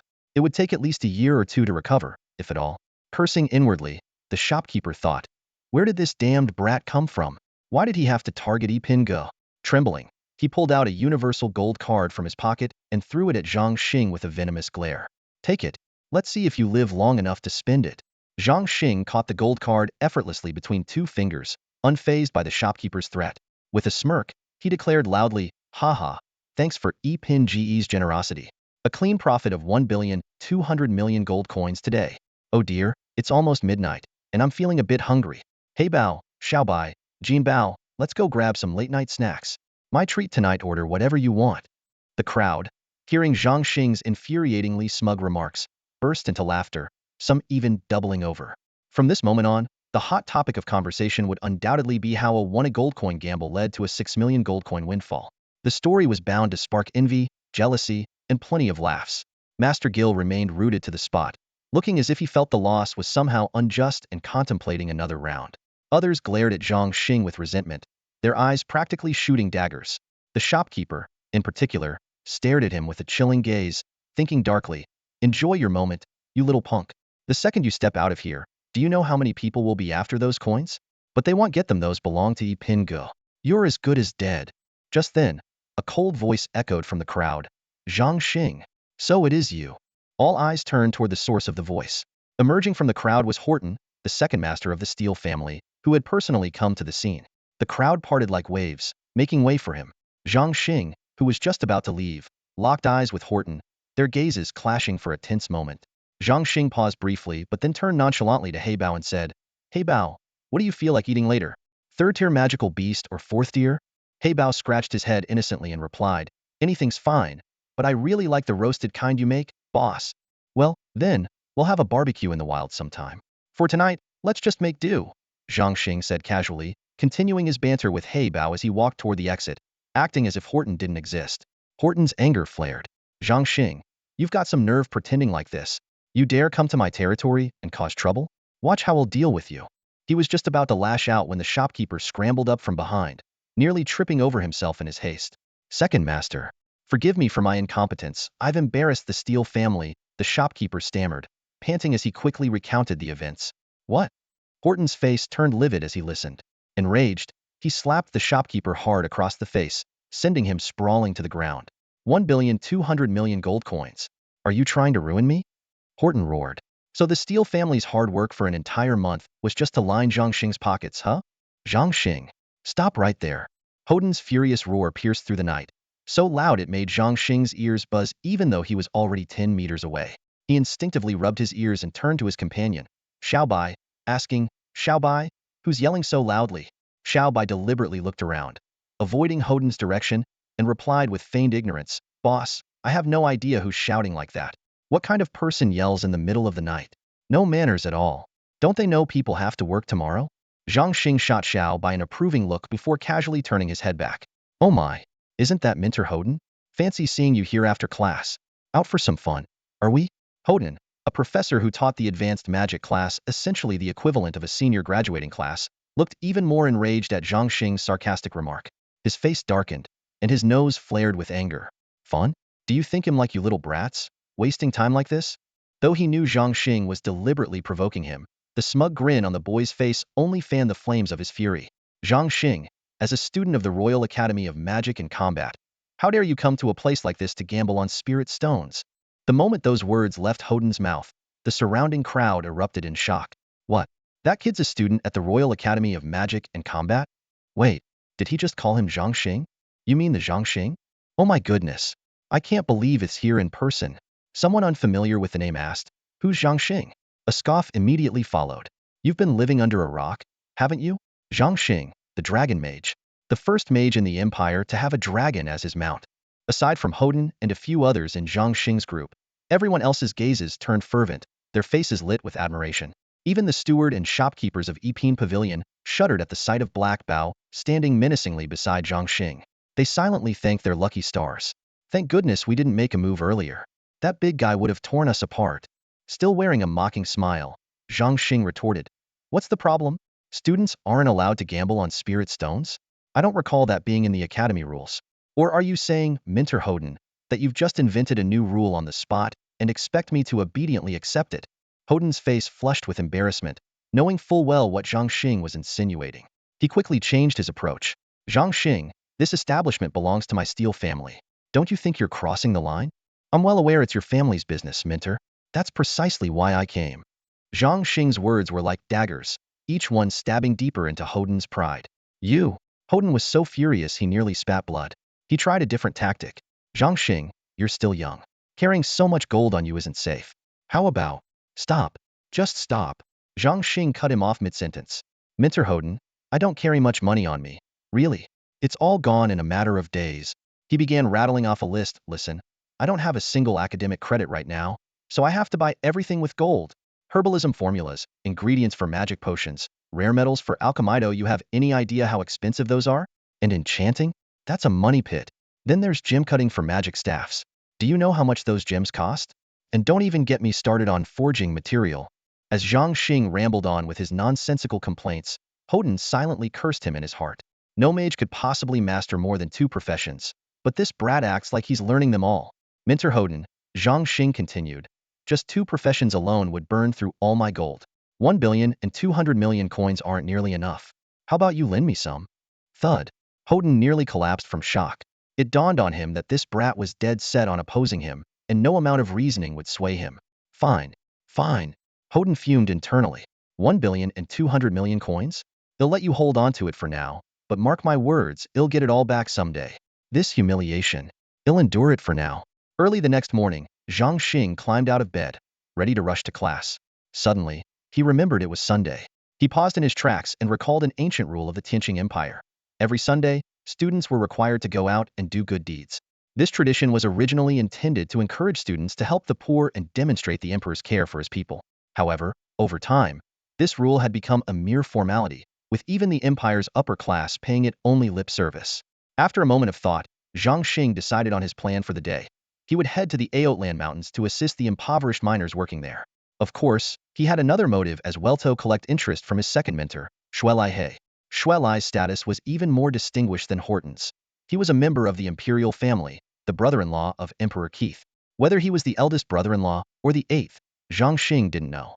But one thing he was certain of, Xuelai's family owned a mine, and not just any ordinary copper or iron minite was a precious Mithril mine.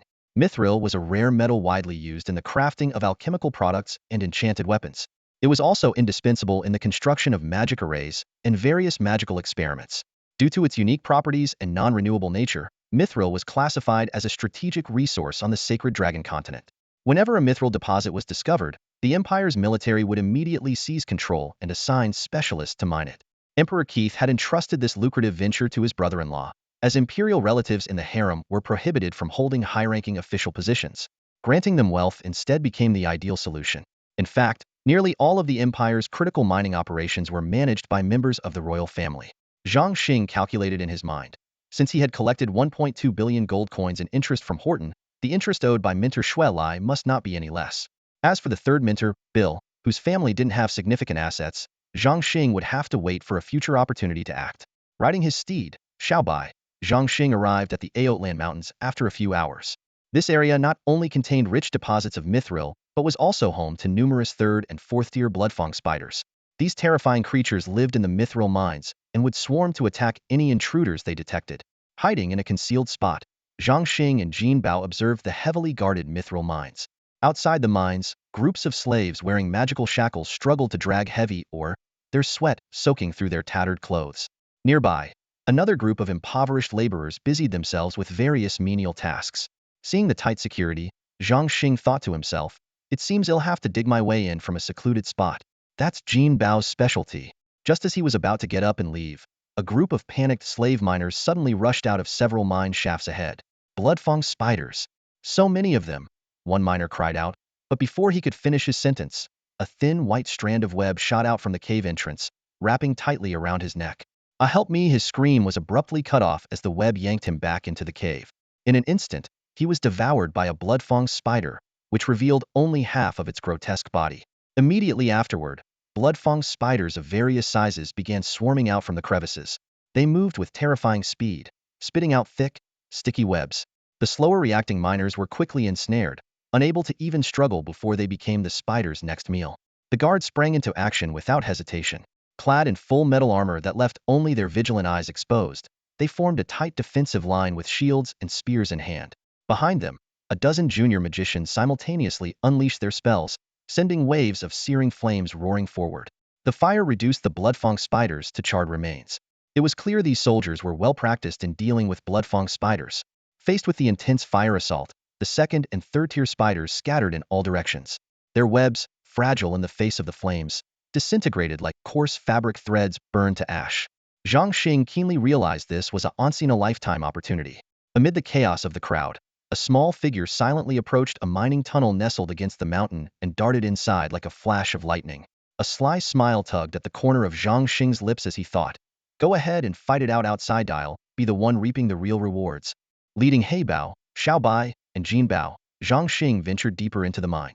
The tunnel walls on either side were riddled with decrepit bloodfang spider nests, a quiet testament to the area's former glory. Occasionally, low-level spiders appeared along the way, but they posed no threat. Heybao dispatched them effortlessly. After descending diagonally underground for about 100 meters, they finally discovered a vein of Mithril. Zhang Xing exclaimed in excitement, Jin Bao, your feast is right in front of you. Dig in. Jin Bao, who had been in an exhilarated state since entering the mine, pounced on the Mithril like a starving wolf, biting into the ore without hesitation. Crunch, crunch. The sound of Jin Bao devouring the ore echoed in the tunnel. The Mithril, rich with unique energy, was quickly absorbed and converted into growth energy.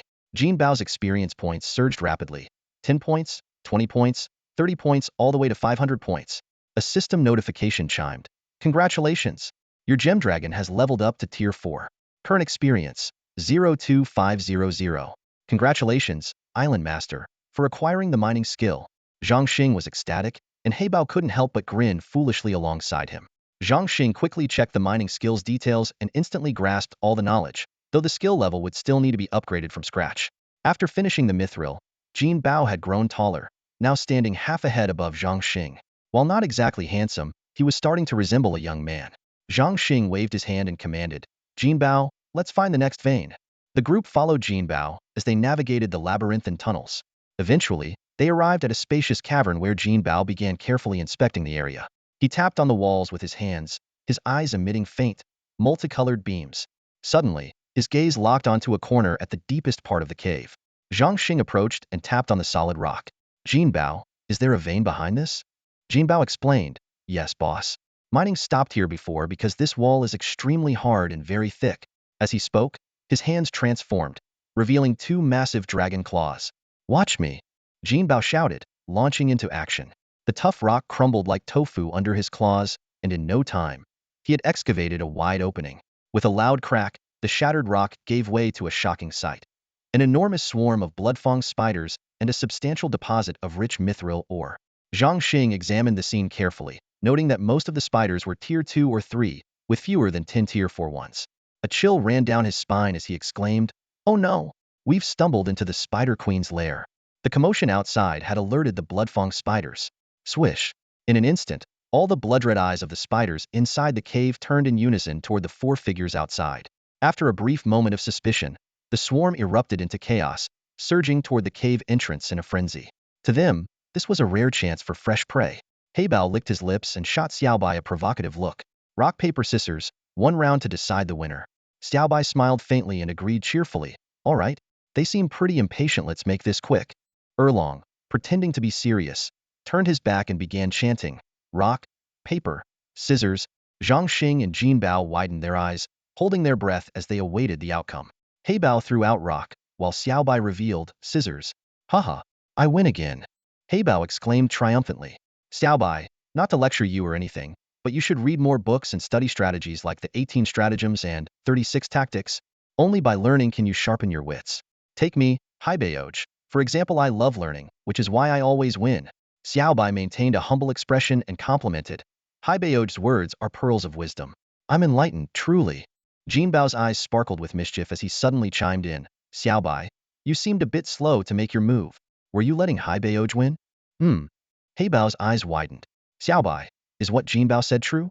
Of course not, Heybao. We moved at the same time. Xiaobai replied, looking innocent as he spread his hands, his expression earnest. Heybao nodded, casting a sidelong glance at Jin Bao. Jin Bao, don't jump to conclusions if you didn't see clearly. Zhang Xing chuckled inwardly. Jin Bao's attempt to stir up trouble had only earned him Heibao's irritation. Heybao, quick. The spiders are coming. Jin Bao hastily changed the subject. Heybao turned with a disdainful snort. A swarm of bloodfang spiders was surging toward them. Haha, I'll burn you disgusting pests to ashes. Before he finished speaking, he opened his mouth and unleashed a jet of ordinary flames. Though not true dragon breath, the power far surpassed a mage's magic of the same level. Whoosh! Wherever the flames reached, the bloodfang spiders were instantly incinerated, evaporating into the air. In moments, over half of the spiders pouring out of the cave had been burned away. The remaining ones continued their relentless charge, but their webs disintegrated upon contact with the fire, rendering their attacks useless. The last dozen or so fourth-tier bloodfang spiders fixed their eerie, glowing red eyes on the group. There was no fear in their gaze, only cruel intent. Swish! They moved abruptly, encircling the group with alarming speed. Heh, they've got a bit of intelligence, knowing how to use tactics, huh? Heybao remarked nonchalantly. He opened his mouth again and spun in a circle, releasing a torrent of flames. The fourth-tier spiders were instantly engulfed, thrashing briefly before disintegrating into nothingness. All done. Cleaned up, Heybao said with satisfaction. There are at least a dozen rich mithril veins in here, more than enough for Jin Bao to reach the 5th tier. I might as well practice my mining skills too. Zhang Xing didn't bother to stop Heybao from taking as much, or as he wanted. From the system shop, Zhang Xing exchanged for a mining pick and approached one of the rich veins. Clang! With a swing of the pick, he unearthed a piece of ore, and his mining skill increased by 1 point. After extracting 25 pieces, the skill points stopped increasing. Ding! The system notification sounded. Congratulations, you've reached beginner mining skill. Current experience, 25100. Zhang Xing knew the next step was to exchange for a furnace to smelt these ores into ingots, an essential process for gaining experience points. Once smelted, the ores would be refined, with impurities removed, making them far more valuable. Zhang Xing spent 10,000 gold coins in the system stored to exchange for a bronze furnace, which he placed in the mine to begin smelting. As mithril ores were thrown into the furnace, his mining experience points began to increase slowly. Smelting 50 mithril ingots allowed him to advance to intermediate mining, but Jinbeo's experience points still had a way to go before leveling up. As the smelting process continued, Zhang Xing noticed that the experience point growth was slowing down. Initially, smelting one piece of ore would grant one experience point, but now it required 2 or even 3 pieces to achieve the same increase. When his experience reached 75 points, it completely stalled. Zhang Xing realized that to reach the maximum level in mining, he would need to find higher grade ores. While waiting for Jinbao to level up, Zhang Xing reflected on his 3 dragons. Xiaobai exhibited the highest intelligence, adept at maintaining balance among the trio. Without Xiaobai's mediation, Heybao might spend all his time fighting with Xiaobai or bullying Jinbao. Even so, Heibao's simplicity made him easy to manipulate. A few sweet words from Xiaobai could leave him beaming with joy. By now, Xiaobai had clearly assumed the role of leader among the 3. Seeing them coexist peacefully brought a sense of relief to Zhang Xing. Half an hour slipped by quietly, and the system suddenly chimed in, "Ding! Congratulations! Gemdragon has advanced to Tier 5. Current experience, 010,000. Zhang Xing focused his gaze and saw that Jinbao now stood at just about 1.65 meters tall, with a lean frame, a sneaky grin, and shifty eyes that made him look rather untrustworthy. Although this appearance was far from human aesthetic standards, Zhang Xing could only accept it. After all, they weren't human. Realizing that smelting mithril or here no longer granted any experience points, Zhang Xing decided to change tactics. For the rest of the time, let's start moving these ores to Dragon Island. Smelted mithril ingots are not only useful for us, but can also be sold to other mages. Jinbao, this is your food, so make sure to carry plenty. At his command, the 3 dragons immediately perked up and sprang into action with astonishing speed. Led by Jinbao, they zipped forward, their tails skillfully wrapping around mithril ores of various sizes and effortlessly tossing them onto Dragon Island. Zhang Xing followed leisurely behind, watching as the trio cleared out the entire area of ores. Hours later, Zhang Xing looked at the now empty mining site with satisfaction and praised the dragons. Well done, team. The 3 dragons puffed out their chests proudly, feeling immense pride in their master's approval. Just as Zhang Xing was preparing to move to the next location to gather more ore, the entire mine suddenly began to tremble violently. What's going on? His face darkened as alarm bells rang in his mind. He quickly realized that this wasn't a normal earthquake. The tremors seemed to originate from the spot where he had been smelting ores earlier. Team, conceal your presence and move quietly to check it out, Zhang Xing instructed in a low voice. Heybao took the lead, with Xiaobai covering the rear, as they cautiously crept toward the source of the disturbance. When they arrived, the scene before them was shocking. The previously flat rock surface was now shattered and jagged, as if some massive creature had burst out from underground. Zhang Xing quickly deduced, it's a giant beast likely above Tier 5. Judging by the sound, it seems to be heading toward the surface. We need to follow it and find out what's going on. After a brief discussion, the group decided to proceed carefully. Zhang Xing speculated, that beast might be the ruler of this area, the Bloodfang demon spider. But from the tracks it left behind, it seems to be in a hurry. What could have caused such urgency? As they moved forward, the rumbling noises grew more intense. The mine was left in complete disarray by the beast, as if it deliberately wanted to block their path. Zhang Xing pondered as he walked, and suddenly, a thought struck him. Could it have been scared off by Heybao and the others? Bloodfang spiders attacking miners was a common occurrence. After a fierce battle on the surface, the surviving spiders abandoned the corpses of their fallen companions and retreated in a panic. While the soldiers were directing the slaves to clear the battlefield, the ground suddenly trembled, and a deafening rumble echoed in their ears. Quick! Defensive positions, prepare for battle, the soldiers shouted as they swiftly formed ranks, bracing for what they thought was another wave of attacking spiders. However, with an earth-shaking boom, the entrance to the mine, over 10 meters wide, collapsed in an instant. Rocks flew in all directions, and a thick cloud of dust filled the air. As the dust began to settle, everyone froze in shock. Standing before them was a massive spider, its entire body shimmering with a metallic sheen. The creature stood over 10 meters tall, its 8 enormous legs lined with sharp bristles, and its eerie red eyes glowed ominously through the haze. My god, it's a Tier 6 Bloodfang demon spider, the king of the Bloodfang spiders, someone exclaimed in horror. How is this possible? After all these years, we had no idea a Tier 6 Spider King was lying dormant deep underground. Another voice stammered. This is highly unusual. Normally, when a Spider King awakens, there are signs. All the lower-tier spiders should have gathered around it, waiting to be devoured, not attacking us. Something must have disturbed it, forcing it to awaken prematurely. The two leaders quickly discussed the situation and, realizing they lacked the strength to confront such a powerful foe, immediately sent out a magical distress signal for reinforcements. The blood-fanged demon spider emerged slowly from the dust cloud, its massive body shaking as it moved. Its sinister red eyes scanned its surroundings, as though searching for an escape route. But before it could act, a barrage of spells from the mages descended upon it. Waves of scorching flames engulfed the spider, but to no avail. The creature remained unscathed, and the assault only served to enrage it further. To the blood-fanged demon spider, these tiny beings were nothing more than insignificant ants. It opened its gaping maw and unleashed a colossal web, ensnaring the soldiers and mages who had dared to attack it. The web contracted swiftly, and the spider began devouring its prey on the spot. The truth was that the demon spider had been in a deep slumber underground when it was suddenly awakened by a pulse of energy that filled it with dread. Upon waking, it realized that the disturbance came not from one, but three overwhelming bloodline auras. From its ancient ancestral memory, it knew these bloodlines were insurmountable. Even as a Tier 6 being, it lacked the courage to confront such power. Once the Black Treasure 3 dragons had moved far enough away, the spider tore through the ground in a frenzy, desperate to flee. Now, the demon spider was not only terrified but also ravenously hungry. It hadn't intended to eat humans, but with so many presenting themselves as easy prey, it could no longer restrain itself. Gurgle, gurgle. The unsettling sounds from its abdomen echoed as it panted heavily from its frantic escape. Yet, its hunger drove it to continue.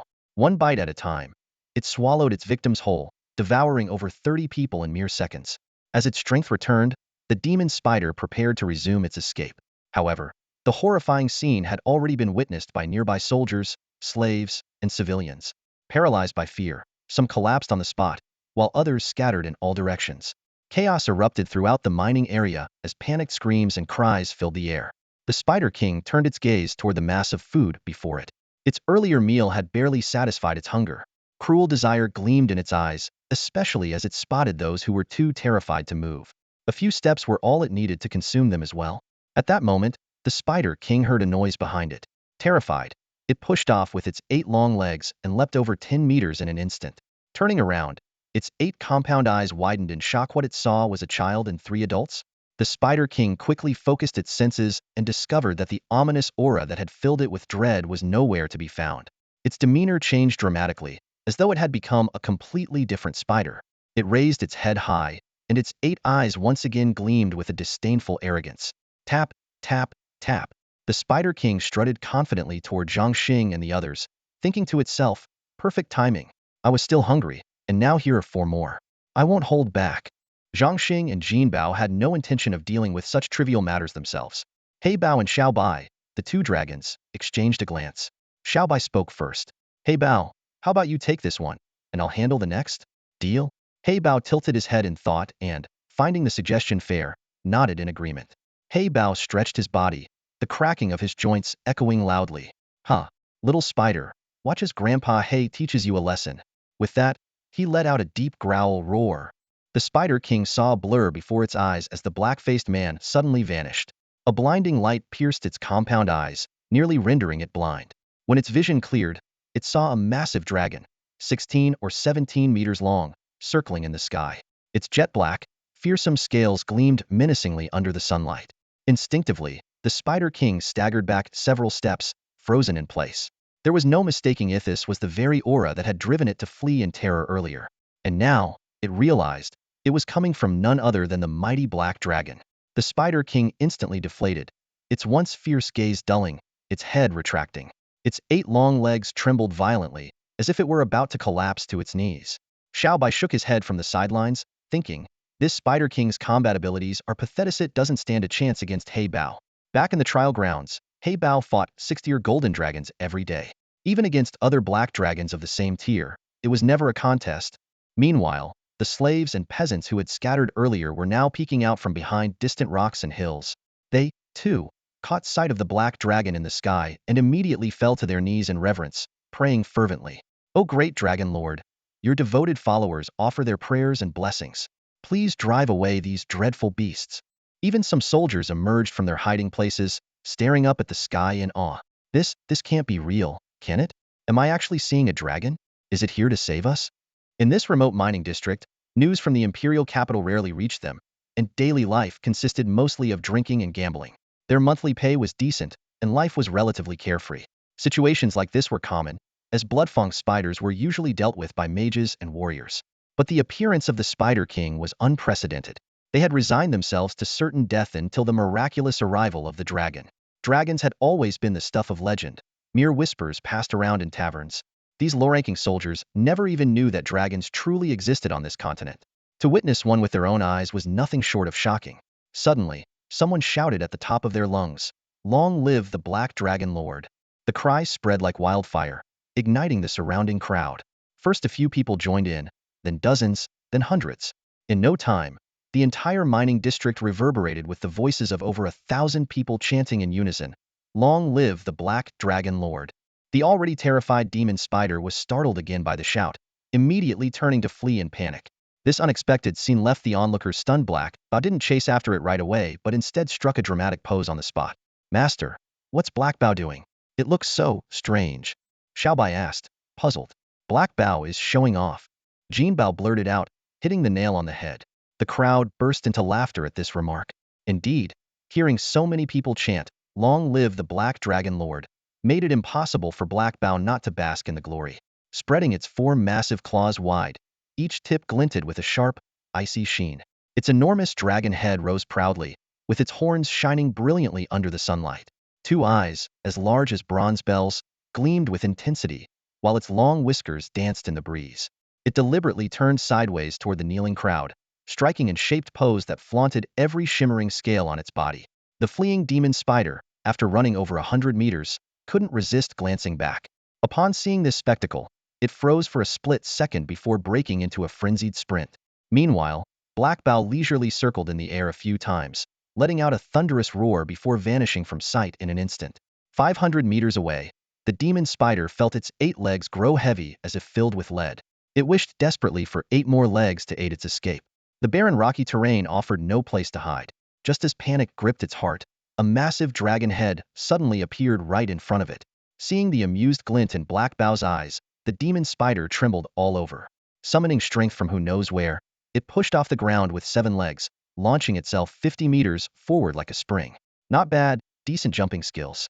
But do you really think you can outrun me?" Black Bao sneered, disappearing in a blur and reappearing ahead of the demon spider to block its path. The spider landed and found itself staring into Black Bao's eyes once more, sinking into utter despair.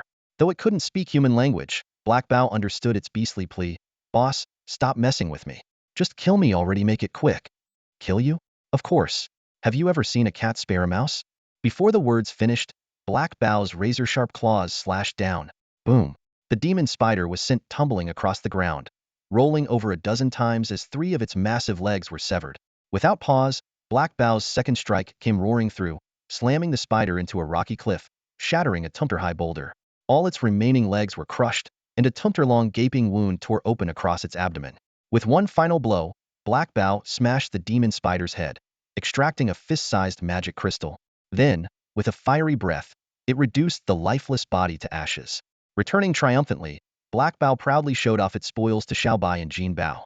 The successful hunt of the 6th-tier magical beast earned Zhang Xing 300 experience points.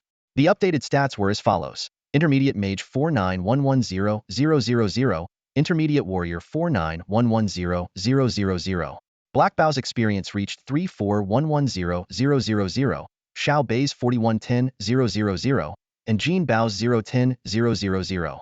Although the progress toward leveling up was slow, the expedition was still incredibly fruitful. Jin Bao successfully advanced to the 5th tier, significantly enhancing its ability to identify and locate treasures.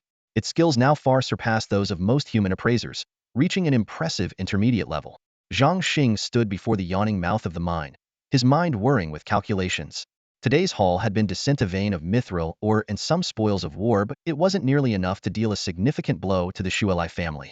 More importantly, his mining skill still hadn't reached its peak. "If Mentor Shuelai ever found out what kind of person I really am," he mused, perched atop Xiaobai's back, a sly grin tugging at the corners of his mouth. "Shed probably think twice about teaming up with Horton to tarnish my name." He continued flying along the towering peaks of the Aotland Mountains until a smaller mine came into view. This one, however, was far better fortified.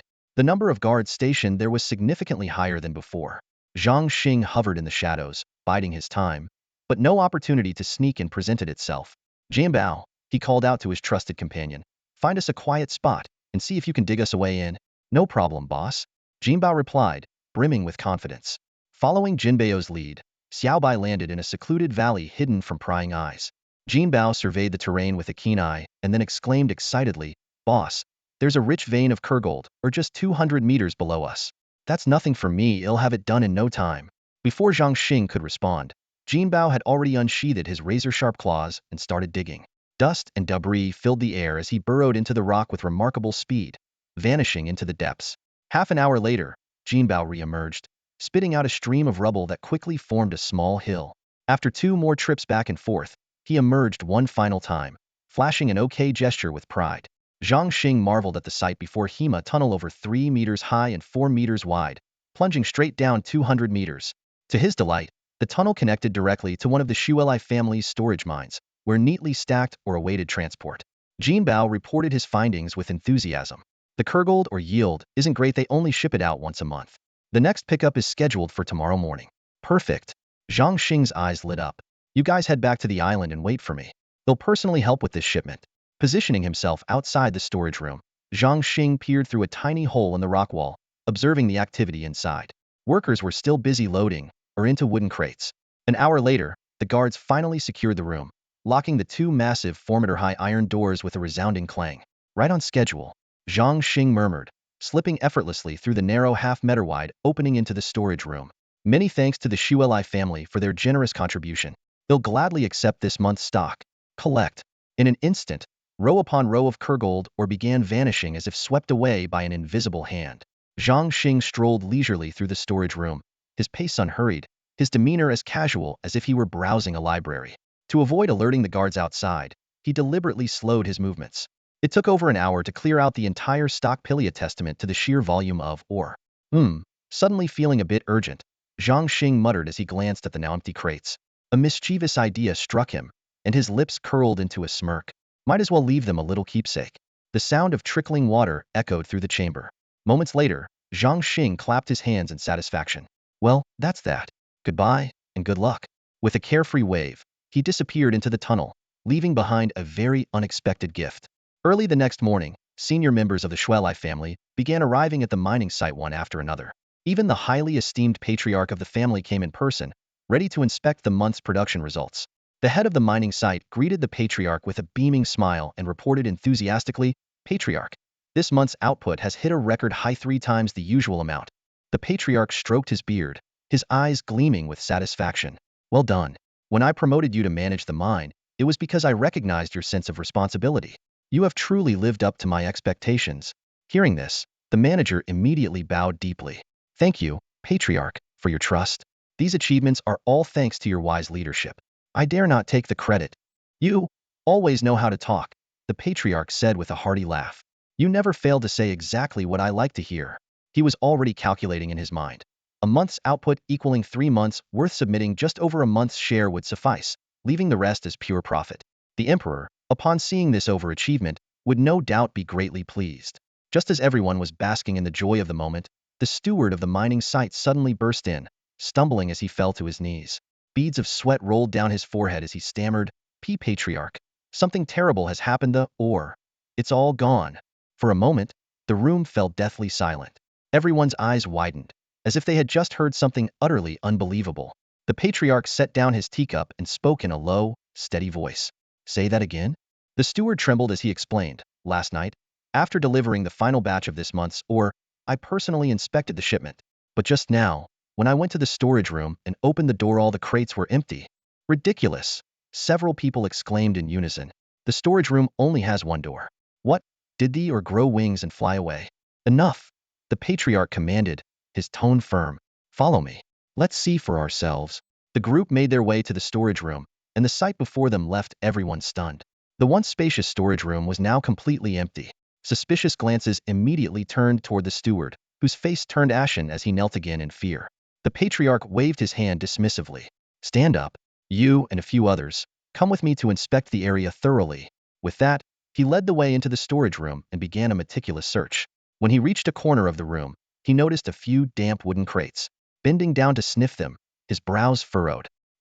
What's this smell? Another senior family member leaned in to sniff as well. Patriarch. It smells like urine. Moments later, someone else called out, Patriarch, there's something strange about the rocks here. The patriarch quickly walked over and tapped on the rock wall, listening to the sound it produced. Everyone, step back, he ordered, his voice steady but commanding. Then, with a powerful punch, he struck the wall. With a muffled thud, a hole about half a meter wide appeared in the rock face. Everyone exchanged bewildered glances, unable to comprehend what use such a small opening could possibly have. The clan leader had a vague suspicion in his heart, but he couldn't confirm it yet. His clenched fists trembled slightly as he took a deep breath and struck the rock with two more powerful punches. With a thunderous boom, an even larger hole appeared before everyone's eyes. The light from the magical glowstones illuminated the opening, revealing a sloping passageway leading upward. A sharp clang echoed in everyone's minds, as though something had shattered. The clan leader's face turned ashen, and his furious roar reverberated through the dark passageway. Who has stolen my Kyrium ore? At the same time, a deafening roar erupted over the Shelley family's Mithril mine. Who has taken my ore? The second-in-command of the Shelley family let out a howl of rage and frustration, his voice filled with indignation. Meanwhile, the mastermind behind it all, Zhang Xing, was calmly sitting in his classroom, attending a lecture. He had returned home late last night, yet he didn't feel the slightest bit tired. On the contrary, he was brimming with excitement. In the castle on Dragon Island, he had set aside a dedicated storage room to carefully store all the ores. Then, he took out his furnace and began smelting the Kyrium. By the time he had forged the 25th Kyrium ingot, a sudden flash of light enveloped him. His mining skill had reached its maximum level. To his delight, Zhang Xing discovered that feeding a smelted Kyrium ingot to Jinbao provided even more experience points than feeding raw ore. 3 ores could be smelted into 1 ingot, and each ingot granted 9 experience points, equivalent to the value of 9 ores. It was like a supercharged version of a calcium supplement. Overjoyed, Zhang Xing worked through the night, smelting a total of 300 Kyrium ingots before exhaustion finally forced him to rest. If the Shelley family knew he was using their priceless ore to feed his dragon, they would probably faint from sheer anger. Though Zhang Xing was well aware of the immense value of Kyrium ingots, he had his own mental ledger. While the ores in front of him were worth billions of gold coins, the higher Jinbao's rank became, the rarer the treasures he could find. In the long run, this investment was bound to yield even greater rewards. Jinbao's progress was promising, but the growth of heybao and xiaobai was lagging behind. Just then, the system shop updated with a new page, offering 2 alchemical recipes, one for dragon flame pills, meant for heybao, and another for dragon snow pills, designed for xiaobai. Each recipe required 108 ingredients, and each pill could grant 500 experience points. However, the challenge was formidable. 10 of the ingredients were so expensive it was almost laughable. Even if Zhang Xing sold all his ores, he still couldn't afford them. The 1 billion gold coins he had recently earned were barely enough to cover the cost of the remaining materials. Sitting in the classroom, Zhang Xing mulled over his predicament. While the new method offered a way forward, the difficulty remained high. He decided to pursue a dual strategy, hunting magical beasts while searching for rare materials. The Alchemist Guild was undoubtedly the best place to seek these resources. Although the Alchemist Guild in the Tianqing Empire was just a small branch of the greater Saint Dragon Continent network, it could still provide valuable information, even if it didn't have all the materials in stock. As Zhang Xing was lost in thought, his teacher's voice interrupted him. Class, the Spring Auxiliary Profession Certification exams are coming up. If you wish to register, please head to the Academy's External Affairs Department after class. The Academy will organize transportation to the guilds for the exams. Hearing this announcement, Zhang Xing's eyes lit up. If he could obtain the qualifications of an advanced alchemist, his chances of acquiring the materials would improve significantly. The moment the class ended, he dashed to the External Affairs Department to sign up. The instructor overseeing the registration process gave Zhang Xing a disdainful look and thought to himself, he can't even handle magic class properly, and he wants to become an alchemist? Zhang Xing paid no attention to the judgmental gaze. Inwardly, he shrugged and thought, let them think what they want. If anyone has a problem, they can take it up with my fists. After school in the afternoon, Zhang Xing walked slowly toward the dormitory, his hands tucked into his sleeves. Out of the corner of his eye, he suddenly caught sight of 2 figures quickly approaching from the left, mentors Houghton and Shelley. Zhang Xing's heart sank. He knew that his appearance in the Shelley family's mining area would inevitably arouse suspicion, but he remained calm. After all, suspicion alone meant nothing. They had no evidence. Just like the rumors of him escaping on a dragon, no one could prove it. Feigning nonchalance, Zhang Xing maintained a steady pace. Yet, inwardly he wondered, why was Minter Houghton tagging along? His family didn't even have a mine. Zhang Xing, stop right there. Minter Shelley's furious roar startled the nearby students, who quickly stepped aside. Zhang Xing, however, acted as though he hadn't heard anything and kept walking. Houghton and Shelley quickened their pace to catch up, while Shelley grew angrier at Zhang Xing's unbothered demeanor. The Shelley family had mobilized nearly all their resources to capture the notorious thief. Even Emperor Keith had flown into a rage, smashing his beloved agate goblet and issuing a deadline for solving the case.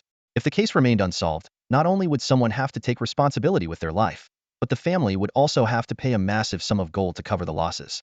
Over 6 billion gold coins. It was like carving out a piece of their heart. Finally catching up, Minter Shelley stepped in front of Zhang Xing, blocking his path. Zhang Xing, didn't you hear me calling you? Are you deaf? He demanded angrily. Zhang Xing looked up at Shelley's face, twisted with fury, and thought to himself that the expression was almost as menacing as black treasures. Slowly, he pulled 2 cotton balls out of his ears, gave his ear canals a deliberate cleaning, and then lazily asked, "What did you say?" Shelley was so enraged he nearly fainted. This kid was definitely doing this on purpose. Who walks around with their ears blocked? What reason could there possibly be for that? At that moment, he recalled Houghton's earlier warning. This kid Zhang Xing is extremely crafty and infuriating. Don't waste words with him, just get straight to the point. Taking a deep breath to suppress his anger, Shelley demanded sternly, "Zhang Xing, I'm asking you, what were you doing in the Hatchling Mountains yesterday?" Houghton, standing nearby, groaned inwardly. That wasn't getting straight to the point. Why was Shelley beating around the bush? Sure enough, Zhang Xing's eyes lit up as if he had just been transported to a wide-open sky.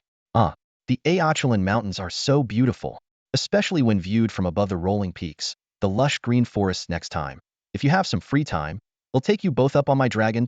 Enough. Enough already. Shelley interrupted impatiently, cutting off Zhang Xing's endless rambling. What were you doing at our family's mining area? Your family's mining area? Zhang Xing blinked, feigning confusion. Seeing Zhang Xing's act, Shelley pressed further. Yes, the mining area where you and your black dragon killed the Spider King. Oh, Zhang Xing dragged out the syllable, pausing for a couple of seconds before continuing as though he'd just realized something. So that's your family's, huh? Wow, impressive. You have a mine. That's amazing, Minter Shelley. Cut the nonsense. What were you doing inside the mine? Shelley demanded, laying a trap. Zhang Xing replied leisurely, well, I was just passing by. I didn't plan on going down. Everything there is so barren, ruining the natural beauty. What's there to see? But just as I was about to leave, that blood-fong demon spider suddenly appeared. It was a 6th-tier creature, and neither Black Treasure nor I could take it on. But for the sake of human lives, Black Treasure charged in without hesitation. As everyone saw, while we managed to kill the spider, Black Treasure was gravely injured on the brink of death, barely hanging on. Sigh. And now we can't even find anyone to cover the medical expenses. As he spoke, Zhang Xing's eyes suddenly gleamed with an idea. Rubbing his hands together, he grinned and asked, "Oh, by the way, Minter Shelley, would it be possible for you to provide some financial assistance? You know, just a little gold to buy medicine for Black Treasure?" Shelley and Houghton finally experienced Zhang Xing's silver tongue firsthand. Despite being seasoned and worldly mentors, who placed a 30-40 suspicion on Zhang Xing, they found no flaws in his expressions or actions. They were left puzzled. Either this boy was extraordinarily cunning, or someone else was behind it. With no other choice, they asked a few simple questions and left, clearly disgruntled. Zhang Xing, as usual, walked back to his dormitory at his leisurely pace. Shortly after, Shelley and Houghton emerged from the shadows and exchanged their thoughts. It doesn't seem like it was him. You're right, how could a kid pull off something so elaborate? Nevertheless, they decided to keep a close eye on Zhang Xing. As night fell, Zhang Xing entered the Dragon Island space, where mountains of ores were piled up in the warehouse. He set aside the kryptonite ore for heybao and forged all the remaining mithril ore into ingots. Working tirelessly through the night, he produced 12,000 brick-sized mithril ingots, worth over 1 billion gold coins.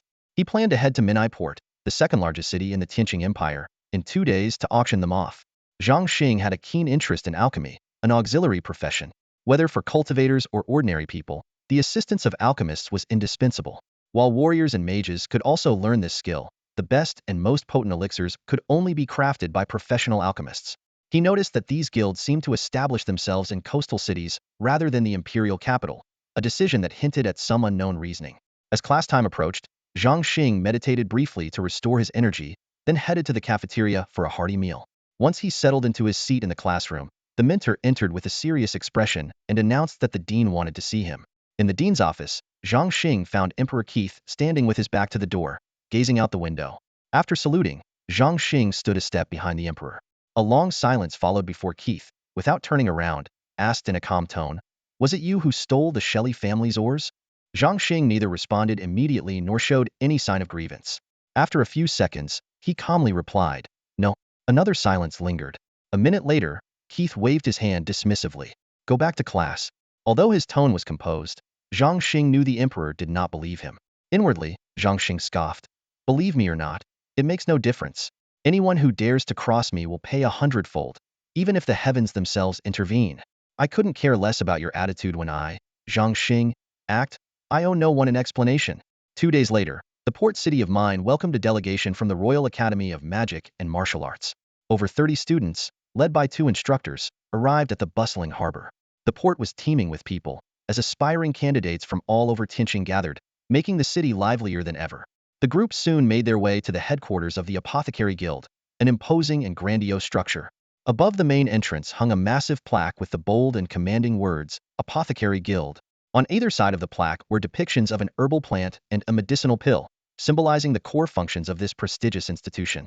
After a brief wait in the spacious hall, the instructors distributed exam registration forms. Each candidate was required to head to their designated examination room based on the information provided. While most students were there to qualify as apprentices, the specific fields and levels varied. It was then that Zhang Xing realized the senior apothecary he had initially signed up for during school registration had been changed to apothecary apprentice on the form. He quickly understood why this professional examination system, much like those on Earth, required candidates to start from the most basic level. Entering the examination room, Zhang Xing was greeted by a sea of candidates, numbering at least 500. His small figure at the doorway immediately drew everyone's attention. A stern-faced invigilator frowned and barked, "This is an exam hall. No unauthorized persons are allowed. Kid, go find your parents and stop disrupting the examination." "I'm here to take the exam," Zhang Xing responded calmly. "Take the exam? Nonsense. What could a child like you possibly be testing for?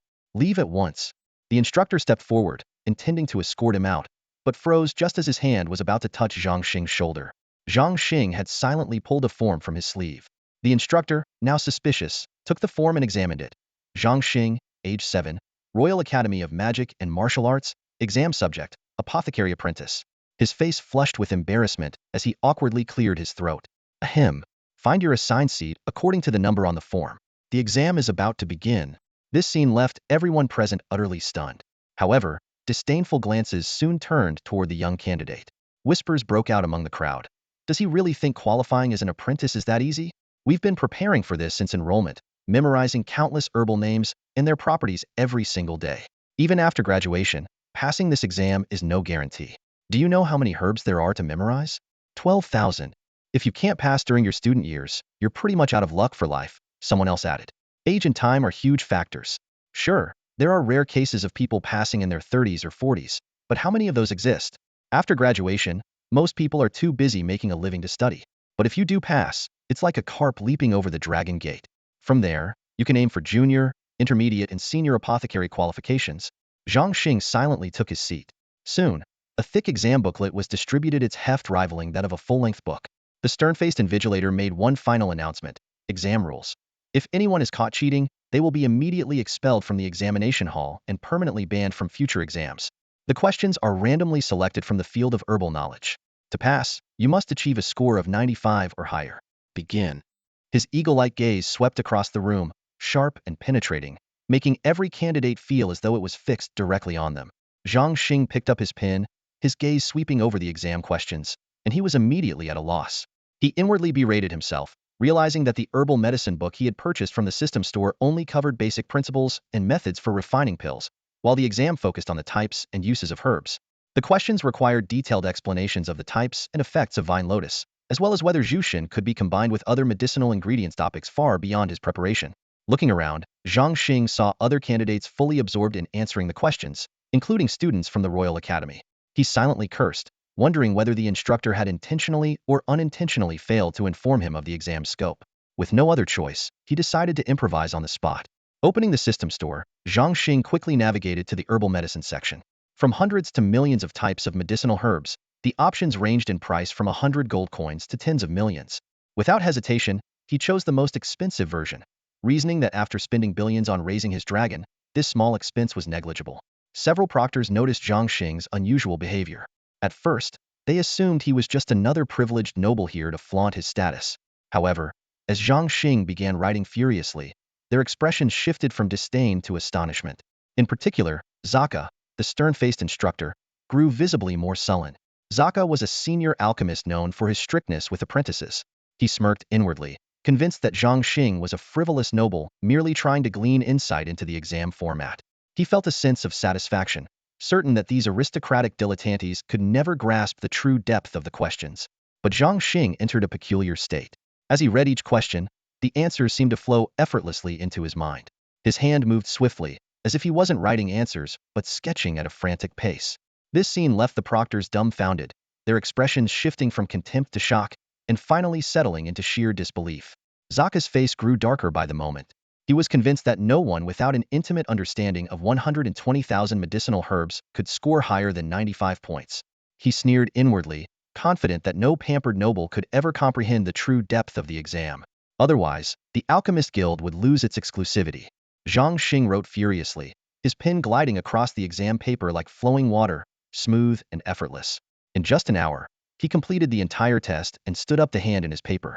Zaka watched coldly from his seat, sneering inwardly, humph, scribbled nonsense and couldn't sit still any longer?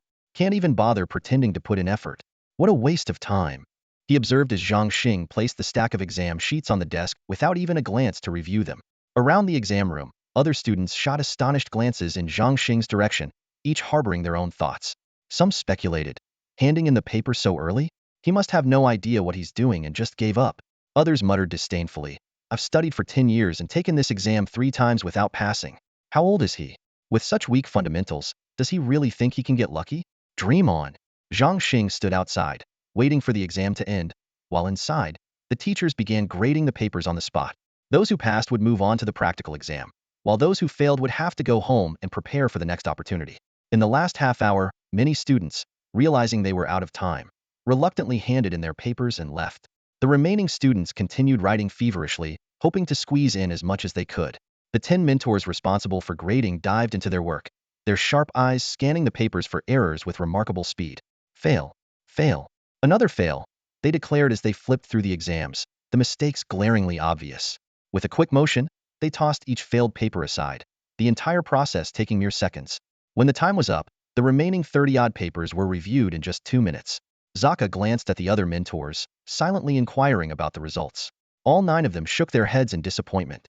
He sighed inwardly, sighed just like last year. Not a single one passed. The question format changes every year, but isn't it always the same basic pharmacological knowledge? How can they still fail? Just then, the 10th mentor suddenly slammed the table and exclaimed, Excellent! Absolutely perfect answers. He held up a paper and called over the other mentors to take a look. They crowded around, nodding in admiration. Impressive. Not a single mistake. And the handwriting so elegant, like a dragon soaring through the sky. Remarkable. It's been decades since we've seen a perfect score. This young one is destined to become a pillar of our pharmacists' guild.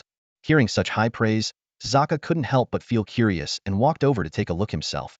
His eyes immediately landed on the name, Zhang Xing. At first, he didn't think much of it, but as his gaze moved down the paper, his expression gradually brightened. Let me take a closer look. Zaka snatched the paper and carefully examined it. Concise and clear language, perfectly articulated points, a profound understanding of various herbs. Tis isn't just rote memorization. Clever. Truly clever. Zaka, who rarely showed any emotion, muttered to himself, a rare smile forming on his face. After finishing the paper, he immediately turned and headed for the door. The examinees fell silent as the mentor emerged, each one hoping to hear their name called. However, Zaka uttered only one name. Who is Zhang Xing? A stir spread through the crowd as everyone began searching for the person. Finally, a young child stepped forward and said calmly, I am Zhang Xing. All eyes, including Zaka's, turned to the boy in shock. After a few seconds, Zaka asked again, almost in disbelief, You are Zhang Xing? The boy nodded firmly. Zaka maintained his composure outwardly, but inside, he was overwhelmed. Clearing his throat, Zaka announced, Only one person has passed this exam, this student, Zhang Xing. An uproar erupted instantly, with students breaking into heated discussions. How is that possible? He's just a kid. How could he remember so much? No way. I thought I had a good shot at passing. Ugh, failed again. 4 years of trying, disappointment, frustration, doubt, tears, and stunned silence filled the air, casting a shadow of negativity over the entire waiting hall.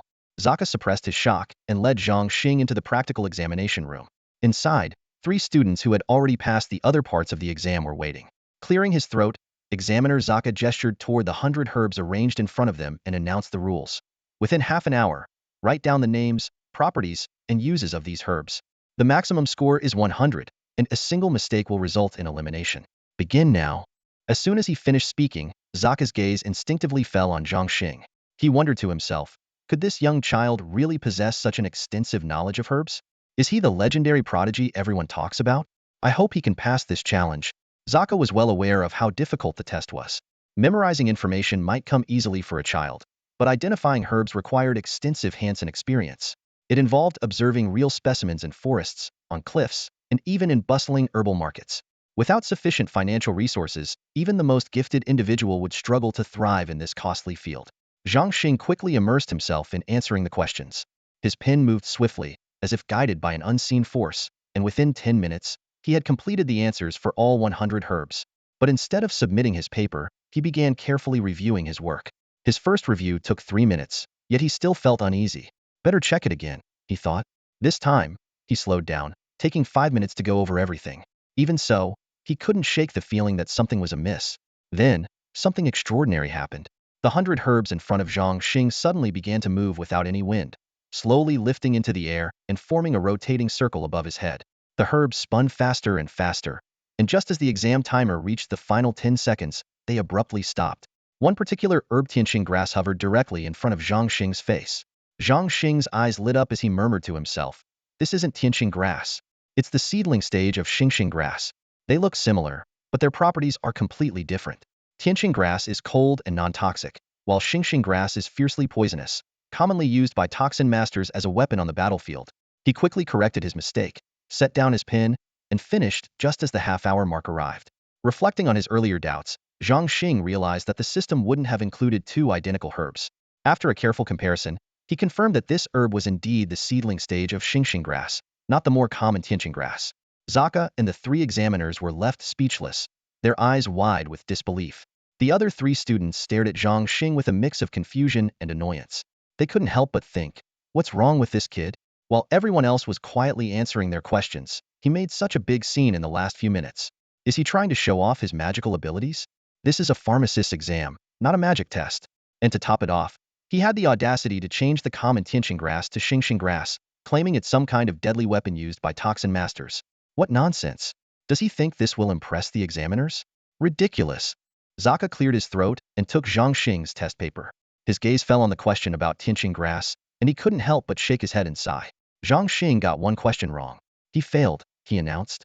Meanwhile, the other 3 mentors had also finished reviewing the test papers of the other students. Ulan got everything correct? Zaka began.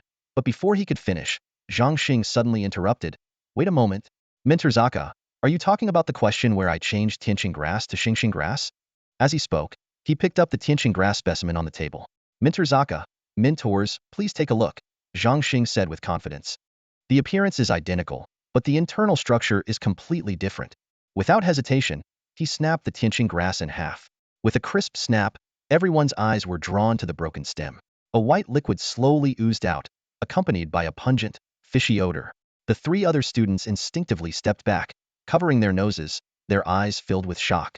The moment the white liquid appeared, the expressions of the 4 mentors changed dramatically. It was indeed xingxing grass, not tianqing grass. The mentors' faces flushed with embarrassment, especially Zaka, who had just confidently declared Zhang Xing had failed. He now looked utterly mortified. An awkward silence fell over the room. Everyone stared at the 7-year-old boy in disbelief, awed by his keen observation skills. This was my mistake. Zaka finally broke the silence with an awkward laugh. Zhang Xing, you got everything correct. You pass. The other 3 mentors exchanged resigned glances before turning to the remaining 3 students. As for you, better luck next time, one of them said. The words left the 3 students nearly collapsing in despair, their initial excitement replaced by utter hopelessness. The subsequent physical fitness test concluded quickly, with Zhang Xing passing with ease. Without waiting for the others, Zaka immediately took out an apprentice badge and, ignoring the protests of the other mentors, pinned it to Zhang Xing's chest. All right, Zhang Xing, congratulations on becoming an apothecary apprentice. From now on, you'll study under me. Just as Zaka was about to lead him away, the boy suddenly spoke up. Mentor Zaka, may I ask if our guild has Longyan grass or Longshua flower? He inquired tentatively, listing a few rare herbs. Zaka looked surprised. Yes, we do, but why are you asking? These were rare and precious herbs stored in the guild's treasure vault, long neglected due to a lack of understanding of their uses. Hearing that the guild indeed possessed these herbs, Zhang Xing's eyes lit up with excitement. Mentor Zaka, I'd like to purchase them for research, he said. Zaka nodded approvingly, assuming this was a sign of a diligent and curious student. Little did he know, Zhang Xing's true intentions were not to study pharmacology, but to prepare for his plan of refining pills for a dragon. A rare smile appeared on Zaka's stern face as he looked at the young apprentice in front of him, Zhang Xing. His tone carried a hint of guidance as he spoke. Zhang Xing, as an apprentice, you're not qualified to purchase 5th-grade herbs. It doesn't matter if you have the money. The Alchemist Guild doesn't lack funds. Zhang Xing froze for a moment, then quickly asked, what? An apprentice can't? Then what rank is eligible? Zaka thought for a moment before explaining, at the very least, you need to be a junior alchemist. Even then, it costs a fortune. Buying those herbs for research just isn't worth it. Not worth it at all. He shook his head, his tone tinged with a trace of helplessness. Curiosity piqued. Zhang Xing pressed further. Then how much would it cost for someone like you?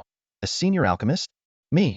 Jacques suddenly realized that chatting with this inquisitive child was unexpectedly enjoyable. The smile on his face deepened as he continued, as a senior alchemist, I wouldn't need to spend money, but I'd still have to exchange something of equivalent value. For example, refining potions, creating high-quality, high-grade elixirs, or completing certain tasks for the guild. Waving his hand, Jacques shifted the topic. All right, enough of that. Come with me to get familiar with the learning environment. Every year during the 2 holidays, you'll study under me. The rest of the time, you'll balance learning magic with delving into herbalism. These 2 subjects don't conflict. In fact, they're closely connected and can be widely applied in the field of magic. As he spoke, Jacques found himself surprised. Normally reserved and serious, he wondered why he was so talkative today. Taking advantage of a pause in Zaka's words, Zhang Xing suddenly blurted out, Master Jacques, I want to take the junior alchemist exam. Jacques abruptly stopped in his tracks, staring at Zhang Xing in disbelief. What? What did you just say?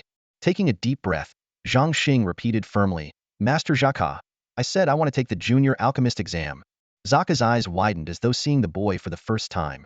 After a moment, his expression turned cold. Nonsense. What kind of crazy idea is that? You haven't even learned to walk, and now you want to run? No, not even run, you want to fly. You've barely become an apprentice, and you're already getting ahead of yourself? Do you even know what's required to pass the junior alchemist exam? Let me tell you, even apprentices who've been at it for 10 or 20 years wouldn't dare to casually claim they're ready for the exam. Zhang Xing said nothing, silently following Jacques to a spacious 3-story pavilion located behind the guild's assessment building. Pointing at the structure, Jacques said, This is where I work. Don't touch anything inside. His tone softened slightly. Jacques then gave a brief introduction to the various alchemy tools, but didn't go into detail about their usage. Zhang Xing listened attentively before taking his leave. As he walked away, Zhang Xing thought to himself, if you won't tell me, I'll find out on my own. The assessment hall surely has someone who can answer my questions. Determined, Zhang Xing returned to the assessment hall and quickly located the reception desk. Sitting there was a young woman in her early 20s with a pleasant appearance. Excuse me, miss, what are the requirements to take the junior alchemist exam? Zhang Xing asked, tilting his head up to look at her. The receptionist, whose name was Lena, glanced briefly in the direction of the voice but didn't respond. Instead, she continued to use a bronze mirror to carefully refine her eyebrows. Lena had graduated from a 3rd-rate alchemist school. After failing to qualify as an apprentice, she had stayed on to work at the guild, hoping to catch the attention of an alchemist who might take her on as an unofficial apprentice. While this kind of apprenticeship didn't come with a badge, it offered better chances of eventually becoming a formal apprentice. Hey, I'm talking to you. Zhang Xing raised his voice, stepping back a few paces to compensate for his short stature. Lena shot him an annoyed look, her tone dripping with disdain. Shoo, go play somewhere else. Whose kid is this, causing trouble here? Zhang Xing walked into the pharmacist's guild, his heart brimming with anticipation. Approaching the reception desk, he saw a young woman adjusting her makeup in a small mirror. The receptionist, whose name tag read Lena, glanced at him dismissively and asked in an impatient tone, What do you want, kid? Zhang Xing politely inquired about the requirements for the junior pharmacist examination.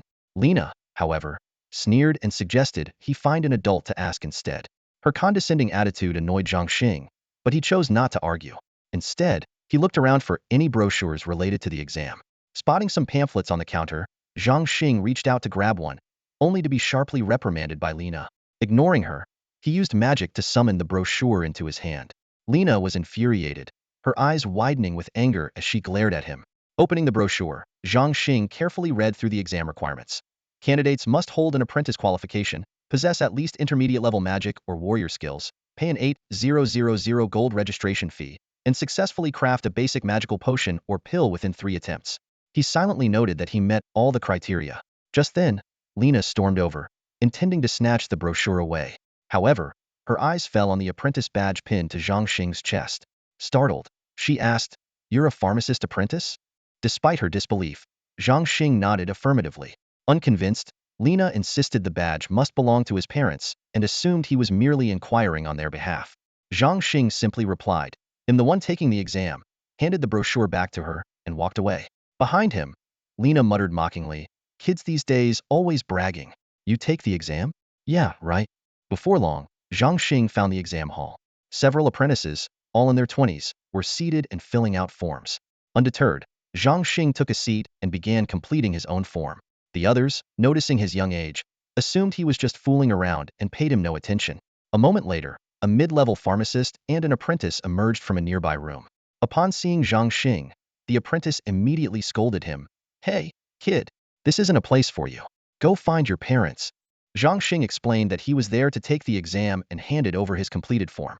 The apprentice, examining the form, was taken aback to realize that this was Zhang Xing's only person to pass the apprentice qualification exam this year. However, the apprentice quickly regained composure and, with a condescending tone, advised Zhang Xing to study for another 10 years or so before attempting the exam. The pharmacist interrupted the apprentice's lengthy lecture, stating that as long as Zhang Xing met the requirements, he was entitled to take the exam. Begrudgingly, the apprentice muttered under his breath, overestimating himself. "Whatever, it's his reputation on the line, not ours." Zhang Xing glanced at the furious expressions of the examinees around him and couldn't help but shake his head silently. These people seemed like they had swallowed gunpowder, radiating intense pressure and ready to snap at anyone given the chance. But Zhang Xing didn't mind. His goal for being here was simply to find herbs for refining elixirs for heybao and shaobai. The examination hall was modestly arranged. 5 low tables, each over 2 meters long, were neatly aligned, with an alchemy furnace provided at each station. Various herbs were scattered across the tabletops. A supervising intermediate alchemist announced the start of the test, instructing the examinees to refine a genuine pill. They were free to select the required ingredients based on the provided recipe. Genuine pill, huh? Zhang Xing mused to himself. This was a commonly used spiritual restoration pill for beginner mages, more effective than genuine potion and, naturally, more expensive. Given his prior experience refining the bloodline pill, this basic elixir shouldn't pose much of a challenge. Without hesitation, Zhang Xing swiftly gathered the 8 necessary herbs. Then, to everyone's shock, he did something completely unexpected, threw all the ingredients into the alchemy furnace in one go. "What are you doing, Zhang Xing?" The intermediate alchemist's face turned pale with anger. "Refining medicine, of course." Zhang Xing replied innocently, even lowering his voice to add, "Sir, could you keep it down? This is an exam after all." You call this refining medicine? Who taught you this nonsense?" Utter recklessness. The alchemist was furious. "If you don't want to take the exam seriously, leave now and stop disrupting others. You don't even know the basic steps of alchemy, yet you're here to take the test? Fine. The entry fee of 8,000 gold coins won't be refunded. Do whatever you want."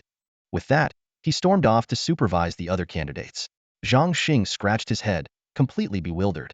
How was he supposed to know there were rules to alchemy? From his perspective, using spiritual power to control all the herbs at once seemed perfectly normal, especially with his max-level alchemy skills. Little did he realize that this method of using spiritual power to manipulate herbs simultaneously was something even master-level alchemists dared not attempt lightly. In fact, the senior alchemists of the Minai Port Alchemist Guild avoided it altogether, not only because of the high failure rate, but also due to the immense spiritual energy required. The other examinees couldn't help but snicker, their eyes filled with disdain. To them, this guy was clearly here to make a fool of himself. Zhang Xing, noticing their reactions, turned his attention to observing their refining techniques. The candidate next to him noticed Zhang Xing watching and smirked inwardly, thinking, Too late to learn now. Sitting cross-legged, he carefully held 2 herbs, intently observing the melting process of the ingredients in his furnace. After a brief pause, he cautiously added new herbs, exuding an air of confidence, as if silently saying, "See that? This is the proper way to refine medicine. Not like you, tossing everything in like you're cooking porridge." Zhang Xing frowned as he glanced at the examinees around him, thinking to himself that this method of refining medicine was far too slow. He decided to follow his own approach, which immediately drew mocking laughter from a nearby examinee. "Kid, better check the herbs in your furnace. Careful, or they'll burn to a crisp." Unfazed, Zhang Xing remained focused on his refining process. Moments later, with a simple wave of his hand, 3 perfectly round and radiant essence pills flew out of the furnace, landing steadily in his palm. "I'm done," Zhang Xing said calmly. His words caused a sudden hush to fall over the examination hall. Almost everyone turned to look at him, their faces filled with disdain. The supervising mentor, Emo Shi, was so furious that his beard quivered. Turning to face the window, he thought to himself that if this boy continued spouting such nonsense, he would have no choice but to disqualify him. Then, Emo Shi suddenly remembered that Zhang Xing was supposedly Zaka's apprentice. He called over his own apprentice and instructed, "Go ask the receptionist, Lena, to invite Mr. Zaka over." After the apprentice left, Emo Shi began to feel something was off. While Zaka was known to be rigid, he wouldn't be so careless as to let something like this happen. Emoshi concluded that Zhang Xing must have come to the examination on his own accord, and resolved to have Zaka take this embarrassing child away. Before long, Zaka entered the hall, looking puzzled, while Lena and the apprentice peeked curiously from the doorway. "Emoshi, what's the matter?" Zaka asked. Emoshi pointed in Zhang Xing's direction. "Take a look at what your apprentice is doing." Zaka turned and, to his astonishment, saw Zhang Xing sitting there, having actually entered the examination. Furious, he shouted, "Zhang Xing, come with me outside." Zhang Xing stood up, smiling. "Ah, Mentor Zaka, you've arrived. But first, let me show these pills to Mentor Emo Shi." He handed the 3 pills to Emo Shi. Both Emo Shi and Zaka examined them closely, their expressions gradually shifting to one of amazement. The pills were of exceptional quality, their refinement technique impressively advanced, and their size perfectly uniform, a level of precision that was almost unbelievable. The 2 mentors became so engrossed in admiring the pills that they nearly forgot Zhang Xing was even there. It wasn't until Zhang Xing politely asked whether he had passed that they snapped out of their daze and slowly turned to face the young man. Startled by their wide-eyed, astonished gazes, Zhang Xing thought to himself, "What the? Why are their eyes practically glowing green? They look like they're about to eat me alive. Did you really make this?" Zaka and Mosi asked in unison, their eyes glimmering with disbelief. Despite being completely sure, they still couldn't wrap their heads around the reality before them. "Yes, mentors, I just refined it." Zhang Xing's voice was crisp and resolute. As soon as he finished speaking, a dull thud echoed in the room. A nearby candidate, who had been sitting cross-legged, lost his balance and fell heavily to the ground. The other candidates stared wide-eyed, their gazes darting back and forth between Zhang Xing and the 3 perfect pills he had created, too stunned to speak. This is impossible." One candidate finally managed to stammer out, though his voice was shaky. "Are you kidding me? He just waved his hand and made 3 pills in no time at all? This is insane." Another candidate blurted out, unable to hold back his shock. The candidate who had fallen to the ground looked pale, his hands trembling slightly. His heart was filled not just with shock, but with deep fear. Just moments ago, he had been mocking this young boy, ridiculing him for what he thought was last-minute cramming, and even accusing him of copying his own techniques. Who could have guessed that while Zhang Xing seemed to be observing, he had already completed the refinement of the pills? How can someone be this ridiculously talented? This is beyond belief, he screamed internally. At that moment, a crisp clang came from the doorway. A copper mirror slipped from Lena's hand and hit the ground. Her mouth was agape, her face a picture of disbelief. This kid is still an apprentice and already passed the junior alchemist exam? I missed my chance to offer myself to him, she thought, filled with regret. The level of shock Zaka and Mosi felt far surpassed that of the candidates. They exchanged a meaningful glance, both fully aware of what the extraordinary talent of a 7-year-old like Zhang Xing could signify. Their minds raced with possibilities. Alchemy Emperor? Alchemy Sovereign? Alchemy Saint? Or even Alchemy God? The potential future achievements of this child seemed limitless. Mentor Mosi, did I pass?" Zhang Xing's question interrupted the 2 mentors' thoughts. Pass, of course you passed." Mosi and Zaka replied in unison, then exchanged a smile. With a performance like this, if he didn't pass, then no one ever could. Half an hour flew by, and the other candidates also finished their refinements. Apart from Zhang Xing, Only one other candidate managed to produce a single essence pill, but its quality and size were worlds apart from Zhang Xing's. Nonetheless, Mosi awarded both candidates their certificates and badges. Minter Zaka, you called for me earlier, what is it? Zhang Xing asked, not forgetting the prior arrangement. Zaka took a deep breath, trying to calm the waves of excitement in his heart. Zhang Xing, well, since we are both alchemists of the guild now, there's no need to call me Minter anymore. His tone carried a mix of emotions. Moments ago, Zhang Xing was just an apprentice, but now he was qualified to be a Minter himself. The world truly changes fast. It's nothing serious, Zaka continued. Oh, right. Now that you're a junior alchemist, you can accept guild missions to earn merit points. You can use those points to exchange for the herbs you need. Zhang Xing looked slightly puzzled, thinking to himself, didn't he already mention this several times in the office earlier? However, he didn't question it further. Instead, he nodded and replied, understood, Minter Zaka. Thank you for your guidance earlier, it was very helpful. Thank you as well, Minter Mosi. Goodbye. With that, he bowed respectfully to the two mentors and turned to leave. What an exceptional child, polite, humble, and composed, Mosi said with admiration as he watched Zhang Xing's retreating figure. Zaka, even though he was only your apprentice for a short while, he technically came from under your wing. This is definitely something to be proud of. Why don't I ever get this kind of luck? Mosi's words brimmed with envy, completely forgetting his earlier cold and dismissive attitude toward Zhang Xing. At this moment, the atmosphere in the exam hall had shifted from tense to one of astonishment and anticipation. Everyone realized they might have just witnessed the birth of a future master. As soon as he stepped out of the primary alchemist exam room, Zhang Xing heard someone calling his name. Looking up, he saw a fellow examinee rushing toward him. Zhang Xing, the mentor is looking for you, the classmate said breathlessly. Zhang Xing frowned slightly, his tone indifferent. What does he want?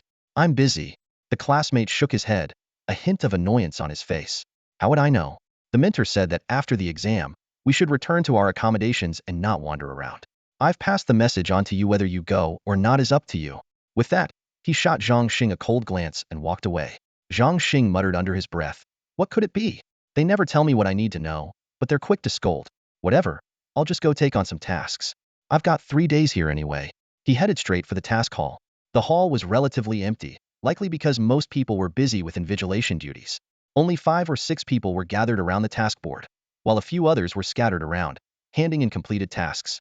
Zhang Xing quickly scanned the task board, skipping over the smaller tasks worth only a few dozen or 100 points.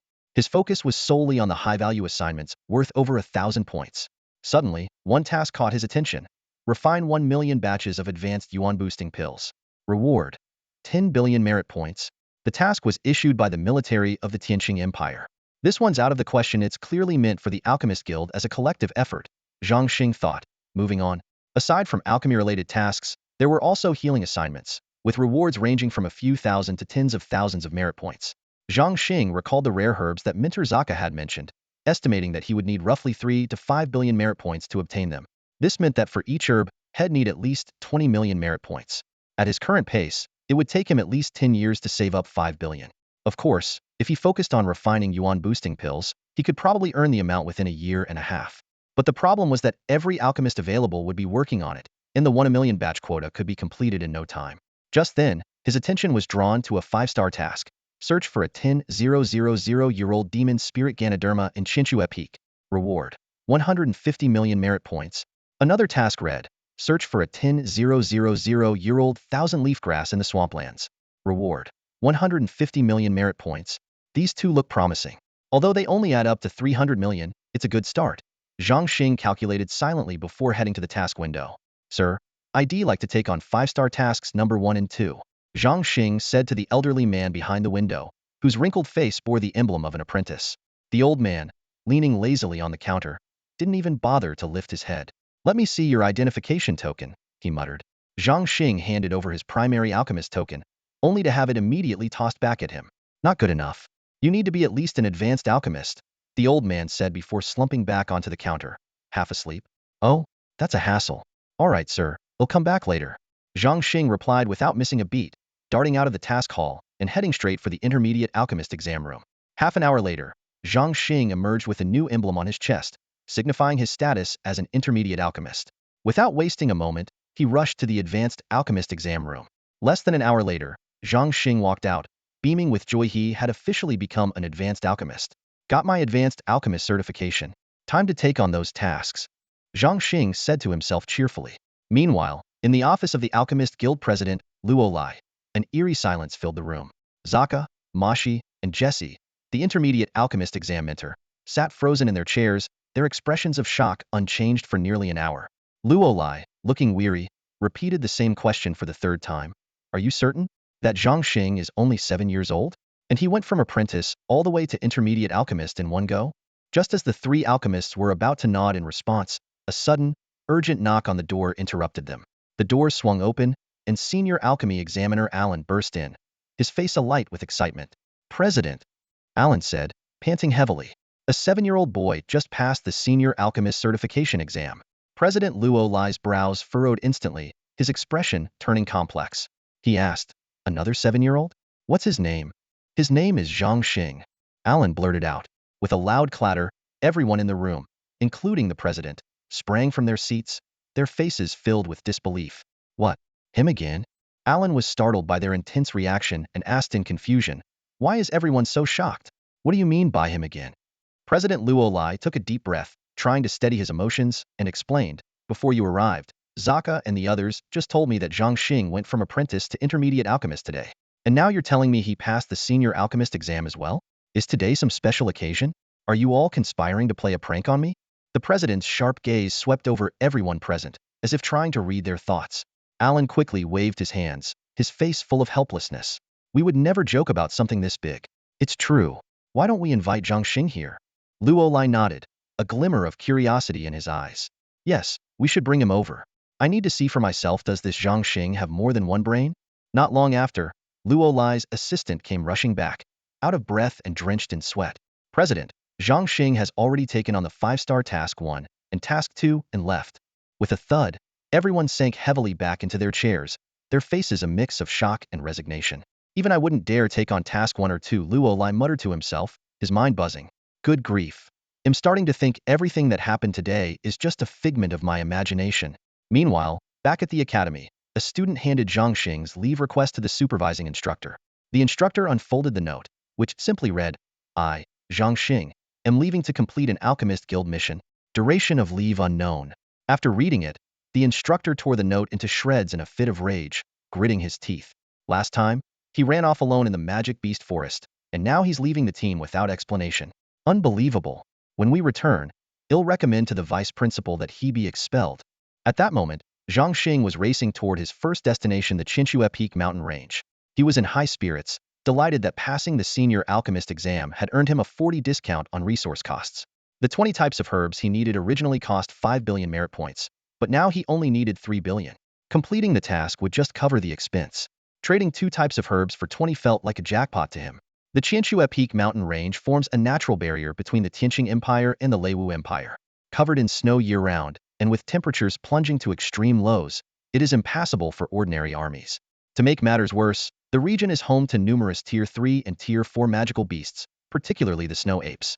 These creatures are not only abundant, but also highly intelligent. Even elite warriors and mercenary groups from both nations rarely venture into this treacherous region.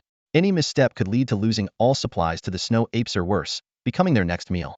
As Zhang Xing entered the range and stepped out of the last small town, he wasted no time summoning Xiaobai. In an instant, the boy and his dragon vanished into the swirling snow, blending seamlessly into the white expanse. For ordinary people, temperatures of -60 or 70 degrees would be fatal. But for Xiaobai, it was the perfect environment.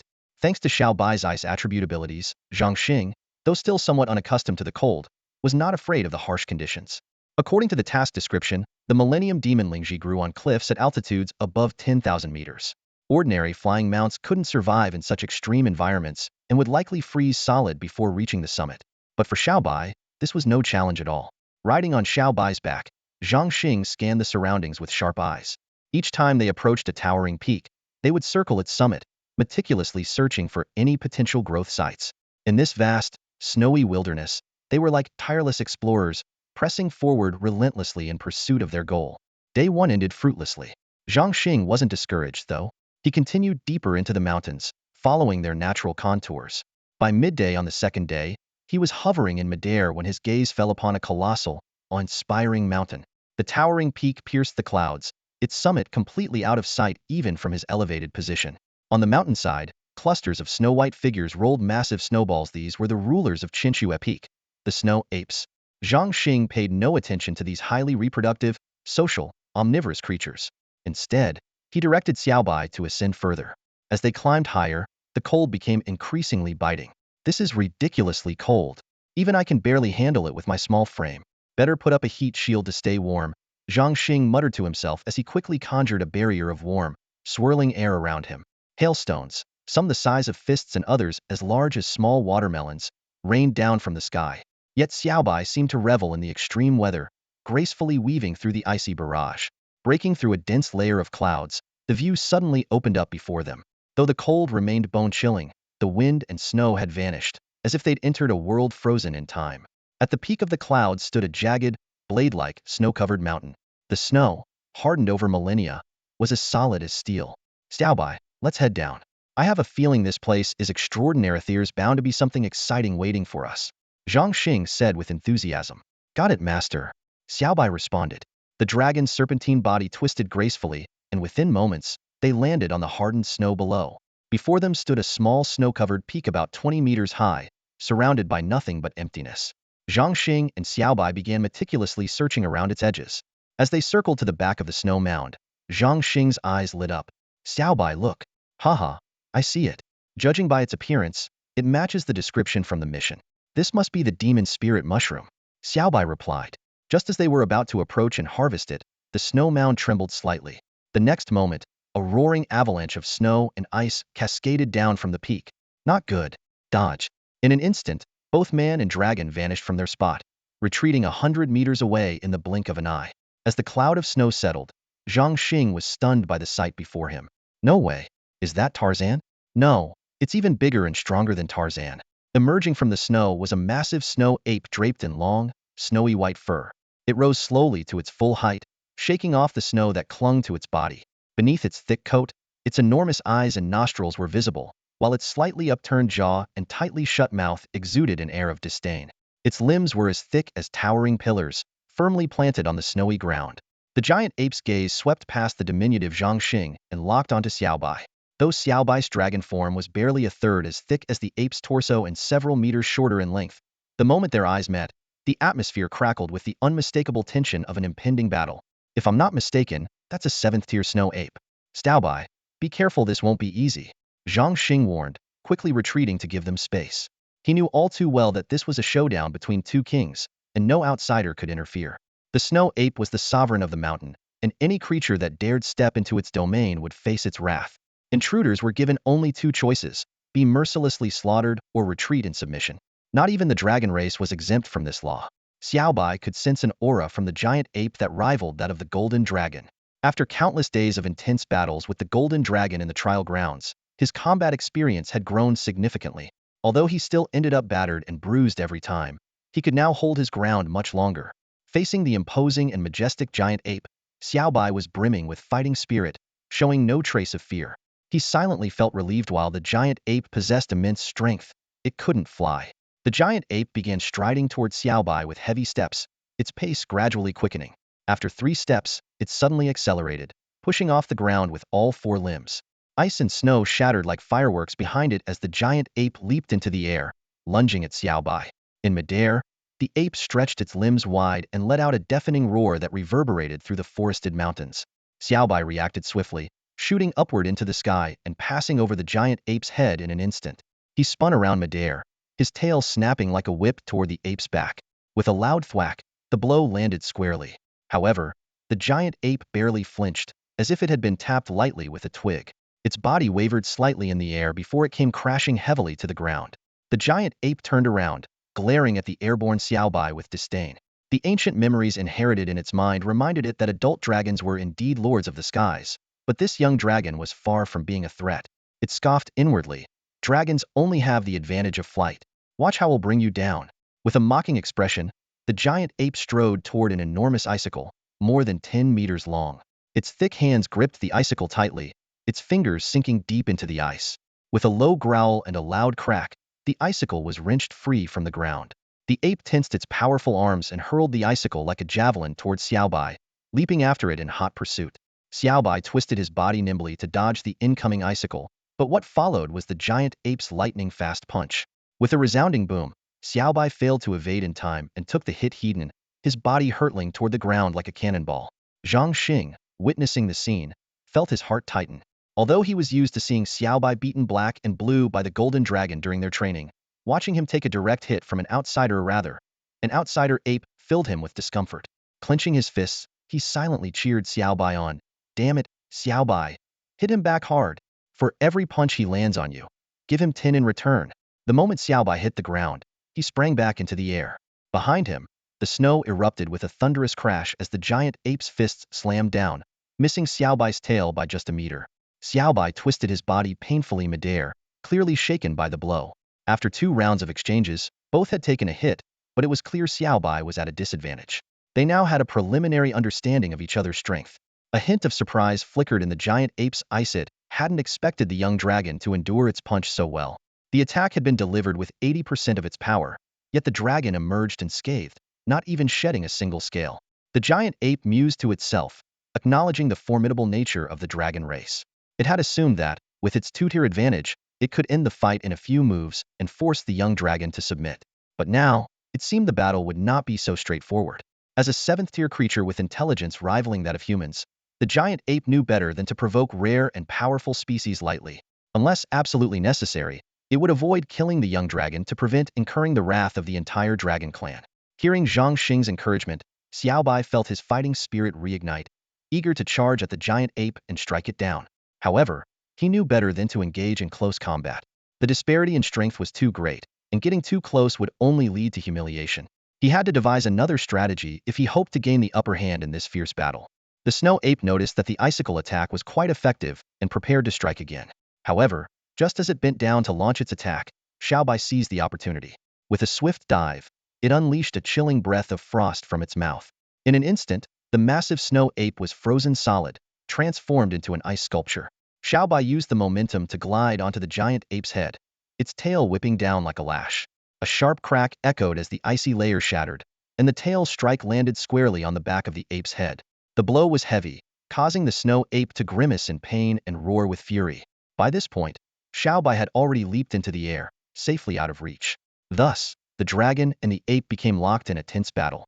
Every time the snow ape showed the slightest lapse in focus, Xiaobai would freeze it with another icy breath, followed by a ruthless tail strike. Enraged by being toyed with, the snow ape roared furiously, but it was powerless to touch Xiaobai in the sky. Frustrated and helpless, the snow ape finally opted for negotiation. The 10,000-year demon Lingji is mine. Don't even think about taking it. Leave this place at once. Leaving is out of the question. That herb is something my boss absolutely needs, Xiaobai responded from a safe distance, remaining vigilant against any tricks the snow ape might attempt. Your boss? You mean that tiny human child? The snow ape glanced at Zhang Xing in disbelief. Zhang Xing stepped forward slowly, fully aware that the battle had reached a stalemate where neither side could gain the upper hand. The snow ape's wisdom lay in recognizing the need for negotiations, as continuing the fight would only prolong its suffering and deepen its humiliation. Snow ape, I'm taking that Lingji. But I won't take it for free, you'll trade something for it. Zhang Xing stopped about 20 meters away, a distance just right for conversing with the towering creature. A child like you? What could you possibly have to trade? No deal. Take your dragon and leave. The snow ape scoffed, its expression full of disdain. Take a look at this and see if it's of any use to you, Zhang Xing said as he pulled out a small pill from his pocket and tossed it over. The snow ape caught the pill carelessly, but as it sniffed it, its expression suddenly changed. It examined the tiny pill closely before exclaiming in shock, This is a bloodline pill? That's right. It's just a basic bloodline pill. Try it, Zhang Xing explained. This was one of the 3 levels of bloodline pills he had crafted for heybao in the past. While refining his herbalist skills, he had ended up making extras, and he still had a decent stock of intermediate and advanced pills. The snow ape wasted no time swallowing the pill. As it melted in its mouth, it felt a faint stirring in its blood. The change was small, but it was enough to leave the snow ape astonished. After all, its purpose in guarding the 10,000-year demon Lingji was to awaken its ancient bloodline. At the 7th tier of its cultivation, further advancement was nearly impossible without relying on rare treasures or enduring endless years of slow progress, risking death by old age. In a world dominated by humans, such treasures were scarce, and without reaching the 8th tier, the snow ape dared not venture far from its territory. Even though the basic bloodline pill had a modest effect, it gave the snow ape a glimmer of hope. Desperation filled its voice as it asked, "Kid, do you have more?" From the hopeful look in the snow ape's eyes, Zhang Xing felt confident about the deal. He could tell there was potential for negotiation, so he immediately took out over 100 bloodline pills from his pouch, most of which were mid-level and high-level. "Take these for now. They should last you a month or two. Remember, no more than 2 pills a day. I'll bring you more in a few days," Zhang Xing instructed carefully. He chuckled inwardly, thinking that if the snow ape knew Black Treasure used to consume 5 pills a day, it might just devour the entire batch in one go. But now that Black Treasure and Little White no longer needed these lower-tier bloodline pills, the system store had started displaying higher-grade ones, though they were not yet unlocked. "The magic Lingji for you, the bloodline pills for me." The snow ape's breathing quickened as it licked its lips, its eyes shining with excitement. The trade was a great deal.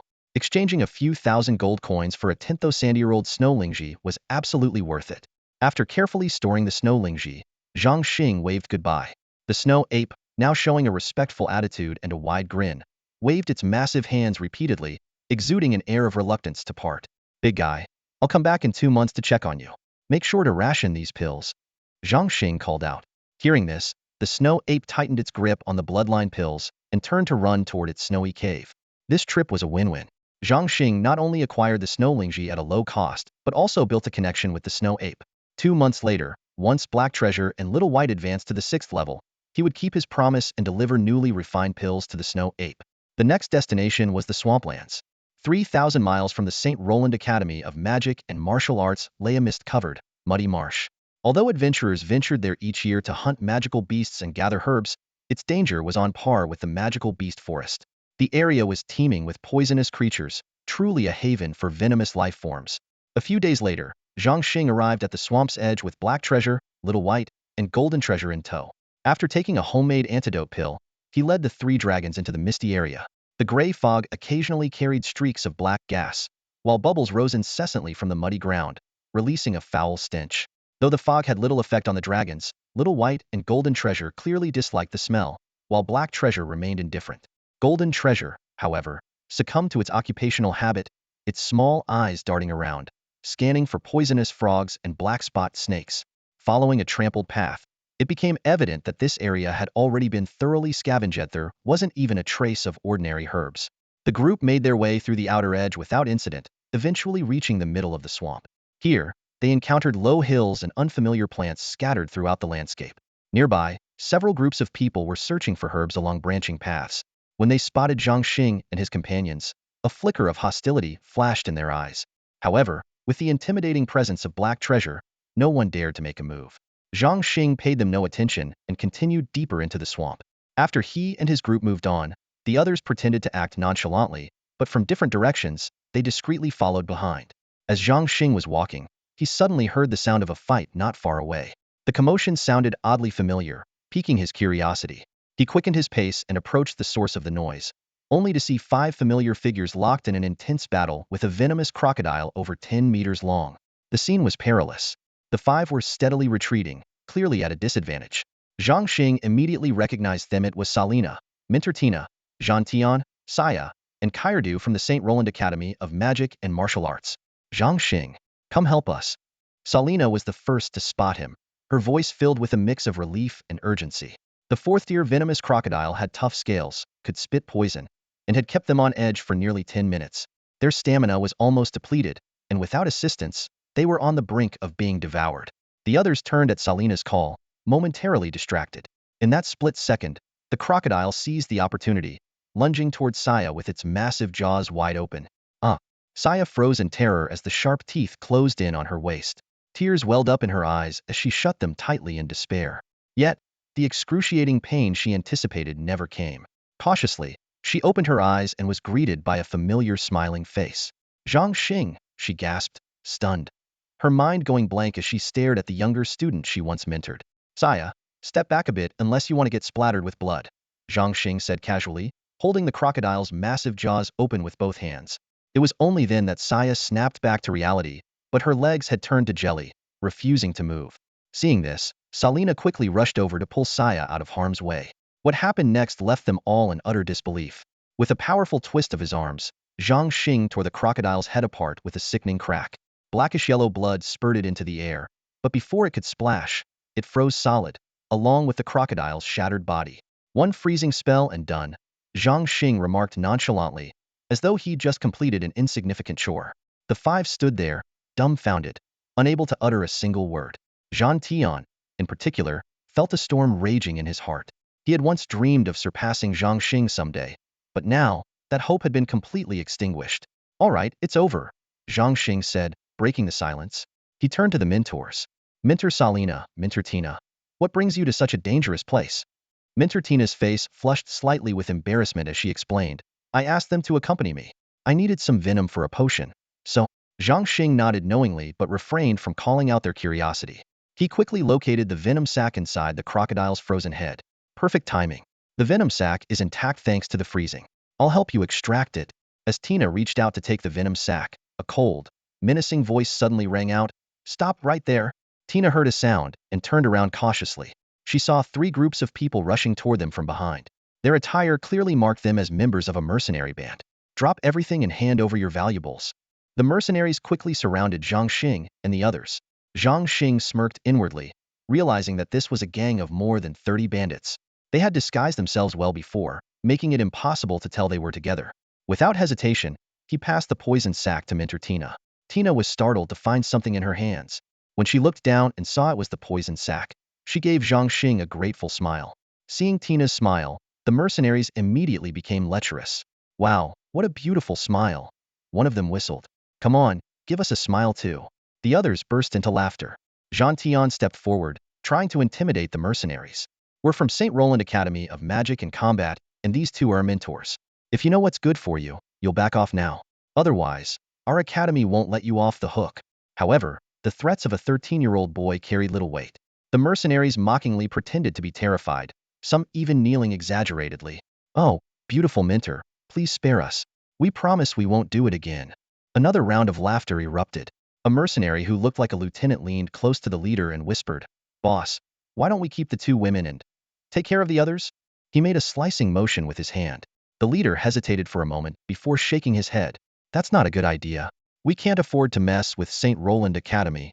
The lieutenant persisted, trying to persuade him. What's there to be afraid of? We can do this cleanly. In this swamp, who would ever find out?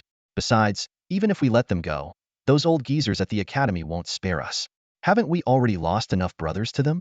The leader's gaze shifted between the two female mentors and the poison crocodile they had just defeated. Finally, gritting his teeth, he nodded in agreement. The lieutenant grinned with excitement, licking his lips. All right, boys, let's move. The women stay, and the rest? Feed them to the beasts. The mercenaries drew their weapons, and those who could use magic began preparing their spells, ready to attack at any moment. Salina and the others turned pale. Their battle with the poison crocodile had drained their strength and magic. Seeing the mercenaries' cruel and greedy expressions, Salina felt despair. These men were no different from wild wolves. Just then, Zhang Xing's voice rang out. Some people just don't know how to live. Always looking for trouble, walking straight into their own doom. Salina and Zhang Tian's eyes lit up, suddenly remembering Zhang Xing's hidden trump card. Zhang Tian quickly shouted, Zhang Xing, summon the dragon. Take them out. Dragon? What dragon? The mercenary leader looked at his lieutenant in confusion. The lieutenant gestured as he explained, Boss, I think he means one of those massive creatures with giant wings, for claws, and the ability to fly in the sky. The leader waved impatiently. All right. Stop talking nonsense and get out of my face. Dragons are just legends. They're dreaming of miracles when they're about to die. If they can really summon a dragon, they'll chop it into pieces myself, one cut at a time. Just as the mercenary leader gestured with his hand, mimicking how he would hack a dragon to pieces, a sudden boom echoed through the air, and the sky abruptly darkened. The mercenaries immediately grew alert, gripping their weapons tightly and crouching low as they cautiously looked up. What they saw left them utterly stunned. A massive black dragon hovered overhead, blotting out the sun. The mercenaries blinked and shook their heads, repeatedly confirming it wasn't a hallucination. The leader's face turned ashen as he cursed himself inwardly for running his mouth. Moments ago, he had boasted about slicing up a dragon, and now, one had actually appeared. In his mind, he frantically prayed to the god of war, hoping the dragon hadn't heard his reckless words. The dragon, Black Bao, fixed its gaze on the mercenary leader, its tone laced with mockery. Didn't you say you'd chop a dragon into 108 pieces? With a loud thud, the mercenary leader dropped to his knees, trembling all over. His voice quivered as he begged for mercy. Mighty Black Dragon, it was just a joke. I didn't even say 108 pieces. Please, forgive a lowly man like me, and don't take it to heart. Black Bao smirked, clearly amused. A man should keep his word. Well, here I am. Go ahead, chop me up. The leader repeatedly kowtowed, slapping himself across the face as he pleaded, Great Black Dragon, I deserve to die. He'll never dare to speak such nonsense again. Please, have mercy. After 3 hard slaps, his cheeks were swollen and bright red. Black Bao nodded approvingly. Not bad, your attitude is improving. Then, the dragon brought its enormous head down, stopping just an inch away from the leader's face. Now tell me who else here wanted to kill us? The small leader and the other mercenaries, hearing this, immediately threw down their weapons and knelt, begging for their lives. In their desperation to survive, some quickly shifted all the blame onto the leader and a few others in charge. Mighty Black Dragon, we were forced into this. The leader gave the orders, and we didn't dare disobey. Please, just punish the main culprit, spare us underlings who had no choice. Zhang Xing watched the scene unfold, shaking his head in silence, unwilling to pass judgment on human nature. Instead, he urged Black Bao to end the confrontation quickly. To his dismay, Black Bao seemed to be relishing the fear and submission he was eliciting. The dragon circled the cowering mercenaries, his tone dripping with disdain.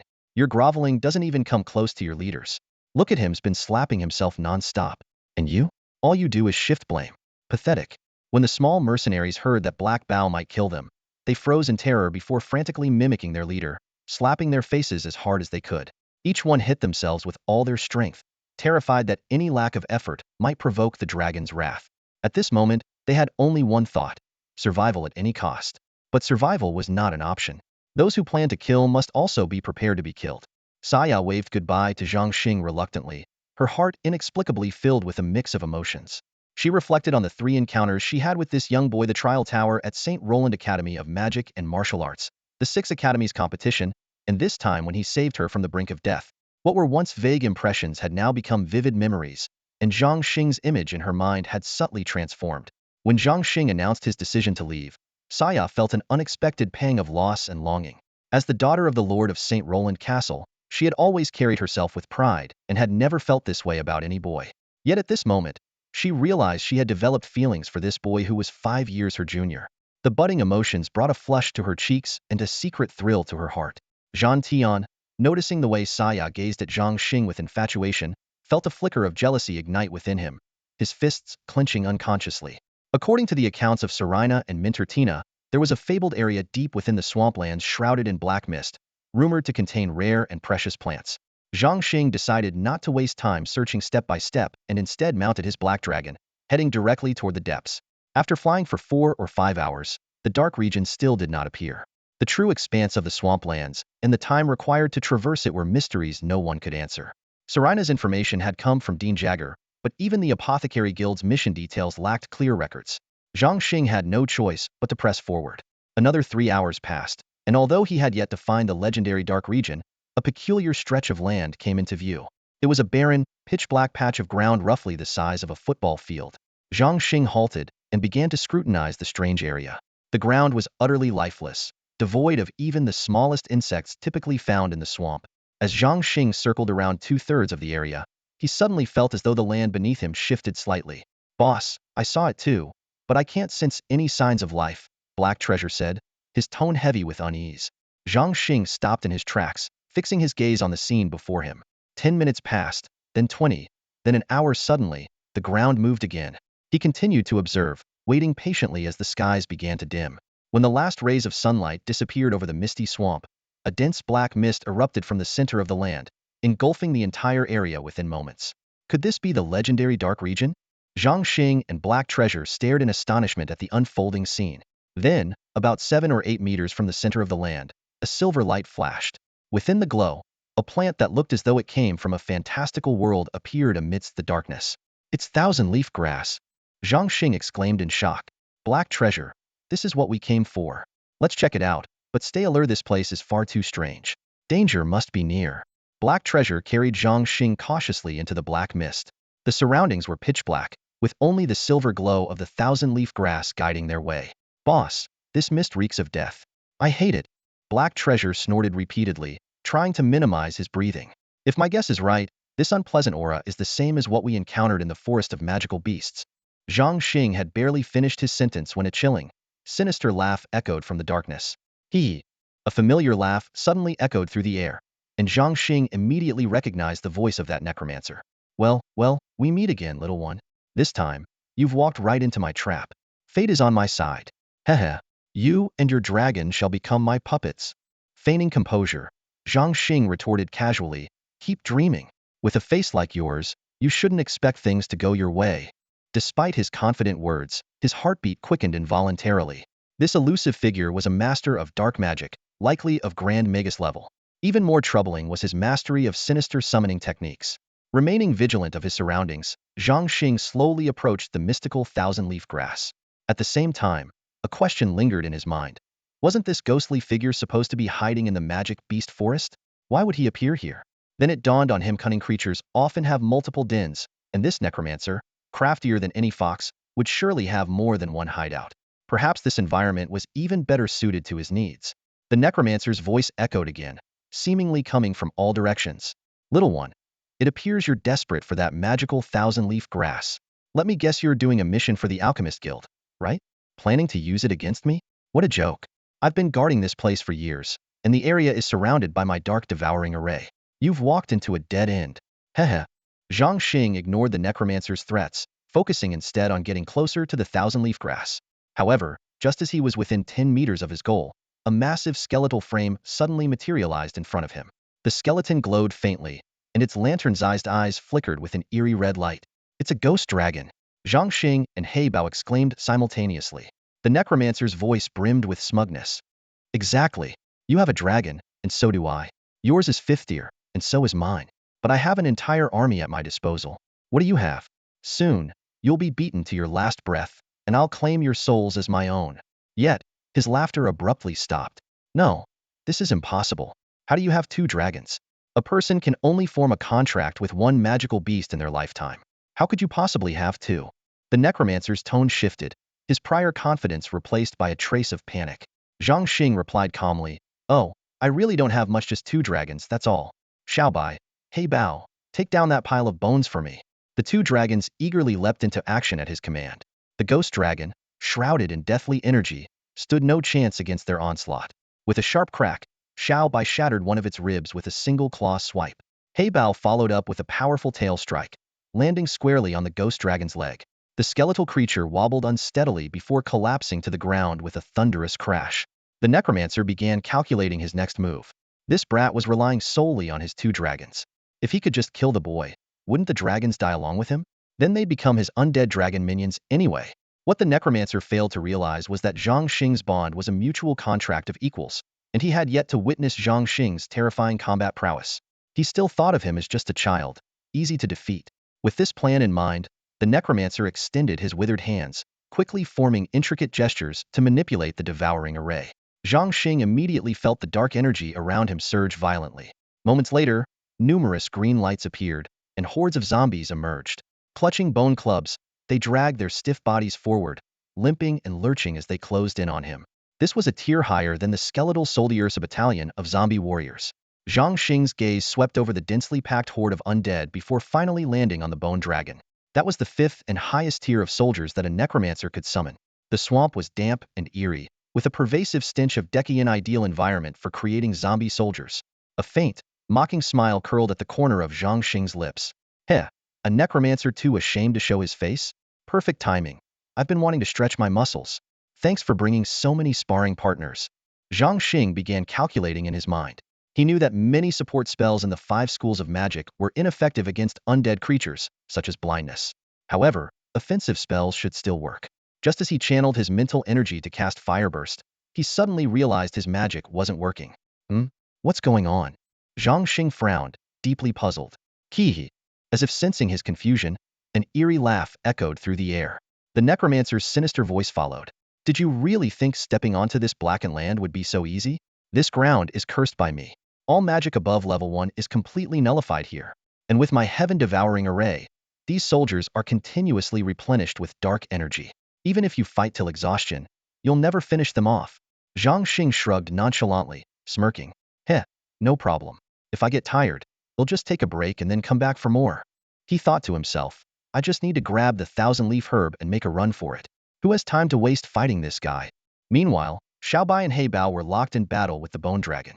Though they appeared to have the upper hand, the bone dragon kept reassembling itself after being torn apart, relentlessly continuing the fight.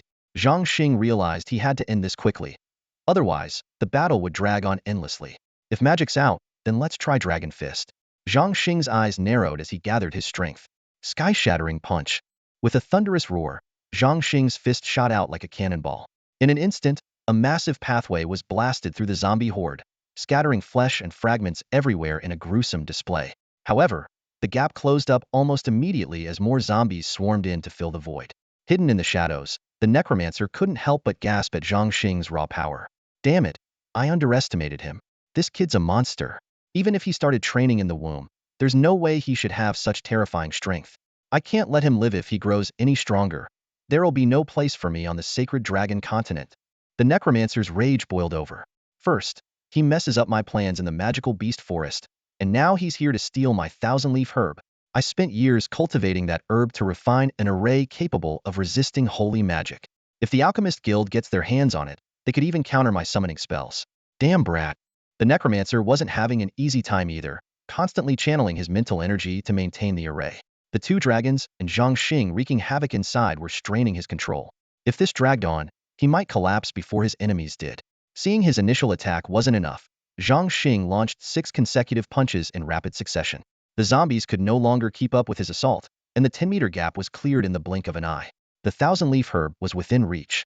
Just as Zhang Xing extended his hand to pluck it, a massive, gaping maw suddenly emerged from beneath the herb. Snap! A ferocious bite missed its mark, leaving the necromancer in shock. The fifth-tier venomous crocodile had snapped at thin air. Zhang Xing had vanished. The surrounding zombies, now without a target, aimlessly milled about, while the venomous crocodile cautiously emerged from the shadows, scanning its surroundings. Even the necromancer, using his array, couldn't detect a trace of Zhang Xing's presence. Damn it! That brat must have some kind of invisibility artifact. Fine, hide all you want. Let's see who outlasts who, the necromancer fumed. Suddenly, a small hand shot out from the darkness and snatched the thousand-leaf herb. In a flash, it disappeared into the sky. Heybao, Xiaobai, let's get out of here. Zhang Xing's voice rang out. His body, now enveloped in battle aura, moved like lightning. With a light step on a zombie's head, he leapt out of the encirclement in a few quick strides. Heybao and Xiaobai followed suit, streaking through the darkness like shooting stars. Give me back my thousand-leaf herb, you little brat. Give it back.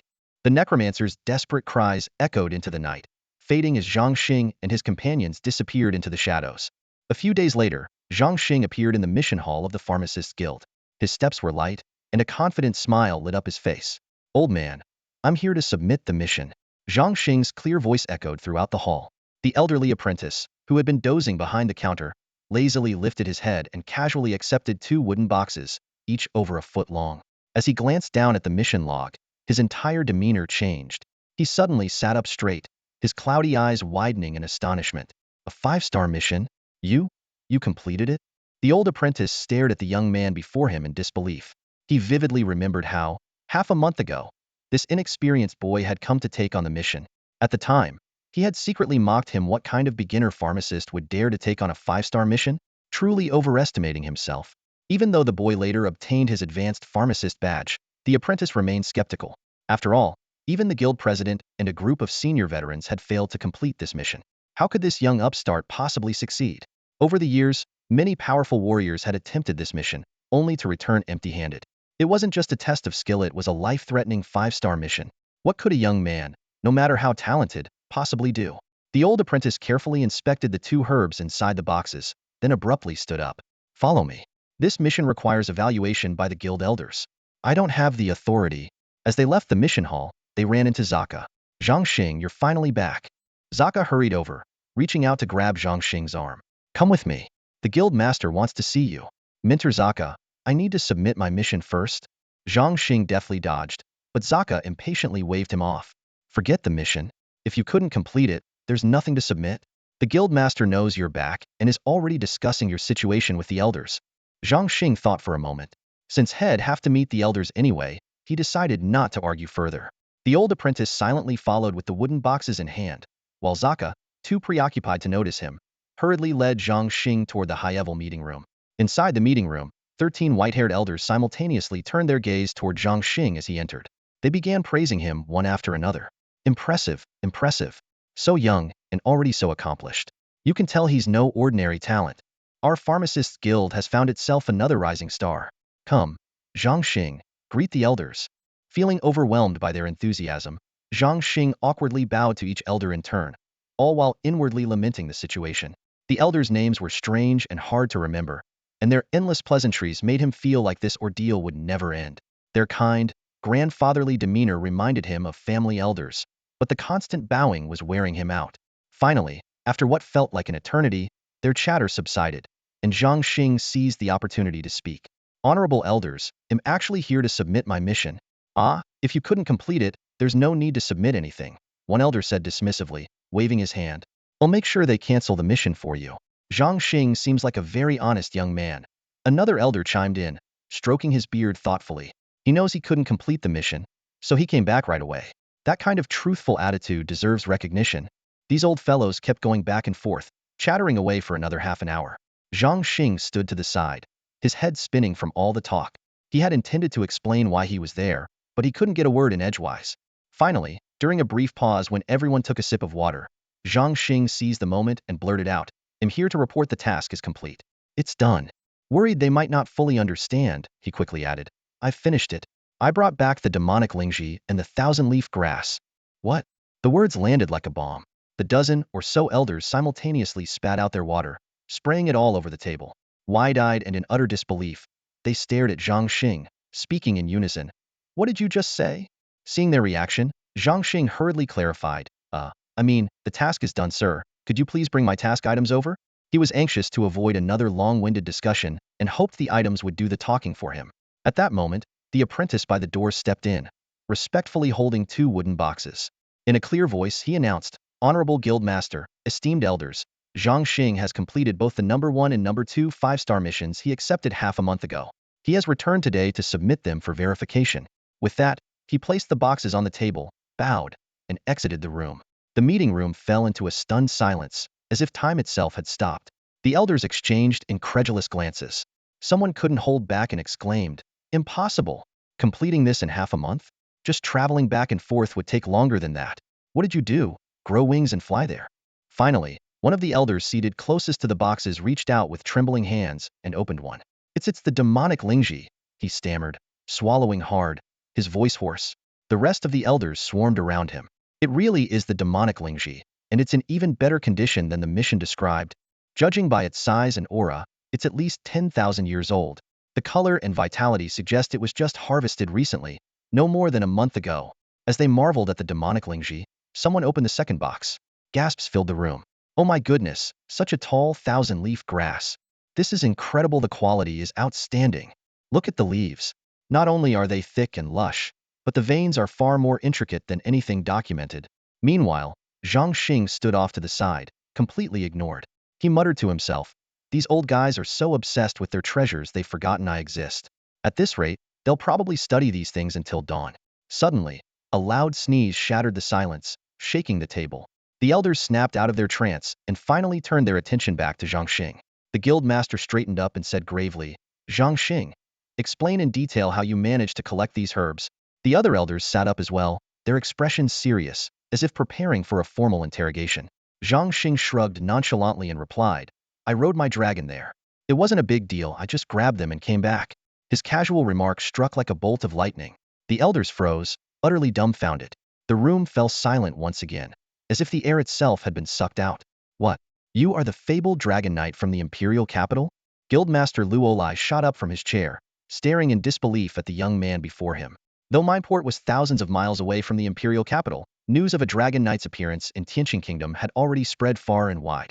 As elders of the Alchemist Guild of St. Dragon Continent, they usually immersed themselves in the study of medicine and paid little attention to politics or military affairs. After all, how could a small empire compare to the continent-spanning Alchemist Guild? Their research often involved rare and exotic creatures, and they were well-versed in dragon legends. Yet, none of them had ever imagined encountering a real Dragon Knight here. No wonder this man had completed a 5-star mission so swiftly riding a dragon. He could cover tens of thousands of kilometers in a single day. Zhang Xing had carefully concealed the matter of the snow ape, unwilling to cause trouble for a friend. However, he spoke in detail about the threat of necromancers beings akin to terrorists on Earth. capable of launching devastating attacks on cities at any moment. Such a menace was not to be taken lightly. After hearing the full story, the elders unanimously decided to reward Zhang Xing with double the usual compensation, a monumental 600 million contribution points. Overjoyed, he used just 300 million to exchange for 2 rare medicinal ingredients. His worries about not having enough materials to refine sufficient pills were now completely alleviated. That night, in the luxurious guest room arranged by the guild, Zhang Xing entered the Dragon Island space and began the arduous process of alchemy.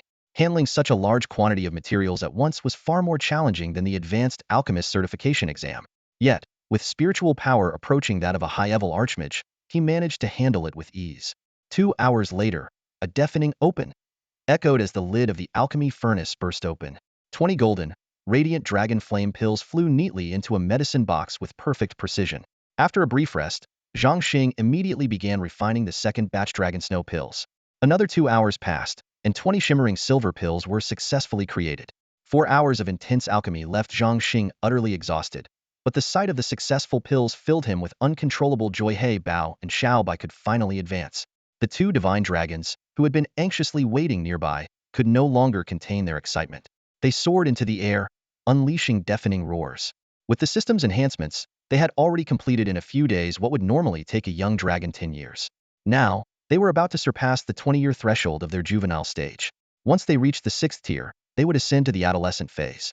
At that point, not only would their size rival that of adult dragons, but their power would also skyrocket, and their understanding of ancient heritage would deepen significantly. The air above Dragon Island echoed with laughter and joy. Zhang Xing and the 2 divine dragons laughed heartily, while the gemstone dragon lounged lazily against a nearby rock, one leg crossed over the other, casually chewing on a chunk of mithril or with an air of indifference. Is it really that exciting? It's just advancing a rank. I'm on the path of advancement every single day, the gemstone dragon scoffed, rolling its eyes dismissively. As the laughter began to fade, Zhang Xing solemnly handed 2 wooden boxes to Heybao and Bai. 3 pills a day, 1 in the morning, 1 at noon, and 1 at night. In 7 days, you'll ascend to the next level. Eagerly, the 2 dragons each took a pill and swallowed it. Almost instantly, a look of pure bliss spread across their faces.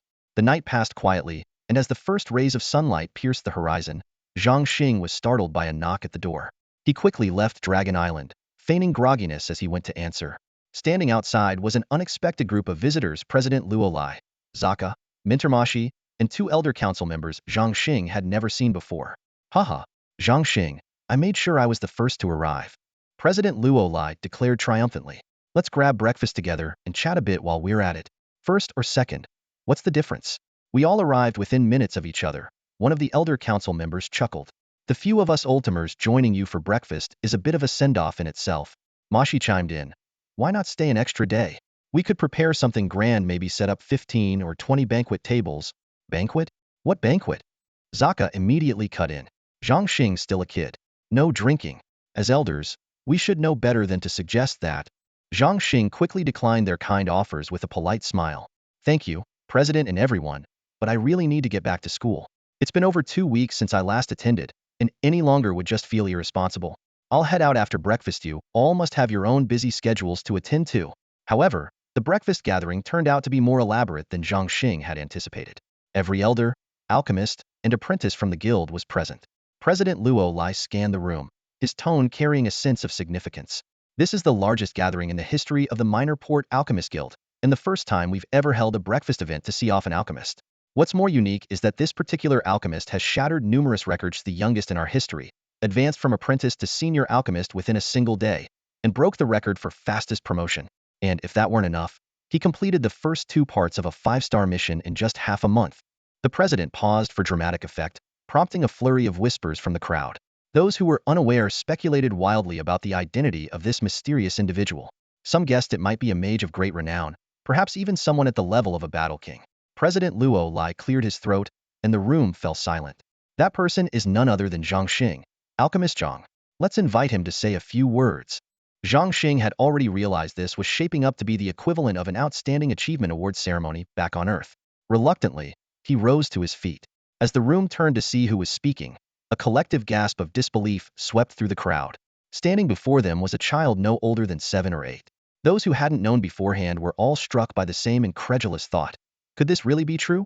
Zhang Xing had left the Pharmacists Guild an hour ago, Yet the thunderous applause from earlier still echoed in his ears. Shaking his head, he tried to brush off the overwhelming enthusiasm of those old folks. Although the guild's harmonious atmosphere was appealing, the same could not be said for the Royal Academy of Magic and Martial Arts. Zhang Xing couldn't help but wonder. If the academy were like the guild, perhaps the conflicts between him and the mentors wouldn't exist. With a mix of emotions, Zhang Xing began his journey back. 3 days later, as soon as he stepped through the gates of the academy, he was immediately escorted to the vice principal's office. The vice principal wore a grave expression and got straight to the point. Zhang Xing, your unauthorized absence for nearly 20 days is a serious violation of academy rules. Several mentors have reported that you're insubordinate and have requested strict disciplinary action. Zhang Xing listened in silence, his thoughts swirling. Am I really such an eyesore to them? As if my existence threatens their wealth and status as nobles? The vice principal continued, after careful deliberation, the academy has decided to give you one last chance. If you can rank in the top 10 in this semester's final exams, you may continue your studies here. If not, you will be sent back to St. Roland Academy of Magic and Martial Arts. Steeling himself, Zhang Xing accepted the challenge. He requested 3 months of self-study in the dormitory, and after some consideration, the vice principal agreed. Freed from the monotonous magic classes, Zhang Xing walked across the campus with a light heart. He decided to reward Heybao and Xiaobai, as their efforts in obtaining the thousand-leaf herb had been invaluable.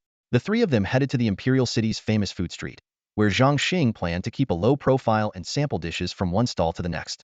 By the 4th stop, Zhang Xing was already full, and could only watch as the 2 gluttonous dragons continued to feast with abandon. Just then, a commotion broke out on the street. At first, Zhang Xing paid no mind, but as the noise grew louder, he caught a familiar voice. You're lying. We didn't steal your pills. Startled, Zhang Xing froze. Was that Xuer's voice? What was she doing in the Imperial City? Something must have happened. Without hesitation, Zhang Xing stood up, ready to investigate.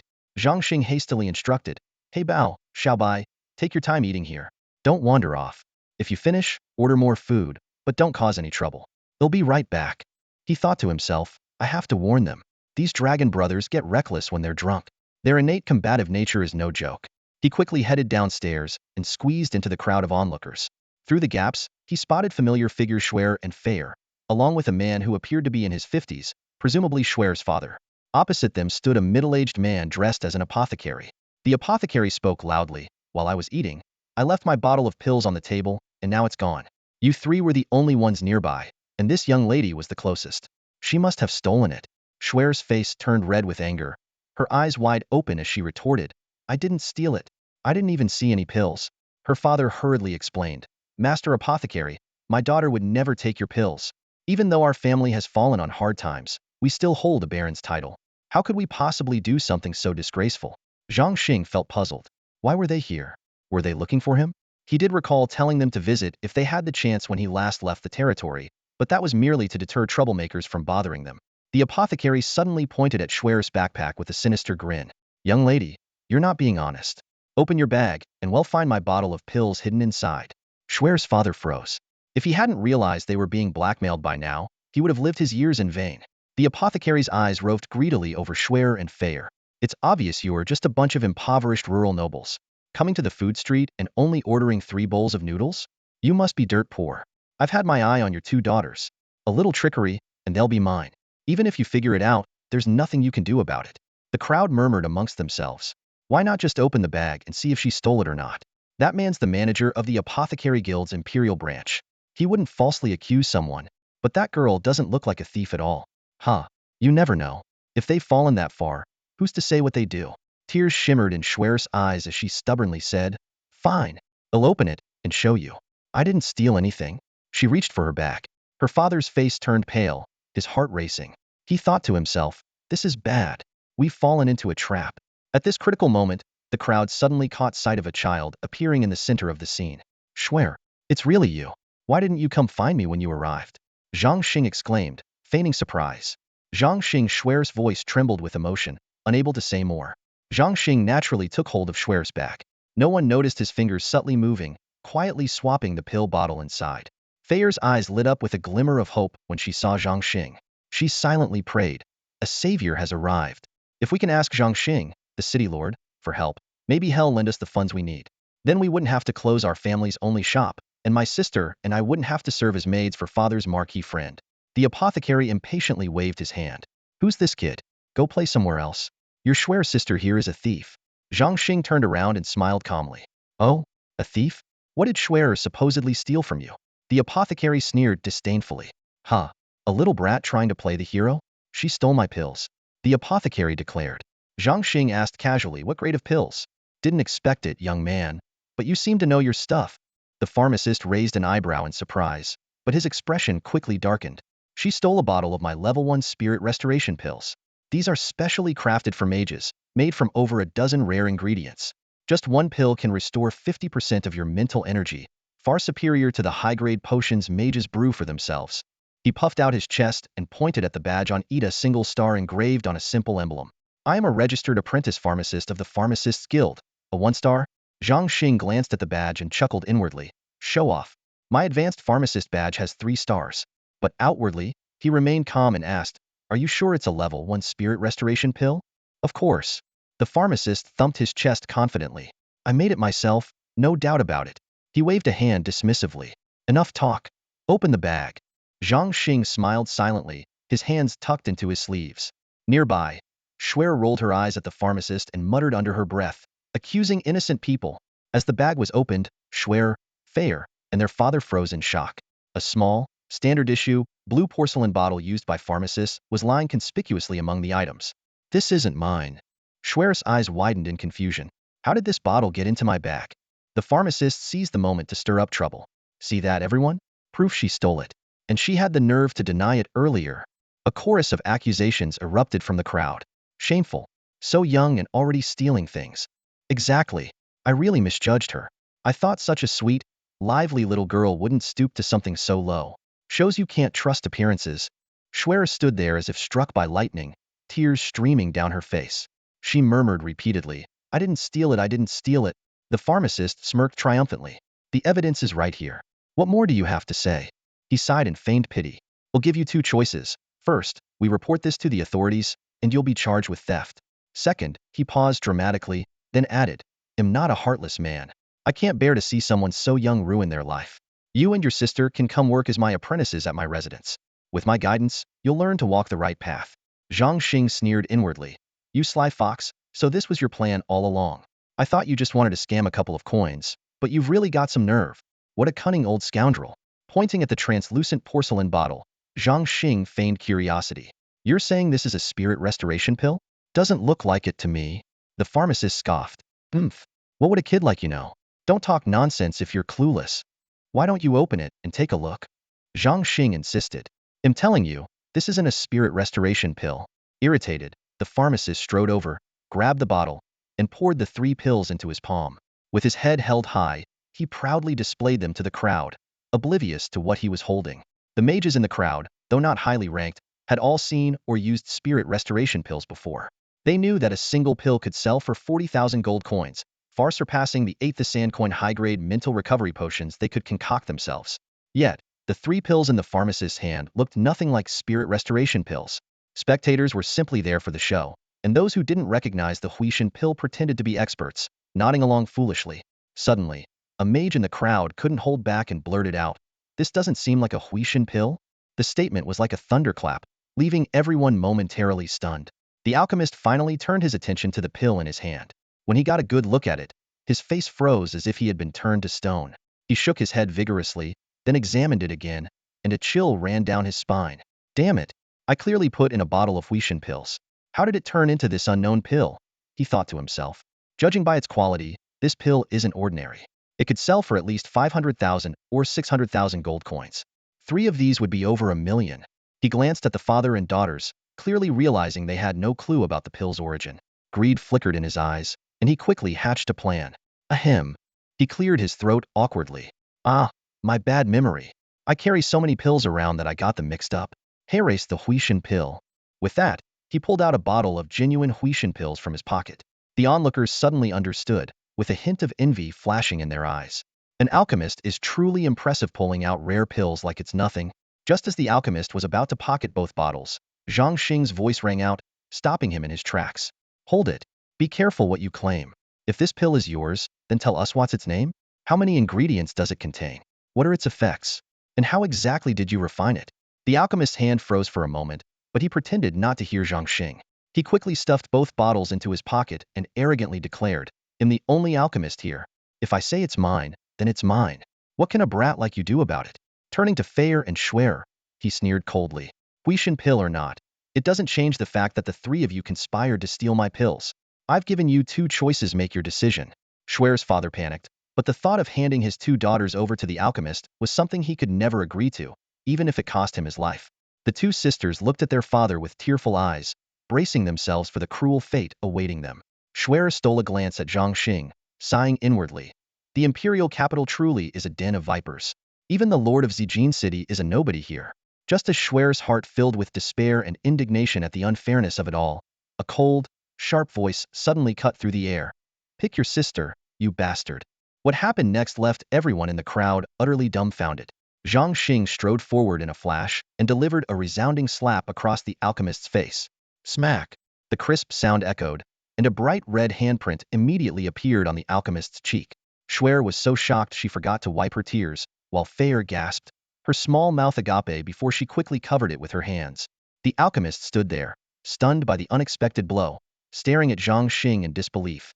This little runt dared to hit me? How could he hit me? I'm an alchemist, a high-level mage. The alchemist's thoughts churned in outrage. Though not a prominent figure in the imperial capital, his status as an alchemist usually earned him respect, even from nobles and aristocrats. "You little brat, you've got a death wish, daring to hit me." The pharmacist was seething with rage, his face still stinging from the slap. "I don't care whose child you are today, you're getting a lesson you'll never forget." He began chanting a spell, preparing to cast magic on Zhang Xing. However, before he could finish, a sharp smack echoed through the air. The pharmacist's vision darkened as the other side of his face flared with pain.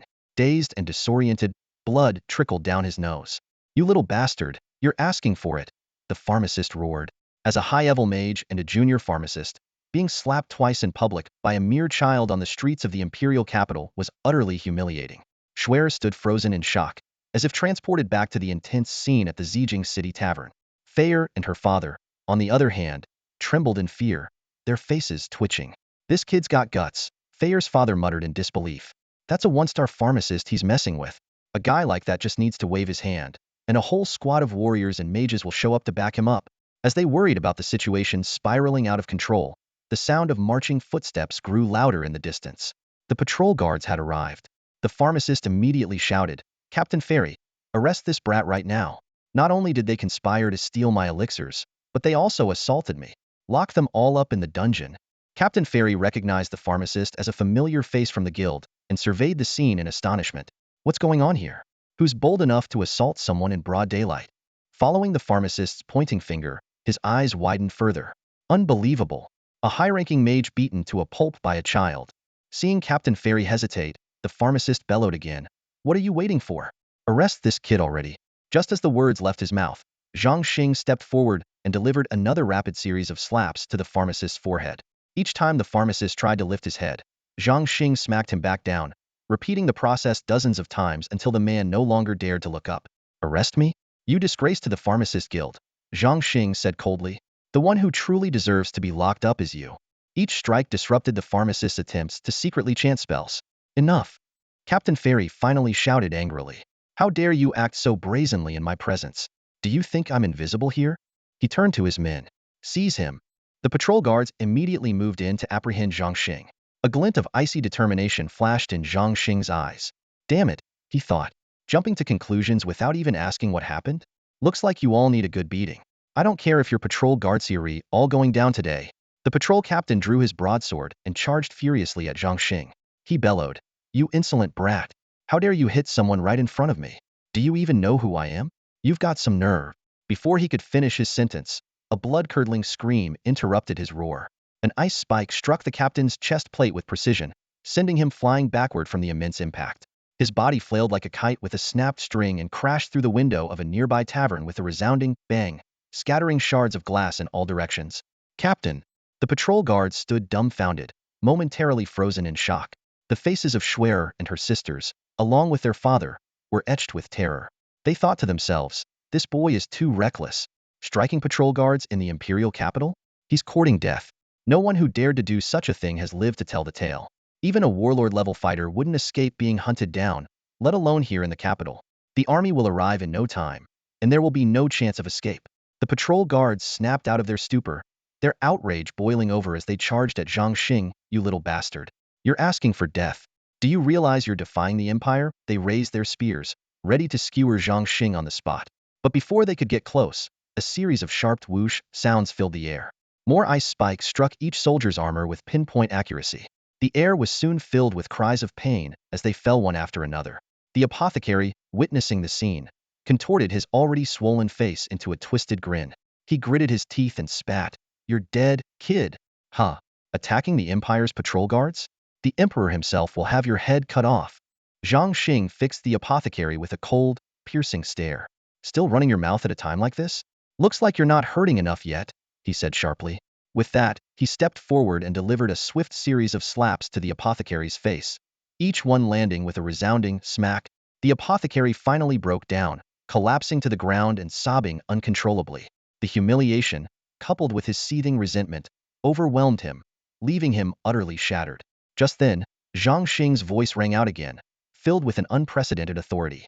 Stop your crying. You're a disgrace to the Apothecary Guild.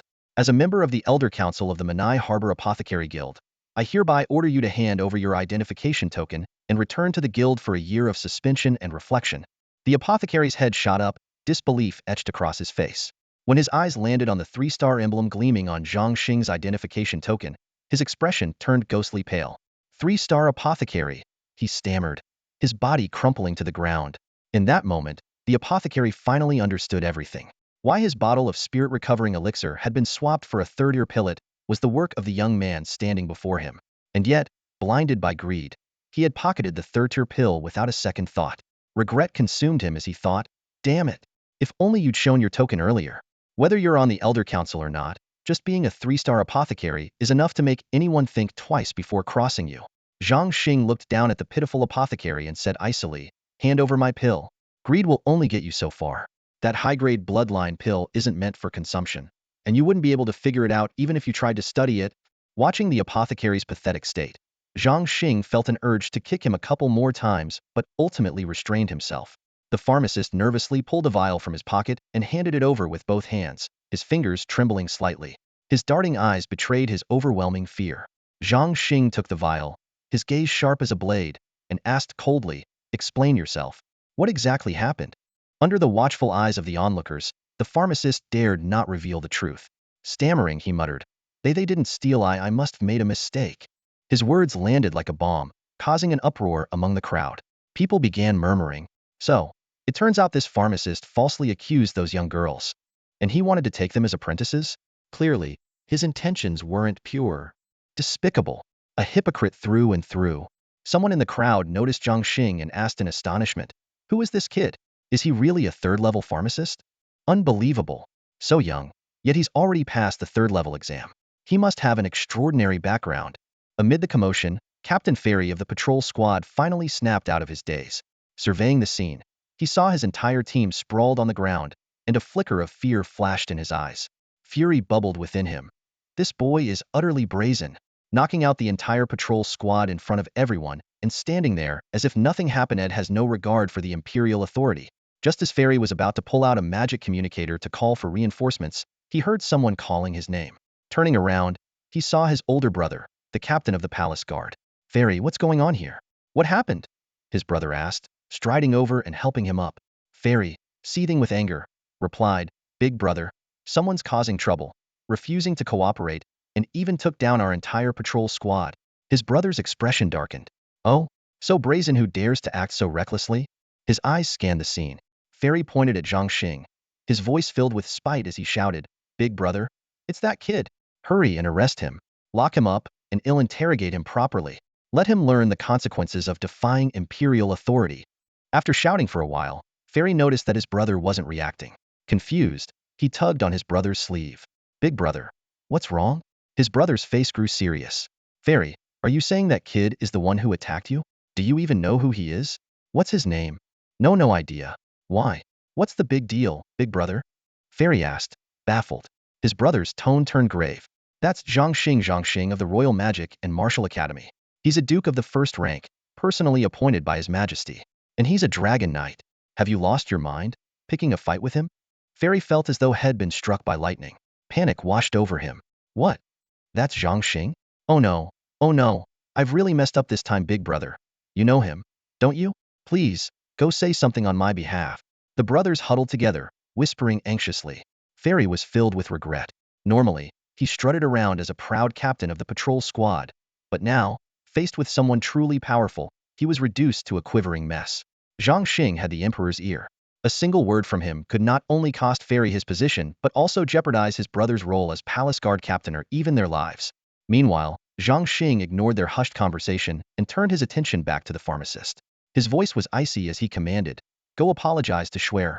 Compensate her for the damage to her reputation, emotional distress." He listed 7 or 8 forms of compensation before pointing to the fallen soldiers and the wrecked tavern. "And all of Physio responsible for it. You'll pay for everything." Hearing this, the pharmacist's face turned ashen, and his lips quivered. Despite his inner despair, he could only lower his head and accept his fate. After all, when under someone else's roof, there's no choice but to bow. The pharmacist fumbled around in his robes for quite a while before finally pulling out a gold coin card. Just as he was about to step forward and apologize, Zhang Xing stopped him. Narrowing his eyes with a hint of dissatisfaction in his tone, Zhang Xing said, "That's it? After everything I just told you? It's only worth 10,000 gold coins." The pharmacist's face was filled with anxiety, and his voice trembled slightly. "Master Zhang Xing, how much should I give then?" Zhang Xing's lips curled into a meaningful smirk. "You decide. An apology needs to be sincere. The more you give, the more it shows your sincerity." Sweat began to bead on the pharmacist's forehead. With trembling hands, he pulled out another 10,000 and cautiously glanced at Zhang Xing. Seeing no change in Zhang Xing's expression, he gritted his teeth and reluctantly produced another 10,000. Zhang Xing's face suddenly darkened, his gaze becoming sharp and penetrating. The pharmacist's heart sank, cursing silently. "What bad luck today trying to extort, only to be extorted myself." Restraining his frustration, he pulled out a single card worth a hefty 100,000. His voice shaking, 200,000, will that do?" Zhang Xing's eyes widened suddenly, and the pharmacist felt a wave of dizziness wash over him. His legs nearly gave way, and he almost collapsed. Internally, he groaned. "All right, you win. Ruthless and cunning, I admit defeat." Clenching his teeth, he reluctantly brought out a second 100,000 gold card. Zhang Xing waved impatiently, his tone icy. "It seems you lack even a shred of sincerity. Forget it, just leave. They'll make sure to stop by your branch later and review the accounts. Let's see how much profit you've raked in for the guild over the years in the imperial capital." With a loud thud, the pharmacist dropped to his knees, his body drenched in cold sweat. As the manager of the guild's branch in the imperial capital, he had indeed amassed a fortune over the years, an amount only he truly knew. Though he believed he had covered his tracks flawlessly, he was well aware of the devastating consequences if an investigation were to be launched. The pharmacist cursed inwardly. Damn it, this isn't a kid at Al's, a sly old fox through and through. He found himself in a predicament. Giving too much would look suspicious, but giving too little might provoke Zhang Xing. After hesitating for a moment, he swiftly produced 300,000 gold cards, his voice trembling. "Master Zhang Xing, this is everything I have. I swear I have no more." As he spoke, he quietly slipped a card into Zhang Xing's hand. Zhang Xing caught a glimpse out of the corner of his eye and was momentarily stunned. 1,000,000 gold card? With a flick of his wrist, the card vanished in an instant. "All right, that'll do. 50,000 for Schwer's family, and 10,000 for the soldiers," Zhang Xing said casually. Hearing that Zhang Xing was finally letting him off the hook, the pharmacist felt a wave of relief wash over him and exhaled deeply. When Schwer received the 50,000 gold card, she was utterly dumbfounded. For a baron's family with an annual income of only 2,000 gold, this unexpected windfall left her momentarily unable to process what had just happened. Thayer and their father were equally stunned, as if they were in a dream. Initially, their plan for this trip was to offer their 2 daughters as maids to a family friend in exchange for a loan of 10,000 gold to keep their household afloat. Never in their wildest dreams did they imagine receiving 50,000 in compensation. The drastic turn of events left them in disbelief. The pharmacist briefly explained the reasons for the compensation: mental anguish, loss of reputation, and so on, leaving Schwer's family dizzy with confusion. They had thought a few hundred or 1,000 gold coins would already be a blessing. Such a massive payout made them wonder if the Empire had passed some new compensation laws. "Hurry, go thank Master Zhang Xing," Schwer's father exclaimed, pulling his 2 daughters along as he prepared to kneel in gratitude. Zhang Xing quickly stopped them and instead asked, "Schwer, was there something you came here for? Tell me, maybe I can help." Schwer's family suddenly felt embarrassed. They had just received 50,000 gold coins out of the blue, and now Master Zhang Xing was even offering to assist further. His generosity overwhelmed them. What shocked them even more was the sight of the patrolling soldiers Zhang Xing had scolded earlier silently slinking away without a word. Clearly, Zhang Xing's influence was not to be underestimated. Feier felt a wave of gratitude. If her younger sister hadn't spoken up for Zhang Xing back then, they wouldn't be experiencing such good fortune now. She cast a thankful glance at Schwer, her heart brimming with hope for the future. All right, Master Zhang. Schwer's father bowed respectfully once again, expressing his gratitude. Our little family business ran into some trouble, but with this 500,000, we'll be able to manage. We wouldn't dare trouble you any further. Schwer and Feier followed suit, offering their heartfelt thanks to Zhang Xing. Zhang Xing waved his hand dismissively and smiled. No need to be so formal. Just call me Zhang Xing. What's with all this master business? I'm still a kid, you know. It feels weird to hear that. With a casual wave of his small hand, he led the father and daughters back to the tavern. As they reached the second floor, Zhang Xing's expression suddenly changed. There, a young nobleman dressed in extravagant attire was waving a fan dangerously close to Xiao Bai's face, almost poking him. Smile? How dare you laugh? The young nobleman roared in anger. Everyone says this green outfit and headscarf look great on me, and yet you mock me?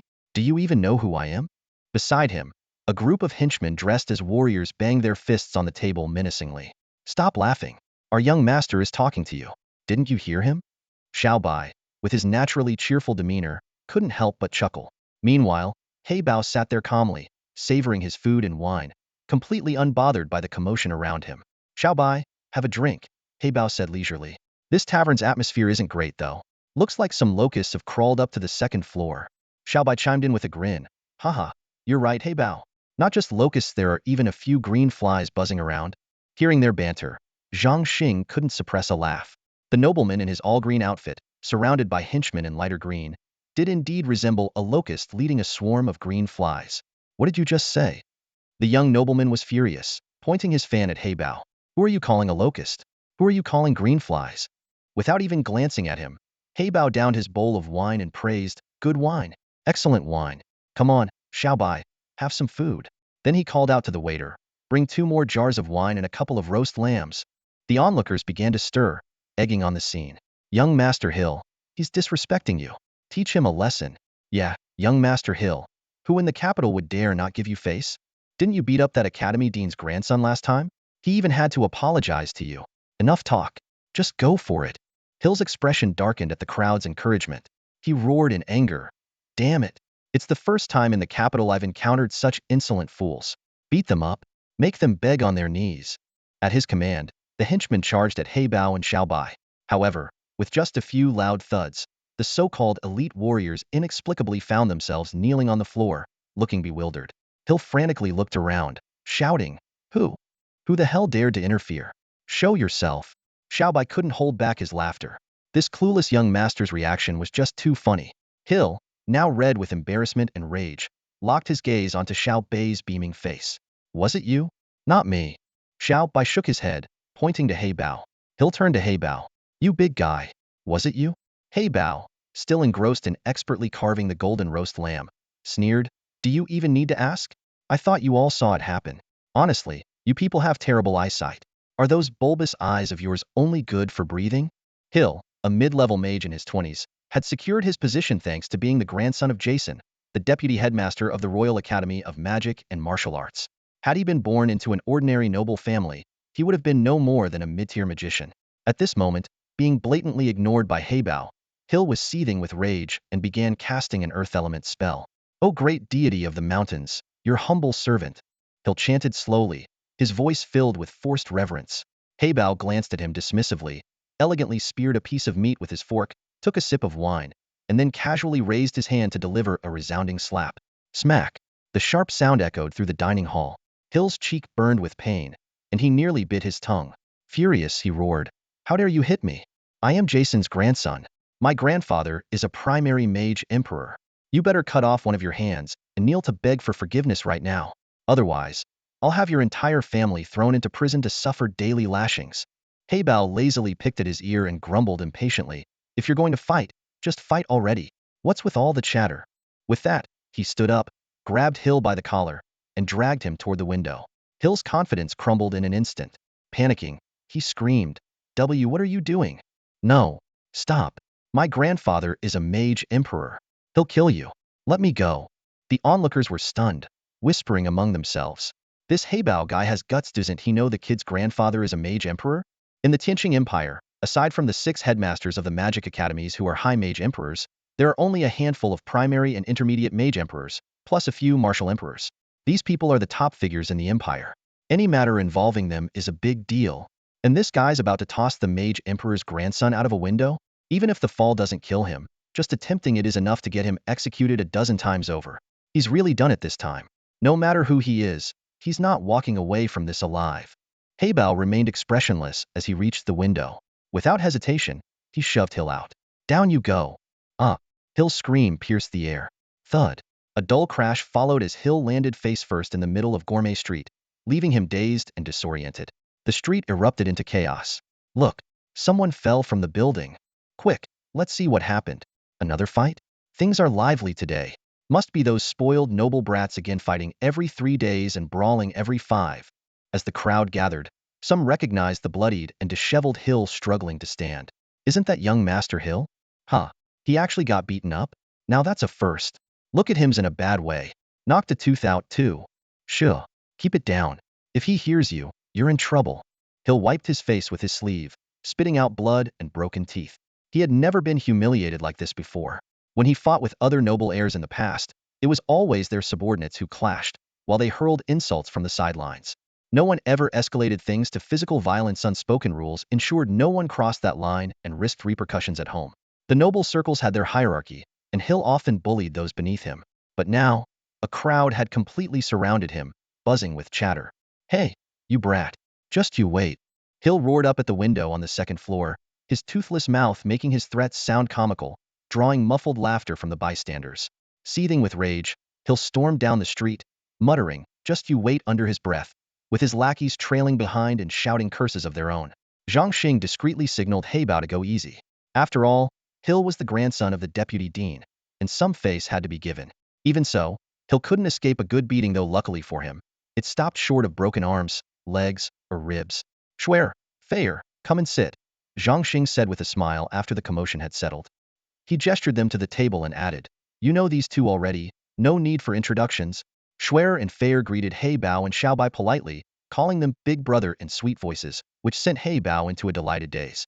Meanwhile, the other diners on the 2nd floor had quietly slipped away, not wanting to get caught up in trouble. Still, curiosity got the better of them, and many lingered nearby, eager to witness what might happen next. About 15 minutes later, a commotion erupted outside the tavern. Zhang Xing smirked. That was quick. Perfect timing, we've just about finished eating. Let's go take a look. As they were about to descend the stairs, Hill's raspy voice bellowed from outside. You brat. Pretty boy. Get your asses down here. Zhang Xing paused, a sly glint in his eye. Heybao, Xiaobai, you two go out first. Keep it quiet if you can, but if you must fight, just don't kill anyone. Schwer, Fair, let's just watch from the doorway. At Zhang Xing's command, Heybao and Xiaobai's eyes lit up with excitement. They strode outside with purpose, where Hill stood flanked by 5 burly warriors in battle gear and 4 black-robed mages, all glaring menacingly at the duo. Hill launched into a tirade, boasting loudly about his strength and recounting exaggerated tales of the miserable fates of those who dared cross him. His arrogant demeanor, coupled with the spray of spit flying from his mouth, left Heybao and Xiaobai momentarily stunned. Finally, Xiaobai couldn't hold back and interrupted. Are you gonna fight or not? If not, I'm going back to sleep. Hill, his flow broken, turned red with anger and barked, get them. The 5 warriors immediately drew their broadswords and charged forward, while the mages began casting spells. The formation was as well coordinated as a small battlefield unit, and against 2 individuals, it should have been an overwhelming advantage. A cruel grin spread across Hill's face as he imagined the 2 young men groveling for mercy. But what happened next left him dumbfounded. Clang, clang, clang. The 5 broadswords struck Heybao and Xiaobai with lightning speed, aiming for their heads, necks, waists, and legs. Yet, after the crisp sound of impact, every single sword shattered into pieces. To Hill's horror, not only were the 2 men completely unharmed, but even their clothing remained perfectly intact without so much as a tear. The 5 warriors froze on the spot. They weren't just ordinary soldiers, but elite high-ranking battle spirits with formidable strength. Yet, even with a combined attack using 80 of their power, they couldn't so much as phase the 2 figures before them. Instead, their weapons shattered. What did this mean? A chill ran down their spines, and cold sweat drenched their backs. It would take at least a mid-level battle king to effortlessly withstand their assault like this. What made the situation even more alarming was that their 4 accompanying mages were equally powerless. One cast a slow spell, another used an ensnare spell, while the other 2 unleashed lightning bolts. Yet all magical elements vanished into thin air the moment they approached the pair. The mages exchanged bewildered glances, struggling to comprehend. Could these 2 possess immunity to magic? Or were they equipped with some kind of powerful anti-magic artifact? As the group hesitated in shock and confusion, the warriors suddenly felt a jarring impact. Their vision went dark, and they were sent flying like severed kites. With heavy thuds, they crashed to the ground, instantly losing consciousness. At that moment, Heybao and Xiao Bai revealed their predatory, wolf-like gazes as they slowly advanced toward Hill. Panicking, Hill shouted, "Quick! Use magic on them! Don't come any closer!" Before he could finish, a massive fist stopped just a hair's breadth from his nose. Simultaneously, a flash of white light streaked past him, heading toward his rear. A series of dull thuds followed, and then silence. Hill stood frozen, too terrified to even breathe, as cold sweat poured down his face. Without turning around, he knew the 4 junior mages had likely met the same fate as the warriors. Heybao sneered, "Hey, the people you brought are pretty useless. Got anyone tougher at home? If not, why don't you call your grandpa?" This remark landed like a bomb, plunging the scene into an eerie silence. Everyone present knew that Hill's grandfather was none other than the vice dean of the Academia bona fide Junior Magic Emperor. Was this young man truly provoking a magic emperor, or was he deliberately humiliating a prestigious magical family? Hill instantly deflated, realizing that calling his grandfather for help would only bring disgrace. Having the vice dean personally step in to settle a fight for his grandson? If word got out, not only would the academy's reputation suffer, but his grandfather's dignity would be in tatters. It was fine to use his grandfather's name to intimidate others on ordinary days, but for a trivial matter like this, he didn't dare bother him. However, an idea struck Hill. There were other options. In a capital city this vast, he could surely hire a couple of battle kings from the mercenary guild with enough money. With that thought, he began retreating cautiously and said, "Don't make a move. Let me go find someone, and we'll fight again." Heybao was about to agree when Zhang Xing's voice sounded in his mind. "Stop wasting time with him. Finish this and let's go. We don't have all day to mess around with these spoiled brats." "Got it, boss. Watch me teach him a lesson," Heybao responded. Hill, seeing that the towering figure hadn't attacked immediately, thought he might genuinely have a chance to call for reinforcements. Just as he turned to flee, a resounding thud echoed as a heavy fist landed squarely on his left eye socket. This pampered mage, unused to any real physical hardship, crumpled to the ground instantly. "Ow. Why do you hit me? You said you wouldn't." "You're not keeping your word," Hill wailed. "Keeping my word? I never agreed to anything," Heybao retorted disdainfully. He grabbed Hill, delivered a flurry of slaps across his face, and then casually tossed him to the ground before walking away. The onlookers stared at the now swollen, pig-faced Hill in horror. Something strange was definitely happening on this street today. 2 people had been beaten into unrecognizable states back-to-back.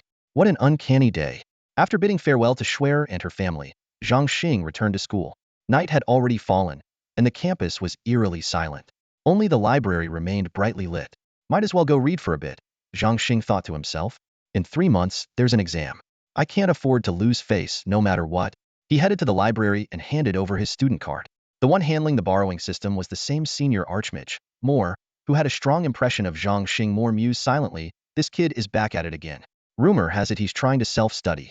If he doesn't make it into the top 10 at the end of the semester, he'll have to return to his original academy. What arrogance! Magic knowledge can't simply be self-taught." Clearing his throat, Moore sternly warned, "Zhang Xing, you must remain quiet while reading and not disturb others. Any violation will result in immediate removal and the cancellation of your borrowing privileges." Without even turning his head, Zhang Xing grabbed his borrowing card and walked off. What nonsense rules, he thought disdainfully. Why am I always the one being singled out? I'll read however I want. He quickly gathered a stack of over 10 books and headed to the most secluded corner of the library, the staircase leading to the second floor. Starting with intermediate-level magic courses, he dove into the books with intense focus. Moore's face darkened with anger at being ignored. Just as the other instructors said, "He's defiant and unruly," Moore thought, clenching his teeth. "Fine, I'll keep an eye on him tonight.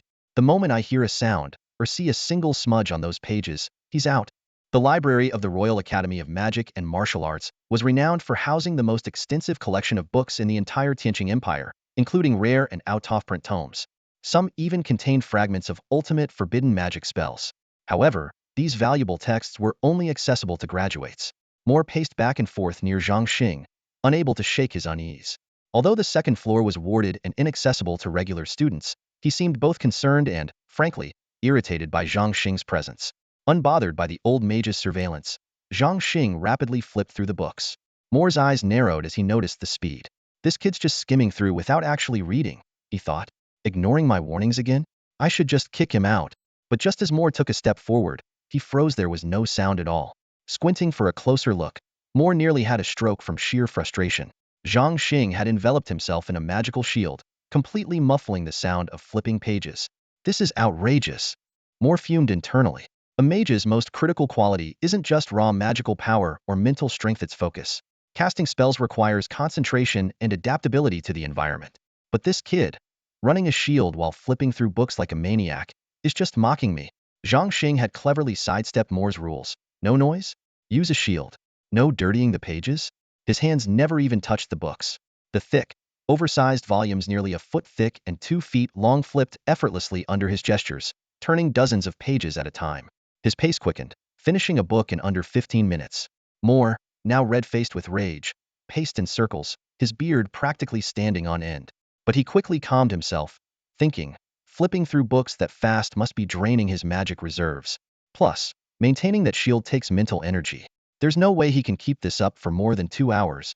The following hours were pure torment for Moore. He watched helplessly as Zhang Xing tore through book after book, the boy's small figure showing no signs of fatigue. Instead, he looked even more energized as time went on. You little brat, Moore muttered under his breath, seething. You're doing this on purpose, aren't you? Can't even take a bit of advice without acting out, huh? 2 hours passed in the blink of an eye as Zhang Xing eagerly absorbed every bit of the intermediate mage course material. Carefully, he dismantled the protective barrier around him and returned the hefty magical tome to its place on the shelf. Around him, other students in the library began to rise, handing back their borrowing cards before leaving in an orderly fashion. Moore stood to the side, his gaze complicated as he watched Zhang Xing's departing figure. This young boy had managed to focus entirely on his studies for a full 2 hours, emerging without a hint of exhaustion. Moore couldn't help but recall his own experience as a 7-year-old novice mage, and the comparison left him feeling inadequate. He thought to himself, if someone were to properly guide Zhang Xing, this child could one day become the pride of the empire. But the reality was far less optimistic. Zhang Xing was fundamentally at odds with the aristocracy, one might even say in opposition to them. Under such circumstances, who would be willing to nurture his potential? Moore was perplexed by Emperor Keith's actions, sending Zhang Xing to the Academy of Magic and Martial Arts, then neglecting him entirely. The Emperor neither intervened when the nobles suppressed Zhang Xing, nor allowed him to be expelled outright. Instead, he gave Zhang Xing a mere 3 months. What could anyone possibly achieve in 3 months? Especially when not a single mentor was willing to lend him a hand. As one of the staunch old guard within the aristocracy, Moore was naturally disinclined to offer any assistance. To them, Zhang Xing was nothing more than a dragon-taming broody, uncultured, unrefined, and lacking in character. Despite receiving recognition from the Emperor, his humble origins as a commoner rendered him unworthy in their eyes. As night fell, Zhang Xing quietly entered Dragon Island. Moving with care, he took a quick survey and saw that Heybao and Xiaobai were deep in meditation, while Jinbao was already fast asleep. Not wanting to disturb them, he slipped into the castle, sat cross-legged, and began to rest. For the next 3 days, Zhang Xing spent all his time in the library. He devoured advanced mage courses, beginner magister courses, and intermediate magister courses, eventually even tackling advanced magister materials. Moore, however, had grown indifferent to Zhang Xing's behavior. Read whatever you like, he thought dismissively. In 3 months, you'll still amount to nothing. On the 5th day, Zhang Xing was conspicuously absent from the library. Moore's disdain for him deepened. He sneered inwardly. Humph, just a fleeting enthusiasm. I thought you might actually persist. And yet, here we are quitting after just a few days. Typical impatient child. But for Zhang Xing, this day was anything but ordinary. Heybao and Xiaobai were finally on the verge of a long-awaited breakthrough.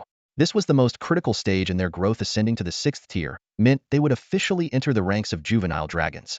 Their power would multiply exponentially, potentially rivaling the 6 great mage emperors and 6 great martial emperors of the Heavenly Star Empire. While they were still no match for the 6th tier golden dragons in the trial grounds, their combat endurance had increased significantly.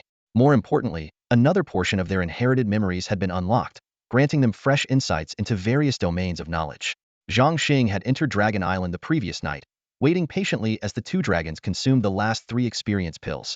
With 2 earth-shaking roars, the entire island trembled. In the sky above, a black and a white dragon, each measuring over 26 meters in length, soared into the air. They flew freely, their roars echoing continuously. At that moment, Heybao and Xiaobai had successfully ascended to the 6th tier, attaining immense power. The 2 juvenile dragons hovered in the air, facing each other, the atmosphere charged with tension. They were eager to fight, both to release their energy and to satisfy an instinctual urge. They were friends, brothers, rivals, and teachers to one another. The sky became a blur of black and white as a deafening boom shattered the air. Bang! The 2 dragons clashed with full force for the first time, holding nothing back. Boom! Xiaobai was sent flying by a swipe of Heibao's claw, but it quickly regained its balance and retaliated with a fierce tail strike. The battle raged from the skies to the ground and back to the heavens, their fierce combat a spectacle of raw power and adrenaline. Watching from the sidelines, Zhang Xing felt his blood boil with excitement.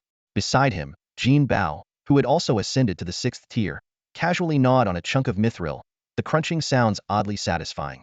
It seemed thoroughly entertained by the epic showdown between the 2 dragons. Zhang Xing gazed into the distance, where an intense battle raged on. The figures of Heybao and Xiaobai intertwined against the night sky. He knew this clash between dragons would likely last until dawn. Pulling his thoughts back, Zhang Xing checked his attribute panel. His excitement was evident. This was the second great surprise of the day. His dragon companions had grown into their adolescent stage, bringing unexpected benefits to him as their master.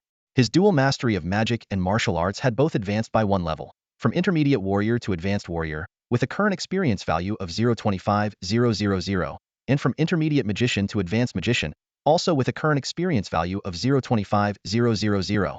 The rest of his attributes remained unchanged. Heybao and Xiaobai's experience values were both at 0.25,000, with combat power reaching 9,900 and 9,600, respectively. Jin Bao's experience value was also 0.25,000, with combat power at 5,000 and an impressive defense stat of 12,000. The bloodline purity of all 3 dragons was at a remarkable 99,100. Zhang Xing thought to himself that it wouldn't be long before he could defeat that 6th-tier golden dragon in the trial grounds. Next came the third great surprise of the day, a chance to draw a dragon egg. For Zhang Xing, the 3 greatest joys in life weren't promotions, wealth, or losing a spouse, but leveling up, making money, and drawing dragon eggs. Holding his breath, he pressed the draw button, his eyes fixed on the rapidly spinning marker. A few seconds later, with a crisp ding, his smile froze on his face. Didn't win. Just then, the system emitted another ding, and a side quest was unlocked. Lead the 3 young dragons to visit an elder dragon still living on this continent, humbly seek their guidance on dragon combat techniques, and listen to their stories of the past. Zhang Xing was momentarily dumbfounded. He thought to himself, the sacred dragon continent is vast. Where am I supposed to find an elder dragon? There isn't even a hint. What am I supposed to do? The only consolation was that the quest had no time limit. He sighed and reassured himself, it'll take my time. After all, I was planning to explore this world eventually. Tianqing Empire is just a small waypoint. Moving on, Zhang Xing began expanding the lairs for Heybao and Xiaobai. Their current lairs could no longer accommodate their growing bodies. He quickly made a decision. Upgrade the castle to level 2, costing 1 million gold coins. Build a level 3 black dragon lair, costing 100,000 gold coins. Build a level 3 white dragon lair, costing 100,000 gold coins. Build a level 3 gem dragon lair, costing 100,000 gold coins. The system chimed repeatedly, confirming the completion of each construction task. Next, Zhang Xing upgraded the trial grounds and began crafting 2nd-tier bloodline pills. Gold coins flowed out like water, but this amount of money was insignificant to Zhang Xing now. After all, he had already sold mithril ingots worth over 1 billion gold coins and was starting to run out of ways to spend it. Besides, with Jin Bao the treasure detector by his side, there was nothing to worry about. Now at the 6th tier, Jin Bao's ability to locate treasures had multiplied several times. Zhang Xing was more concerned about how to spend his wealth than accumulating it. He couldn't help but recall his previous life on Earth, where he had struggled to make ends meet with a monthly salary of 5,000 yuan. If he could return to Earth with his current fortune, anyone daring to flaunt their wealth in front of him would be met with a casual toss of 1 billion gold coins, leaving them utterly speechless. Shaking his head to dismiss these whimsical thoughts, Zhang Xing opened the herbalism section and began studying 2nd-tier herbalism. The field was divided into 4 tiers, each with 3 levels: beginner, intermediate, and advanced. After mastering the 2nd tier, he identified more than a dozen herbs required for crafting 2nd-tier bloodline pills and immediately started refining them. According to the Apothecary Guild's classification of pills levels 112, second-tier bloodline pills fell under the domain of a 4th-level alchemist. This meant that Zhang Xing's current alchemy skills were already on par with the highest level in the Tianqing Empire, rivaling the guildmaster of the Apothecary Guild. However, Zhang Xing wasn't satisfied. Out of 12 levels, being at level 4 still felt too low to him, barely worth mentioning. It was like being a village doctor who might not even qualify to practice medicine outside their hometown. After more than 2 hours, Zhang Xing maxed out his second-tier herbalism skills, equivalent to a 6th-level alchemist. He successfully refined over 300 second-tier bloodline pills, more than enough for his 3 dragons to complete their next level. With everything accomplished, Zhang Xing sat down, closed his eyes, and began meditating to consolidate the power gained from his recent upgrades. After a fierce battle that lasted all night, the 2 dragons finally settled down at dawn. Exhausted, they dragged their weary bodies back to their newly upgraded lairs and fell into a deep sleep. Meanwhile, Zhang Xing hurriedly finished his breakfast and once again stepped through the doors of the library. Initially, he hadn't planned to come, but then he reconsidered why not take this opportunity to complete all the Archmage courses? That way, he could free up over 2 months for travel and exploration. Upon returning, he could go straight into the exams, followed by a relaxing holiday. If all went well, he might even qualify to take the graduation exam and obtain his diploma. With that, he wouldn't only avoid wasting time but could confidently claim to be an educated man when handling matters in the future. Time flew by, and 4 days passed in the blink of an eye. Zhang Xing completed all the Archmage courses at an astonishing speed. That very evening, he quietly left the campus alone, embarking on a 2-month journey of self-discovery and adventure. His first destination was the swamplands. The memory of being trapped in the undead army by a necromancer last time still sent chills down his spine. This time, he was determined to make that necromancer pay if their paths crossed again. But there was also a secret thought lingering in his mind. Could there really be dragons in the swamplands? If the necromancer could summon a bone dragon, didn't that imply the existence of real dragons that had perished there? Zhang Xing didn't plan to venture too far on this trip. Besides the swamplands, he intended to visit the magical beast forest and finally make a stop at Thousand Snow Peak to catch up with the giant ape. Familiar with the terrain, Zhang Xing arrived at the outskirts of the swamp without hesitation and headed straight into the dark depths. He reasoned that the necromancer wouldn't be foolish enough to remain in the same place and had likely relocated to a new hiding spot. Sure enough, when he reached his previous destination, all that remained was a blackened patch of land roughly the size of a soccer field. There was no trace of the necromancer. Jinbao, come and check this out.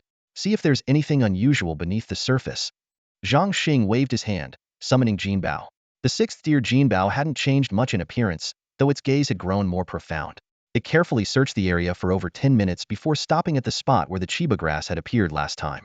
Boss, there's an energy fluctuation beneath here, likely a magic array. Jinbao reported. Dig it up. Let's see what's down there.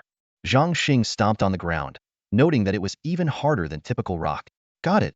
Jinbao responded cheerfully. Its arms transformed into massive dragon claws, and with a few swift movements, it dug a wide tunnel that extended rapidly into the depths. Half an hour later, Jinbao had excavated a passage 500 meters deep, reaching the outer edge of an underground magic array. Before them was a glowing barrier about 3 meters wide. Zhang Xing casually tossed a magic arrow at it, but as soon as the arrow touched the barrier, it dissolved instantly, like a drop of water merging into the ocean. Jinbao, can't your eyes see through and find the flaws in any array? Can this one be broken? Zhang Xing asked. Boss, let me give it a try. This is a new talent I've just unlocked, so I haven't tested it yet. Jinbao replied. Its eyes shifted from a kaleidoscope of colors to an empty void-like state, gradually revealing the full structure of the magic array. Boss, it's a hemispherical energy shield. I can't see what's inside, but I found a weak point in the array we can get in, Jinbao explained while digging toward the left. A few minutes later, they arrived at a spot that looked no different from the rest of the barrier's edge. Boss, this is it. Let's go in, Jinbao said, raising one of its massive claws and slamming it down on the barrier. Crack. The barrier vanished instantly, and the magic array ceased to function. Wow, that actually worked. Zhang Xing exclaimed in amazement. Breaking the array with a single strike, Jinbao, your talent is incredible. On second thought, it made perfect sense to him. After all, how could a treasure-hunting dragon not understand magic arrays? Otherwise, its talent would be useless unless it would see treasures, but never be able to retrieve them. What would be the point of that? As the man and the dragon stepped inside, Zhang Xing was utterly stunned. Before him lay an enormous underground tomb, so vast it was 2 to 3 times larger than the dark land above. From the entrance, looking down, a weathered golden stone stele stood solemnly at the forefront of the tomb. The surface of the steel appeared both corroded and battered, as if tainted by a black, viscous substance, rendering any inscriptions invisible. Behind the steel, a colossal dome-shaped structure sat silently in the depths of the earth. The once radiant golden building had lost its former brilliance, now shrouded in thick layers of black sludge. Only a small patch of gold remained at the very top. The entire space was suffused with an oppressive atmosphere of deathly stillness. Jinbao had unknowingly fallen to his knees, tears streaming down his face. Adhering to the Dragon Clan's ceremonial rites, he began a slow descent down the stone steps, kneeling every 3 steps and bowing every 5. At the same time, an inexplicable sorrow surged within Zhang Xing, as if his entire being was overwhelmed by grief. Large teardrops fell uncontrollably to the ground, producing crisp sounds upon impact. Fighting back the sadness, Zhang Xing solemnly approached the steel step by step. He reached out to wipe away the black, greasy marks on the surface, only to discover they had fused with the stone and could not be removed. Left with no other option, he performed 3 deep bows, in accordance with Earth's traditions for honoring the deceased. Black Bao, Xiaobai, come out, Zhang Xing softly called, summoning the other 2 dragons before stepping aside. As soon as the 2 dragons appeared, they too dropped to their knees, weeping uncontrollably. The sorrowful aura within the tomb grew even heavier, and the black, oily deathly energy seemed to thicken further. Suddenly, a deafening roar echoed, shaking the entire tomb. The small patch of golden material at the top of the structure burst into radiant light. Moments later, a massive, ethereal silhouette emerged in the air above. It was a golden dragon, over 30 meters in length. Zhang Xing stared in awe at the scene before him. The golden dragon's projection, though imposing, had clearly lost its former majesty and appeared so frail it seemed it might dissipate at any moment. From its profoundly deep and ancient eyes, Zhang Xing could tell this was an extraordinarily old dragon, perhaps over 1,000 years old, though its exact age was uncertain. One thing, however, was clear. The dragon was clinging to its last breath. When that final breath was gone, it would rest in eternal slumber. Little ones, your arrival is the greatest surprise of my life. A voice, aged yet filled with joy, echoed from the air as the golden dragon spoke. Greetings, Elder Golden Dragon. The 3 dragons chorused, bowing their heads in unison. Ah, very good, very good, the old dragon said, his voice brimming with relief. The Dragon Clan has successors. This is more than I could have hoped for. I thought I'd never see my kin again in this lifetime, and yet, at the moment of my death, I meet not 1 but 3 of you. Gratifying, truly gratifying. The old dragon turned his gaze to Zhang Xing, his eyes filled with gratitude. Young human friend, thank you for nurturing these children of my clan. I am deeply thankful. Zhang Xing quickly responded, Elder, there's no need to thank me. We've simply formed an equal bond. The friendship we share as brothers far outweighs any master-servant relationship. Rest assured, we'll continue to grow and improve together. The old dragon nodded, his gaze sweeping across the tomb. I know you have many questions, so let me explain briefly, he said, his voice growing solemn. The events I speak of occurred 1,000 years ago. I've been trapped here for 800 years, 200 of which were spent fighting the Dark Legion. That army was filled with countless undead soldiers, puppets, and even dragons that had been corrupted. The battles were unimaginably brutal. In a few succinct sentences, the old dragon recounted the harrowing war that had raged for a millennium. Every word carried the weight of his anguish and weariness, as if transporting those present into the heart of that era of bloodshed and fire. The old dragon continued his tale, his voice calm and steady as everyone held their breath, knowing this would be their last chance to hear the stories of this venerable elder. He recounted in detail the history of this place. This was the very site where, 1,000 years ago, a necromancer had laid down a great dark spell. As the first general of the Golden Dragon clan, the old dragon had been ambushed and tragically trapped here. At that time, the old dragon said, his voice carrying a trace of the resoluteness he had felt back then, I thought I would rather self-destruct than become a puppet of the necromancer. But strangely, ever since I was imprisoned here, I have never seen him again. Zhang Xing picked up the conversation. Elder, we've heard some stories. It's said that a holy dragon knight appeared, defeated the necromancer, and dispersed the dark army. The old dragon fell silent for a moment, then turned his gaze to the 3 young dragons. You 3 little ones, he said, his voice now gentler yet solemn. My time is running out, and I can no longer teach you all that I've learned. But I have a few pieces of advice that I hope you'll remember. The 3 young dragons immediately perked up their ears, listening intently. First, take on the responsibility of protecting humanity. We share a bond with humans that is deeper than family. The old dragon's eyes glimmered with steadfast determination. Second, continuously train and strengthen yourselves. Always remain vigilant against the return of the Dark Army, Third, seek out more of our kind and find a suitable land for us to thrive. Ensure our lineage endures, and do not let the dragon race vanish from this world. Fourth, the old dragon's form began to fade as he struggled to say more, but time would allow no further words.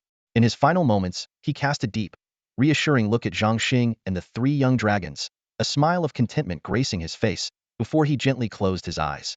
As the old dragon's figure dissolved, the dark spell outside also lost its power. The entire underground realm began to tremble violently, as if the earth itself mourned the passing of this great dragon warrior. Zhang Xing and Jin Bao stood atop Heybao's broad back, bowing deeply toward the massive collapsing pit before them to pay their respects. Heybao and Xiaobai circled above the pit, their mournful cries piercing the sky, their sorrow raw and unrestrained.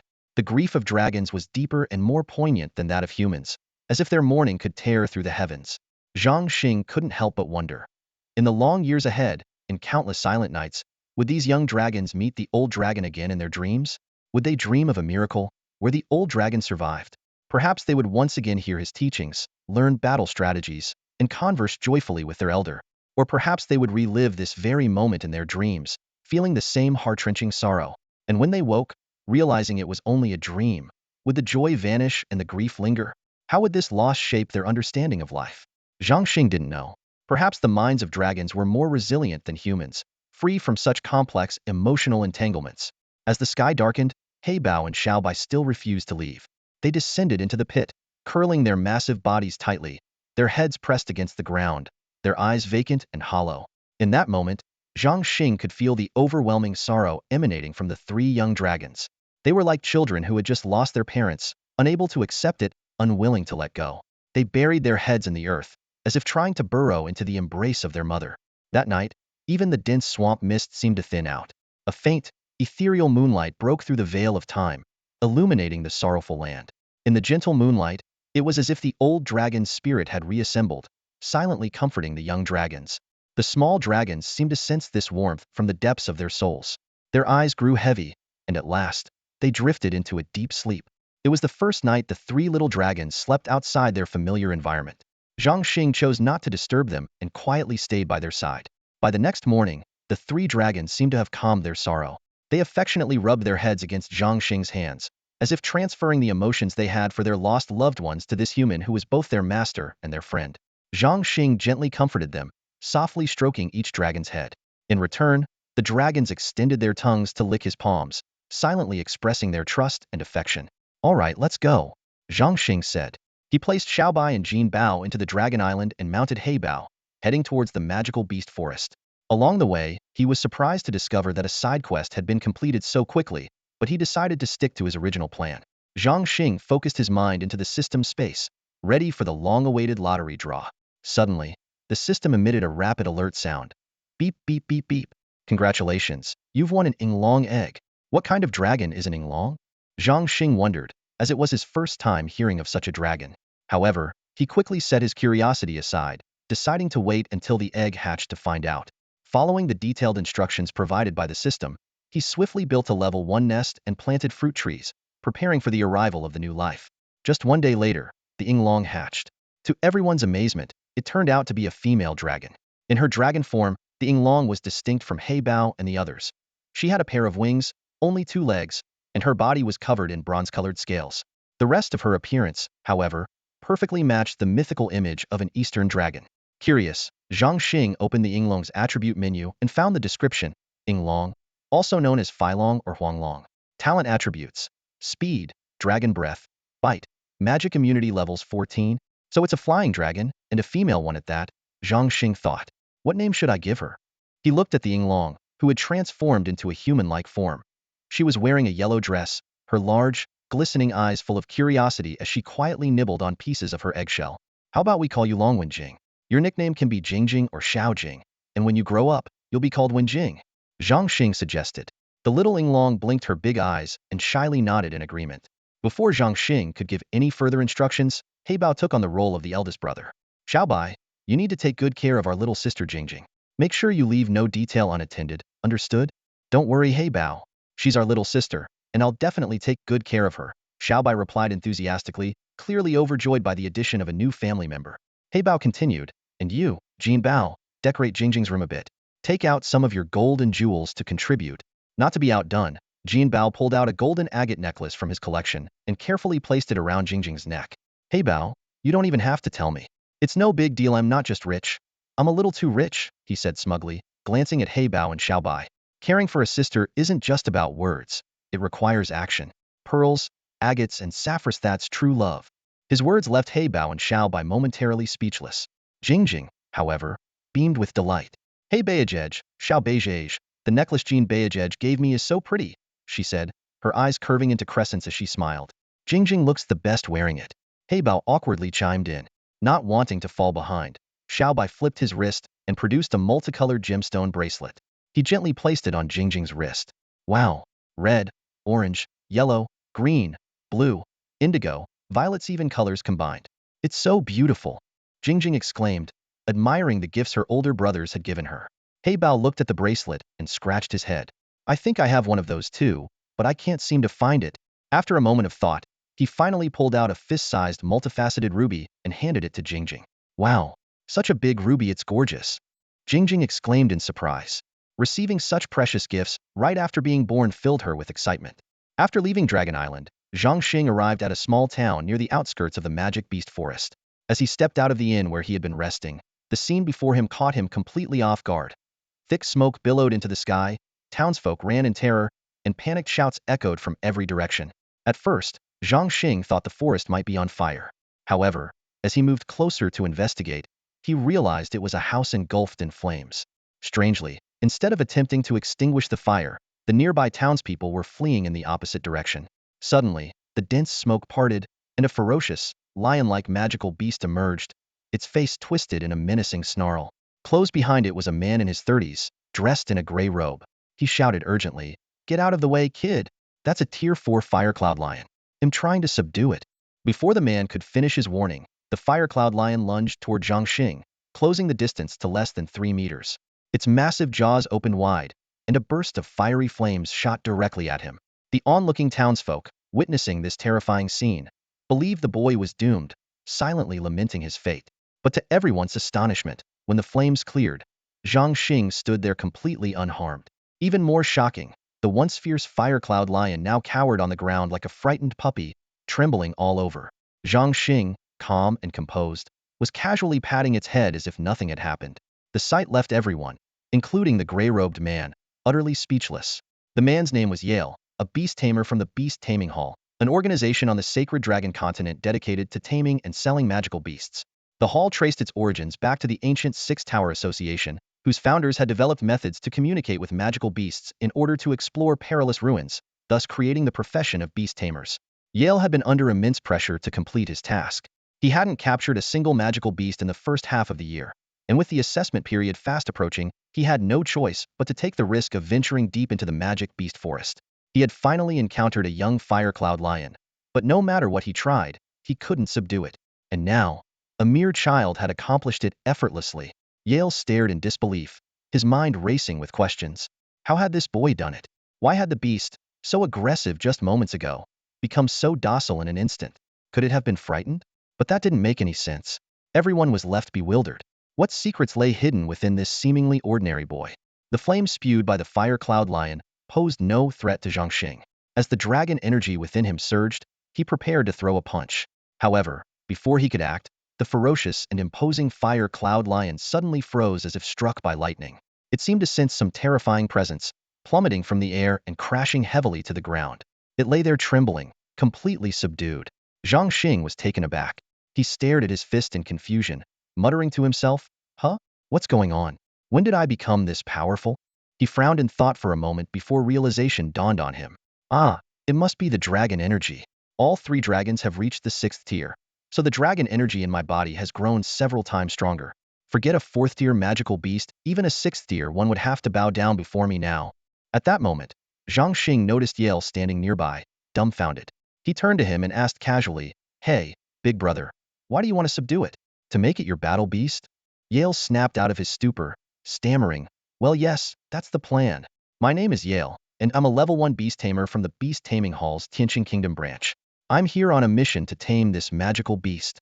He scratched his head awkwardly, puzzled by why he felt so nervous in front of a kid. Zhang Xing pondered for a moment, then decided to lend a hand. He turned to the Fire Cloud Lion and spoke in a calm yet commanding tone. Fire Cloud Lion, from now on, you will follow Big Brother Yale. He will treat you well, do you understand? The Fire Cloud Lion seemed to comprehend Zhang Xing's words. It let out a low whimper, then carefully stood up. With shaky steps, it approached Yale and lowered its front paws to the ground in a gesture of submission. Yale was utterly stunned, staring in disbelief at the scene before him. It submitted just like that? I've been chasing it for over 10 days. If it wasn't setting me on fire, it was clawing at me. And now this kid settles it with a single sentence? Seriously? How is this even possible? He shouted internally, don't forget, this is a 4th-tier magical beast. Only a level 3 beast tamer from the Beast Taming Hall could normally tame something like this. Yale recalled the risks he'd taken to pursue this mission. Taming the Fire Cloud Lion would fulfill his yearly quota. Not only was the Fire Cloud Lion twice as fast as ordinary flying mounts like griffins, but it also boasted formidable combat capabilities. Many mercenaries from guilds coveted such a beast not just because of its rarity, but also because it was a powerful ally in battle and a reliable means of escape. On top of that, riding a Fire Cloud Lion was a status symbol. Anyone who saw it couldn't help but feel envious. Although the lion wouldn't belong to him personally since the mission was for the Beast Taming Hall, successfully taming it would earn him recognition from the elders. Suppressing his excitement, Yale politely asked, "May I know your name, young brother?" "Big Brother Yale, just call me Zhang Xing." Zhang Xing replied cheerfully. Yale nodded repeatedly, gratitude written all over his face. "Zhang Xing, my young friend, thank you so much. I don't have anything valuable to offer as thanks, but how about this? Let me treat you to a meal at the Beast Taming Hall. We keep some incredibly delicious fat rabbits. They're the kind you can't find in any city or town. They're exclusive to us." He extended a warm invitation, looking at Zhang Xing expectantly. Of course, Yale also had another concern in mind. He was worried the Fire Cloud Lion might escape on the way back. With his current level of taming skills, he knew he couldn't fully control such a wild and powerful beast yet. Zhang Xing considered the offer for a moment before nodding. All right, he'll come and see what the Beast Taming Hall is like. Although he had heard of the beast tamer profession before, this was his first time meeting one in person, and he was curious to see their living and working environment. The 4th-tier Fire Cloud Lion stretched over 6 meters in length. Aside from its lion-like face, the rest of its body resembled that of a mighty eagle. Zhang Xing and Yale rode atop this majestic magical beast, soaring through the skies for most of the day. Finally, under Yale's guidance, they passed through winding mountain paths and arrived at the concealed entrance of a secluded valley. Zhang Xing asked curiously, "Why not just fly straight in? Walking from here will take more than half an hour, won't it?" Yale, with an apologetic expression, explained, "That's the rule of the Beast Taming Hall. No matter who visits, they must land outside the valley and enter on foot. Our designated landing points are all outside as well, so—" Zhang Xing interrupted him with a smile. "It's fine. Every guild has its own rules, and I understand. There's no need to feel bad about it, Brother Yale." With that, he stepped forward and continued walking. Suddenly, a sharp voice shattered the silence. "Stop right there." The two turned toward the sound and saw a group of people approaching from the hillside to their left. Leading them was a young man with an imposing presence, already at the level of an advanced warrior, followed by several junior warriors. Yale snorted coldly, his expression showing disdain. Young Master Norris is here to catch magical beasts again?" Although Norris wasn't a member of the Beast Taming Hall, his uncle was a Tier 3 beast tamer elder within the hall. Over the years, Norris had learned quite a bit about beast taming from his uncle and was eager to pass the apprentice taming exam. However, he had repeatedly failed. Meanwhile, Yale, though performing poorly within the hall and often hovering near the bottom of annual assessments, sometimes even facing the risk of demotion, had become a frequent target of Norris's ridicule. Norris's eyes lit up as he circled the Fire Cloud Lion, clicking his tongue in admiration. "Yale, this Fire Cloud Lion of yours is impressive." Yale's tone carried a hint of pride. "What does that have to do with you? Step aside. I need to turn in my mission." But Norris pressed on. "Yale, how about we strike a deal? Transfer this Fire Cloud Lion to me, and I'll give you gold coins and even guarantee to help you complete the task of taming 3 magical beasts within 2 months. Yale shook his head vigorously, as if it were a drum. "Are you kidding me? This is a wild magical beast, not yet tamed. It seems obedient now only because Zhang Xing is here.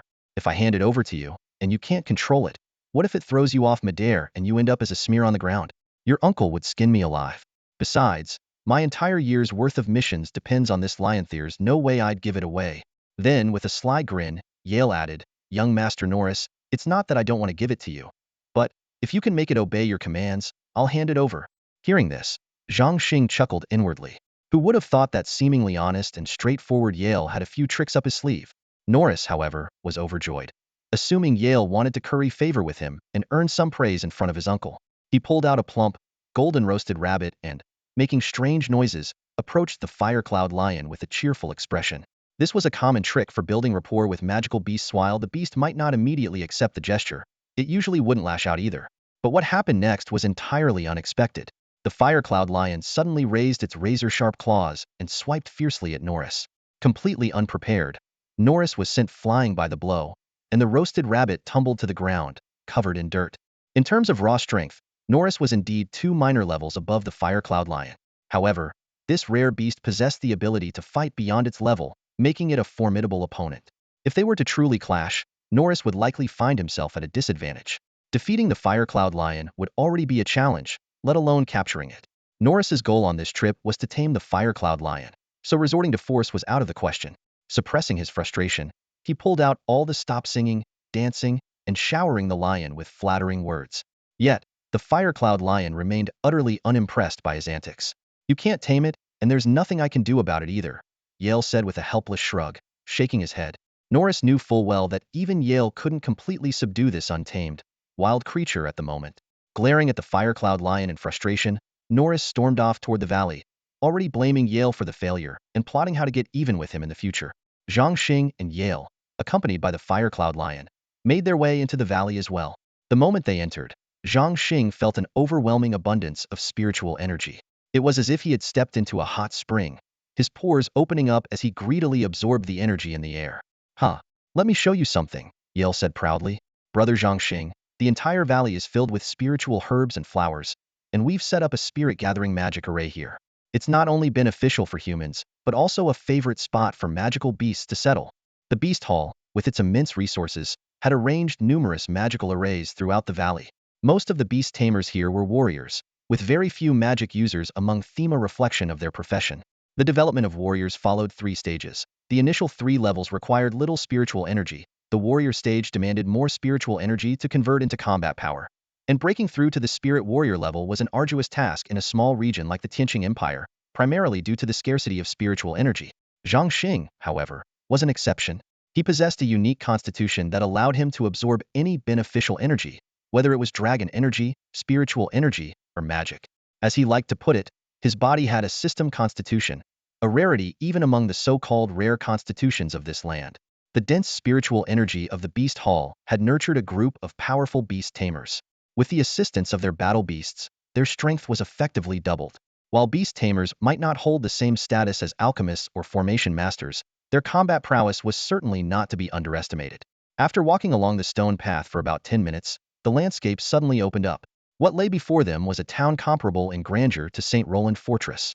The buildings were arranged harmoniously, and the streets buzzed with activity.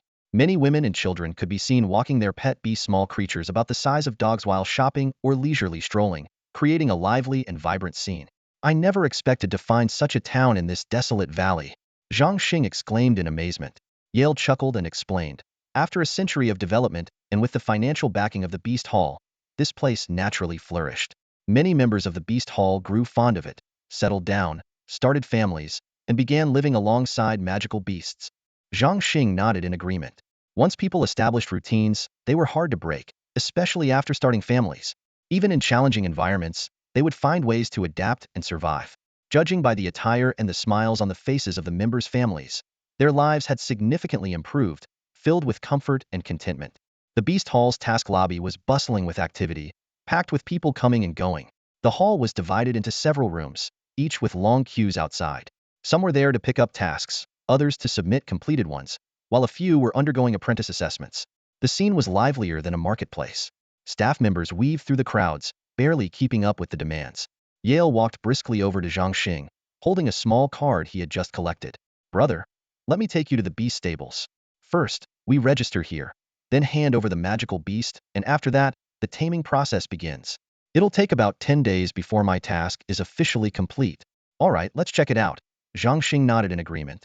At the stables, Zhang Xing noticed a line of people standing in front of magical crystal spheres, each accompanied by a magical beast. "They're taking the level 1 beast tamer test," Yale explained. "After training a magical beast, apprentices must test their compatibility with it.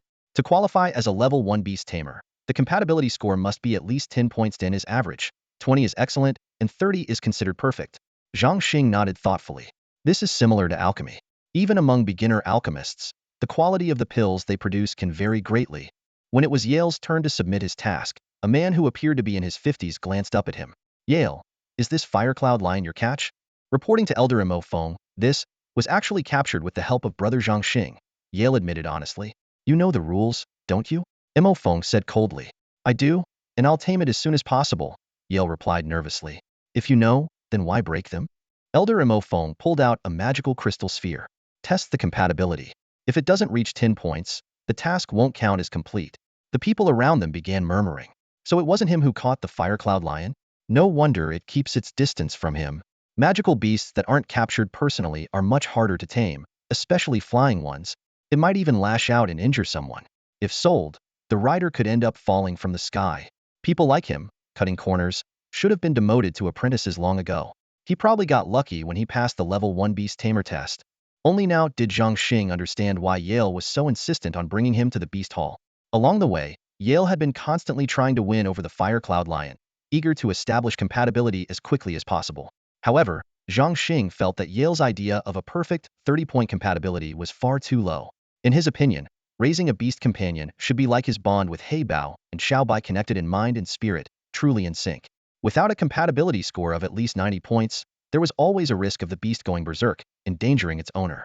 Of course, beasts bound by a contract were a different matter altogether. The magical beasts sold at the beast hall were more like cars on Earth. Pick one, pay for it, and take it home. But a beast tamer was responsible for the magical beasts they personally tamed. Seeing the reassuring look in Zhang Xing's eyes, Yale felt slightly calmer. Elder Mo Feng took a drop of blood from both Yale and the Firecloud lion, dripping them onto the magical crystal sphere. The scale on the sphere began to rise slowly. Yale stood in front of the magic orb, beads of sweat forming on his forehead, his nervousness palpable. The crowd around him murmured in hushed tones, their eyes gleaming with schadenfreude. Look at Yale, he's sweating like crazy, someone whispered mockingly. With a beast companion someone else caught for him, the compatibility score will be at most 5 or 6. He's in for it this time. Serves him right, another chimed in. He's always so stubborn and bad-tempered. Now he's getting what he deserves. But just as the crowd's laughter grew louder, the magic orb suddenly emitted a crisp crack. All eyes instantly turned to the scale on the orb. 10 points? A wave of gasps rippled through the crowd. How is this possible? Hadn't Yale said the Firecloud lion was freshly caught? How could the compatibility score be so high? What shocked everyone even more was that the scale kept climbing. 11, 12, 13. It didn't stop until it reached 20. Elder Mo Feng abruptly rose from his seat, his eyes wide as he stared at the orb, as if he had just witnessed something beyond belief. As a seasoned beast tamer, he knew exactly what such a number signified. This is impossible, Mo Feng exclaimed, his voice trembling. Even if Yale had caught it himself, there's no way the compatibility could reach 20 overnight. Let alone when he didn't catch it himself. The people who had been mocking Yale moments ago fell silent, their faces frozen in disbelief as they exchanged stunned glances. Yale himself looked utterly bewildered. He replayed the events from the day before in the magical beast forest and the Firecloud lion's dismissive attitude toward him that very morning. No matter how hard he tried, he couldn't connect this unprecedented compatibility score to himself. Elder Mo Feng took a deep breath, trying to calm himself. Turning to Yale, he forced a kind smile, though his voice carried a hint of urgency.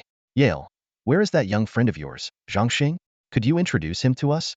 Scratching his head, Yale turned around and pointed behind him. This is Zhang Xing, he's the one who helped me catch the Firecloud lion.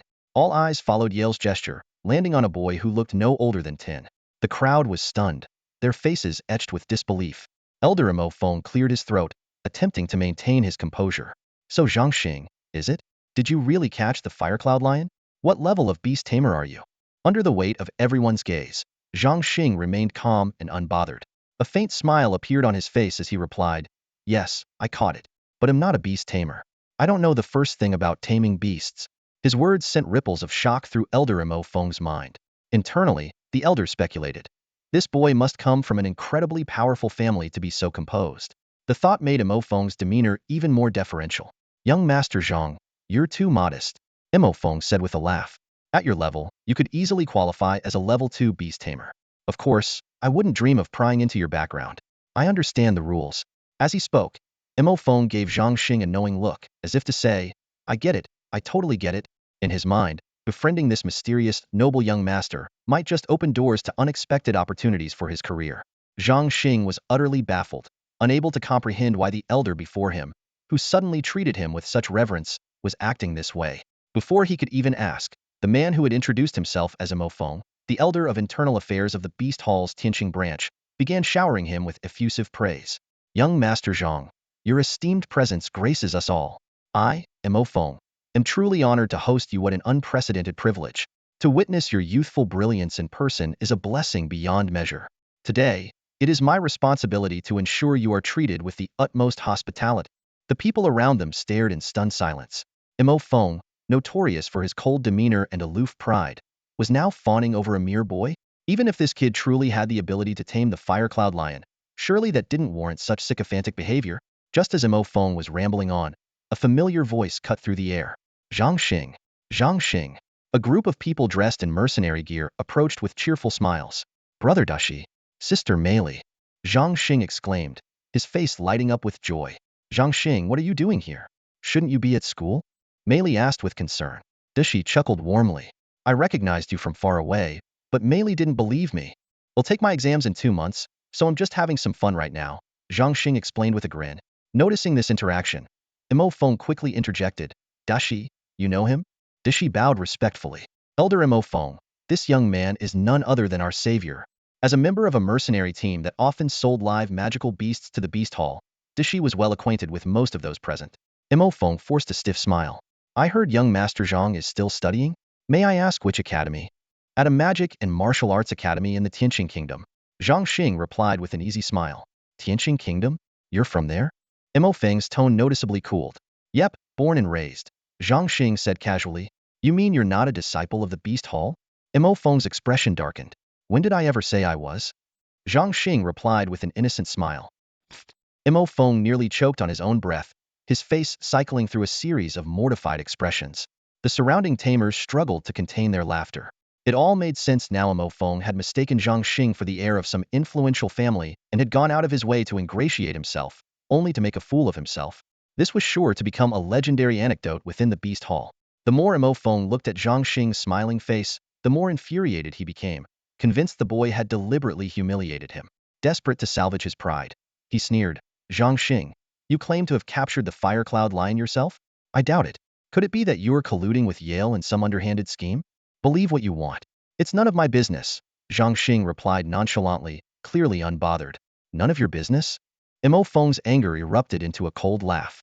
I am an elder of the Beast Hall, a level 3 beast tamer, and speaking to you is a courtesy you don't deserve. How dare a wet-behind Thier's brat like you speak so insolently? I'll give you one chance. If you can tame a 4th-tier magical beast right here and demonstrate a compatibility level of at least 20, they'll believe you, and he'll even consider Yale's mission fulfilled. Zhang Xing gazed indifferently at Mo Feng's sinister expression and asked, or what? Mo Feng sneered menacingly, or Yale will revoke your beast tamer apprentice qualification, and you'll never be accepted again. As for you, we'll lock you in the beast pen and wait for your academy to come and claim you. Zhang Xing sighed inwardly. This tactic was indeed ruthless. Taming a beast on the spot with a compatibility level of 20 or higher was a feat even the Hall Master would struggle to achieve. Being thrown into the beast pen would be an unbearable humiliation, one that would make it impossible to hold his head high in the academy ever again. But for Zhang Xing, none of this was a real problem. He replied coldly, why should I follow your orders?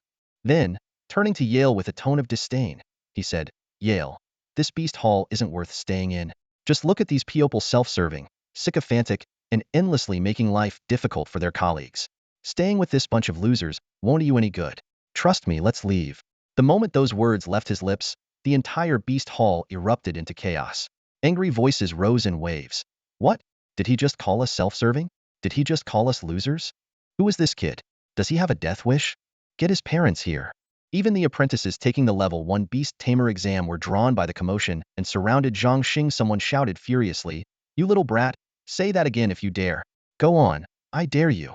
Over 100 voices cursed and jeered in unison, spittle flying everywhere, seemingly about to drown Zhang Xing. Yale, standing to the side, turned red with anxiety and shouted, come at me instead. A bunch of grown men bullying a child, what kind of men are you? But no one paid him any attention. All their anger was directed squarely at Zhang Xing. Amid the crowd, the loudest and most provocative voice belonged to Norris. Dashi and Meili, still confused about what was happening, could only watch as the tension between the two sides escalated rapidly. Someone yelled, "You little brat, kneel and kowtow. Crawl to each of us and apologize." Meili frowned deeply, thinking, these people are really piling on, picking on a kid like this. Shameless. Little do they know, the weak child they see is the most dangerous beast of all. Let's just hope Zhang Xing doesn't lose his temper otherwise. They're all doomed. As the situation spiraled further out of control, teetering on the edge of violence, Norris suddenly threw a punch amid the chaos. His warrior's battle energy surged outward, striking the ground several meters in front of Zhang Xing. Take Team Norris' words were abruptly cut off as he felt his entire body seize up, unable to move or speak. The next moment, his body flew through the air like a broken kite and landed heavily at Zhang Xing's feet, his head plunging straight into the dirt crater he had just created. Zhang Xing calmly withdrew his magic, a faint smirk playing at the corner of his lips. Seeing his nephew struck down, Mo Feng exploded with rage. "You little punk! How dare you make the first move? Are you looking for death? Lightning Hawk, bring him to me." As his words fell, a streak of silver lightning tore through the sky, heading straight for Zhang Xing. Gasps filled the air. A Tier 5 Lightning Hawk. Elder Mo Feng's battle beast. Meili exclaimed in shock. That's a Tier 5 battle beast. Its strength surpasses what it was before taming it, could even hold its own against a mid-level human battle spirit. Mo Feng smirked with satisfaction. My Lightning Hawk is leagues ahead of that Fire Cloud Lion. Its speed is unmatched. Let's see how a mere child could possibly. But before he could finish the thought, the sight before him left everyone utterly stunned. Zhang Xing raised his fist and began pummeling the Lightning Hawk without hesitation. As everyone stood in stunned silence, speculating about Zhang Xing's strength, the fallen Lightning Hawk suddenly trembled and sprang to its feet. Under the astonished gazes of the crowd, this majestic magical beast slowly crawled toward Zhang Xing. Finally, it prostrated itself at the feet of this young boy, as submissive and docile as a well-behaved house cat. The surrounding apprentices and first-tier beast tamers were utterly dumbfounded, their minds flooded with countless questions. Some rubbed their eyes, others pinched themselves, trying to confirm whether this unbelievable scene was real. Mo Feng, a third-tier beast tamer with strength at the battle spirit level, immediately recognized that Zhang Xing's power far surpassed that of the Lightning Hawk. He even faintly suspected that he himself might not be a match for this child. But what shocked him even more was that his beloved battle beast had submitted. He called out to the hawk twice, yet it acted as if it hadn't heard him. What? What did you do to my battle beast?" Mo Feng roared, his voice filled with disbelief and rage. "What kind of wicked trick did you use?" His mind was in turmoil. This Lightning Hawk was not just any beast, it was the result of 3 years of painstaking effort to win its favor. He had poured half of his fortune into nurturing it, raising it from Tier 4 to Tier 5. Not long ago, the hawk had finally acknowledged him, and their compatibility had reached a solid 30 points. Mo Feng had been so overjoyed that he couldn't sleep for 3 days and nights. In the Beast Hall's division, achieving such a compatibility score with a battle beast or pet was a feat only the Hall Master could boast of. What did this mean? It meant that aside from the Hall Master, Mo Feng was qualified to challenge anyone, and might even have a shot at replacing the Hall Master himself. But now, his cherished battle beast was bowing at someone else's feet. Zhang Xing gently stroked the Lightning Hawk's head, his tone calm and unassuming. "Didn't you just say I should tame a magical beast and achieve a compatibility score of 20? Well, I've done it. Go ahead and test it." Mo Feng watched as the Lightning Hawk enjoyed Zhang Xing's touch, its demeanor utterly relaxed. His eyes were practically bleeding with anguish. In his heart, he screamed, "That's mine. Give it back. Damn it, give it back." Yet, he held onto a sliver of hope. Perhaps the hawk was only temporarily under some sort of spell and hadn't truly formed a bond. With a mix of dread and desperation, Mo Feng retrieved the magic orb and watched Zhang Xing approach. When 2 drops of blood fused into the orb, Mo Feng's heart felt as though it was about to leap out of his throat. Everyone else in the Beast Hall craned their necks, nervously fixating on the orb's scale. As soon as the blood merged, the scale began to climb rapidly. "Whoa, it hit 10 points instantly," someone exclaimed. "What the hell? It's already at 20, another shouted in disbelief. 30, this can't be real." A wave of astonished murmurs rippled through the crowd. Then, Mo Feng staggered, his legs buckling beneath him as he and the table crashed to the ground. His eyes were vacant, and he muttered incoherently, "This can't be. How is this possible? It's fake. It must be a dream." Suddenly, Mo Feng sprang to his feet and slapped himself across the face 3 times. The onlookers winced, their mouths twitching at the sight. "Geez, Mo Elder really isn't holding back. His face is already swollen. Someone thought to themselves. Imo Feng widened his eyes and glanced at the magic orb again, his body freezing in place. F50. He choked out, barely managing to utter the word. Then, as his vision went black, he coughed up a mouthful of blood and collapsed heavily to the ground. The rest of the beast hall stared in shock, their eyeballs practically popping out of their sockets. Someone couldn't help but silently grumble. Seriously? He didn't even capture it himself, just snatched it from someone else and beat it into submission. Can we not make this sound so absurd? Is there any sense of fairness left? Another person, unable to resist their own wild imagination, thought, damn it, maybe I should just go find a magical beast and beat the crap out of it too. Zhang Xing was originally using magic to fiercely battle the Thunder Eagle. After a few exchanges, his eyes lit up with a sudden realization. Why not use dragon energy to subdue it? He thought to himself. If I take Imo Feng's battle beast, that old man will be devastated. Without hesitation, Zhang Xing channeled his dragon energy, preparing to unleash a heaven-shattering fist on the Thunder Eagle. However, before he could strike, the massive bird suddenly dropped to the ground with a swoosh, bowing in an incredibly reverent manner toward him. Ha ha, the power of bloodline suppression truly is overwhelming. Zhang Xing chuckled inwardly. He recalled the ancient times, when only a handful of magical beasts could rival the dragon clan beasts like the behemoth, titan ape, hell demon, and fire phoenix. All others were insignificant in comparison. Even though Zhang Xing's own dragon energy wasn't particularly strong, simply opening a small spatial rift to summon the aura of any dragon would be enough to make the Thunder Eagle submit. Zhang Xing's cold gaze swept over the crowd in the beast hall. Instinctively, the onlookers took a step back. But they quickly remembered this was their territory and that their opponent was just a kid. They puffed out their chests and stepped forward again. Just as tension filled the air, a deep and authoritative voice rang out. What are you all crowding around for? No assessments to take? No tasks to complete? Hall Master, Lord Hall Master, Master Yuz. The crowd parted like a wave, creating a path. The Beast Hall Master, Yuz, strode in confidently, followed by a girl of about 18 or 19. Upon hearing reports from his subordinates about a commotion in the beast pens, Yuz's curiosity was piqued.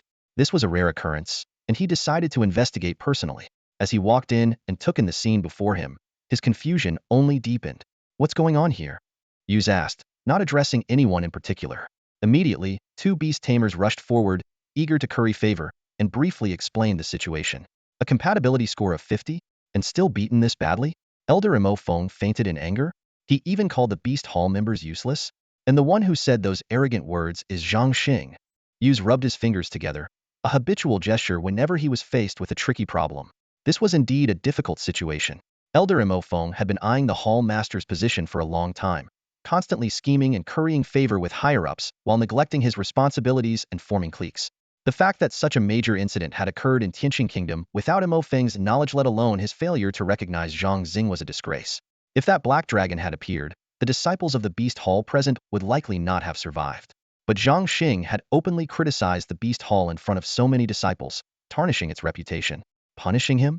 There was no guarantee of success in a confrontation. Letting it slide? How would the disciples perceive the Hall Master's authority? How would the higher-ups judge him? Disciples might think him weak, and superiors might see him as incompetent. Just as Yuz felt the weight of the dilemma pressing down on him, a sudden idea struck him. If Zhang Xing were an insider, this would be much easier to handle. It would become an internal matter. His eyes brightened. Yes, why not bring Zhang Xing into the fold? Ahem. Yuz cleared his throat. Zhang Xing, it seems there's been a misunderstanding about our Beast Hall. Elder Imo Feng's actions reflect his personal conduct and do not represent the Hall. In light of his misconduct, I hereby announce that Yale has met his annual task quota and will be rewarded accordingly. As for Elder Imo Feng, for his failure to distinguish right from wrong and his deliberate troublemaking with the beast tamers, I am suspending his position as elder. He will be sent to the back mountain to guard magical beasts for 1 year. Zhang Xing, are you satisfied with this Hall Master's resolution? The moment Yuz finished speaking, the hall fell into a stunned silence. The disciples of the Beast Hall stared at their Hall Master, their minds racing with questions. What was happening? The Hall Master was appeasing a kid? Wasn't this Zhang Xing just a student? Unbelievable. And the punishment for Elder Imo Feng, wasn't it too harsh? Guarding magical beasts was essentially cleaning up their waste. That kind of dirty, grueling work was always assigned to apprentices. To make an elder do it? This was simply. Master Yuz wore a broad, warm smile on his square face, but inwardly he sneered. How could he let go of the golden opportunity that Elder Imo had practically handed to him? As a Hall Master, it would be a waste of his position to pass up such a godsend.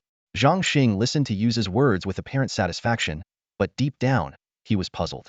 Anyone capable of becoming a hall master was undoubtedly a shrewd individual, so Zhang Xing decided to continue observing Yu's next moves. Haha, Master Yu is indeed fair and impartial. Admirable, truly admirable, Zhang Xing said with a deliberate air, nodding slightly. I have some matters to attend to, so will take my leave now. Wait, Yu's called out immediately.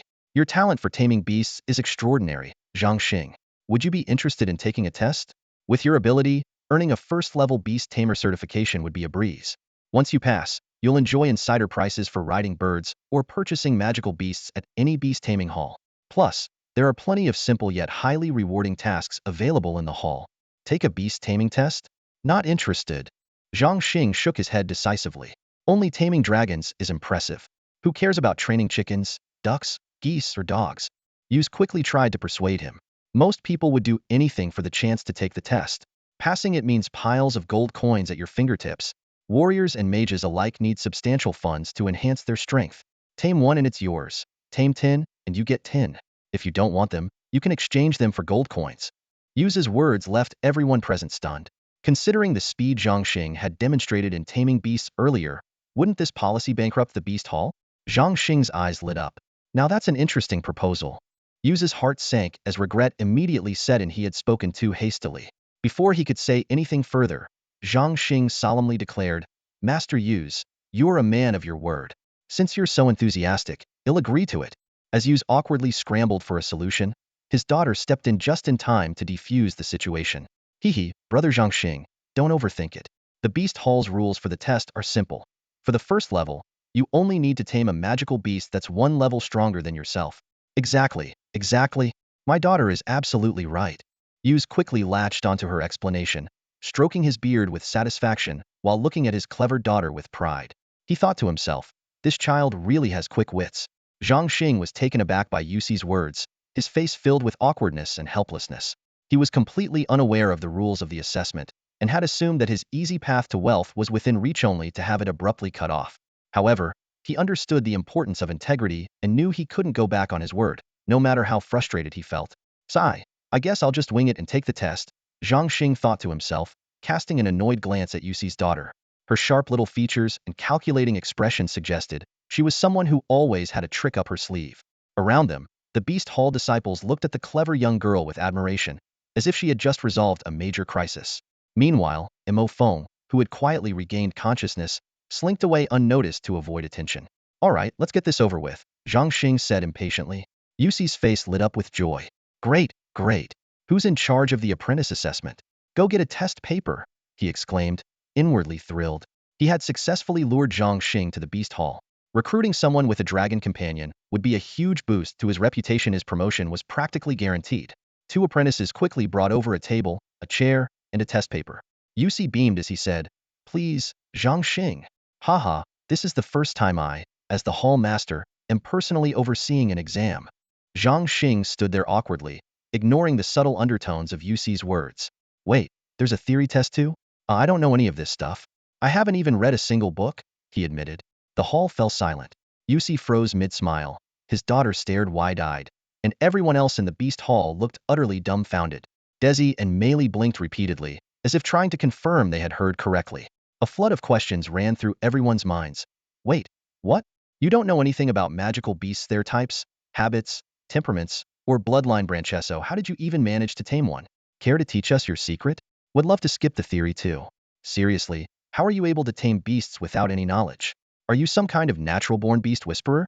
Dude, I've been studying beast theory since I was a kid, and even after more than a decade, I still haven't passed the apprentice exam. Can you teach me your practical skills instead? Zhang Xing felt even more embarrassed under their stunned gazes. He turned to Yus and tentatively asked, Hall Master Yus, do you have any books I could look at? He thought to himself, this is just like taking the Alchemist exam. There's both theory and practice involved. I've got herbalism knowledge from the system, but nothing on beast taming. This is going to be tricky. Still, I can't just give up now. I'd be a laughingstock after showing off so much earlier. I have to save face. Yus and the others were floored by his request. What? He wants to read books now? Is this kid for real? Does he think studying beast taming is as simple as glancing at a couplet and memorizing it? Most of us have spent 3 to 5 years minimum, and some over a decade, studying this stuff and still haven't passed the apprentice exam. And now he wants to start from scratch? What a joke. Despite their disbelief, UC ordered someone to bring over a stack of books, more than a dozen in total. He thought to himself, this kid's not going to pass the theory section, that's for sure. Who knew he didn't know anything at all? If worst comes to worst, we'll just take him on as my personal student. After a year, he can automatically be promoted to apprentice. As Hall Master, I have that privilege, though I can only use it once. But when Yusi glanced back at Zhang Xing, his face immediately darkened with disbelief. Zhang Xing was flipping through the books at an astonishing speed, his eyes scanning the pages like lightning and his fingers turning the pages so quickly it was dizzying to watch. Zhang Xing noticed that his reading speed had improved again. Since advancing to a high-level magus, his mental strength had increased significantly. If he focused entirely, he could read at least twice as fast as before. Clearing his mind of distractions, he threw himself wholeheartedly into the books. In less than 5 minutes, Zhang Xing had finished an entire beginner-level beast taming theory book. Within an hour, he had gone through all 12 books. Picking up the pen, he began writing furiously, the pen gliding across the test paper with a steady rhythm. Half an hour later, Zhang Xing stood up and handed the completed test paper to Yusi. I'm done. Hall Master Yusi, please review it. Yusi took the test paper nonchalantly, scanning the first 10 or so questions without much expectation. To be honest, he had no confidence in Zhang Xing's performance at all. But as he glanced over the answers, he was utterly stunned. The first 10 questions were all correct. As Yusi's gaze traveled further down the paper, the shock and excitement in his heart grew stronger. His hands began to tremble uncontrollably as he carefully placed the test paper on the table. His daughter, noticing her father's unusual behavior, couldn't resist leaning in to see what was going on. This can't be possible. A perfect score. Yusi muttered in disbelief, his mind in turmoil. To think someone could achieve such an astounding result after merely reading for an hour and answering the questions in half that time was an unprecedented display of talent. While the world is not short of intelligent individuals or those with photographic memories, encountering someone like Zhang Xing, who could fully grasp the content of a book just by flipping through it, was a first for Yusi. Unable to comprehend it, he decided not to dwell on it further. As long as he could recruit Zhang Xing into his ranks, everything else was secondary. Taking a deep breath, Yusi announced, I hereby declare Zhang Xing's theoretical exam score 100 points. Next up, the beast taming practical exam. Post Zhang Xing's theoretical results on the public board. If anyone has questions, they can go check. With that, Yusi led the relevant personnel to the practical test location. He was well aware that since Zhang Xing had managed to tame a 5th-tier lightning eaglean in an instant, no less it was clear he already possessed the skills of a second-level beast tamer. The practical test was essentially a formality. After all, the goal wasn't to award him a bag of coins. Arriving at the facility where magical beasts were kept in the back mountains, Yusi couldn't help but voice his thoughts. Zhang Xing, everyone knows about your extraordinary abilities. Honestly, I think we can just consider you as having passed the practical test. However, Zhang Xing ignored the comment and got straight to the point. By the way, Hall Master Yusi, how much would a 5th-tier lightning eagle be worth in gold coins? Yusi answered truthfully, well, at an auction, it could sell for about 1 billion gold coins. Rare flying mounts like this are incredibly scarce, and with its powerful attack capabilities, it's well worth the price. Zhang Xing's eyes lit up at the response. That valuable, huh? In that case, I'll stick to the rules for the test. We can't skip regulations, rules are rules. Do you have any flying magical beasts above the 6th tier? I'll tame one. Yusi was taken aback and momentarily at a loss. This kid clearly wasn't going to miss the chance to make a fortune. He sighed inwardly, thinking, my love for talent has backfired. Love's wealth just as much.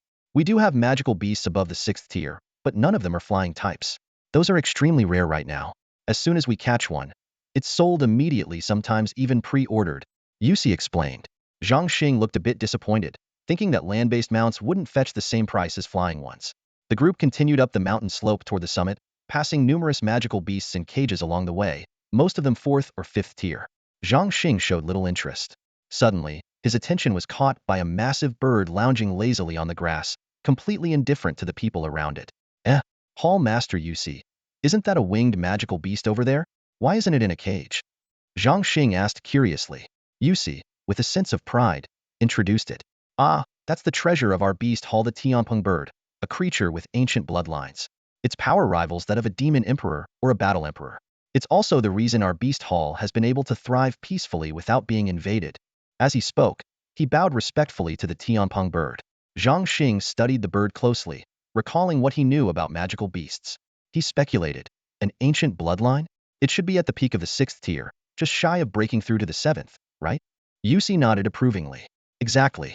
You're spot on. While 6th-tier magical beasts are just a step away from advancing, it's no easy feat, especially for ones with ancient bloodlines like this. Most of them are stuck at this bottleneck their entire lives and never manage to ascend to the 7th tier. Zhang Xing's eyes lit up with determination, and without hesitation, he walked toward the Tianpeng bird. I'll choose this one. Yuxi's face turned pale with panic as he hurried to stop him. Wait, what? No, Zhang Xing, you can't use this one for the test. This is our sacred guardian beast, it's off limits. Why not? Zhang Xing asked with a puzzled expression, his eyes sparkling with curiosity. Yu sighed deeply at the question, momentarily speechless. After taking a breath, he patiently explained, Are you kidding me? The mountain guardian beast is practically half the owner of this place. Its intelligence rivals that of human show. Could it possibly let you tame it? If you're not careful, it might even take a bite out of you. Seeing Zhang Xing's bewildered look, Yu's daughter had a mischievous glint in her eye.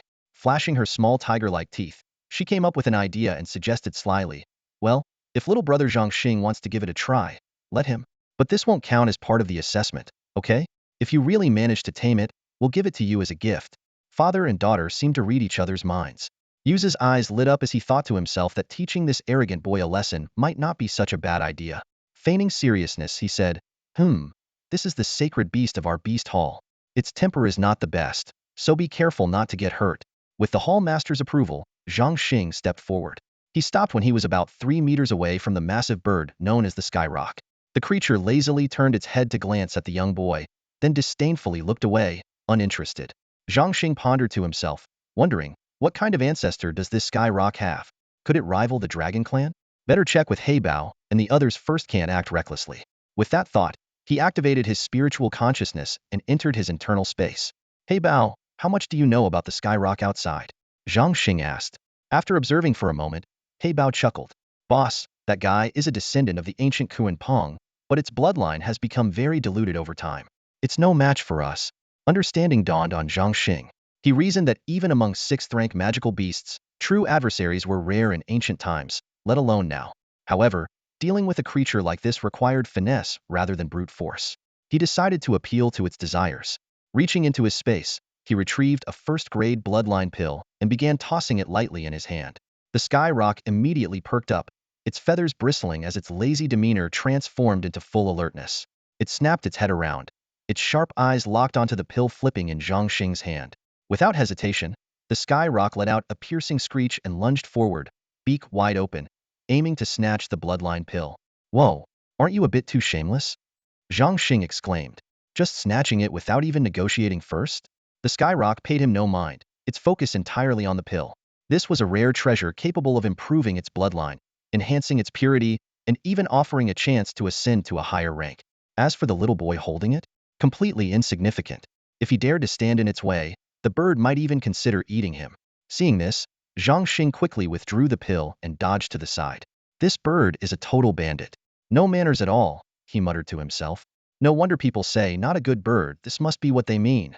Realizing he couldn't handle the creature alone, Zhang Xing called out, Heybao, come out and deal with this bird.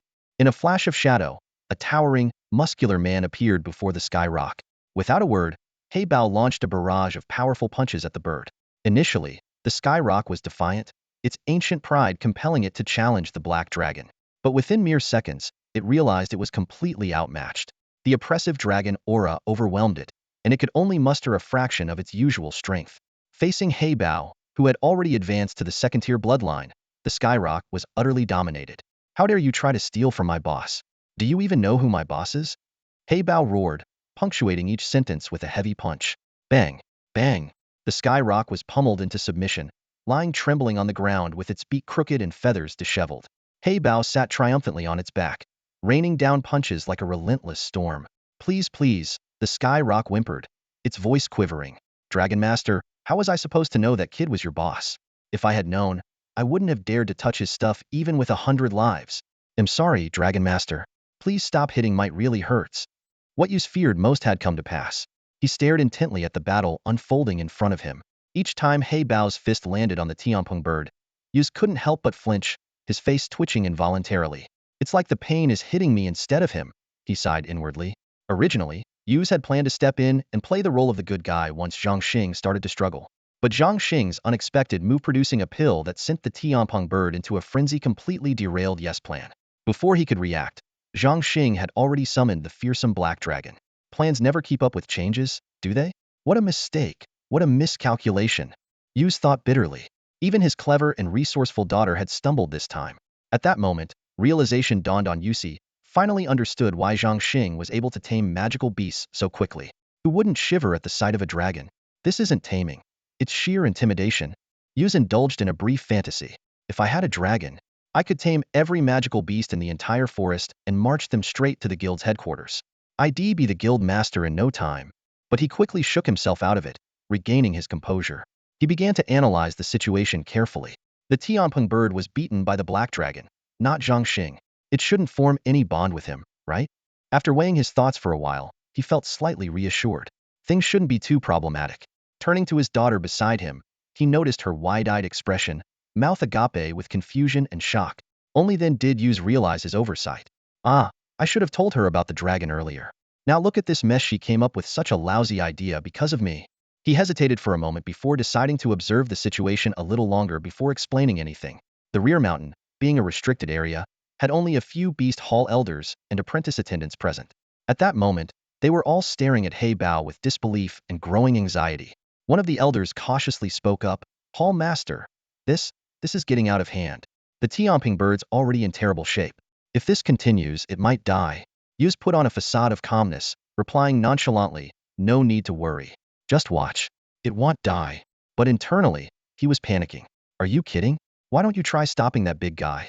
If you provoke him, he might transform and level the entire rear mountain. All the magical beasts we've painstakingly raised could end up as his snack. He consoled himself. Besides, Zhang Xing is here. He wouldn't be foolish enough to let the black dragon run wild and make an enemy of the entire beast hall, right? Just as Yus thought this, Zhang Xing spoke up. All right, heybao. With a cheerful smile, he approached the Tianpeng bird. Haha, Tianpeng bird. Looks like we've gotten to know each other the hard way. Let's make a deal, shall we? It'll help you improve your bloodline, and in return, you'll submit to me. Just make sure the magic orb shows a compatibility level of 30 or 40%, and that'll do. Zhang Xing communicated his terms telepathically to the Tianpeng bird. Though it couldn't speak human language, the Tianpeng bird understood Zhang Xing's words. Its eyes filled with grievance as it nodded repeatedly like a chicken pecking at grain. Zhang Xing pulled a small vial of pills from his pocket, gripping it tightly. These pills are incredibly hard to make. The ingredients are rare and ridiculously expensive. I've only got 3 left, and am giving them all to you.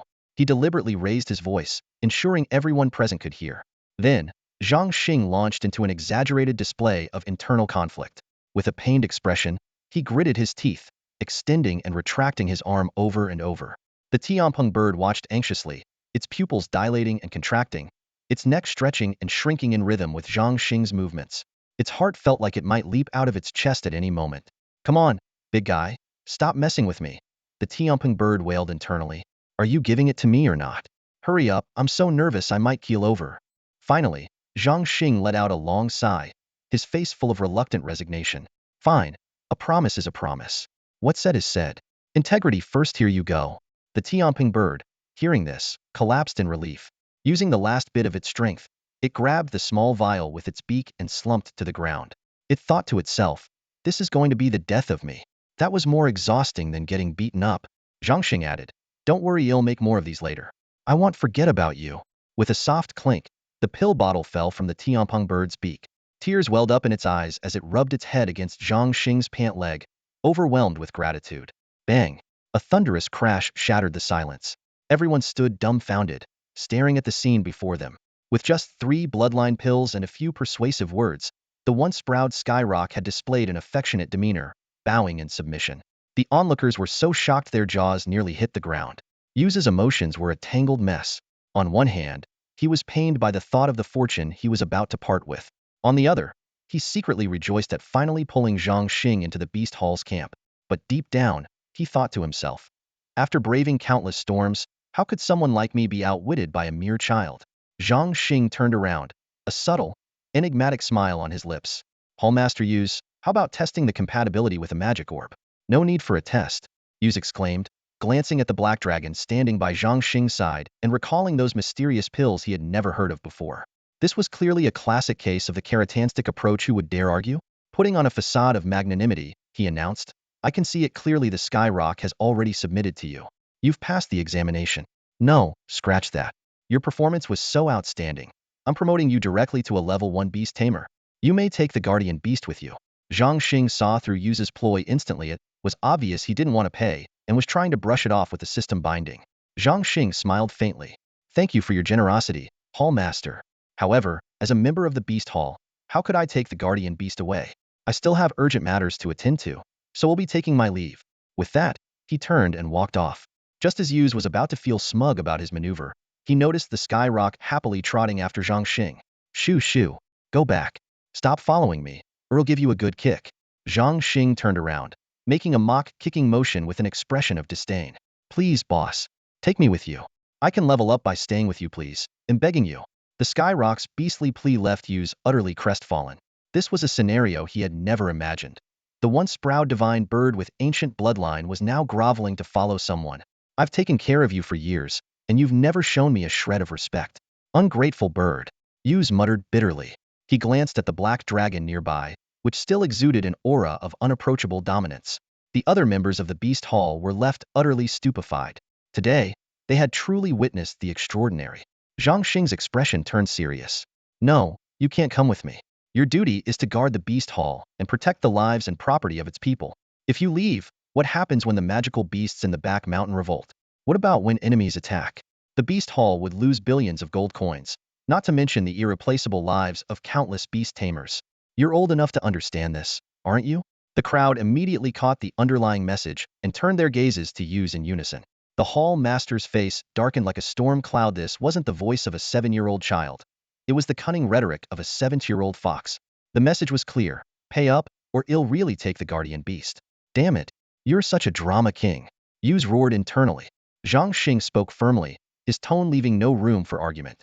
With a dramatic flick of his sleeve, he declared, Tianpeng bird, this is the last time I'm saying this. Stop following me. With that, he strode decisively down the mountain. The Tianpeng bird remained rooted to the spot, unmoving.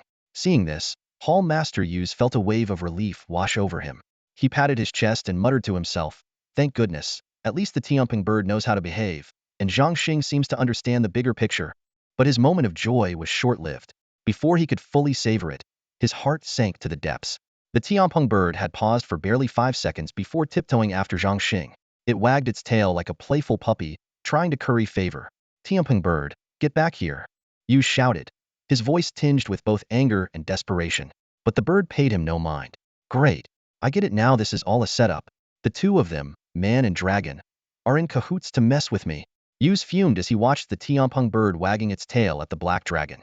His frustration boiled over. You're a bird, not a dog, for heaven's sake. As the scene unfolded, Yu's anxiety grew. If he didn't take drastic measures today, that foolish bird might actually end up being lured away. And when his superiors demanded an explanation, who would believe that the Tianpeng bird left of its own free will? Zhang Xing, wait a moment. I just remembered something. Yu called out, waving his hand to stop him. Zhang Xing halted and turned back, his expression calm and composed. What is it, Hall Master? He asked nonchalantly. Seeing Zhang Xing's indifferent demeanor made Yu grit his teeth in frustration. You were personally recruited by me as a beast tamer, and your exam results broke historical records. You deserve a reward. Zhang Xing chuckled inwardly. With how stingy you are, how much could you possibly give me? I'd be lucky to get 1,000,000 gold coins. Outwardly, however, he maintained a humble facade. Hall Master, you're too kind.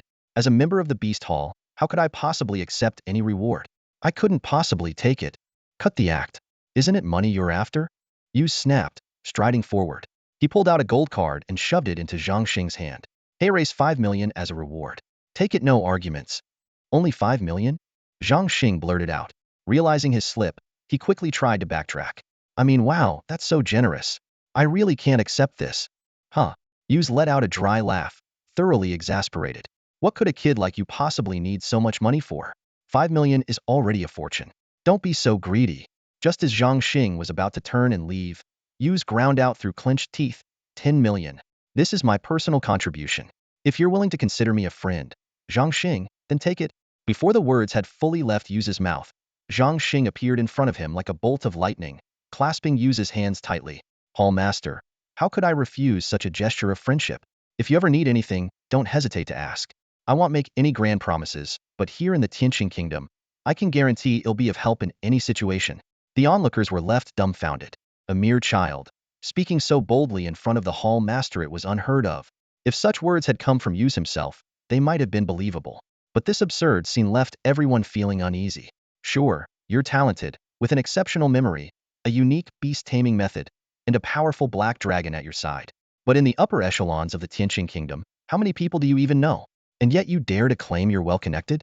Ridiculous. Yale initially intended to host Zhangxing, but when the Beast Hall Master Yushi personally stepped in to welcome him, Yale was more than happy to join the feast. After the meal, Yushi personally arranged a top-tier guest room for Zhangxing. Though losing 10 million gold coins made Yushi toss and turn in bed, unable to sleep, upon deeper reflection, he felt the investment was well worth it. If other guild leaders learned that investing a mere 10 million gold coins could secure a connection with a dragon, they would likely compete to shower Zhangxing with money, even if it cost them 100 million.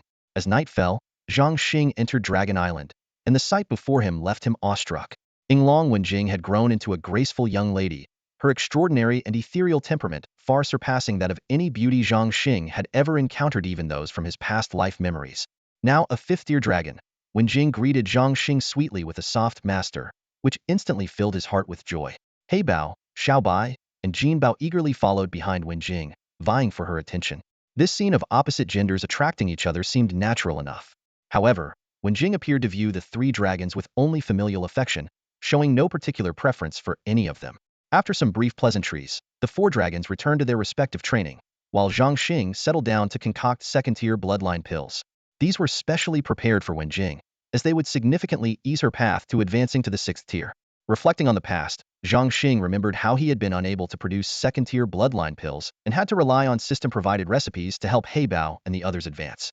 Beasts with ancient bloodlines have a high chance of breaking through to higher tiers by gradually purifying their bloodline. This explained why the 7th-tier Snow Mountain Giant Ape and the 6th-tier Sky Rock treated Zhangxing so warmly. Although 1st and 2nd-tier bloodline pills had limited effects on high-tier beasts like the Giant Ape, Zhangxing was currently incapable of crafting 3rd-tier pills. For now, he could only produce more 2nd-tier pills to win over the Giant Ape, as he held a certain fondness for it.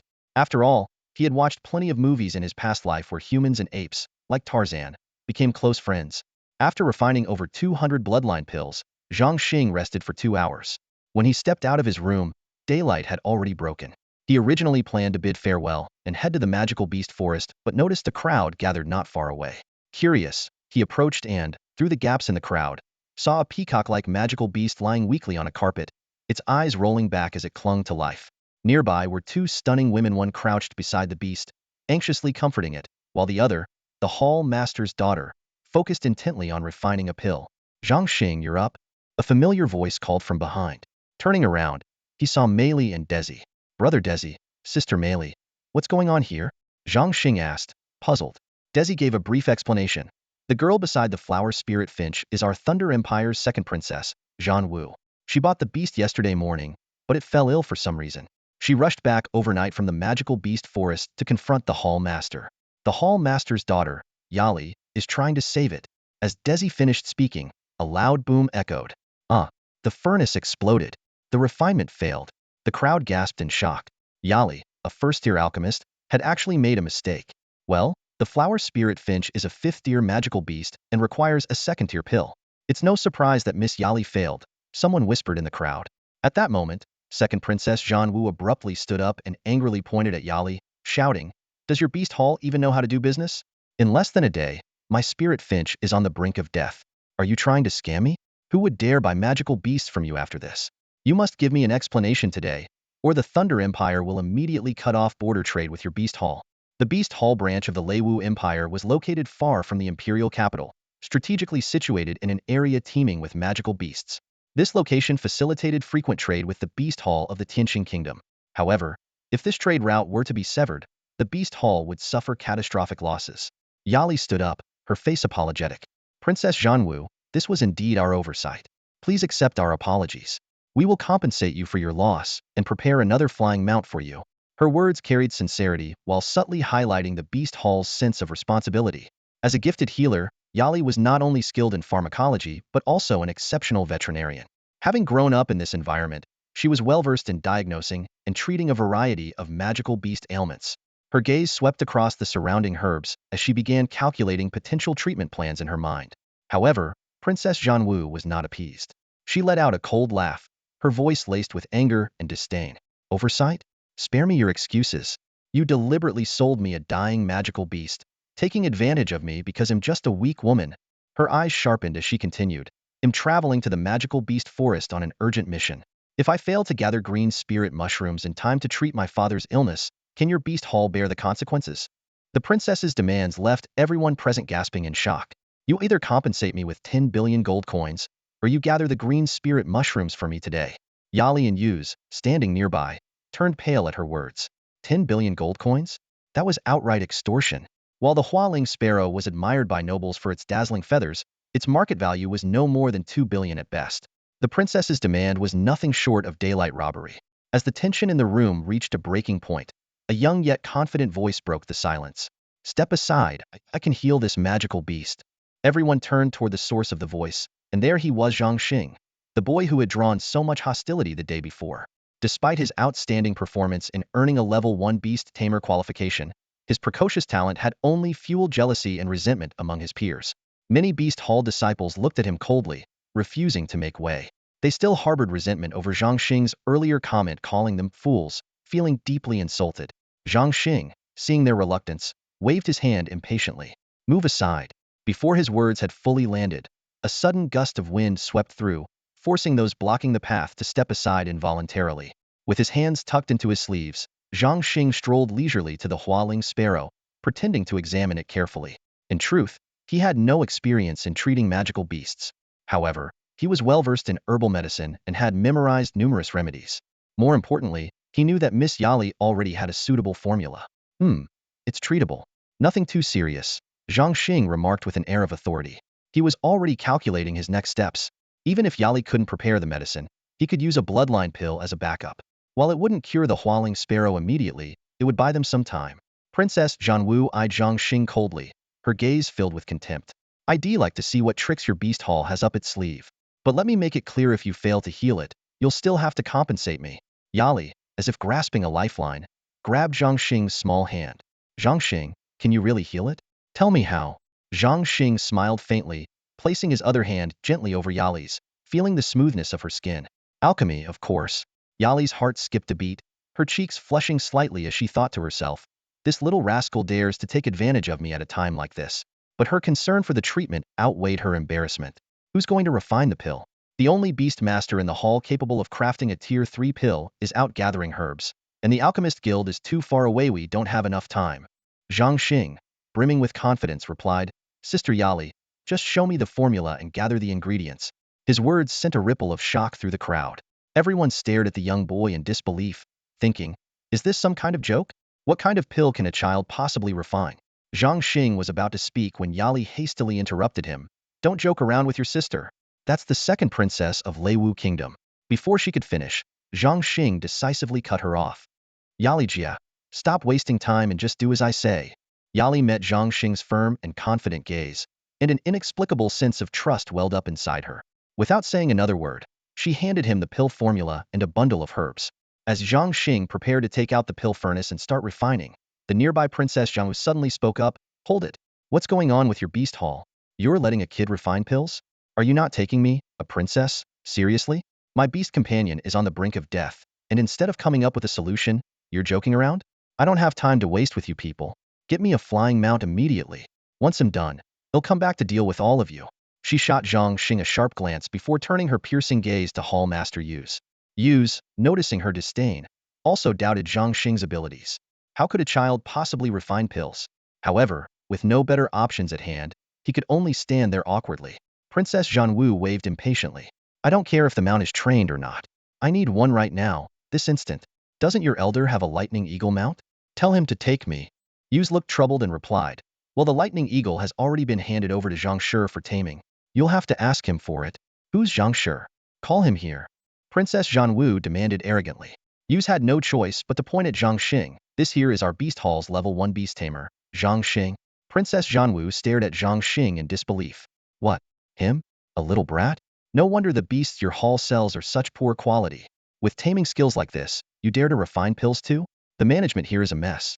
I'll report this to your superiors and make sure this is dealt with seriously. Turning to Zhang Xing, she ordered, "Hey, kid. Summon the lightning eagle and take me to the magical beast forest. Stop wasting time pretending to refine pills." Unfazed, Zhang Xing casually scratched his ear and shot back, "Hey, little miss, you're already this naggy at such a young age. Who's ever going to marry you? When you're older, won't you nag your family to death?" The crowd couldn't help but burst into laughter, with Meili and Desi practically doubling over. Zhang Xing, undeterred, began tossing the herbs into the pill furnace while continuing with the joke. There once was a super chatty monk who got kidnapped by two magical beasts. The monk was completely powerless, but in the end, he came out unscathed while the two beasts ended up dead. Guess how the beasts died? Princess Zhanwu, still fuming, found her curiosity piqued and asked, "How did they die?" Zhang Xing replied nonchalantly, "Wow, you're slow. Obviously, they were nagged to death." A few seconds later, an ear-piercing scream echoed through the hall. "Zhang Xing, do you have a death wish?" The fiery princess Zhanwu resembled a feisty little hen ready for battle. With her hands on her hips, she pointed her whip repeatedly at Zhang Xing, her words firing off like a machine gun. In this tense standoff, Zhang Xing calmly patted the alchemy furnace, and 6 black pills floated out like lively little spirits. "Feed these to the flower spirit sparrow," Zhang Xing said nonchalantly. "What?" Princess Zhanwu's furious rant came to an abrupt halt. She stared at Zhang Xing in disbelief. "You've already finished refining them?" Yali stood there, her small mouth agape in shock, staring at the smooth, glossy pills in her hand. She murmured to herself, how is this possible?" Even though she had witnessed Zhang Xing's incredible beast-taming skills just yesterday, she still struggled to believe what she was seeing now. Watching him earlier, casually refining pills as if he were playing around, coupled with his unconventional methods, she had assumed he was just goofing off. Who would have thought that, in the blink of an eye, he had successfully refined second-tier pills? Such speed was beyond even the capabilities of the president of the Alchemist Guild. Master Yuz, on the other hand, was utterly shaken. To produce second-tier pills with such ease and speed, and to do it after just glancing at the formula on the spot, this was at least the skill of a third-tier alchemist. He silently praised his own decision to recruit Zhang Xing yesterday, and a flame of ambition began to burn brightly in his heart. The surrounding crowd, who had been laughing moments ago, now stood frozen, staring at the scene in stunned silence. "What are you all standing there for? Hurry up and feed the pills to the flower spirit sparrow." Zhang Xing's words snapped everyone back to reality. Yali quickly stepped forward and fed the pills to the flower spirit sparrow. The atmosphere grew tense as the crowd held their breath in anticipation. 5 seconds passed, then 10, 30, a minute, 2 minutes. The flower spirit sparrow remained motionless, showing no signs of waking up. Zhang Xing, you killed my beast companion. You have to compensate me for my flower spirit sparrow wa." Princess Zhanwu burst into tears, her grief pouring out as she gazed at her lifeless pet. The beast hall disciples around them immediately broke into mocking whispers. "So it was all for show, huh? I knew it. No alchemist could refine pills that quickly. Alchemy is complicated. The order of the herbs, the fusion of their properties, the precise control of temperature clearly skipped all the basics. Now look what happened. Who knows what kind of nonsense he concocted? He went and killed the prince's pet. Serves him right for showing off. He brought this on himself. Better get ready to pay up." The sudden turn of events left Yuz and his daughter completely dumbfounded. Just moments ago, Yuz had been silently praising his own foresight, and now he was being metaphorically slapped in the face. Trying to defuse the situation, he said, "Princess Zhanwu, don't worry. The Beast Hall will take full responsibility for this. This has nothing to do with Alchemist Zhang." "No way." Princess Zhanwu wiped her tears and demanded fiercely, "You're all responsible. He has to compensate me with 10 billion, and so do you. None of you are getting out of this."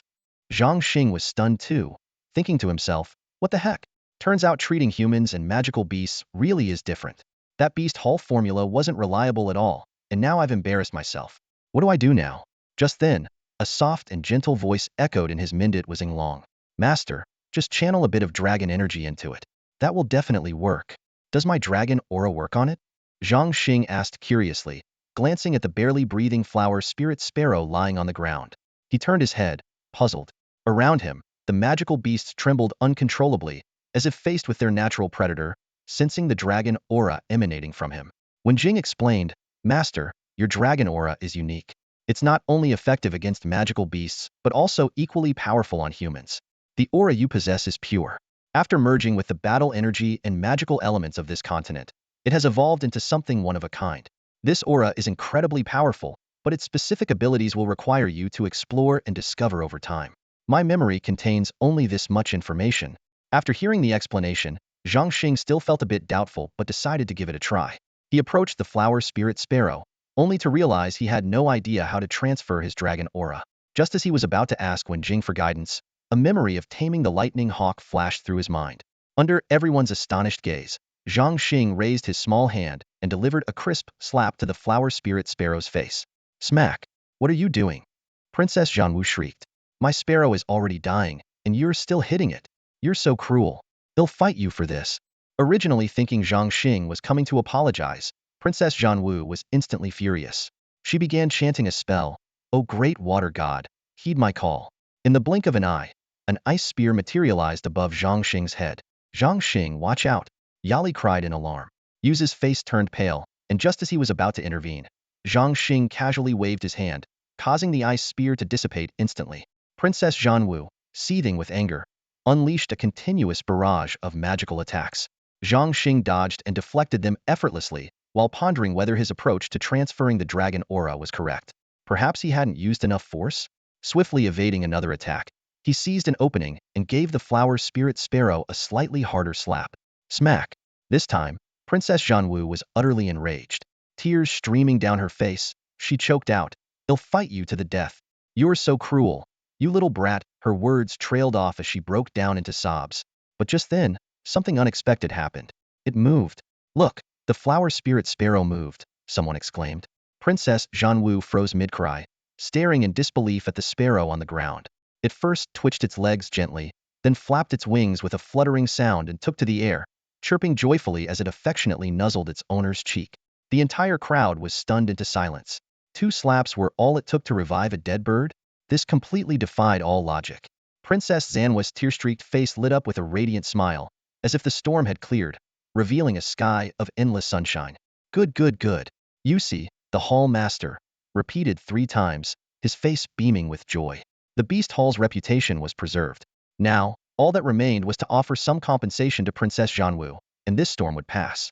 As Yusi pondered what gift to prepare, a familiar voice interrupted him. Master Yusi, what happened here? Turning around, Yusi's face lit up with excitement. Pharmacist Boyer, you're back. Boyer was the beast hall's expert veterinarian, a 50-year-old Tier 3 alchemist with profound knowledge of veterinary medicine and a high-ranking magic master. After Yusi gave him a brief explanation of the situation, Boyer walked over to Princess Zhanwu with a puzzled expression. Your Highness, may I examine your beast companion? Boyer asked. Being the most renowned healer in several neighboring empires, Princess Zhanwu naturally trusted him and readily agreed. After a moment, Boyer frowned as he inspected the medicinal pill. He explained, it seems your beast companion was poisoned by accidentally eating food contaminated with mushroom flower pollen. However, its strange-walling sparrows normally don't consume that plant, and this commonly used detoxifying pill shouldn't work on them. Yet not only was the poison neutralized, but the sparrow appears even healthier than before. Before he could finish, Princess Zhanwu let out a startled cry, her face turning slightly red. She awkwardly admitted, Master Boyer, it was my fault. I accidentally fed the whirling sparrow with hands covered in pollen. She quickly hid her hands behind her back and wiped them on her clothes. The crowd collectively realized the truth. It was the princess herself who caused the issue. Boyer nodded, his earlier suspicion confirmed. He had noticed the strong scent of flower pollen on the princess the moment he arrived. However, he was more intrigued by how the poison had been cured. As for the mysterious dragon aura and Zhang Xing's earlier actions, he seemed oblivious. With the matter resolved, Princess Zhanwu declined any compensation and hastily left the valley, with Zhang Xing following closely behind. Sensing someone behind her, Princess Zhanwu turned to see Zhang Xing annoyed. She threw out a curt annoying before mounting her whirling sparrow and taking off. Zhang Xing was left bewildered. I cured your beast companion. Not even a thank you. And now you're giving me the cold shoulder? 2 minutes later, the sound of rushing wind reached Princess Zanwa's ears. She secretly guessed, it must be that brat riding his lightning eagle. Humph, I'll ignore him. Though she had a vague feeling that Zhang Xing was the one who healed her whirling sparrow, his behavior still irked her. Suddenly, her body jolted, and she nearly fell off her beast companion. Whirling sparrow, what are you shaking for? Trying to get me killed? She scolded. Before she could finish, a shadow caught her eye, and she froze in fear. Gah! Her mouth hung open as she struggled to find words. What is that dark, massive thing? She quickly turned her head for a better look and was utterly stunned. Oh my goodness! She gasped, covering her mouth in shock. It was a black dragon, 14 or 15 meters long. But what shocked her even more was the sight of that annoying boy perched triumphantly on the dragon's back, one hand gripping its horn, chest puffed out, exuding an air of supreme confidence. The black dragon, not to be outdone, glided gracefully through the air, like the legendary dragons of old. In truth, many people were now aware of the black dragon, especially necromancers, who knew that Zhang Xing possessed 2 Tier 5 dragons. To avoid unnecessary attention and remain cautious, these dragons typically stayed in their Tier 5 state, only revealing their true power in critical moments. The black dragon's movements were mesmerizing as it twisted its body, soaring high and diving low, weaving effortlessly through the clouds. Princess Zanwas Hualing Sparrow chirped excitedly, obediently following the dragon's path. To fly alongside a legendary dragon? It was as if the sparrow's ancestors were smiling upon it. Princess Zanwas' mind was flooded with questions. Is this how dragons usually fly? Then it dawned on her. That brat is showing off. That's all for today. Thank you so much for watching. I hope you guys enjoyed. If you wish to have another part of this recap, please give us at least 1,000 likes. Please don't forget to comment and subscribe to our channel for more content like this. Until next time.